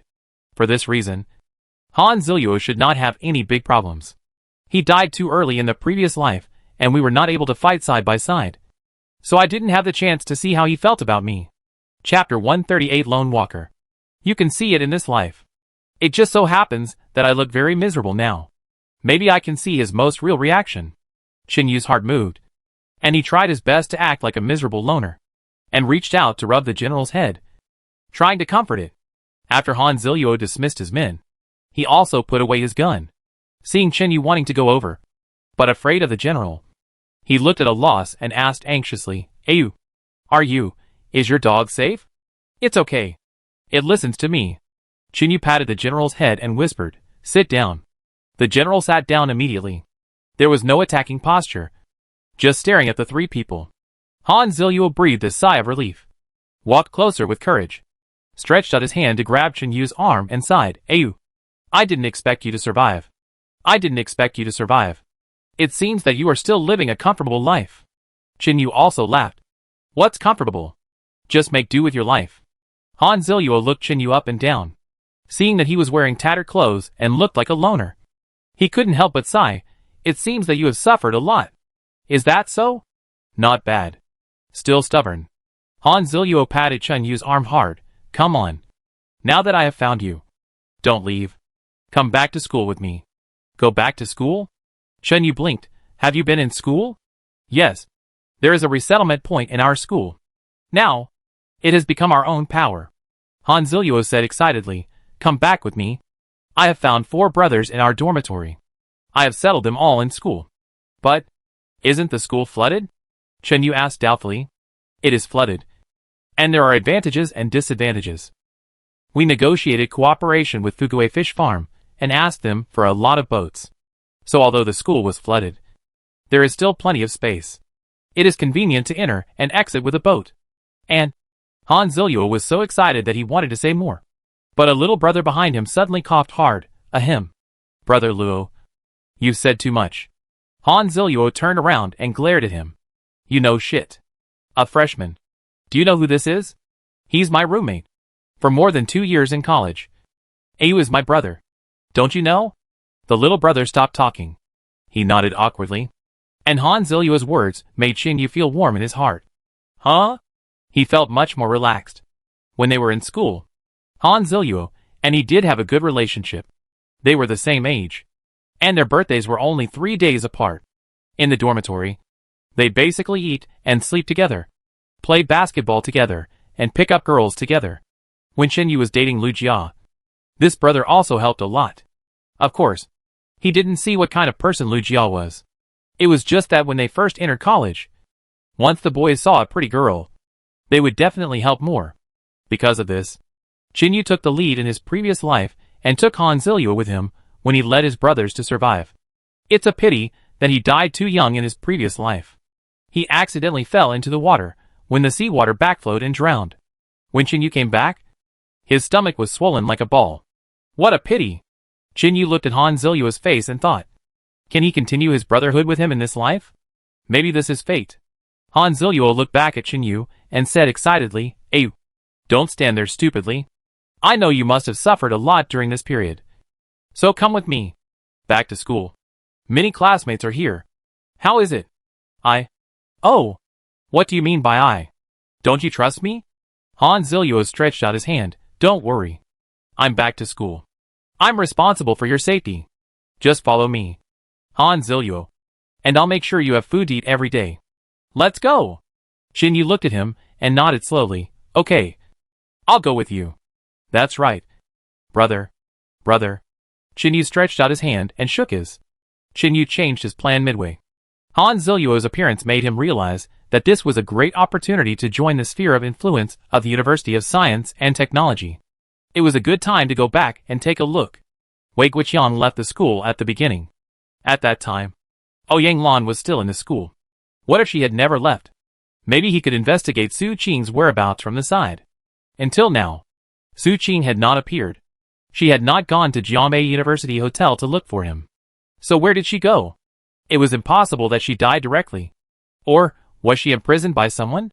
Qin Yu decided to go back with Han Ziluo. So, everyone returned to the car. Before getting in the car, Han Ziluo also introduced the 3 younger brothers who followed him, all of whom were freshmen in the school. Survived by luck. Now he is a core member of the power of the University of Science and Technology. He can shoot, and he has killed people. Now he is following Han Ziluo. He is quite smart. One is Zhou Quan, one is Jiang Sheng, and one is Su Jian. Just when Qin Yu was about to get in the car, the one named Zhou Quan stopped him and looked at Qin Yu with a vigilant face and said, "Do you have any weapons?" This time, Han Ziluo did not stop him. He just looked at Qin Yu and smiled. "Ayu, there are many rules in the school. If you have weapons, please let me keep them for the time being. It's okay. Don't worry. No one dares to touch you if you stay with me." Qin Yu nodded silently. He casually untied the tactical machete from his waist and handed it to Zhou Quan. Zhou Quan took the machete and looked at it, and said in surprise, "This seems to be used by foreign military." "Right. I remember that this knife seems to be called Base Magic Armor M Combat Machete." "Right? Yes." Qin Yu nodded, looked at him and said, "Do you know this?" "Oh my god. I used to be an enthusiast and I like to collect knives. This? I checked it online." Su Jian next to him touched him with his arm. "Is it awesome?" "Of course it's awesome." Zhou Quan picked up the machete and tested the weight, and found that the knife was too heavy, and he couldn't play with it at all. He couldn't help but glance at Qin Yu in surprise, and explained, "Just this machete. You are wearing the most advanced military protective armor, and it can still chop you in one stroke. This has been listed as a banned knife internationally. It's harder than a saber." "So cool." Su Jian subconsciously reached out to take it. As a result, Han Ziluo suddenly reached out and snatched the saber, and scolded angrily, "Do you have any sense of time? Hurry up. Get in the car. We have to go back. We have been out for a day. Get in the car." "Okay, Brother Luo." The 3 younger brothers hurriedly got in the car dejectedly. 2 sat in the back. Han Ziluo pointed to the co-pilot. "Hey, you sit." "No need." Qin Yu patted the general's head. "I'd better sit in the trailer at the back. My general may not be used to sitting in the car." "That is fine." Han Ziluo nodded happily and waved to Zhou Quan. "You drive. I'll sit in the back with Ayu." "Boss." "No need." Chapter 139. Nothing to say. "Hurry up. Stop talking nonsense. You've been the most talkative today. If you keep on dawdling, get out of here. I won't take you with me." Zhou Quan nodded quickly. "Brother Luo." "I'll drive. I'll drive." He then sat in the driver's seat. Jiang Sheng and Su Jian were both chased into the car. Han Ziluo pulled Qin Yu to jump onto the trailer at the back, and the general also jumped in. The trailer at the back was filled with a lot of junk. It was obvious that it was the collected supplies. After the general went in, he found a place to lie down comfortably. For it, as long as Qin Yu didn't order an attack, as long as Qin Yu didn't have any killing intent, it would be too lazy to move. Soon, the car started, heading towards the University of Science and Technology. Qin Yu felt a little strange. In his previous life, he walked out of the University of Science and Technology. In this life, he had to walk back in. Han Ziluo, who was sitting next to him, patted his shoulder. "Ayu, don't be nervous. I have seen many loners, like you, who have lived alone outside until now. After a long time, they are afraid to integrate into a collective environment. But you have to know that humans are always social creatures. Without social interaction, you will soon become a beast. Become a beast that only knows how to kill and eat. I think you are quite dangerous now. To be honest, your eyes, when you turn occasionally, will reveal a particularly cruel look, which scares me. So, Ayu, you must restrain yourself when you return to school. Tell me the truth. You have been out for so long. Have you killed anyone?" Qin Yu glanced at him, but didn't say anything. Just nodded silently. Han Ziluo sighed. "I know it. The bloody smell on you is too strong. And your careless look is too scary." Qin Yu asked in a low voice, "Don't you kill people too?" That's different. Han Zilyuo looked at Qin Yu and said seriously, we kill people based on principles. The school has rules. We can't do anything. And we can't kill innocent people indiscriminately. Moreover, we have different targets. Do you know who the group that just surrounded you is? There are less than 100,000 survivors in our city. Except for a few larger communities. Those wandering outside are all cannibals. They feed on human flesh. Gradually become extremely ferocious. And almost abandon their humanity. When facing cannibals, we have never been soft-hearted. But when facing other survivors, we still focus on contact. Hearing this, Chen Yu nodded silently. Han Zilyuo immediately smiled and said, it's okay. Ayu, just follow me from now on. To survive in school, we have the absolute power to protect you. Ziluo, who is in charge of the school? Chen Yu finally had the opportunity to ask this question. In charge? How to say? It's a bit complicated. Han Ziluo thought for a while. Then stretched out 3 fingers. Strictly speaking, there are 3 people in charge. 3? Chen Yu frowned immediately. In the Doomsday world. In a large force. If the responsibilities and powers are not clear, the final result is only a dead end.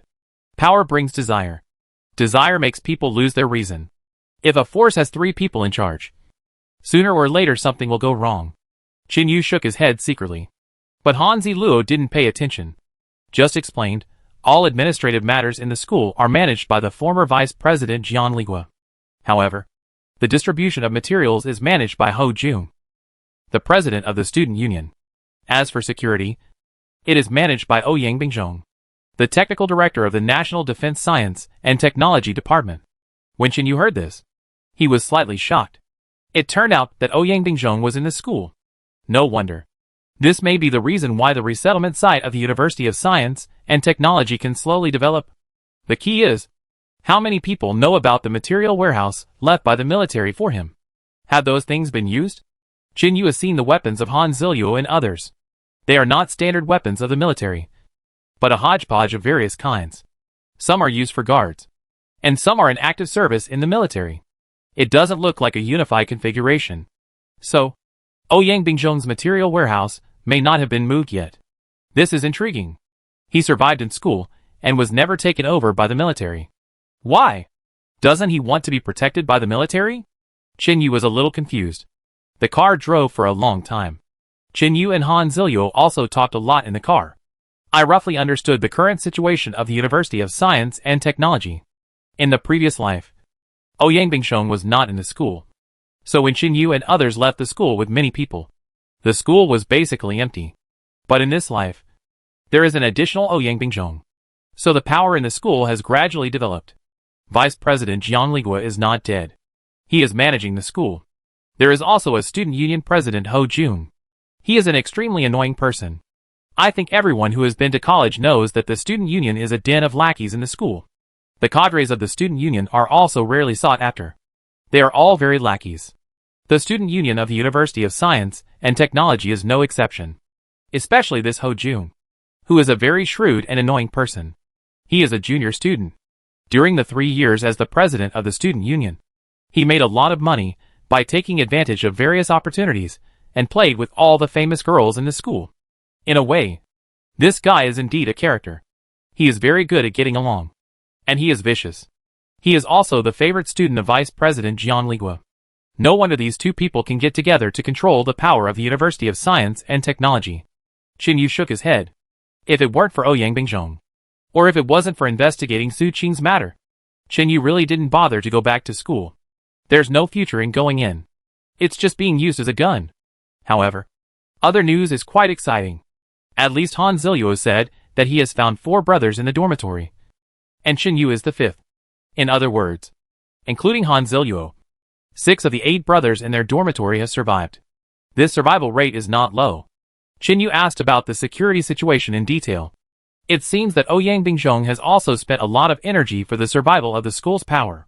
The reason why Han Zilyuo and his men could shoot and kill people was that they were trained by several special forces soldiers under Ouyang Bingzhong. Ouyang Bingzhong was the school's security chief.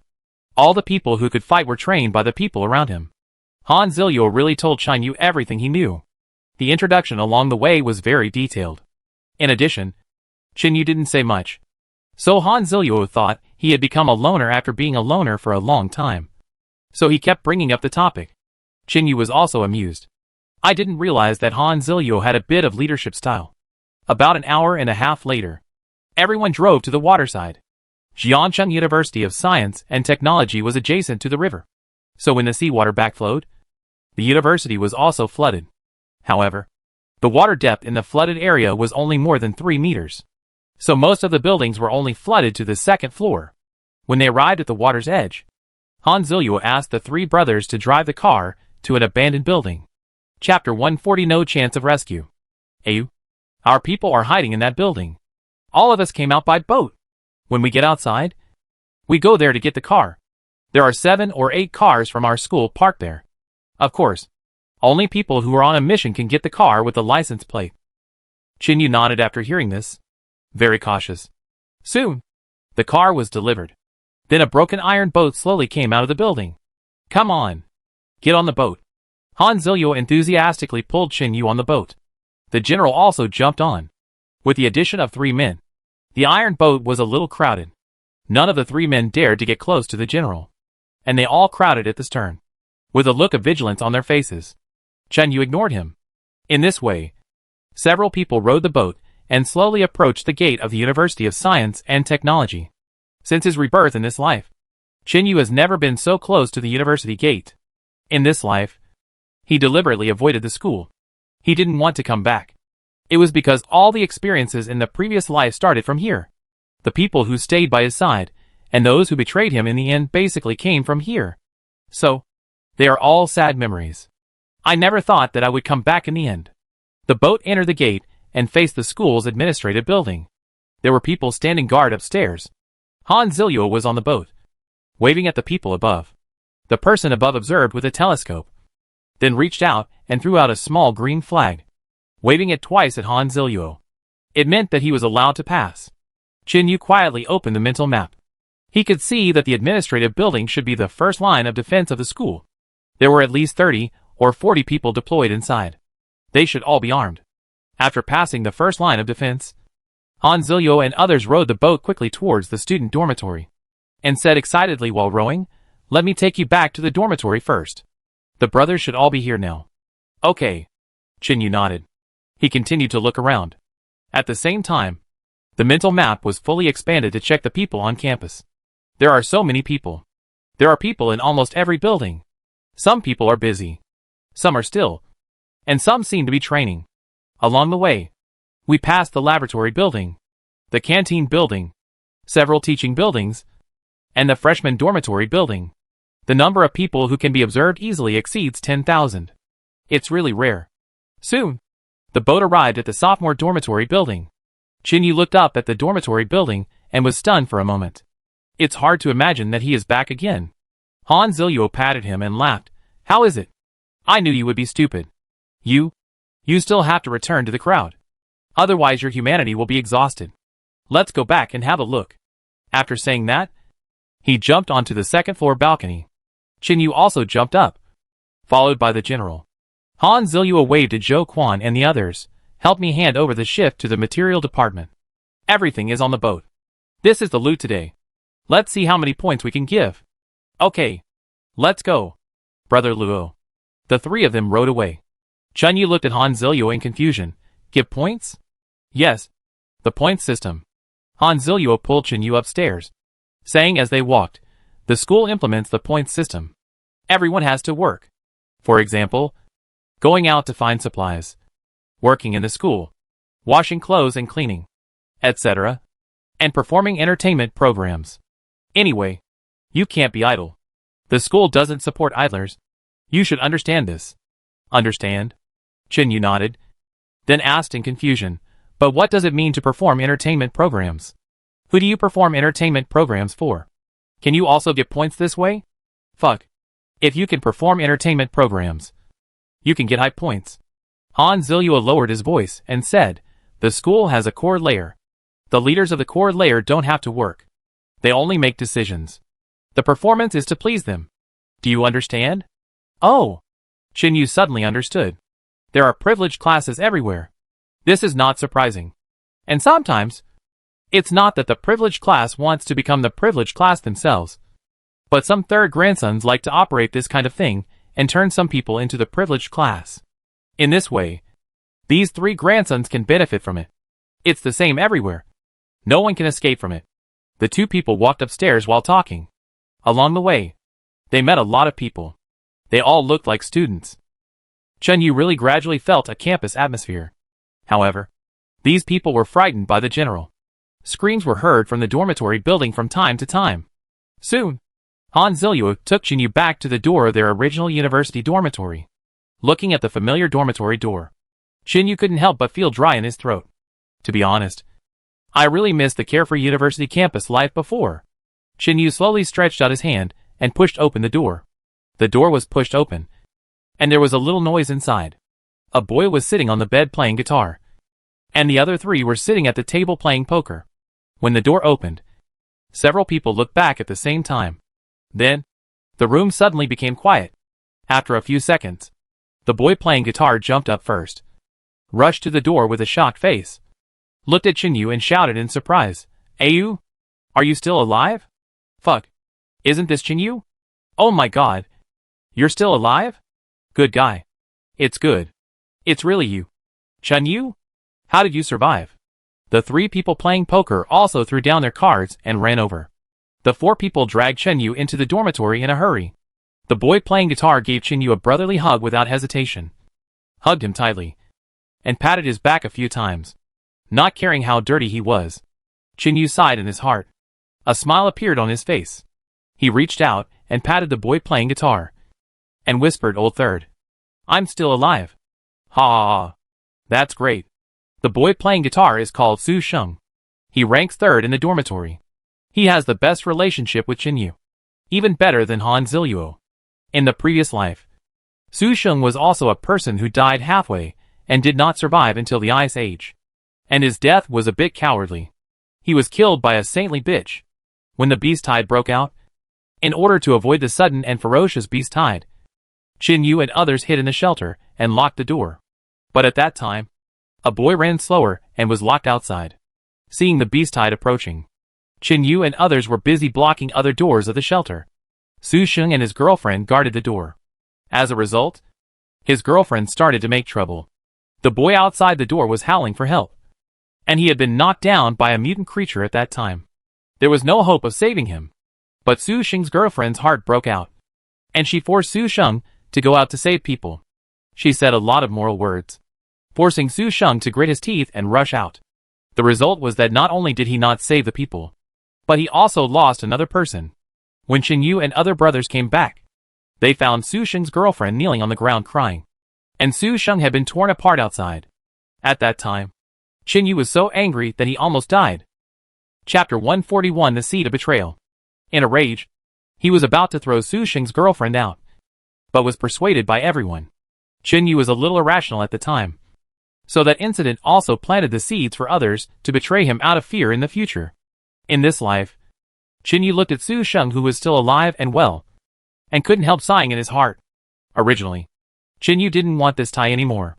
Who can survive depends on their ability. Too many ties only increase sadness. I never thought that after going around in circles, I would meet this brother again. Chunyu and Su Sheng hugged each other and separated, and looked at the other three people again. One was the short Chen Gui, one was the sloppy game otaku's son Fatty, and the other was Xian Wei, who liked to flirt with women. Of these three people, Fatty's son and Xian Wei lived to the Ice Age in their previous lives. They were also among those who silently chose to close the door of the shelter when Chunyu was seriously injured. As for the short Chen Gui, Chunyu did not have much impression of him. This guy went south alone not long after the disaster and ventured back to his hometown. I don't know if he died on the way. He is the only one who doesn't know the ending. Chunyu's return made the dormitory more lively. However, Su Sheng was really excited. As for the other Ren, he was more teasing, especially Fatty's son. Looking at Chunyu's sloppy and miserable appearance, he couldn't help but joke. I said, "How did you survive these days? I remember that you disappeared before the disaster and didn't even go to school. What have you been doing? You look like someone tricked you into mining coal? Get lost." Su Sheng cursed angrily. "You looked good when you were first picked up. You were beaten up like a fool in the shelter of number 3 middle school. Hey, I didn't say anything to you. Why are you so angry? Fatty's son was timid. When he was in school, he was a game nerd. Because he had failed 5 subjects because of playing games. But he didn't care. The family was rich. The Sun family was also a wealthy family in Jiangsu and Zhejiang. So for him, going to college was just to get a diploma. And he could go home to inherit the inheritance after graduation. In the end, he never thought that the world would end. He also changed from young master son to fatty son. Xianwei laughed. If you ask me, Brother Luo is still awesome. We were all picked up by Brother Luo. Isn't it? Brother Luo? By the way, when can I go to the field? Did you ask me? Wait. Why are you in such a hurry?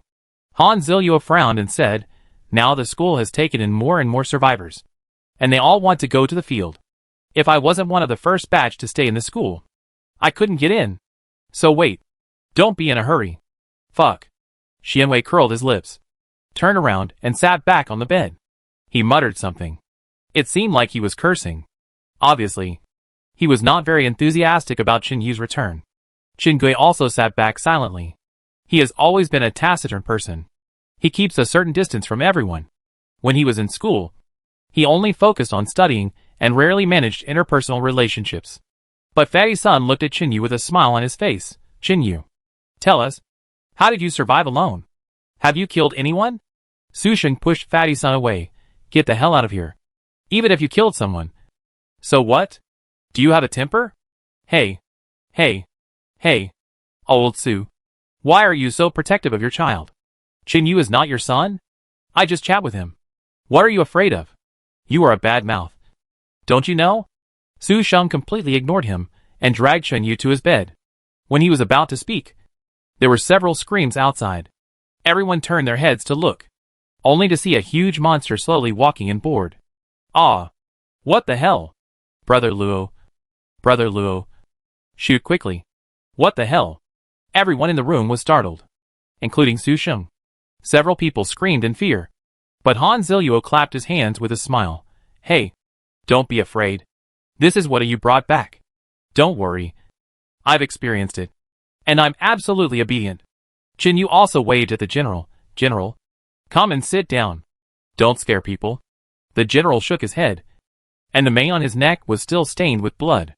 It sat lazily next to Qin Yu, opened its mouth and yawned hard. That mouthful of fangs looks like an alien. Everyone in the dormitory was stunned. Is this a dog?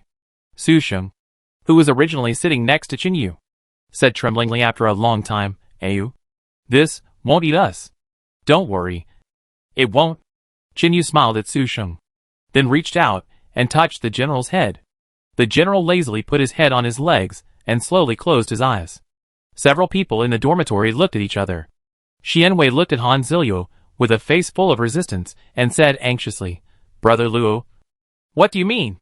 This thing still has to live in the dormitory. What if it goes crazy in the middle of the night and eats us?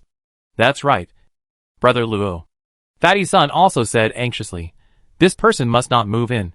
Otherwise I will move out immediately.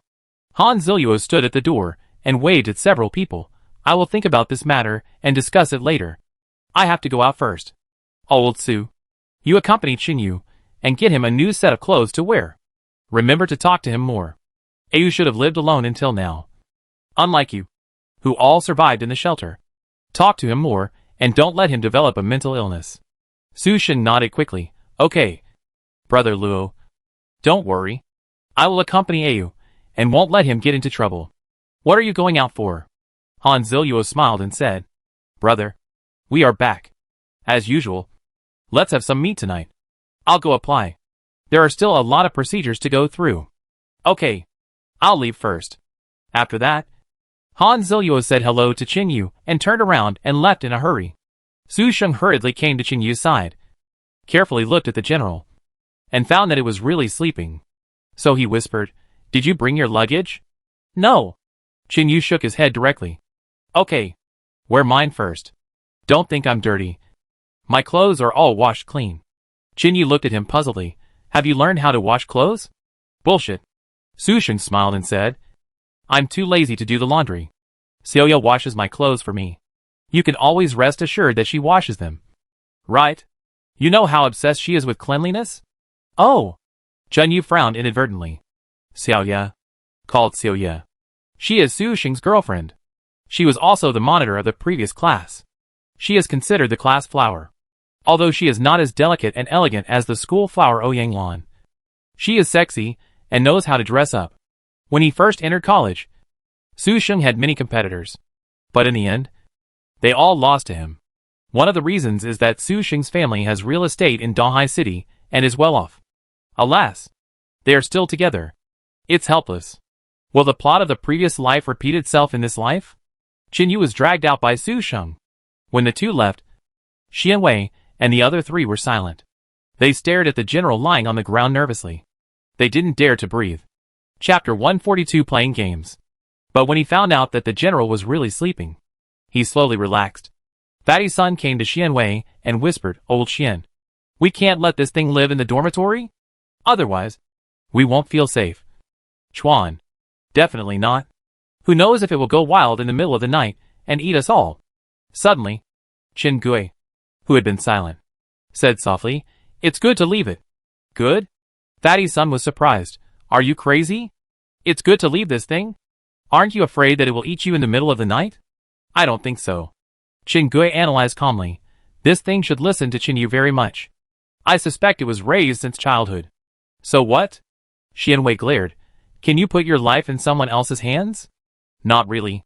Qin Gui turned his head and looked at Xianwei. There is another benefit to leaving it here. What benefit? Have you forgotten when someone pointed at your nose and scolded you last week? Xianwei was silent. He used to be a playboy.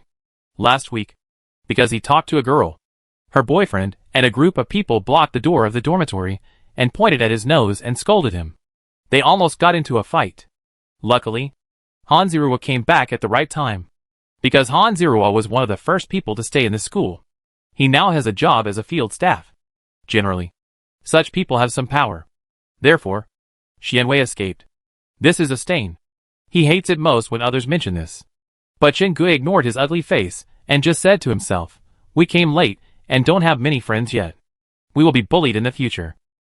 However, if our dormitory has this, Qin Gui pointed at the general, do you think anyone dares to come and make trouble? Xianwei and Fatty's son were silent. It seems to be the truth. With this big guy guarding the dormitory, who dares to do anything? In the dormitory bathroom, Qin Yu was dragged here by Su Xing. Then he ran around, poured a bucket of water for Qin Yu, and took a towel and a whole set of new clothes, and put them aside. Ayu, the conditions are tough now. You should wash yourself well with this little water.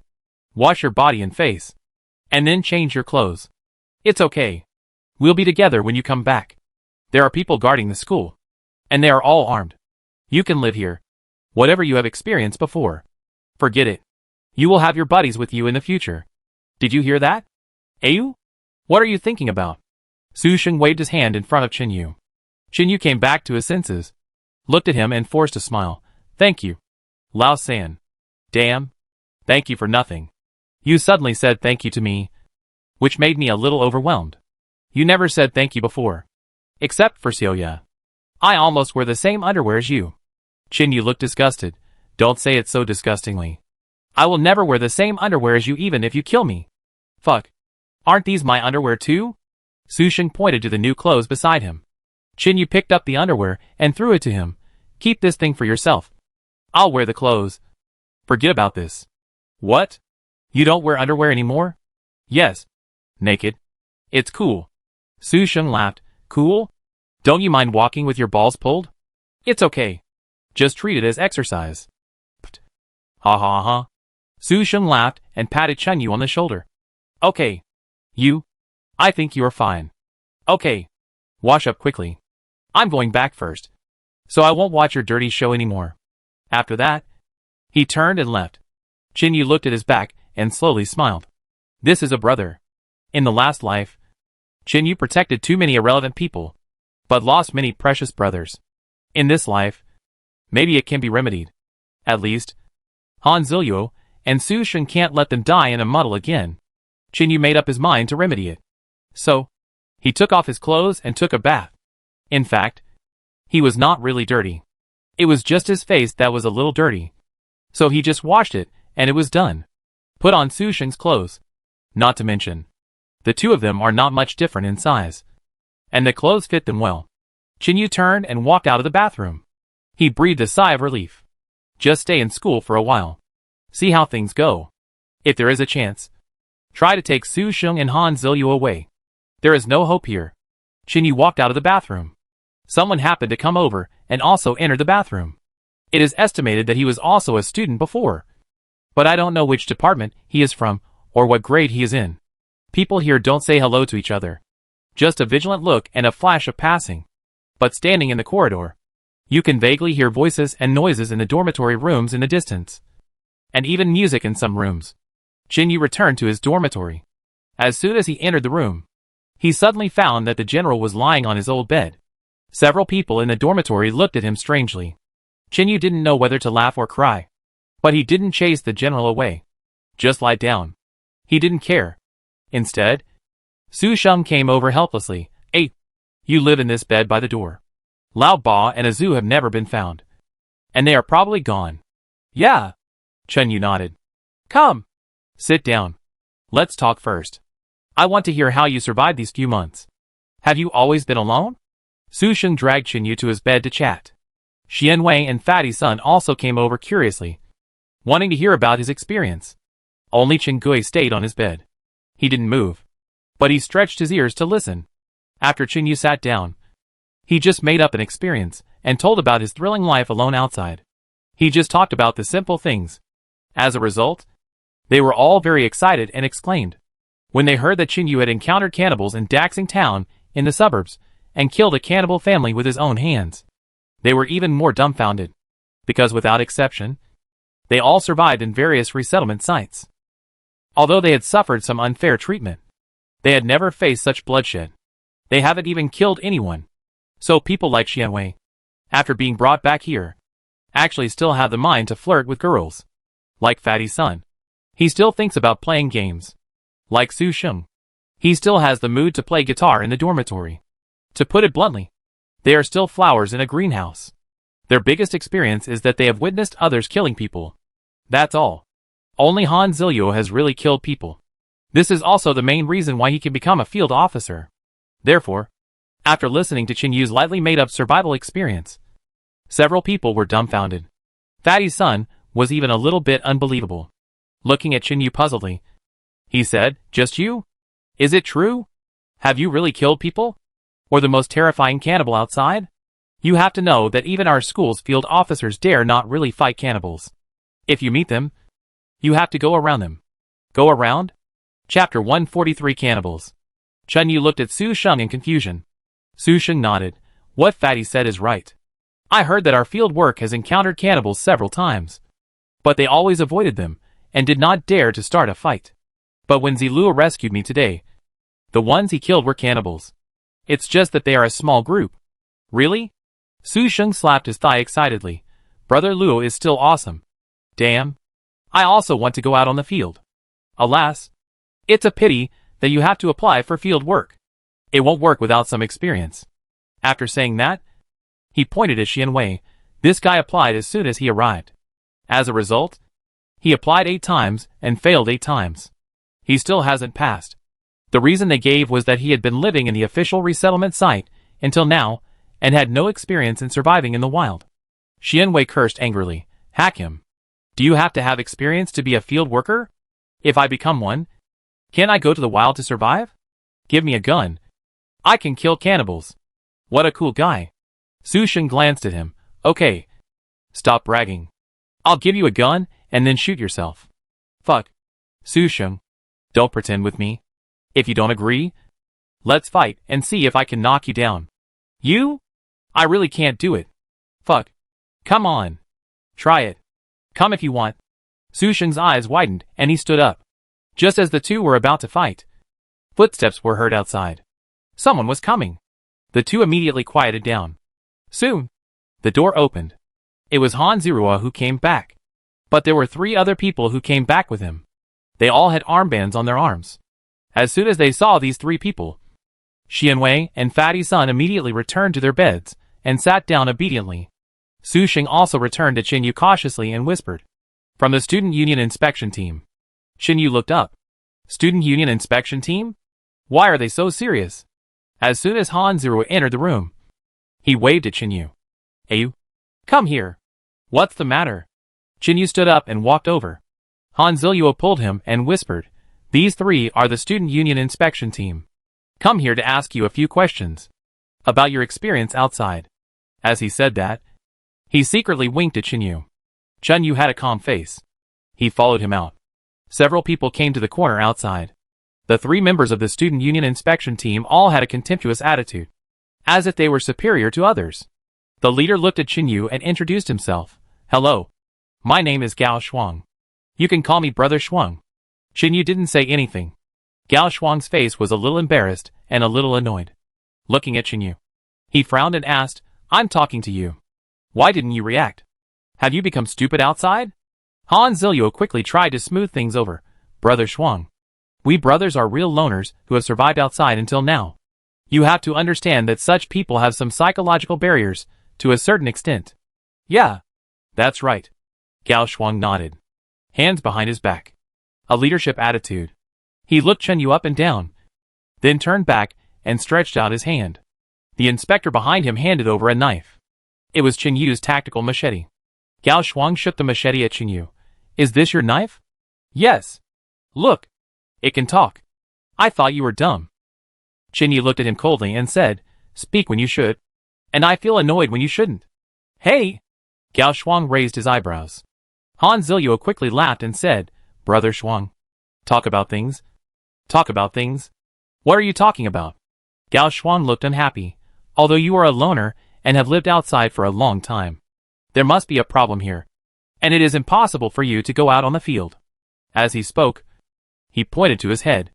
Han Zilluo smiled helplessly. Then don't go out on the field for the time being. Let him calm down for a while. Humph. It's better to calm down for a while. According to the rules, his trial period is only 2 weeks. If anything happens during these 2 weeks, get out immediately, Gao Shuang said, and turned to leave. Qin Yu suddenly stretched out his hand. Give me back the knife. Gao Shuang looked at him unhappily. Why do I give it back to you?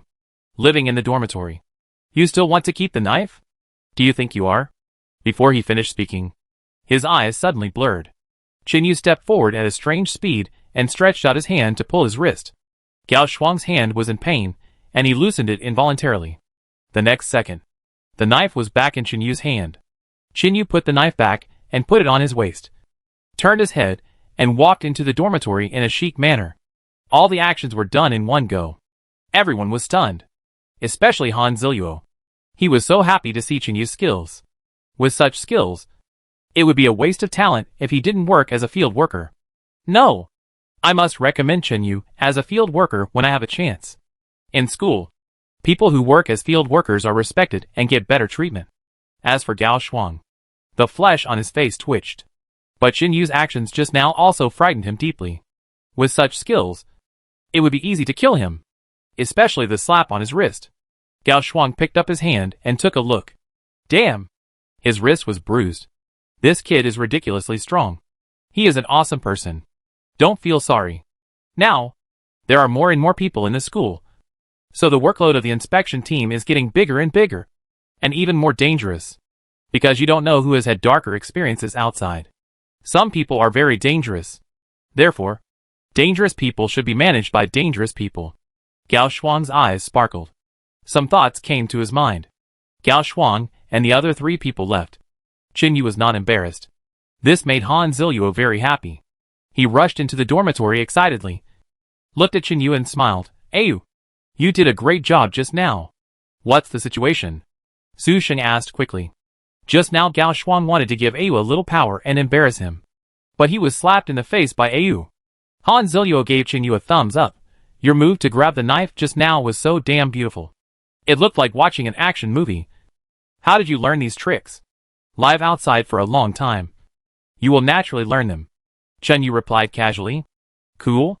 Han Zilluo patted Qin Yu's shoulder hard and smiled at the other people. Just wait and see. A will be able to go out on field duty in less than 2 days.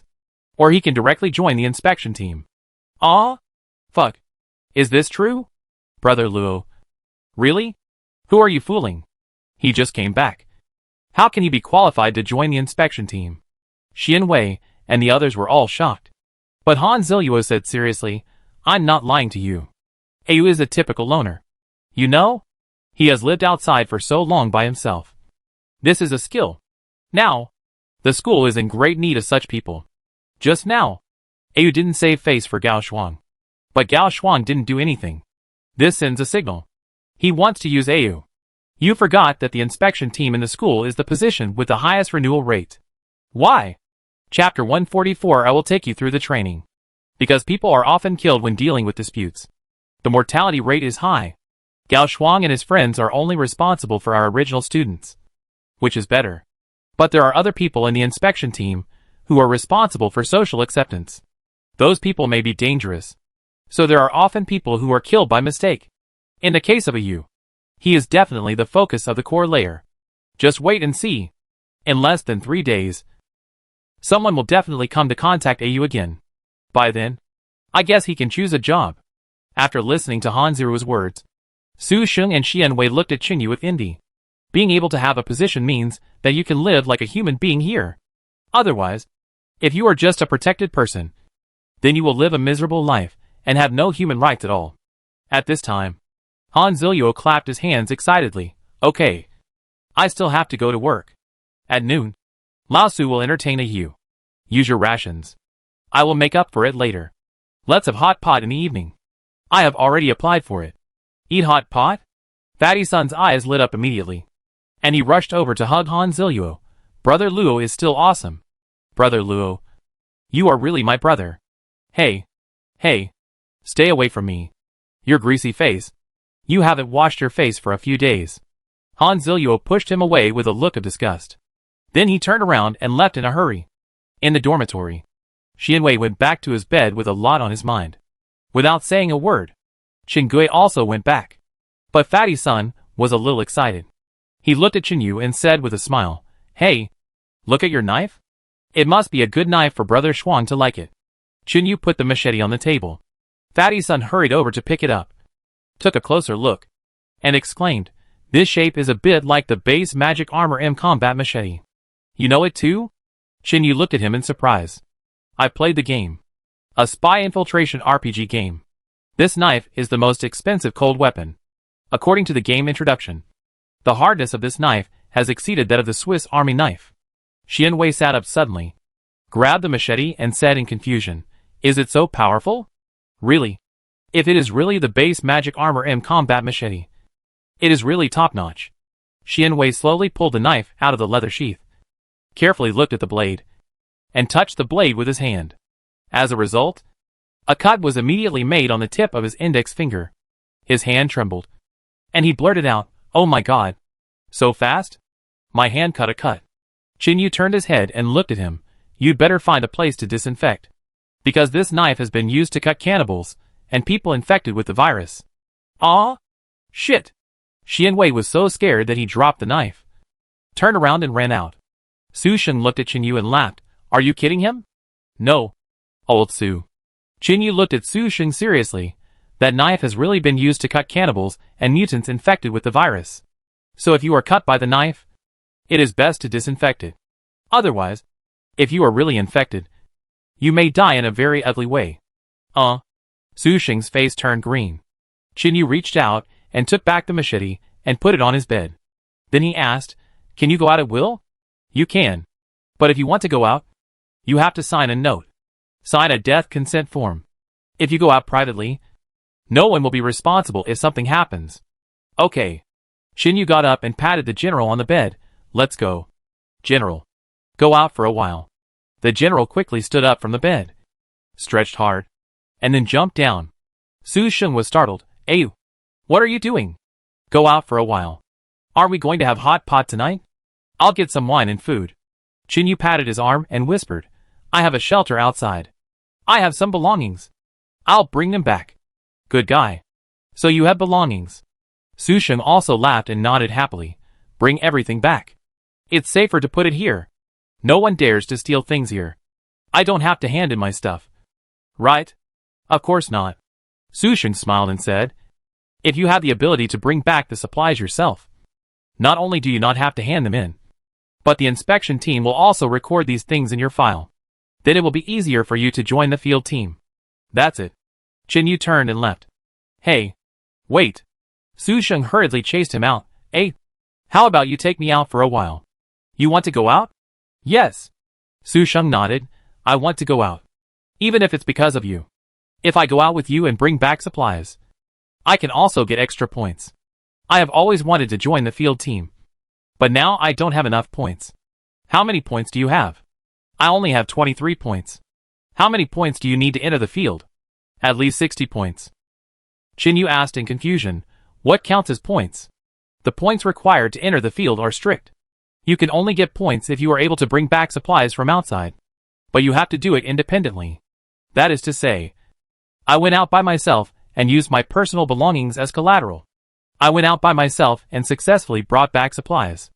I can get points and receive a reward when I come back. But I went out and didn't come back. Then my mortgaged personal belongings are equivalent to being handed over to the public. It's that simple. Chen Yu nodded. You want to go out on the field so much? Aren't you afraid of being shot in the head outside? This? Su Sheng hesitated. Is it that exaggerated? I heard that our field team is quite popular outside now. Except for cannibals and a few lone rangers. There are few people who provoke us. Old Su. It's rare. Not none. Shin Yu looked at him seriously and said, out there. You have to be mentally prepared to be killed at any time. Are you mentally prepared? Su Sheng hesitated. Then he pulled Chin Yu to the window and whispered, Hey! To be honest, I'm not ready to die. I also need experience. That's why I want to borrow your light. Chin Yu looked at him silently. After a long time, he nodded, okay. I'll take you to experience. Su Sheng decided to go out with Chin Yu. Xian Wei, Fatty Sun and Chen Gui all stood at the door and watched the two of them leave. That feeling was like sending someone to the execution ground. Soon, the two of them and the dog came downstairs. There is a dormitory manager downstairs in the dormitory building. The current dormitory manager has a very large function. Because the outside is all water. If you want to go out, you have to rent a boat.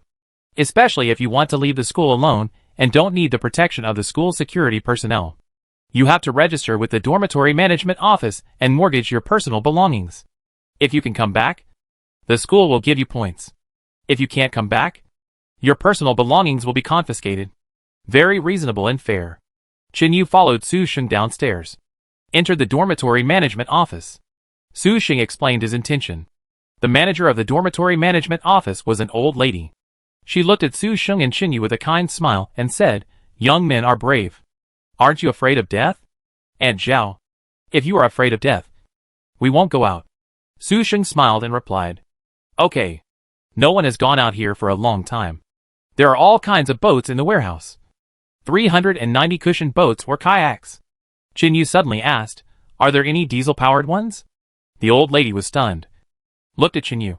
And then smiled, you are quite famous now. I am famous? Chin Yu was puzzled. Chapter 145 Scruples. Yes. You are quite famous. At least in our building. Su Sheng hurriedly asked, Aunt Zhao. Why are you famous? It's because of the dog he brought back. Alas, I am not a nagging old lady. Young man, your dog has been targeted. Chen Yu frowned. Who targeted it? I can't say that. The old lady didn't say it directly. Obviously she had concerns. Chen Yu's heart moved. And he immediately opened the mental map. Huh?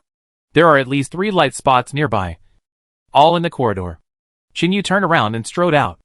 As soon as he walked out of the dormitory management office, he saw 3 figures quickly shrinking into the corridor. Sure enough, someone is really targeting me. Chen Yu sneered, turned around and went back to the dormitory management office. Looked at the old lady and asked, Auntie, do you have a diesel-powered boat? Young man. Yes, but the collateral is expensive. What do you need to collateralize? The old lady smiled and said, meal tickets. And at least 3 months of meal tickets. Okay. Chin Yu nodded without hesitation. And looked at Su Sheng at the same time, take the meal tickets. Ahem. Su Sheng coughed dryly. 3 months of meal tickets? All his meal tickets now add up to barely enough for 3 months. All mortgaged? The risk is too great. When Chen Yu saw Su Sheng hesitate, he walked straight to him and looked straight into his eyes. Believe me, if you want points, I will take you back with a big ticket. An ordinary kayak can't fit it. Ah? How much stuff are you going to bring back? A lot. Su Sheng blinked, just when he gritted his teeth and was ready to go all out. A shout suddenly came from the corridor outside. Su Sheng! Su Sheng? Where is he? Su Sheng was stunned. It's Xiaoya. He turned around and ran over. Xiaoya. I'm here. What are you doing here?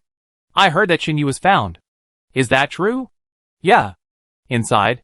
Let me see. Soon. Su Sheng came in with a girl. Chen Yu looked back. Yeah. It was Xiaoya. The class monitor Xiaoya. A complete saint bitch. If it weren't for her, Su Sheng wouldn't have been buried in the beast tide so early in his last life.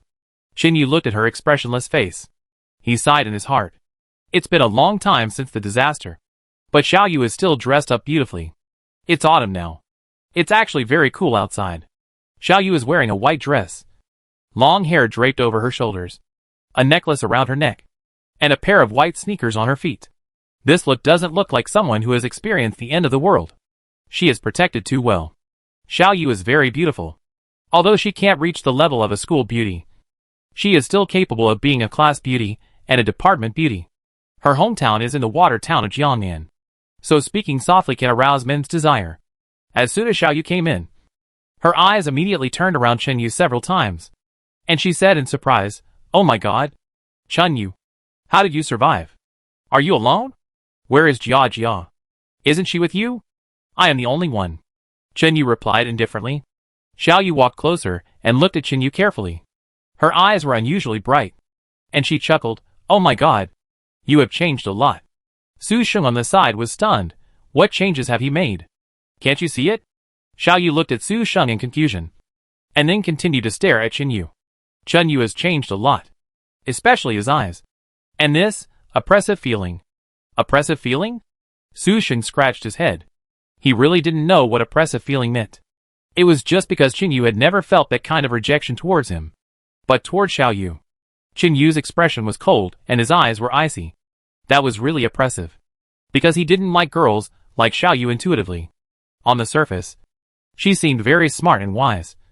But at the critical moment, she was full of chastity and took other people's lives to gain a good reputation. In fact, when she was in school before, Xiao Yu often did this kind of thing. For example, when she was a freshman, every class had a counselor. That is, some doctoral students who are currently studying bring freshmen with them and call them counselors. Xiao Yu had just become the class monitor. In order to get closer to the counselor, she made up a few excuses in the class, collected a sum of money, and then used it to buy gifts for the counselor. She personally accompanied the counselor to go shopping for a day and bought gifts. Although she said verbally that it was the intention of all the classmates in the class. Because she accompanied the whole way and bought the gift that the counselor liked. In the end, the good impression was all hers.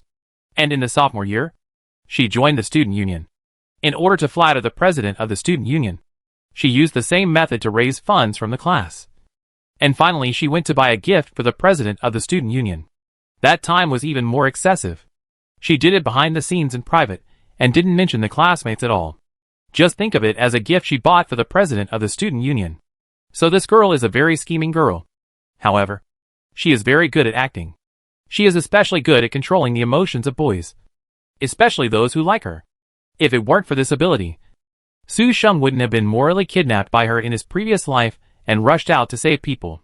So Chen Yu didn't have any good feelings for her. After replying a sentence, he looked directly at Su Sheng. Old Su. Meal ticket. Here it is. Su Sheng hurried over, stretched out his hand to take out the meal ticket, and put it on the table with a bang. The old lady in charge of the dormitory laughed. Really, Beth? Su Sheng gritted his teeth and said, 3 months. Enough? Haha. You are really promising. As soon as the old lady finished speaking, she saw Xiao Yu. As if she was shocked. Screaming and rushing over. Grabbing the meal ticket. Su Sheng. What are you doing? Are you going out? Su Sheng nodded, yes. I'm going out with a you. Are you crazy? Xiao Yu said anxiously. You are not an out worker. And you have never been out. What are you crazy about now? Why are you going out with him? Oh! Don't meddle in men's affairs. Su Sheng reached out. Give me the meal ticket. No! Xiao Yu was so angry that she stomped her feet. You dare to bet 3 months of meal tickets. You are really out of your mind. What should I do if something happens to you? Oh! No! Su Sheng said impatiently. Ayu has survived alone until now. He is very experienced outside. I need points. I must go out. Xiao Yu blinked and asked in confusion, Okay.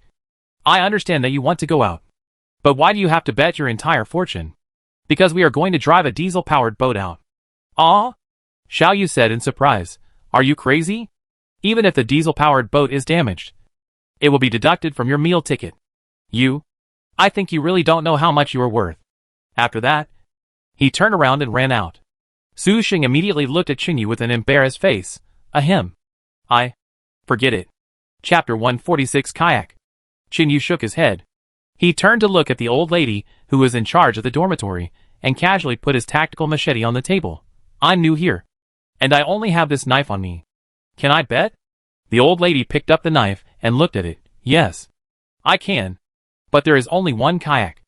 Okay. /n/n Qin Yu took the kayak. Downstairs of the dormitory. Qin Yu and the general had already got on the kayak. There were many people crowded at the door of the building, including in the corridors of other floors. I don't know when many people were standing. They were all looking at him. In fact, they were looking at his dog. Su Sheng stood on the edge of the balcony with an embarrassed look on his face, looking at Qin Yu helplessly and said, Ayu. I'm sorry. Xiaoya, she's doing this for my own good. Qin Yu was silent for a moment. Then he looked up at Su Sheng, Old Third. If the University of Science and Technology is taken down in the near future, what will you do? Where will you go? Su Sheng was speechless. If that time really comes, he can only wait to die. Because he has no ability. At least, he doesn't have the ability to survive now. Qin Yu didn't say anything more. A man paddled a kayak towards the school gate. After he left, Su Sheng stood by the water in a daze. Keeping in thought, he actually knew what Qin Yu meant. That is, he is really weak now. Very weak. Even if 12 is protected in school and can survive for a while. But now is the end of the world. So many shelters in Jiancheng finally collapsed, including the official shelter like number 3 middle school. Isn't it on the verge of collapse now? Once this place collapses, is taken down by someone, or there is civil unrest, how can he, Su Sheng, survive? It seems to be quite glorious now. He also has a beautiful girlfriend. Every time when classmates get together, others envy him. They all envy his good relationship with Xiao Yu. But what is the reality? Su Sheng knows it well. In the past, Xiao Yu followed him because she actually saw their family background and wealth in Donghai City. But now, everything has become a mirror. How much affection does Xiao Yu still have for him? It's hard to say. The two of them often quarrel now. Xiao Yu always inadvertently says that Su Sheng is incompetent. This is why Su Sheng is so eager to get points and join the field or inspection team. Su Sheng was silent. At this time, footsteps sounded behind him. A burst of fragrant wind wafted into his nose. Xiao Yu came to Su Sheng's side, looked at him softly and said, Su Sheng, don't be angry. I do this for the future of both of us. Yes, Qin Yu is very powerful. He has lived alone until now. But that doesn't mean you can be like him. Besides, you can go out. I won't stop you. But why do you have to rent that diesel-powered boat? You know, even if the boat is damaged, it will be taken from your collateral. Think about it yourself. If you put all your belongings together, maybe only these 3 months of meal tickets are valuable. If these are taken away, what will you eat? Have you ever considered me? I still want to spend my whole life with you. Su Sheng, don't think about it. Let's. Before Xiao Yu could say anything, Su Sheng suddenly turned his head and looked at her. Xiao Yu, have you really thought about spending your whole life with me? Nonsense. Xiao Yu's eyes turned red, and she said unhappily, otherwise, why would I follow you at this time? Why would I wash your stinky pants and socks? I am a slut. Seeing Xiao Yu about to cry, Su Sheng quickly hugged her in his arms and coaxed her with a smile. Don't get excited. I just asked casually. Humph. Annoying. Xiao Yu's tears fell. The tip of her nose was also red. She stretched out her hand and pinched Su Sheng hard, making him grin. And then she pouted and said, Damn, Su Sheng. Consider me more when you make decisions in the future. I have no source of income now. So I can only eat your meal tickets. Your meal tickets are not just yours. Understand? Okay. I get it. Su Sheng looked helpless. I'll keep these meal tickets in your hand for now. I'll keep them for you. When you need to eat, remember to call me. Okay. Let's not go upstairs. People are watching behind us. I'm going back first. Xiao Yu pushed Su Sheng away, turned around and ran into the dormitory quickly. Su Sheng shook his head helplessly. He also turned around and went back to the dormitory. Back upstairs, I saw Xin Wei with a gloating look on his face. Old Su. You're back obediently. Right? I knew that asking Xiao Yu to come out would definitely work. Su Sheng was stunned. Did you ask her to come down? Nonsense. If it wasn't for me, how could she know that you were going to follow me out? Fuck. What's wrong with you? Why did you ask her? Are you doing nothing? Su Sheng cursed angrily. But Xin Wei shrugged nonchalantly. I'm doing this for your own good. Don't take my kindness for granted. Get lost. Su Sheng glared at Xin Wei fiercely. Don't think I don't know what you're up to. You want to join the field service too? Are you afraid that I'll take your place? Fuck. Hee hee. Xin Wei went back to bed and lay down leisurely. Trash. Su Sheng cursed. That's enough. I'll be angry if you curse me again. Xin Wei's face darkened. You're just trash. So what? Su Sheng was angry and stood up suddenly. Xin Wei also jumped off the bed, glaring and angrily said, Come on and curse me again. You're just a... Hey. Don't have a conflict between the two of you. Fatty Sun suddenly ran between the two and said anxiously, Brothers, please don't do this. If you two fight, our dormitory will be deducted points. Then the rations for next month will be reduced by half. Please be kind. I don't have enough to eat. Qin Gui also stood up and advised, It's better not to fight. The management is getting stricter and stricter now. If you fight, we will be punished. Humph. Su Sheng snorted angrily and turned to go out. Xin Wei pouted and said to himself, You are so awesome. But you are also controlled by Xiao Yu. Why are you pretending to be a big shot? After that, he lay back on the bed, humming a song, feeling refreshed. At the same time, Qin Yu had already left the school in a kayak. When he left the school gate, he got a pass. Now, the guards at the school gate have remembered him. The main reason is that the general following Qin Yu is too eye-catching. Everyone is envious. Everyone is jealous. Whoever can handle such a fierce beast around him is simply like a cheat. At least no one dares to mess with him in school. After leaving the campus, Qin Yu ran to the address of the technology company again. After returning to school, there was nothing too exciting. Although I met a few classmates in the dormitory. But Xian Wei and Fatty Sun are not good birds. Qin Yu is too lazy to pay attention to them. Qin Gui has no friendship. The only good friendship is Su Sheng, who is still with Xiao Yu. These two are really solid. It is also strange that they have not broken up until now. Chapter 147 Contradictions. The joy of returning to school soon faded. Han Zilio and Su Sheng just observe for a while. Don't rush to confront them. As for the address Suya drew, that's what Qin Yu really cares about. So, this time, go straight to the destination. See what's there. If it's really a material warehouse left by the military, then I won't be polite. This time, Qin Yu went straight to the destination. There were no more obstacles on the way. Maybe it's because there are fewer and fewer people in the city. Sometimes, this is an irreconcilable contradiction. Everyone realized that there were fewer and fewer surviving humans. And various forces were trying to collect survivors. But different forces still fight against each other. When they meet, 90% of the time they end up hurting each other. Either they fight for people or resources. In the end, one side will definitely be destroyed. So there are even fewer people. This is the Doomsday environment. And no one can change it. Qin Yu approached the headquarters of the technology company, climbed up a residential building from a distance, and looked down with a telescope to observe carefully. This company is called Lingyun Technology Company, Ltd. It is engaged in the industry related to optics. It is a high-tech enterprise. The whole building is Lingyun's company. But there is a large state-owned bank on the first floor.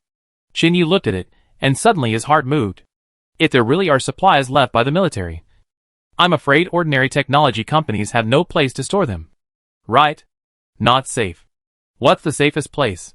The bank. The bank safe. Qin Yu immediately pointed the telescope at the bank below. Damn! if nothing unexpected happens. If there is really a military material warehouse, the most likely place is the bank safe. It's underground. And the safe of a state-owned bank is definitely the most advanced security measure. Even though the power has been cut off in the city for a long time, the door of the safe is generally locked with 3 layers of security locks. 1 electronic lock, 1 mechanical lock, and 1 hydraulic encryption lock. Suya actually didn't know where the material warehouse was, so she got the information from a mysterious person and drew a circle on the map. Only on the technology company. In fact, the real target is the safe of the bank below. Huh? Suddenly, Shinyu narrowed his eyes. A person appeared in the field of vision of the telescope. A fully armed soldier in camouflage uniforms flashed in the lobby of the bank. Seeing this person, Shinyu was relieved.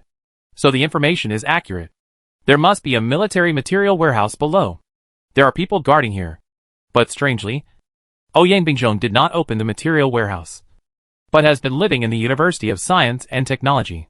What does it mean? Could it be that he couldn't open the warehouse? Or, the warehouse wasn't for him at all? Shinyu put down the binoculars and frowned in thought. Ouyang Bingjong must have known about this warehouse, but he had never opened it. It was very likely that he couldn't open the door of the warehouse at all. This also indirectly shows that the door of the warehouse should be impossible to crack with brute force. If you want the things inside, you have to think of another way. The door of the bank vault has no electronic lock, and there should be only 2 types of locks left. That is, mechanical locks and hydraulic encryption locks. These 2 types of locks are really difficult to deal with.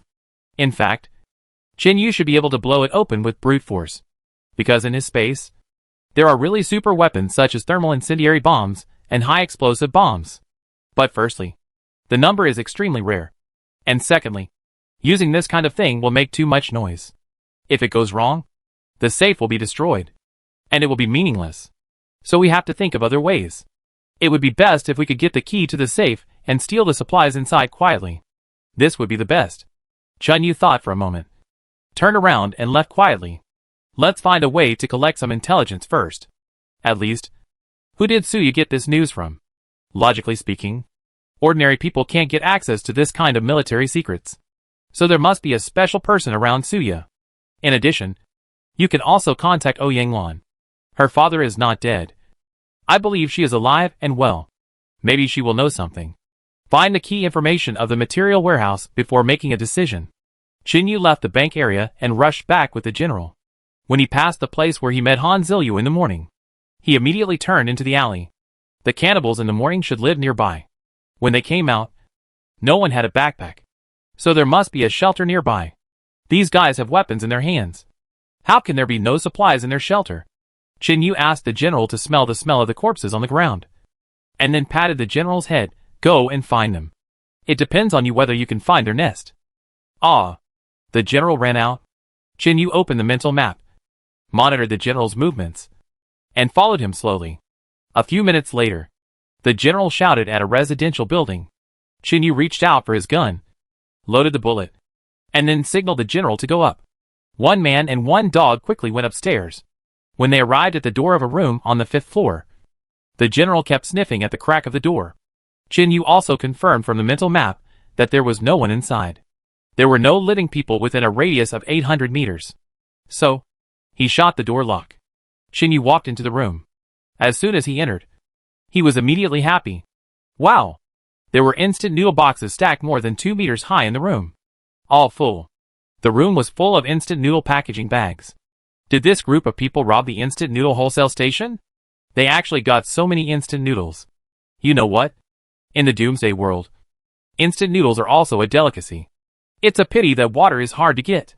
Shinyu continued to search the room and soon found a lot of canned food, as well as cigarettes and alcohol.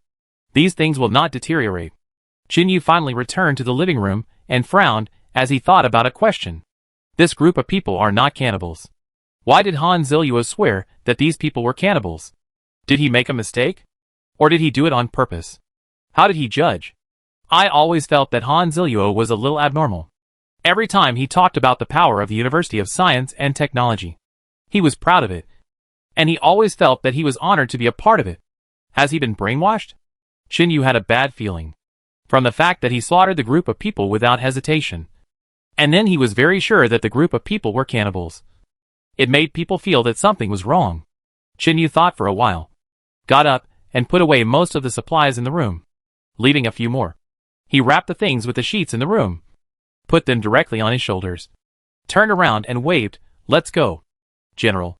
Go back to school and ask for news." Ah. Half an hour later, Chinyu came back in a kayak. After verifying his identity at the school gate, the small green flag waved a few times, and Chinyu entered the school gate, back to the dormitory building.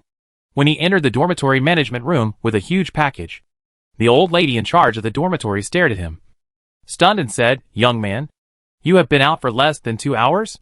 You brought back so many things." Chapter 148 Fieldwork.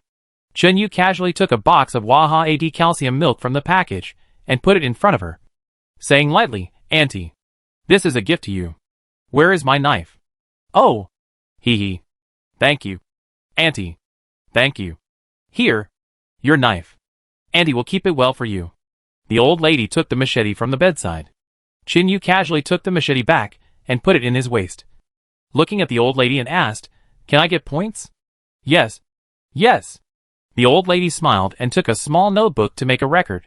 502. Chinyu went out for 2.5 hours.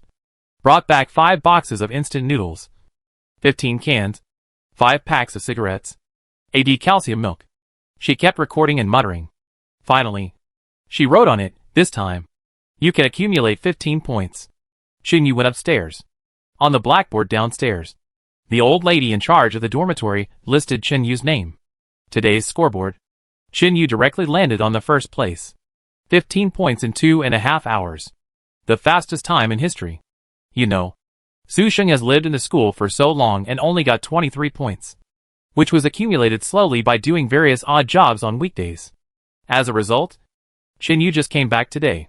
He went out for a walk, and in less than an hour, he came back with 15 points. This is simply crazy. There are many people crowded in the hall downstairs. Everyone was talking about it. They were all talking about Chinyu's efficiency.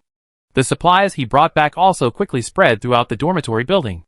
In the dormitory management office, the old lady had a happy expression on her face. For bottles of AD calcium milk in a row, she carefully took out a bottle, inserted the tube, and took a sip. Oh my god! In peacetime, she didn't drink this stuff. It was too sweet. But now, this stuff is really satisfying. It's so sweet after a sip. It's sour and sweet. And it makes people feel comfortable. How long has it been? Finally got a sip of sweetness. Chinyu is a good kid. The old lady gave Chinyu 530 thumbs up in her heart. You should know that in the current University of Science and Technology, each building where the survivors live basically has a dormitory manager guarding downstairs. If you want to go out, you have to register with the dormitory manager, borrow a boat, and mortgage. So the dormitory manager has great power. So where did these people come from? In fact, they are all the family members of the core layer. The core layer is all the actual power holders of the University of Science and Technology. So the dormitory managers of each building are the family members of these power holders. The old lady in Chinyu's dormitory is surnamed Xiao, and her original name is Zhao Fingxia. She is the mother of the former director of the arts department of the student union of the school. Now she is also arranged to be a dormitory manager in this dormitory building by borrowing light. The director of the arts department is Fanya. He is still the head of the arts department. He is responsible for organizing the survivors in the school who are good at singing and dancing to get together to perform their talents and add some entertainment to the core members. This is also a way to get points. This time, Zhao Fingxia remembered the name Chinyu. Upstairs, back to the dormitory, Chinyu pushed the door and found a bunch of people sitting in the dormitory. Han Zilyo was there too. Everyone saw Chinyu push the door and put the sheet in his hand on the ground in the corner. The sheet spread out. The things inside were clearly visible. What instant noodles, canned food, cigarettes, AD calcium milk, chocolate, chewing gum, bag pickled food, etc. A big bag. The people who were talking in the room stopped talking. They stared at what Chinyu brought back in amazement. Chinyu also looked at the 4 or 5 strangers sitting in the dormitory curiously. They all wore armbands. They looked like the people from the inspection team. One of them was a middle-aged man in his 40s, who looked like a leader, with a cigarette in his hand. He was the only one smoking. At this moment, the middle-aged man was also confused. He stared blankly at the things on the ground. And he took a fancy to the boxes of cigarettes on the ground. They were Hwandaloo. Good cigarettes. What kind of cigarettes did he smoke? Lacoon. He was able to get cigarettes because of his position. Cigarettes are in short supply now. They are hard to find. Finally, Han Zilyo came to his senses, jumped up and rushed to Qinyu's side and asked in surprise, "You were out for such a short time. And you brought back so many supplies?" "Yes. You know where it is." Qinyu nodded. Han Zilyo was stunned.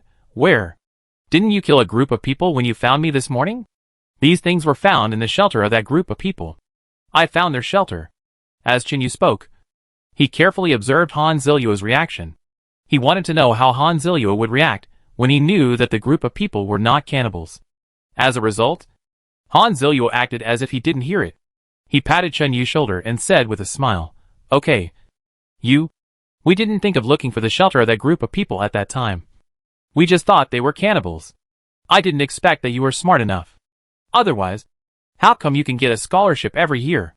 After that, he turned around and looked at the middle-aged man and said with a smile, "Team Leaderly, you also saw it. I don't need to prove it again. Look at this efficiency. If he doesn't go out, who will go out?" Then he pointed to the general standing at the door, as steady as a rock.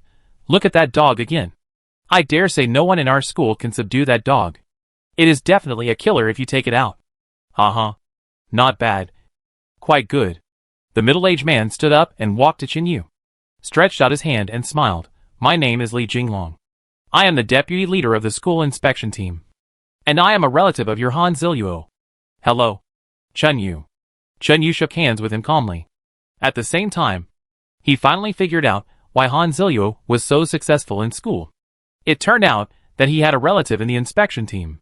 Li Jinglong continued, "Zilyo strongly recommended you to join the field team or the inspection team. I also heard your story. So I came to see you.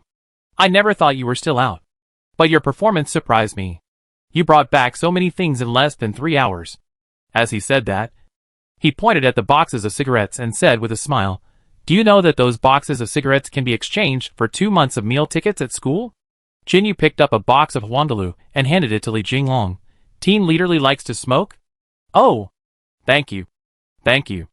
You are really a good guy." "Ha ha ha. Thank you." Li Jinglong took the box of cigarettes with a smile on his face. And at the same time, he looked at Qinyu's constant praise, obviously very much approving of Qinyu's ability to deal with things. Han Zilyo was even more smiling from ear to ear. He felt relieved. As for Qinyu, he didn't take it seriously at all. This kind of childish social interaction was not worth mentioning in his eyes. In his previous life, Qinyu lived as a leader, in charge of a super large community of survivors. If it weren't for the impact of the mutant beast tide, it wouldn't have collapsed so quickly based on his leadership ability. Qinyu knew what kind of person Li Jinglong was at a glance. In order to investigate the military's material warehouse and Su Qing's information, Qinyu planned to pretend to be submissive. Chapter 149: The Idea of Devotion. Let's talk about it after 2 days. Li Jinglong was very happy. He was finally ready to leave. After exchanging a few words with Qinyu, he took Han Zilyo out of the dormitory, and they talked as they walked. At the same time, many people gathered in the dormitory building. They all watched the excitement not far away, but no one dared to come over. The main reason was that the general was sitting at the door, like a door god. Others could only watch and look at it with envy. After Qinyu and Li Jinglong and Han Zilyo left, he looked at Su Sheng with a grim face and asked, "Next time there is a chance, do you want to go out with me?" "Yes. Whoever doesn't want to is a grandson." Su Sheng slapped his thigh, walked over and looked at the things Qinyu brought back and said with gritted teeth, "Oh, damn. I regretted it as soon as you left. I shouldn't have listened to Sioya. I should have followed you out." "Okay. Remember your words." Qinyu sat back on his bed and called the general in at the same time. In the dormitory, Xian Wei and Fatty Sun were a little impatient, staring at the things on the ground. Their eyes turned green. Is it really that simple? In the dormitory, Fatty Sun stared at the things on the ground and looked at Qinyu embarrassedly. "Brother, can I eat it?" "No. I'll eat it at night." Qinyu ignored him. "Brother, can I have a cigarette?" Xian Wei stared at the remaining boxes of Hwandaloo and smacked his lips greedily. No. The cigarettes are for the third brother. Chinyu picked up the remaining boxes of Huandalu and threw them on Su Sheng's bed, looking at him and said, "If you really want to go out on the field, you can go through the back door." Fuck. Su Sheng blurted out, "Eh? You know all this? It's true that you can use the back door. And these few boxes of cigarettes may be enough." Chinyu smiled. "Nothing. This is a trivial matter. The same everywhere. In the settlement of survivors, the best gift between men is cigarettes. During the Doomsday, cigarettes are hard to get, because 99% of men like to smoke. This thing is in short supply. Otherwise, why do people often say that during the Doomsday, women are not as valuable as a pack of cigarettes? That's the reason." When Xianwei saw that Chinyu gave all the cigarettes to Su Sheng, his face turned ugly. He sat back silently. Fatty's son was squatting on the side, looking at the food on the ground, almost grabbing it. He had the intention, but he didn't dare, mainly because the general was in the room, and he was sitting next to the pile of things, staring at him covetously. Fatty's son didn't dare to reach out, but he was really greedy. People like Fatty's son, who were protected in the school, could only get the lowest rations every day. When it was time to eat, the meal ticket in his hand might only be enough to drink some brown rice porridge and eat a few bites of pickled cabbage for each meal. Not enough to eat something good. He used to be young master's son. His family was rich, and he could eat as much as he wanted. But now, who can rely on his family? The family is gone. He also changed from young master's son to Fatty's son. If you want to eat good food, you have to pay for it. There is no reward without paying, unless you go to some managers to make some deals in private. Otherwise, forget it. So Fatty's son is jealous. Chin Gui, the southern boy, has always been tepid. He was not greedy when he saw Chinyu bring back food. He did not say anything. He watched silently. He was neither far nor close to these people. Just like when he was in school before. He only studied, went to the study room every day, and did not socialize at all. This kind of person is also terrible. Self-discipline is scary. Those who can control their desires are not ordinary people. Chinyu ignored the others. He waited attentively. He knew someone would come soon. Su Sheng was ecstatic. He carefully put away the boxes of cigarettes, and then asked Chinyu about this and that, obviously caring about his experience outside. He asked all kinds of questions and learned from his experience. While the two were talking, Han Ziluo hurried back. As soon as he entered the room, he waved at Chinyu and shouted excitedly, "Ayu, follow me. Go to the inspection team. You have been selected." Su Sheng subconsciously jumped up and said in surprise, "So fast?" "Nonsense." Han Ziluo smiled and said, "Don't look at Ayu just coming back." "But his card?" 70 Mouse of Sichuan 10. This thing spread quickly. The members of the supervisory and field service teams were arguing over him. "My second uncle is awesome. He got the quota first." "Fuck. That's great." Su Sheng murmured to himself with envy. Xianwei also had a complicated look on his face. What he wanted but couldn't get. Others got it easily. How could he not be jealous? Han Ziluo waved at Chinyu. "Let's go. You, come with me to the administrative building." "Okay."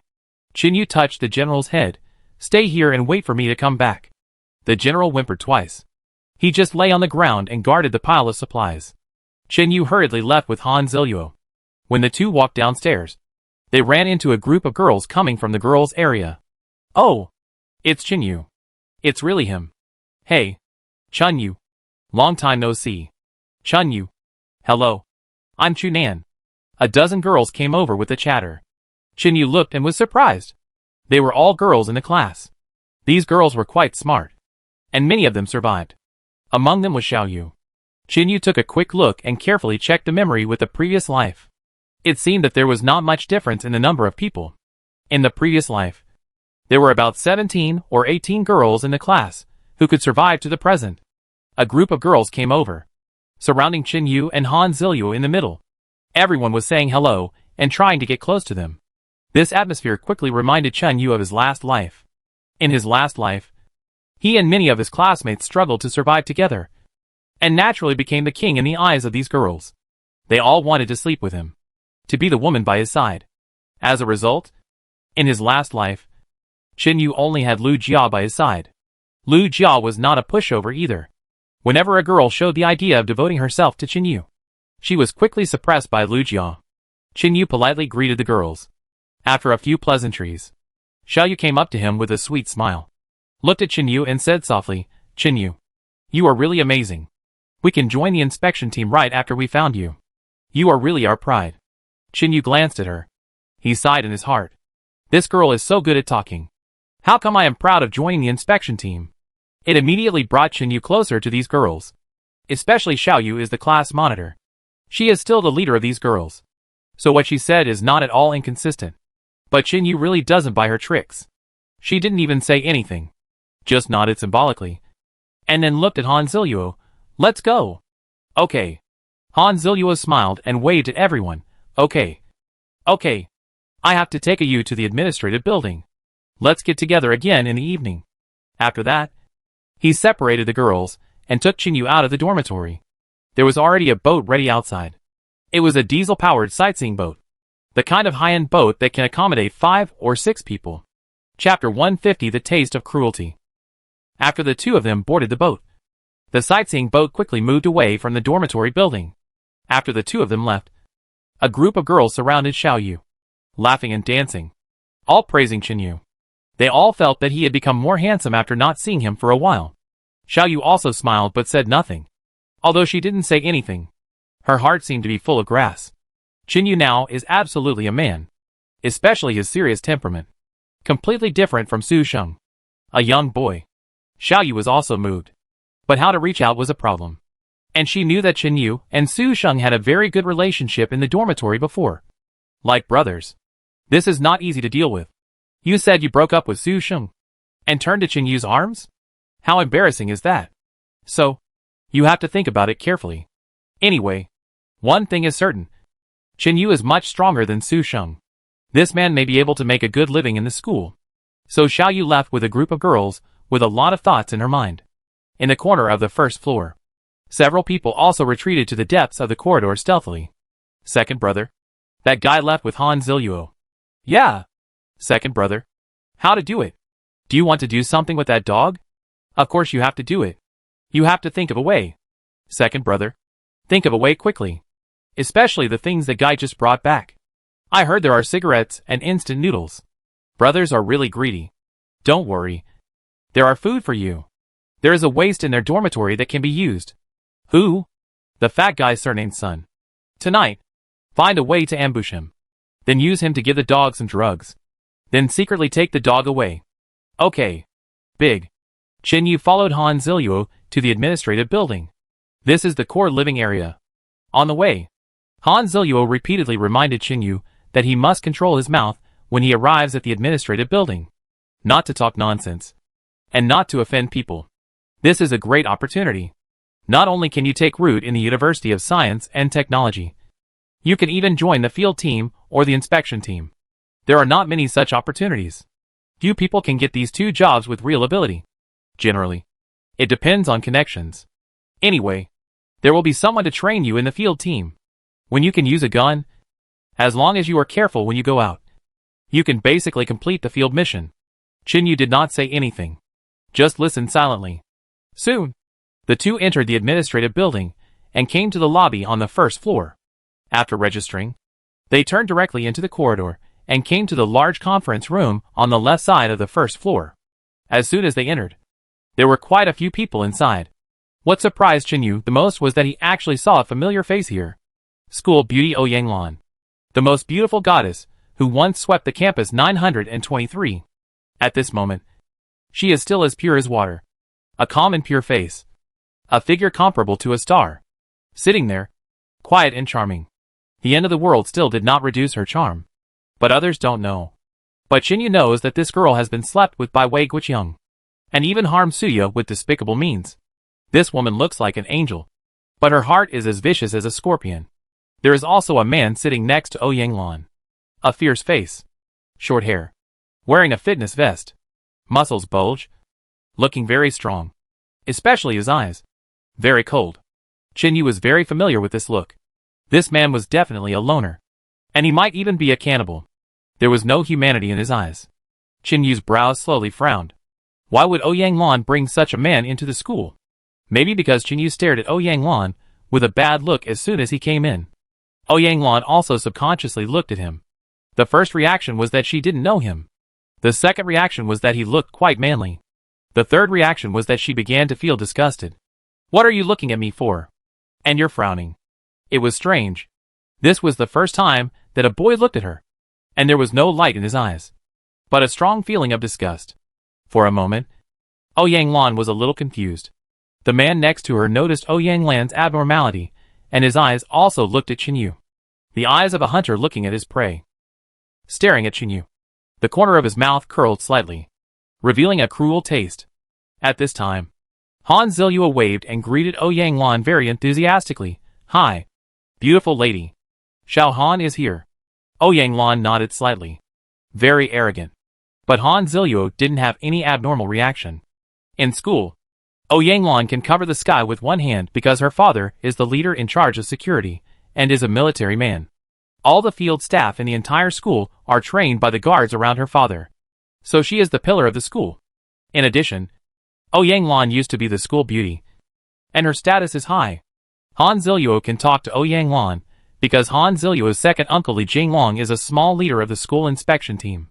If there is no such relationship, Ouyang Lan would not bother to pay attention to Han Zilua. To put it bluntly, they are all relatives.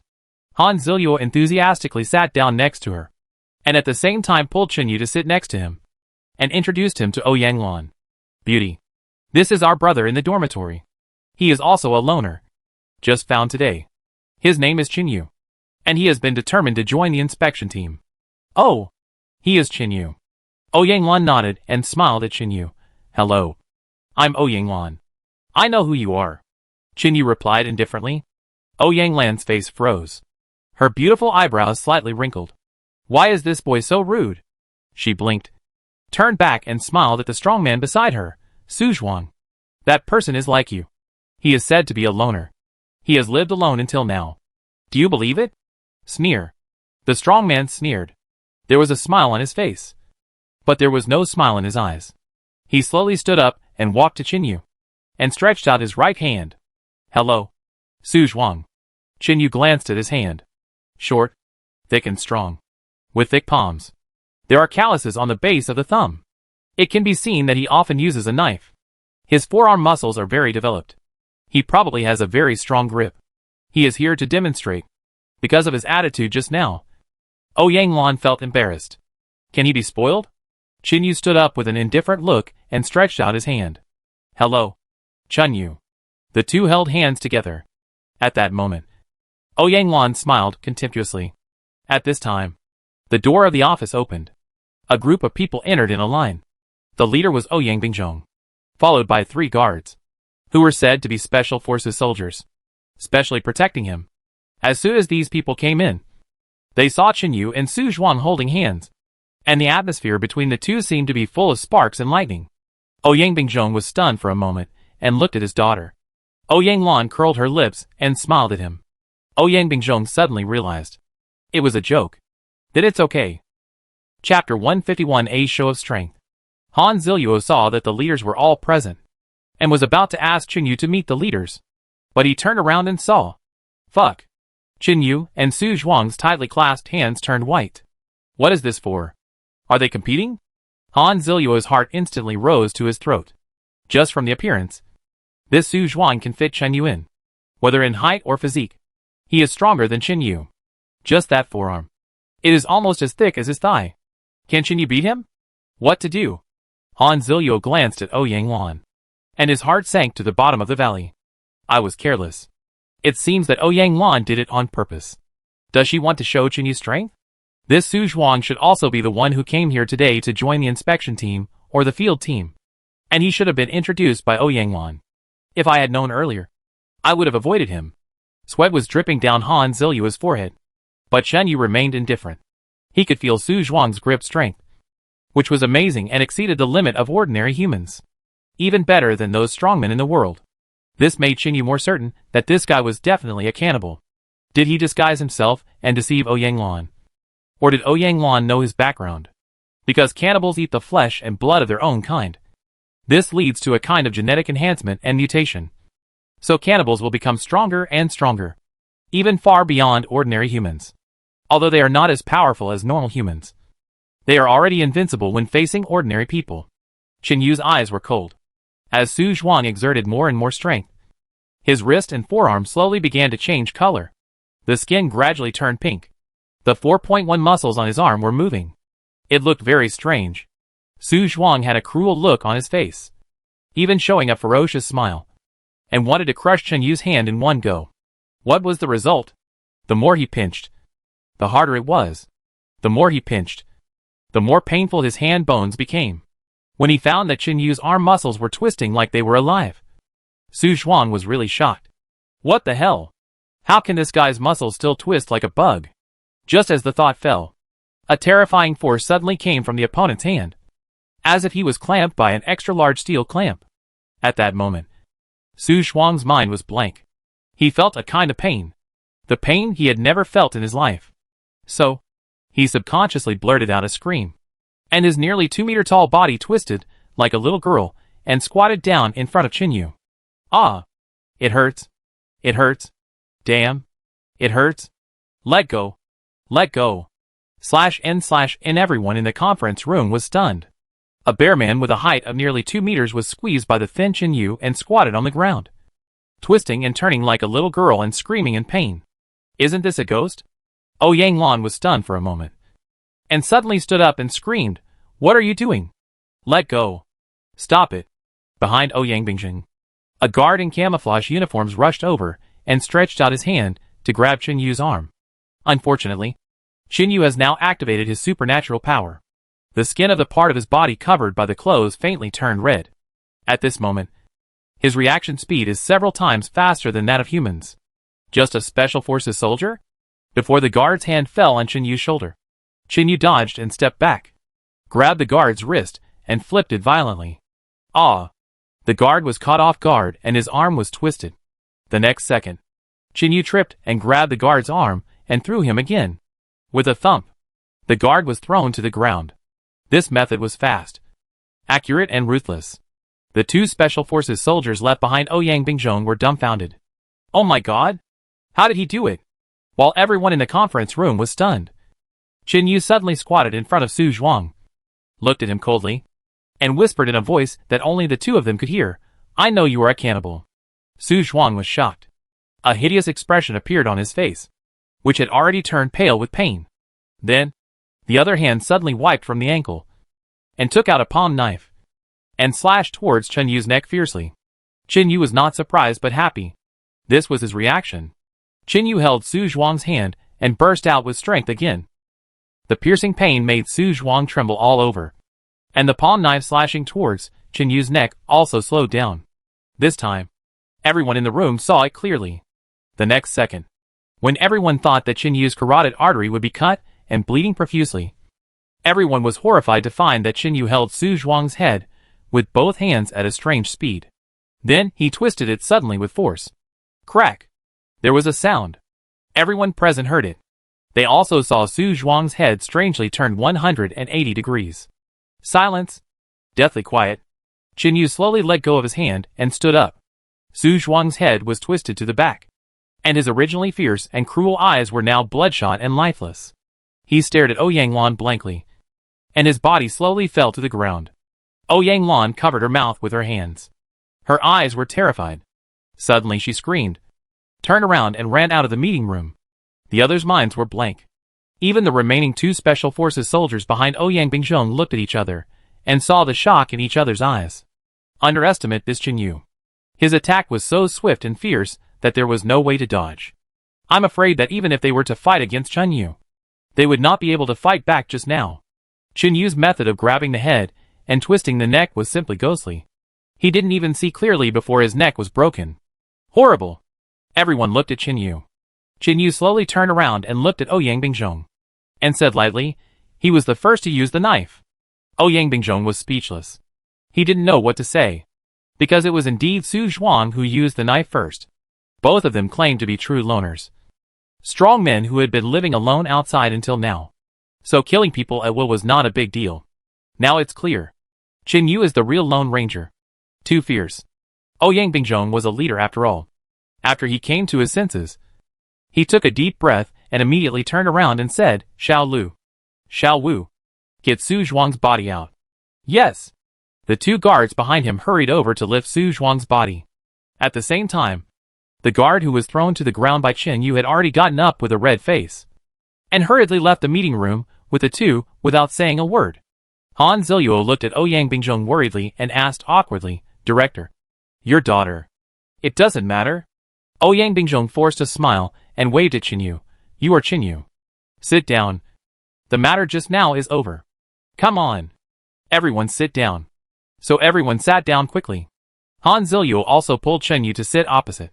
Ouyang Bingjong looked at Chen Yu carefully and asked some of his previous experiences living outside.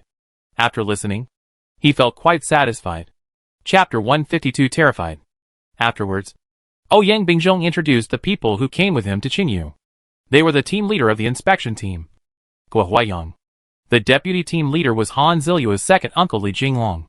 Then came Feng Tang, the team leader of the external team. The deputy team leader Li Zhongjuan. They actually came to interview Chen Yu. Now, there was no need for an interview. After a discussion, the decision was made on the spot. Chen Yu joined the field team. As a team leader, the same level as Han Ziluo. He could lead people. He was incorporated into the team of Li Zhongjuan, the deputy team leader of the field team. After arranging all the benefits and responsibilities, Ouyang Bingjong left in a hurry. He probably went to see his daughter. Ouyang Lan must have been frightened by this. Seeing Su Zhuang's neck broken on the spot. This kind of shock is actually very big for ordinary people. After Ouyang Bingjong left, Li Jinglong and Guo Huaiyang exchanged a few words and left in a hurry. Li Jinglong was not very satisfied. Originally, he wanted Chen Yu to join the inspection team. Unexpectedly, he was still decided by the field team. After all, Chen Yu's achievements are obvious to all. He was just found back, and within less than a day, he brought back a lot of supplies. This is a skill. So, in the end, only Han Ziluo and Li Zhongjuan, the deputy leader of the field team, were left in the meeting room. Li Zhongjuan is a middle-aged man who is nearly 50 years old. He has gray hair, but his eyes are sharp and he is energetic. He walked up to Chen Yu and said with a smile, Classmate Chen Yu. In fact, my daughter is in the same class with you.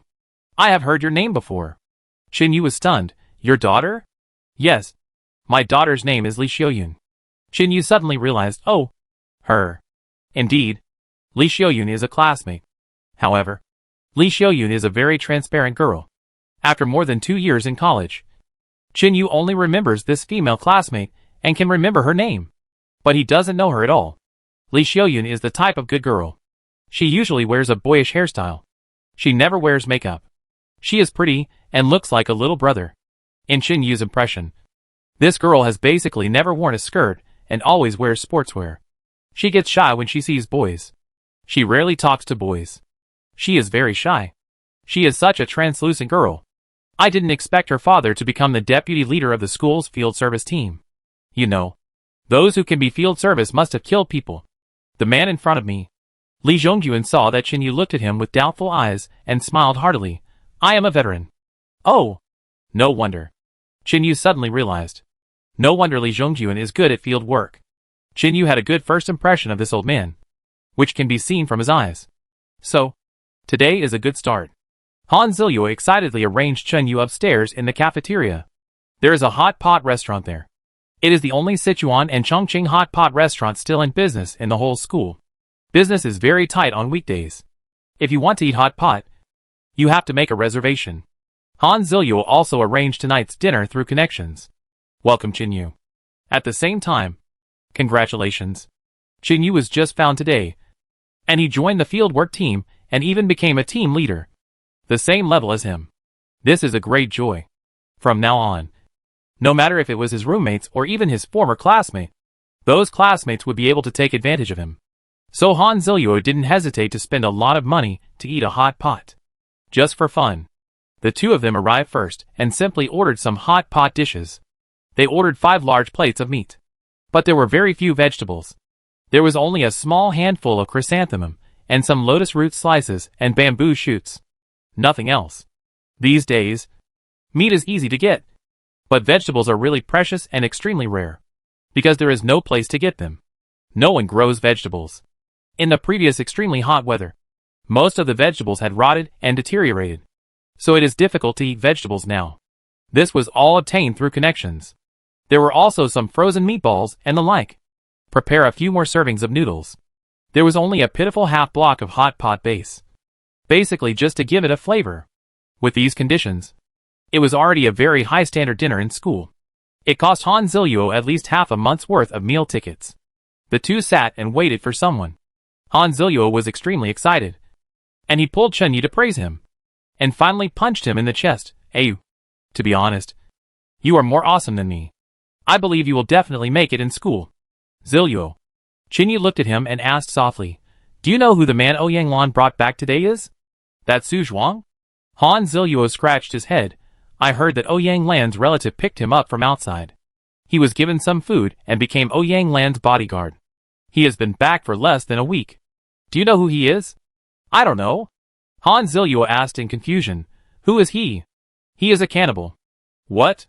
Han Ziluo was startled and looked around sensitively. Fortunately, there was no one in the store at this time. He quickly looked at Chen Yu and whispered, Ayu, don't talk nonsense. How could Ouyang Lan bring a cannibal back? Do you believe me? I believe it. Chen Yu nodded. Just believe me.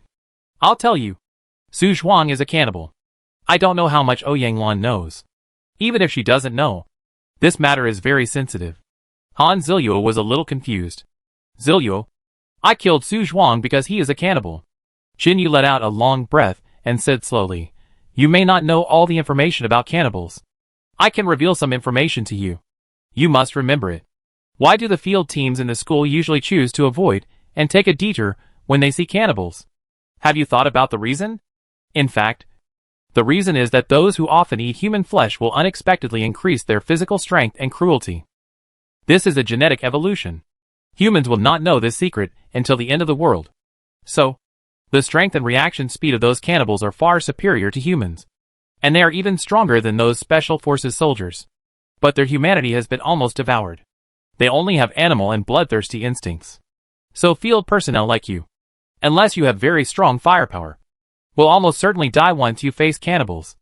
Ziluo. Do you understand? Han Ziluo was stunned. This was indeed the first time he knew this information. Because when he was on field duty, his superiors did tell him repeatedly that if he ran into cannibals, he should avoid them if possible. Try not to go head-on with the cannibals. Han Ziluo's mind was in turmoil. And he soon thought of a question. Su Zhuang is a cannibal. His strength must be much greater than that of ordinary people. However, he was pinched by Chen Yu and almost knelt down. Then Chen Yu's strength must be even greater. How did he do it? Could it be that he also? Han Ziluo looked at Chen Yu and swallowed hard, muttering, Ayu. You, are you also? Chapter 153. The expression disappeared. I have never eaten human flesh.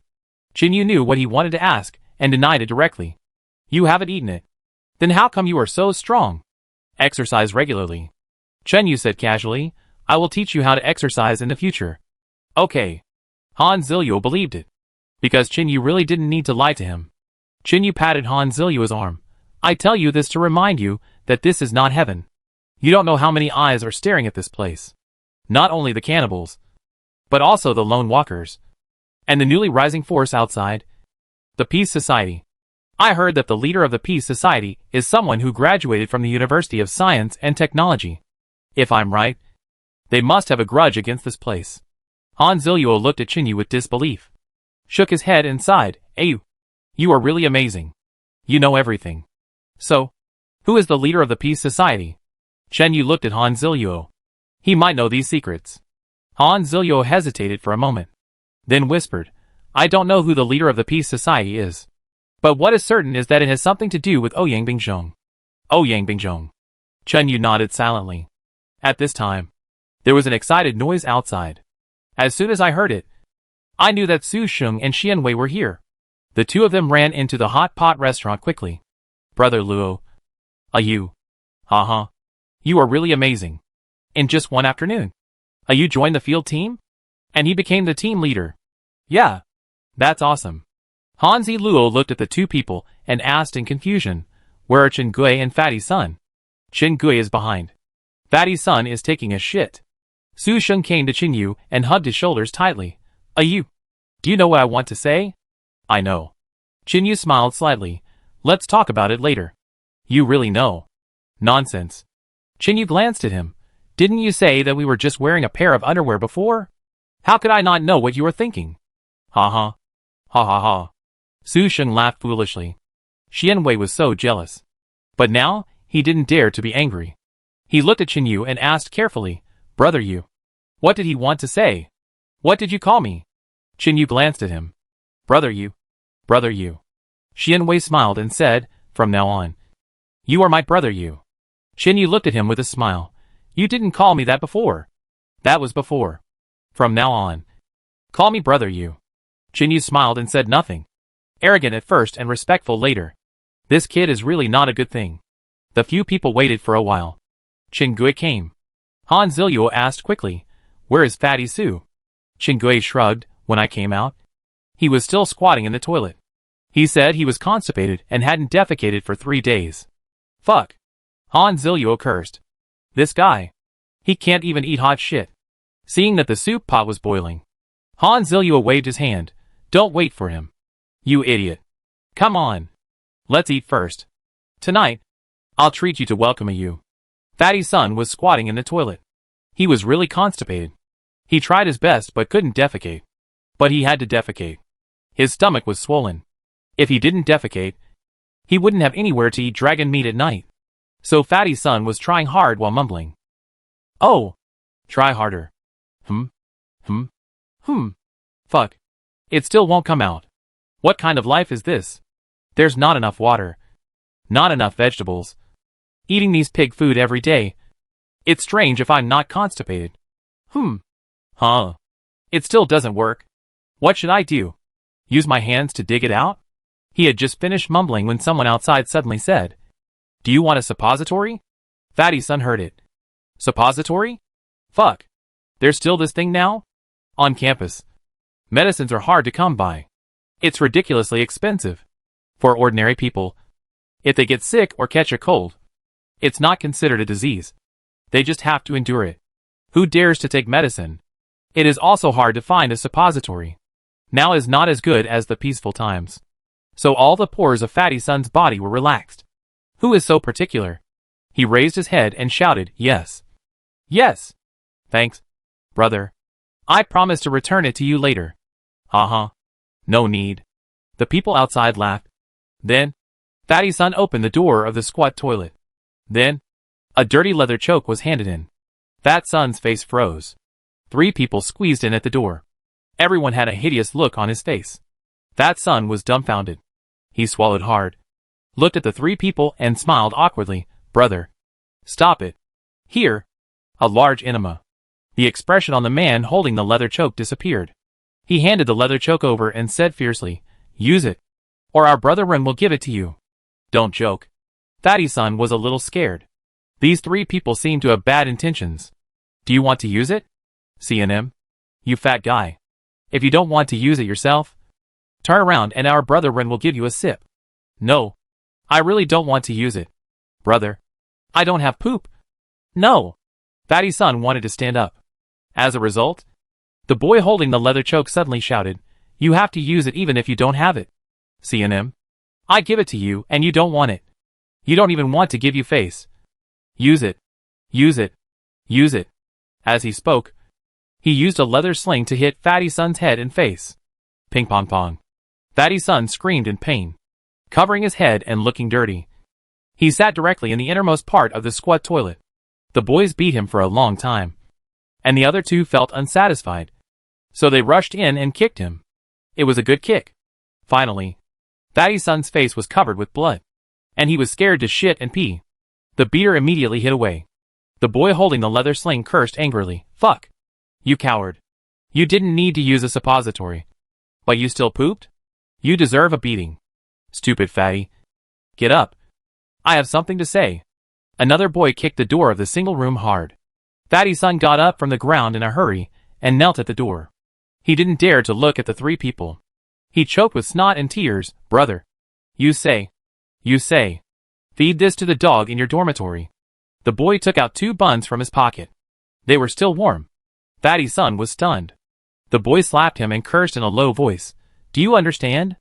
Can you understand human words? Yes. Yes. Yes.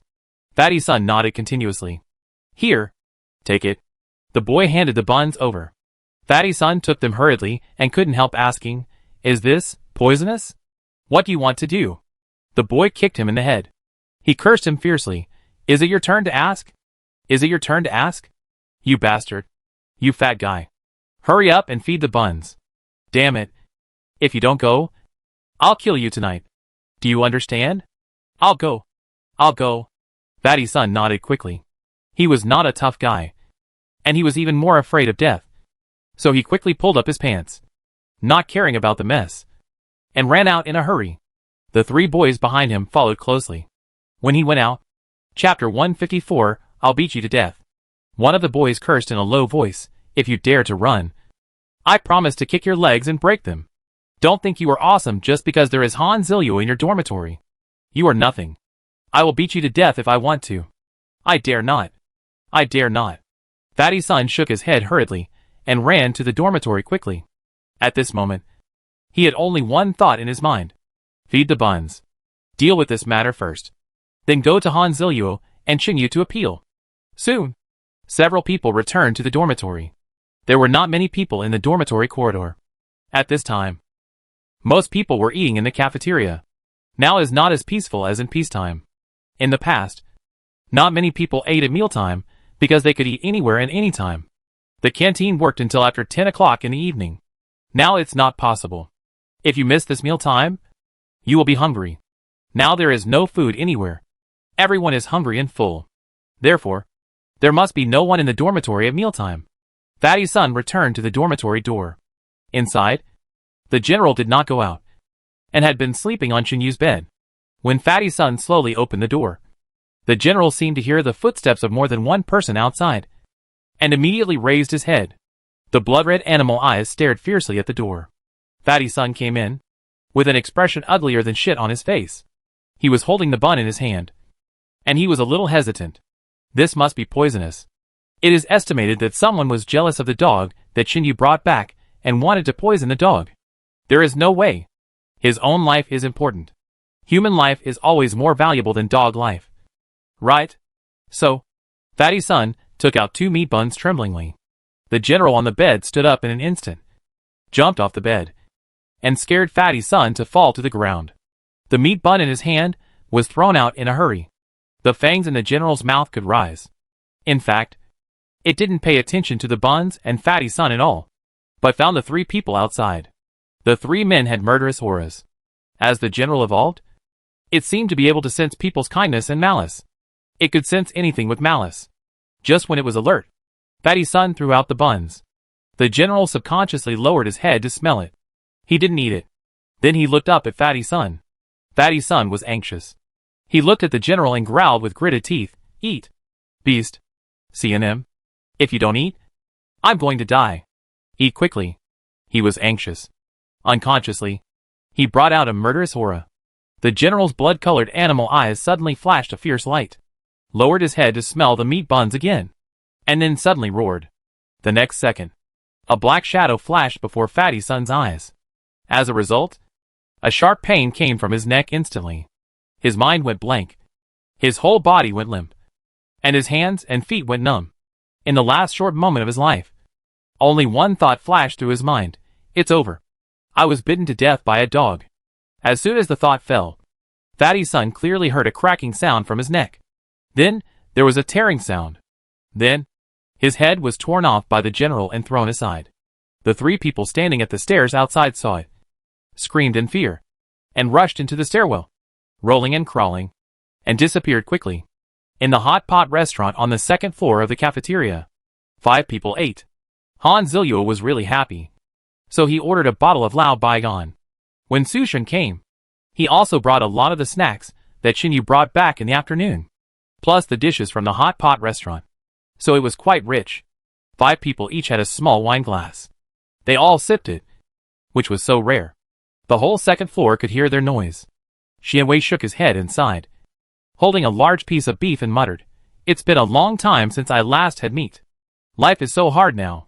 This is all thanks to you. Su Sheng clinked glasses with Chinyu. He didn't notice the unhappy look on Xuanwei's face. Jealousy makes people extreme. Xianwei was already very upset. At this time, Han Ziluo said casually, "Did Fatty Sun fall into the cesspool? Why hasn't he come for so long? If he doesn't come, all will be eaten." "Never mind him." Xianwei was shabu-shabuing the meat, and said while shabu-shabu, he said that if he can't poop today, he can't eat anything. Ugly. Han Ziluo cursed. Suddenly, Qinyu's ears moved, and then he looked up outside. It seems that many people have come. What? Several people stopped eating at the same time. Sure enough, after a while, footsteps were heard outside. Judging from the sound, there were at least a dozen people, and they left in a hurry. Han Ziluo was afraid that they were here to cause trouble, so he turned around and went out to take a look. As soon as he showed his head, he heard a girl's laughter outside. There they are. Look! They are there. Hey, Han Ziluo. We are here. Sister is here. Lao Han. What did you eat? Han Ziluo. Why didn't you tell us to invite us? Aren't we Qinyu's classmates? Really? There was a lot of chatter outside. Several people in the store looked at each other, especially Chenyu. He shook his head helplessly. It seems that all the girls in the class are here. Han Ziluo stood at the door, turned around and smiled mysteriously. Brothers, you are blessed. Xuanwei's eyes widened immediately. A blessing for food or a blessing for women? Both. Han Ziluo smiled. Soon, a group of girls squeezed in from outside. Each of them was dressed very brightly. 17 or 18. A group of people gathered around noisily, and they all had food in their hands.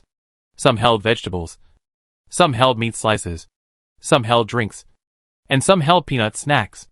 Xianwei and Su Sheng were all stunned. What the hell? Is it New Year's Eve tonight? Xiao Yu, who was walking in front of the girls, came straight to Su Sheng, leaned against him, and smiled at Chinyu. Chinyu, all the girls in our class are here. Look, this is also a token of our appreciation. As he said this, he put a bottle of wine in his hand on the table. Oh my god! Xianwei was immediately startled and blurted out, Shifeng wine? Class monitor. Where did you get it? Such a good wine? Xiao Yu raised the corner of her mouth, and a dimple appeared on her face. I have to say, she is really eye-catching. Looking at Xianwei, she smiled and said, this bottle of wine was bought by all of us girls, specially for Chenyu to celebrate. You don't get any. That's impossible. Xianwei smiled and said, for us boys. What belongs to brother Yu belongs to us. So we must share it together. Su Sheng also picked up the Shifeng wine and said with a smile, stop talking nonsense. Hurry up. Come on. Let's do it ourselves and put the table together. Sisters are here. Sit down. Xiao Yu also quickly asked all the girls to put the table together and get chairs. The store was completely lively. Soon, everyone sat in a circle. Xiao Yu sat between Chinyu and Su Sheng in a strange way, and poured wine for Chinyu herself. Others piled the ingredients brought by the girls on the table. Wow, there are really a lot. It's full. It's really like the new year. After everyone poured a little wine, Xiao Yu took the initiative to stand up and looked at Chinyu. Her peach blossom eyes curved into crescents. Chinyu, all our classmates sincerely congratulate you. You can come back, return to our big group, and even become a field worker. You are our pride. Chapter 155 Reassurance. Now is an extraordinary period. All of our parents may be gone, even if they are still alive. No one can afford to go back to their hometown to visit. So strictly speaking, all the classmates here have become relatives. We are a family. A family. Don't you think so? This glass of wine. I toast you on behalf of all the girls. From now on, you are Chinyu to all of us. You are our reassurance. Chinyu. I'll drink it. After saying that, Xiao Yu held the glass and drank it all. Chinyu looked at her silently, feeling indescribable emotion in his heart. This girl is indeed quite capable. Good at talking. Good at controlling a man's heart. If it were an ordinary man, he would have floated to Java after being praised by her. But it didn't work for Chinyu. Who the hell is your reassurance? Whoever wears this big hat will suffer. Will you use me as a gun in the future? The highest level of a girl playing with a man is to use a few words to push you to the top without you knowing it. I have to admire it. Chinyu didn't say anything, seeing that everyone was holding a wine glass. He also picked up the wine glass and drank it all. Xiao Yu was a little disappointed. Why don't you say anything? Show your attitude. What I said was so sincere. Didn't it move him? This guy has lived alone outside for so long. He won't even have any feelings. Right? Does he have to sacrifice himself to him before he will protect me? Xiao Yu was thinking in her heart. But she didn't show it on her face. After sitting down, her body was still leaning against Su Sheng. But she was facing Qinyu. She was smiling and laughing. This gesture was very powerful. It took into account both the physical contact with Su Sheng and the facial contact with Qinyu. So, the scene began to get lively. The girls talked about Qinyu's performance excitedly one by one. They were all very excited about him joining the field team so quickly, as if their own husbands had become leaders. Everyone started to make friends with Qinyu. Everyone started to reminisce about the past. This is an indispensable part of all class reunions. Han Ziluo, Su Sheng and other boys were surrounded by beautiful girls, and were very happy. They would make dirty jokes with the girls from time to time. They were very happy. Among these girls, only one girl was relatively restrained. That was Li Xiaoyun. She spoke very little. Although every time she looked at Qinyu, she would purse her lips and smile very subtly. But she didn't behave so unrestrainedly. And among all the people, Qinyu paid more attention to her. Because her father was Li Zhongjuan. He was a veteran. Is not such a nasty person. Therefore, the number of times their eyes met increased. Every time their eyes met, Li Xiaoyun smiled. She did not speak. Sometimes she even lowered her head shyly. Xiao Yu gradually discovered this situation. A sour feeling rose in her heart. What happened? She was the class flower and beauty, sitting next to him. But he had never even looked at her straight in the eye. He kept looking at the beautiful girl opposite him. What happened? Did I choose the wrong seat? Maybe I did. I should have sat opposite him. This way, there would be more eye contact. Xiao Yu began to think of something. Everyone was eating happily. Suddenly, Xiao Yu stood up and walked to the opposite side. Smiling at Han Ziluo, Old Han, I have something to ask you. After saying that, she patted Li Xiaoyun on the shoulder. Xiaoyun, go sit with me for a while. I want to have a private talk with Old Han. Li Xiaoyun was stunned. Han Ziluo also looked at Su Sheng jokingly. Old Third, take care of your wife. She wants to have a private talk with me. I tell you, don't ask me to go through the back door if you make excessive demands. Su Sheng laughed and said, don't worry.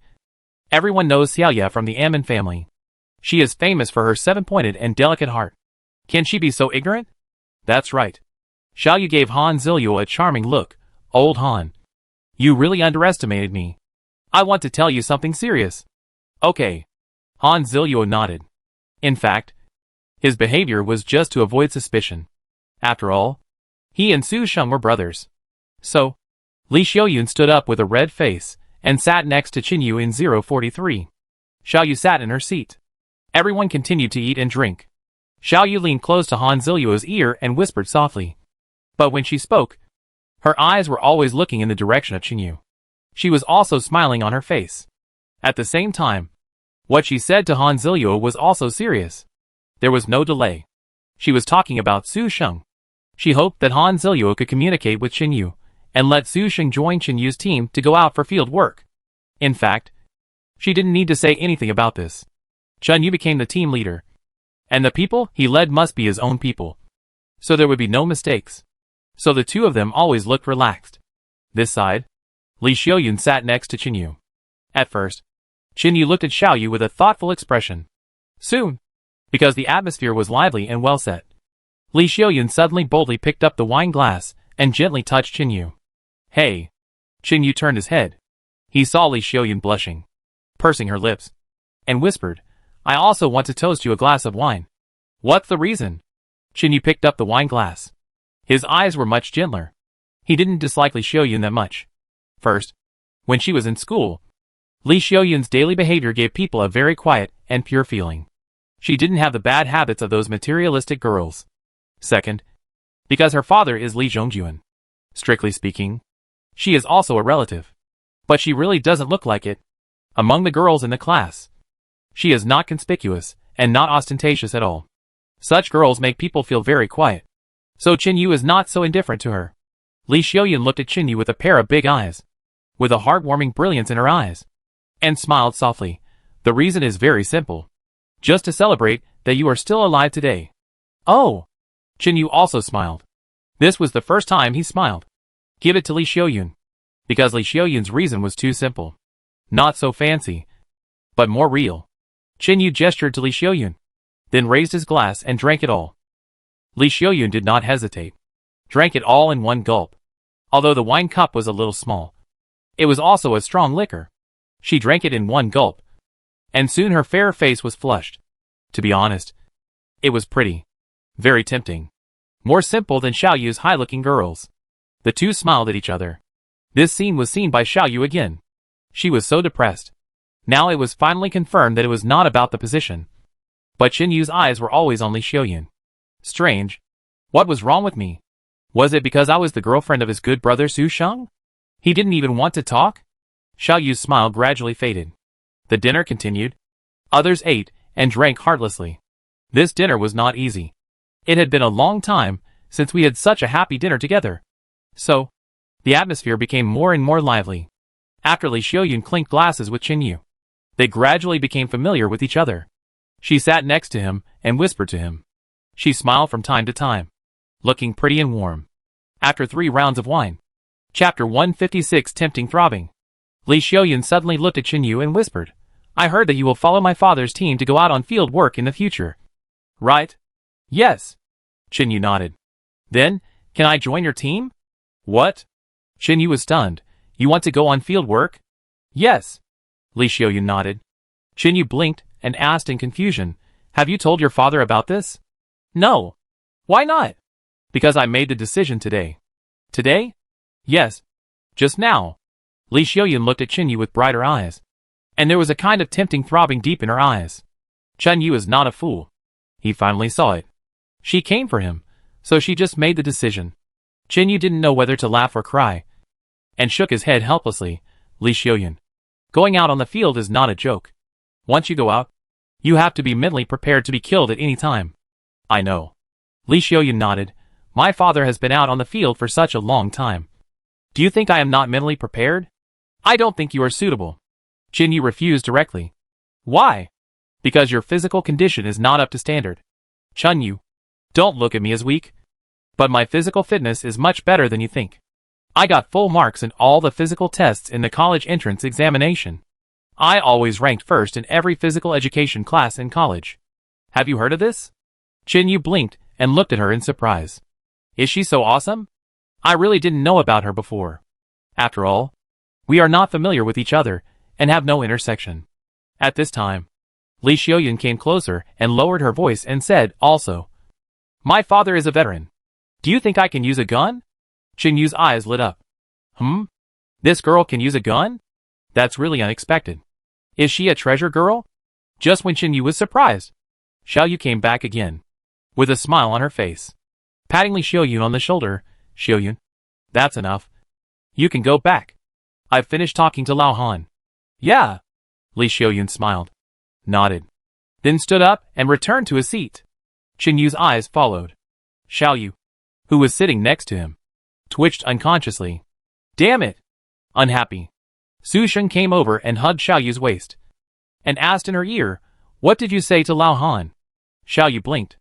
Then she smiled and snuggled in Su Sheng's arms, and whispered, Ask Lao Han to help talk about it, and let you join Chinyu's field team for training. Lao Han said, There is definitely no problem with this. Su Sheng laughed and said, You don't need to tell me. Of course there is no problem. Don't worry.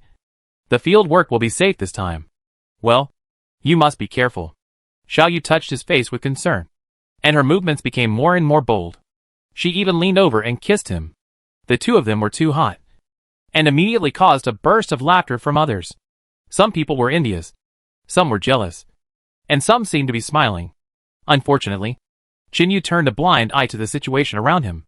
His eyes always stayed on Li Xiaoyun. After 3 rounds of drinks, the atmosphere in the hot pot restaurant became more and more heated. All the girls were scrambling to say a few words to Chinyu. One by one, they came over with their glasses, clinked glasses with Chinyu, took a sip, and made some ambiguous jokes, almost asking him directly if he wanted to sleep over for the night. At a certain moment, Another group of people came up the stairs on the second floor. They rushed over aggressively. One of them was wearing cuffs. And he was obviously a member of the inspection team. But he should not be a member of Li Jinglong's men. He rushed to the door of the hot pot restaurant, glanced around, and when he saw Chen Yu, he immediately glared and stretched out his hand, pointing at Chen Yu and angrily said, "Chen Yu, come out and follow us." "What's going on?" Han Zilyu was stunned, and quickly stood up to greet him. "Brother, what's going on? Get out of the way." The member of the inspection team pushed Han Zilyu away with disdain, looked at Chen Yu and shouted, "Hurry up! Come out. Your dog went crazy in the dormitory and bit someone to death." Everyone was shocked when they heard it. The big dog went crazy? Bit someone to death? Chen Yu frowned. He knew that if no one provoked the general, it would never go crazy. Did something happen? Chen Yu stood up immediately and hurried out. Han Zilyu hurriedly followed him. "Ayu, I will go back with you." The member of the inspection team at the door thought that Chen Yu was obedient and ready to go with him. So he came over and stretched out his hand to grab Chen Yu's arm. As a result, as soon as his hand was handed over, Chen Yu grabbed his wrist and twisted it suddenly. There was a cracking sound. Ah! The arrogant member of the inspection team had his arm twisted and bent strangely. This time, it was actually broken. Chen Yu looked at him coldly.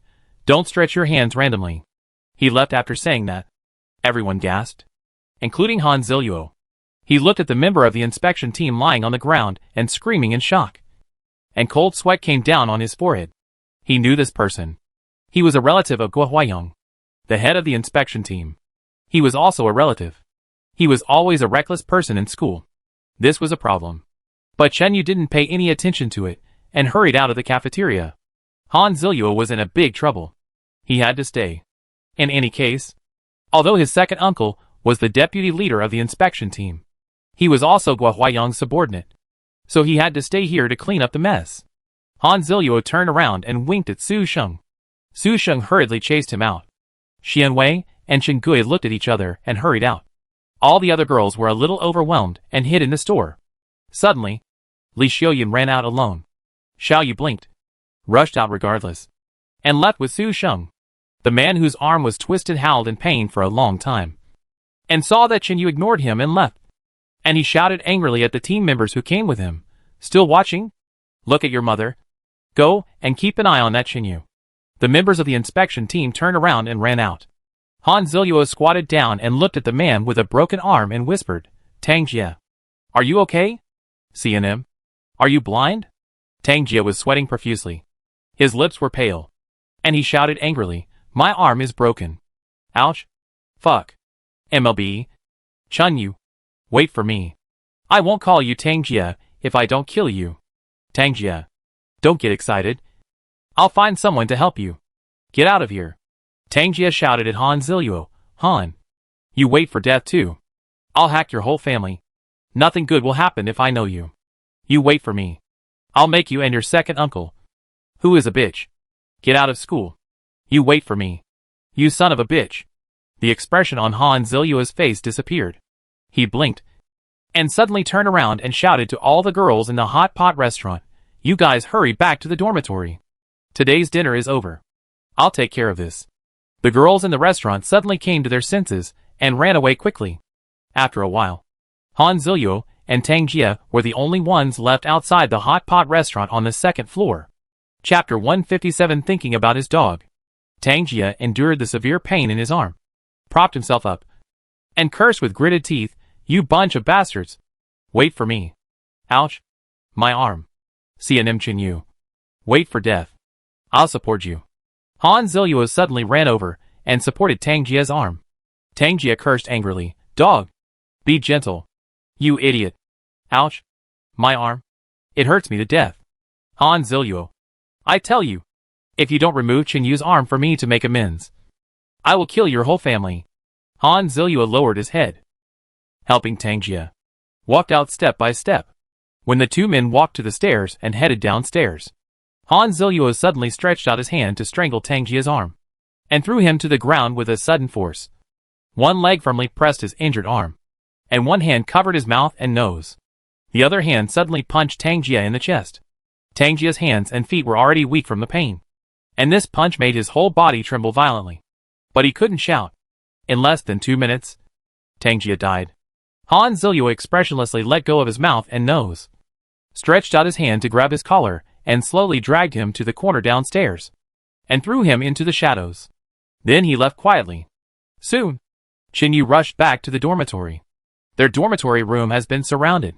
Many people, 3 layers inside, and 3 layers outside. At the door, 7 or 8 members of the inspection team pointed their weapons at the inside.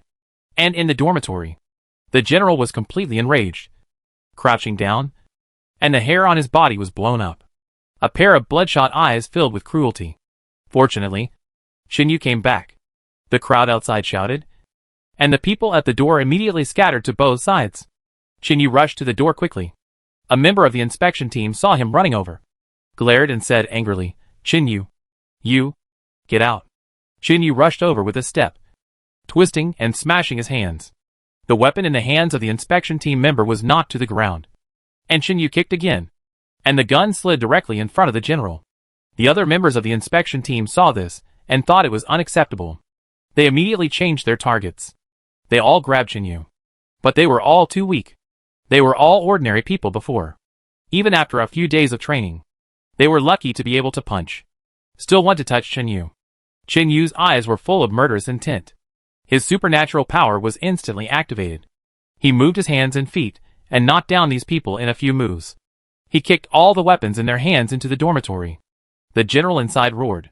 He grinned with fangs, and the sound was deafening. The people outside wanted to watch the fun at first, because they had the support of the inspection team. As a result, now all the members of the inspection team lie down. The guns were all shot away, so the people watching outside were scared and scattered, all hiding far away. Qinyu rushed into the dormitory with a cold face. On the ground, Fatty Sun's body was already stiff. His head fell off, but it was not eaten. Qinyu slowly walked to the front of the general, squatted down, reached out and touched his head. Did you bite Fatty to death? The general whimpered in his throat twice. Then he walked to the front and sniffed the meat bun on the ground with his nose. Qinyu frowned, picked up the meat bun and took a look, then looked back at the mess on Fatty Sun's body, and understood. Someone wanted to poison. It was Fatty Sun who did it. Qinyu was furious, and his killing intent was out of control. Damn. Go find someone. It wasn't because of Fatty Sun's death, but someone was thinking about his dog. Qinyu patted the general's head and whispered in his ear, Good job, General. Go smell it and find the person behind it. The general growled twice. He immediately stood up and walked to Fatty Sun's body and smelled it carefully for a long time. Fatty Sun was a mess. He was covered in feces and urine. If the general hadn't mutated, he probably wouldn't even be able to distinguish the smell. Soon, the general roared. Then he rushed out of the dormitory and began to smell the smell on the ground. Qinyu's face was full of murderous intent. He picked up several guns on the ground, put them in his waist, and followed him out with big strides. People in the distance were terrified. One always felt that Qinyu was like a professional killer. He was ruthless. He left no room for maneuver. Soon, the general ran up the stairs. Qinyu followed closely behind. The crowd watching the excitement on the floor couldn't resist their curiosity, and they all followed him one by one, running upstairs far behind. After a while, another 20 or 30 people rushed in from downstairs. They were all members of the inspection team. One of them was a middle-aged man in his 40s, with a murderous look on his face, shouting all the way into the dormitory building. There were 2 people following this group of people. It was Li Zhongjuan and Li Xiuyan. They followed closely with an anxious look on their faces. After all the people went up, Han Zilio entered the dormitory building carefully and ran up quickly from another stairwell. Upstairs, Qinyu led the dog with murderous intent and rushed all the way to the 9th floor.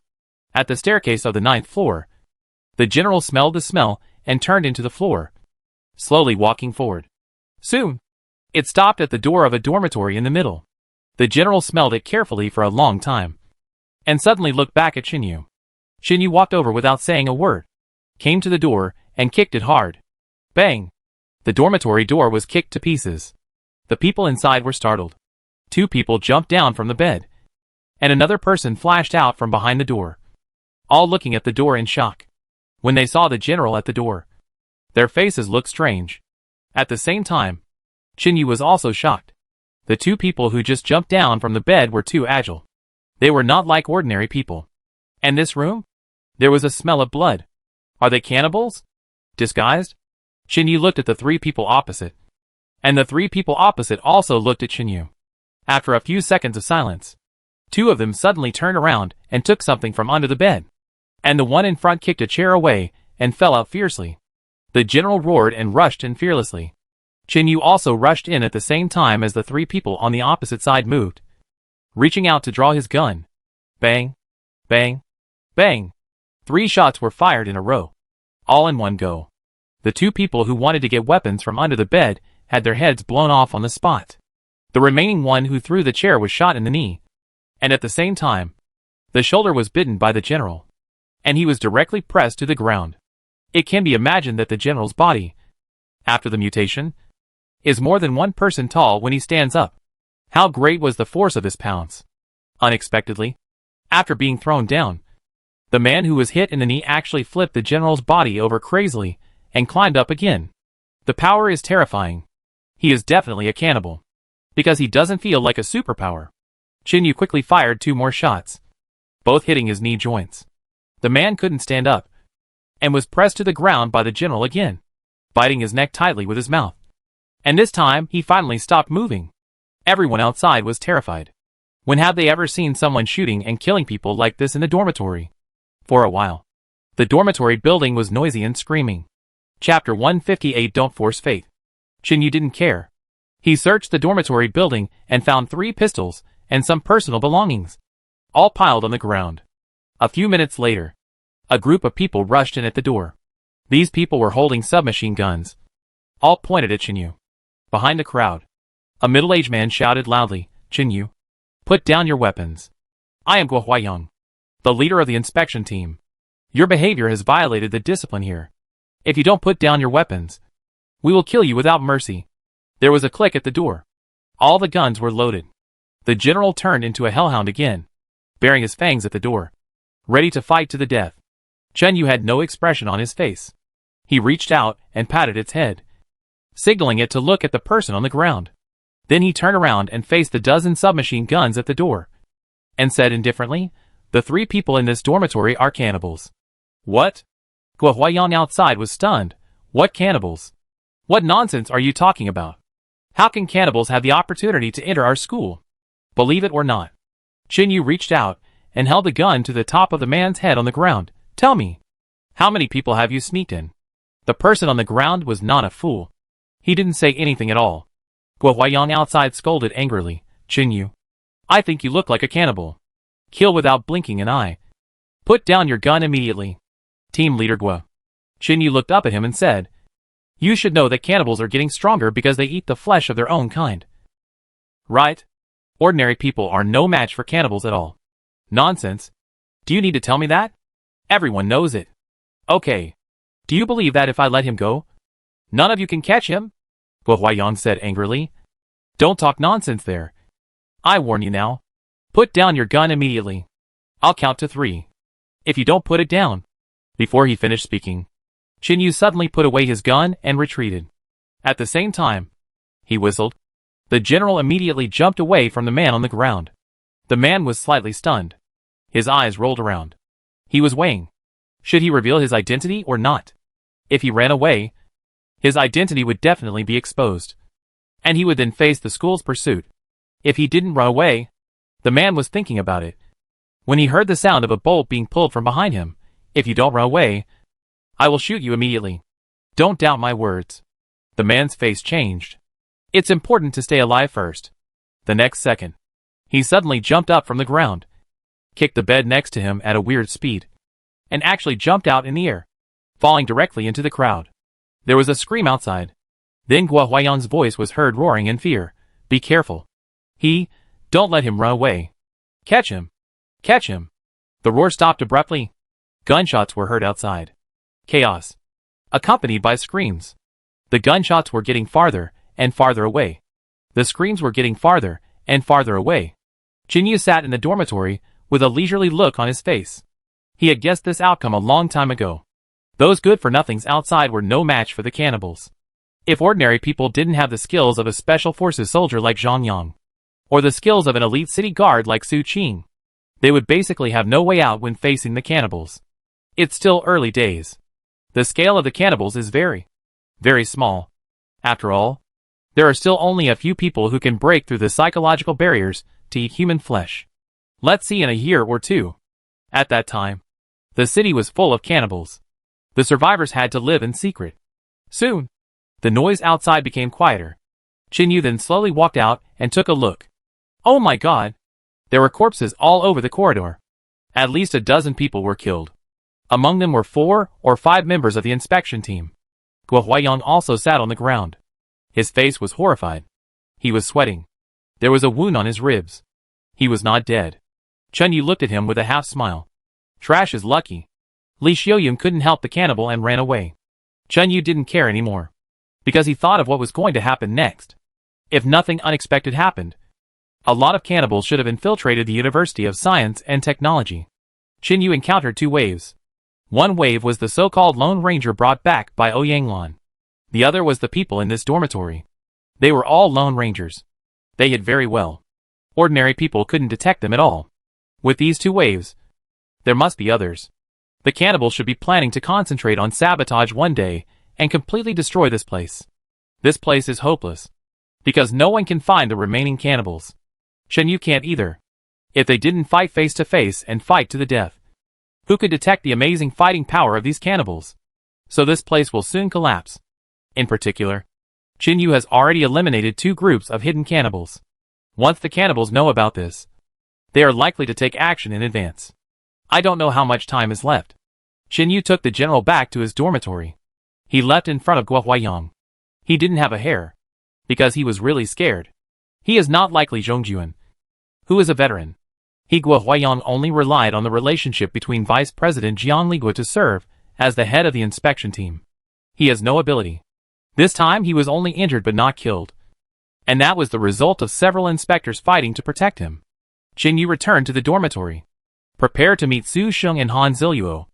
I have to talk to them in the evening. If they believe in me, they will have a choice. If they don't believe in me, then let them be. The short-lived ghost in the previous life lived a long life in this life. Maybe I am a star of destiny. Maybe they will die short if they follow me. So fate is not forced. Qin Yu was calm and had no pressure. On the way downstairs, he unexpectedly met Li Xiaoyun and Li Zhongjuan, who caught up with him. When Li Zhongjuan saw Qin Yu coming down by himself, he was stunned for a moment and asked quickly, "Where is Guo Huaiyang?" "Upstairs." Qin Yu pointed up casually. Li Zhongjuan blinked, turned back, and said to Li Xiaoyun anxiously, "My daughter, take Qin Yu to my place to hide first. I will go find Guo Huaiyang." "Oh, Dad, be careful." Li Xiaoyun hurried to Qin Yu and grabbed his arm without hesitation. "Qin Yu, come with me." "Where to?" Qin Yu was stunned. "Let's talk about it later. I will take you to a safe place. You come with me first. Don't ask anything." After saying that, he turned around and ran away. Qin Yu didn't know whether to laugh or cry. I wanted to refuse, but suddenly I remembered that I hadn't been able to contact Ouyanglan yet, and I hadn't been able to find out the news about the military material warehouse. Now might be an opportunity. Li Zhongjuan is the deputy team leader of the field team here, so he should be able to get in touch with the core figures. Maybe the father and daughter know some secrets? So Qin Yu let Li Xiaoyun pull his arm and run out of the dormitory building. There is a boat outside. It is exclusive to Li Zhongjuan. Li Xiaoyun pulled Qin Yu onto the boat, and after watching the general jump onto the boat, he immediately started the engine and drove the boat away from the dormitory building. Chapter 159 Mysophobia. After more than 10 minutes, the boat arrived at the northwest corner of the school. There is a graduate dormitory building of the School of International Relations here. Now there are some people living in it. Basically survivors found outside. Not students from the original school. Li Zhongjuan and his daughter live here. Qin Yu also just found out that Li Xiaoyun didn't live in the dormitory with those girls. She also has privileges, similar to Xiao Yu. After Qin Yu followed Li Xiaoyun into the dormitory building, he went straight up to the 5th floor and entered a dormitory at the innermost side of the corridor. As soon as he entered, there was a faint smell of soap. It smelled pretty good. As soon as he entered the room, Qin Yu was attracted by the colorful underwear on the clothesline at the dormitory window. Li Xiaoyun blushed and cleaned up quickly.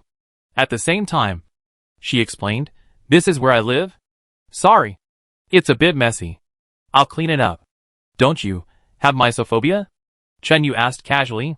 "It's okay. I don't have mysophobia. I'm talking about the dog. Can you sit anywhere?" Chen Yu pointed at the general. Li Xiaoyun looked back at the majestic general, nodded and smiled. "It's okay. Sit down. It's time now. I don't care about those things." "Okay. Thank you." After thanking him politely, Chen Yu waved at the general and said, "Sit down." The general immediately sat down in the corner next to him, sniffing here and there. Maybe he was curious. After all, the smell of the boys' dormitory and the girls' dormitory must be different. Soon, Li Xiaoyun put away her personal belongings, then turned back to look at Chen Yu and said with a red face, "You can sit down too. It's okay. Just sit on the bed. The conditions here are simple. There are not so many chairs. I'm fine." Chen Yu slowly walked to the bed and sat down, looking at Li Xiaoyun's refreshing short hair and asked, "From the day I met you, you have short hair. Have you never had long hair?" Li Xiaoyun was stunned. Her face turned even redder. "I didn't expect Chen Yu to take the initiative to find a topic. And it was such a friendly topic." Li Xiaoyun nodded shyly. "I have always had short hair since I was a child. When I was a child, my father was afraid that I would fall in love too early. So he always let me have short hair. He is a soldier, and he has a special liking for short hair. So I have always been like this." "Oh." Chen Yu nodded suddenly. "Do you want some water?" "No. Thank you." "Then, do you want some fruit?" Chen Yu laughed and said, "You really treat me as a guest? You should know better than me how expensive fruit is now." "Okay." Li Xiaoyun, "What are you and your father worried about? Are you worried that I will be kicked out?" "More than that." Li Xiaoyun bit her lip and whispered, on the way back, "We heard another thing." "What is it?" "Tang Jia is dead." Chen Yu asked in confusion, "Who is Tang Jia?" "He is the boy whose arm you broke in the cafeteria. He is a relative of Guo Huayang's family." Chen Yu blinked. "He is dead?" "Well, he was found dead in a dark corner at the corner of the cafeteria stairs." Li Xiaoyun said softly, "We all know that it is definitely not you who killed him. But if Guo Huayang can't find the murderer, he will definitely put the blame on you." "It doesn't matter." Chen Yu shrugged. He was ready to leave. Who cares what Guo Huayang is? It can't be indifferent. Li Xiaoyun was anxious. Subconsciously came to Chen Yu, looked up at him and said with concern, "Chen Yu, you finally came back. I don't want you to be killed without knowing it." Chen Yu was stunned. He looked down at her. The distance between the two was very close. Looking at this girl at such a close distance, Chen Yu suddenly had an impulse. He wanted to hug her, then put her on the bed. It was strange. Chen Yu himself felt strange. For this female classmate, who was almost a stranger in school before, he had only chatted a few times since meeting again. But he actually had this impulse. It can be said to be unique. Chen Yu looked at Li Xiaoyun with a fiery look. And Li Xiaoyun also caught it sensitively. Girls, they are very sensitive, especially to this kind of gaze. So Li Xiaoyun's heartbeat began to accelerate, and her face became more and more red. After looking at Chen Yu for a moment, she suddenly reached out and hugged Chen Yu's neck, closed her eyes, and took the initiative to offer a kiss. Chen Yu did not refuse. Instead, he gently wrapped his hands around her slender waist. After a moment, their lips parted. Li Xiaoyun lowered her head, not daring to look at him, and whispered, "This is my first kiss." When Chen Yu heard this, his heart suddenly warmed up. He turned back to lock the door, then picked her up by the waist, walked straight to the bed, and put her down. Li Xiaoyun closed her eyes tightly in shame and whispered anxiously, "Your dog. Don't worry about it. It doesn't understand." "Okay." The room slowly began to heat up. An hour later, the two snuggled in bed. Chen Yu hugged Li Xiaoyun from behind, feeling a little strange, because it was Li Xiaoyun's first time. "Just give it to him. I didn't expect that after coming back. Such a relationship would develop unexpectedly." Li Xiaoyun's feeling for him was not the kind of love at first sight. Not because he was so dazzling this time. So she fell in love with him. On the contrary, it was like the kind of feelings that had been fermenting for a long time. Chen Yu carefully recalled the scene when he chatted with Li Xiaoyun at the dinner table in the evening. At that time, Li Xiaoyun's eyes were particularly bright. It was like seeing a long-lost lover. She was to herself. Suddenly, A knock on the door interrupted Chen Yu's thoughts. Bang, bang, bang. The knock on the door was very loud. Li Xiaoyun was so scared that she sat up directly from the bed and asked loudly in panic, "Who is it? Who is it?" Xiaoyun. Vanya. Li Xiaoyun was relieved when a girl's voice came from outside. She looked back at Chen Yu with a red face and stuck out her tongue. "It's Vanya." "Vanya?" Chen Yu asked in confusion. "Is it Vanya? The head of the arts department of our school?" "Yes. It's her. You are also friends with her?" "She is a junior." "Right?" Li Xiaoyun nodded. "She is my senior and also my hometown. When I first entered the school, she was the one who received me and helped me a lot." "Oh." Chen Yu nodded. Then he stood up and started to put on his clothes. At this time, Vanya's voice sounded outside again. "Xiaoyun. Open the door? What are you doing? Why do I hear someone talking inside?" "Wait a minute," Li Xiaoyun shouted. Then he started to put on his clothes with a red face. But her body was somewhat awkward, which made her put on her clothes very slowly, like the lightning in the cartoon. Chen Yu saw it, and his expression on his face was unprecedentedly gentle. Li Xiaoyun was too embarrassed to look at him. For a long time, she reluctantly put on her clothes, then looked at Chen Yu and said helplessly, "I have to let her in." "You?" "Nothing." Chen Yu shrugged. "This is not something shameful for us." "Yeah." Li Xiaoyun smiled sweetly and nodded vigorously. Then she walked slowly to the door and opened it. Chapter 160. Eyes staring at me. A tall girl walked in directly and said angrily, "Why are you so slow? What are you doing? Is there a man hiding in the room?" Just after she finished speaking, she saw Chen Yu sitting on the bed with a calm face, putting on socks. Vanya froze immediately, looking at Chen Yu with horror. She blurted out in surprise after looking at him for a long time, "Are you Chen Yu?" "Hello, Minister Fang." Chen Yu nodded calmly. Vanya blinked, and then saw the peach blossoms blooming on the bed, and blurted out, "Are you two asleep?" Li Xiaoyun, who was standing next to her, blushed and lowered her head without saying anything. Chen Yu simply nodded generously, "Yes." "Is there a problem?" "You." Vanya scratched her head, suddenly turned around and closed the door again, and locked it. Walked straight to Chen Yu and asked seriously, "Do you know how many people are looking for you outside now?" "I don't know." Chen Yu slowly put on his socks and shoes. "Then do you know that you have caused a huge trouble? You still dare to have sex with Xiaoyun? Are you crazy? You will hurt her. You know?" Vanya was a little excited. Li Xiaoyun quickly reached out and pulled her. "Sister Ya. I took the initiative." "What?" Vanya looked at her in astonishment. "You took the initiative?" "Yes." "You took the initiative to sleep with him?" "Yes." Are you possessed?" "No." Li Xiaoyun looked at Chen Yu bravely. "Sister Ya. I told you before that after entering college, I had a crush on a boy. The boy I'm talking about is him." "He?" Vanya was stunned. Chen Yu was also stunned for a moment and looked up at Li Xiaoyun. "I heard the truth unexpectedly. Sure enough, my feeling was right. She didn't fall in love with him at first sight or on a whim. Her feelings for him have been fermenting for a long time." Chen Yu breathed a sigh of relief. This is complicated. After Chen Yu experienced the Doomsday life in his previous life, he returned again and he had made up his mind. With women, where it starts, it ends. Even Fang Jing, who slowly walked into Chen Yu's heart after experiencing so many things. But Chen Yu didn't want to stay with them all the time. He would go out for a while from time to time. He just didn't want to have too deep a bond with a woman. That would cost a lot. It feels bad to be betrayed.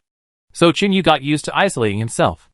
"I never thought that I would hear another secret today. Li Xiaoyun actually had such deep feelings for me.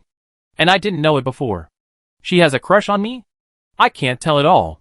Maybe it's because I've been with Lu Jia for a long time?" Chen Yu's mood is a bit complicated. But on the surface, he doesn't show it at all. Vanya looked at Li Xiaoyun speechlessly, and sighed helplessly after a long time. "Okay. I have nothing to say. But do you know that he is a big trouble now? Tang Jia is dead, and no one knows who the murderer is. Guo Huaiyang was furious and insisted that he killed him. And now, he has mobilized all the people in the inspection team to find him. Xiaoyun, your father can't stop Guo Huaiyang. What if he is caught? What will you do? Will you follow him to commit suicide for love? Simple-minded woman. How can you be the same as Suya?" Hearing this, Chen Yu suddenly looked up at her. Does she know Suya? Fanya found that Chinyu suddenly stared at her with a very fierce look. And she was nervous. She took 2 steps back and said anxiously, "What do you want to do? Do you want to kill me to silence me?" "Sister Ya." "She won't." Li Xiaoyun waved her hands quickly. "How do you know he won't?" Fanya pushed Li Xiaoyun away in anger. In fact, she was not really scared. She was just a little nervous just now. It seems that Fanya really loves Li Xiaoyun. Maybe it's because Li Xiaoyun's father is the deputy team leader of the field team? Let's do this.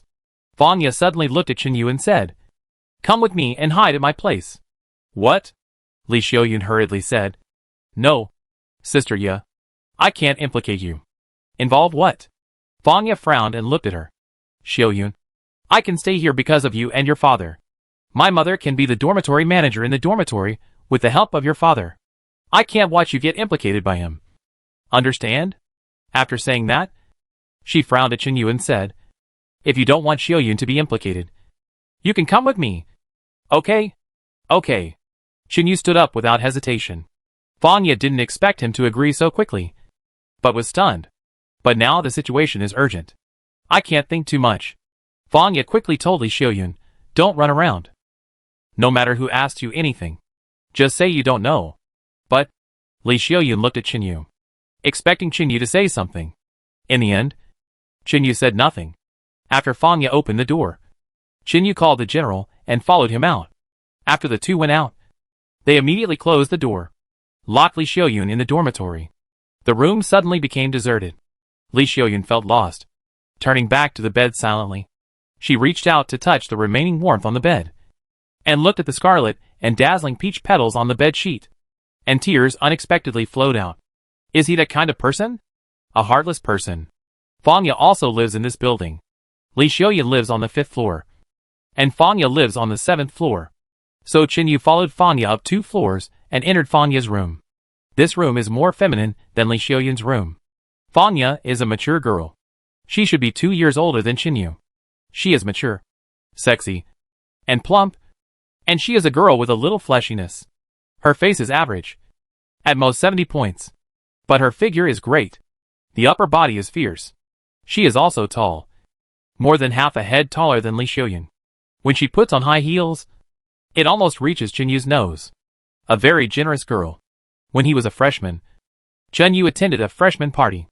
Fanya, who was the head of the arts department at that time, also performed a solo dance on stage. It was a classical dance. Her graceful figure really caused a sensation. Compared with Ouyangwan, a school beauty, many boys think that Fanya is more suitable to be a girlfriend. Why? Because there is no sense of alienation. Her family conditions are average. She was able to enter the arts department by her own ability. She can sing and dance. She has first-class communication skills. At that time in school, there were actually more boys chasing her than those chasing Ouyangwan. After Chinyu entered the room, he smelled the faint scent of grass and wood in the air, thinking that birds of a feather flocked together. Fanya and Li Xiaoyun have such a good relationship, so they must have some similarities in personality. At least what she did today can be called the type of gratitude. Chinyu admired this very much. Fanya closed the door. She did look a little nervous.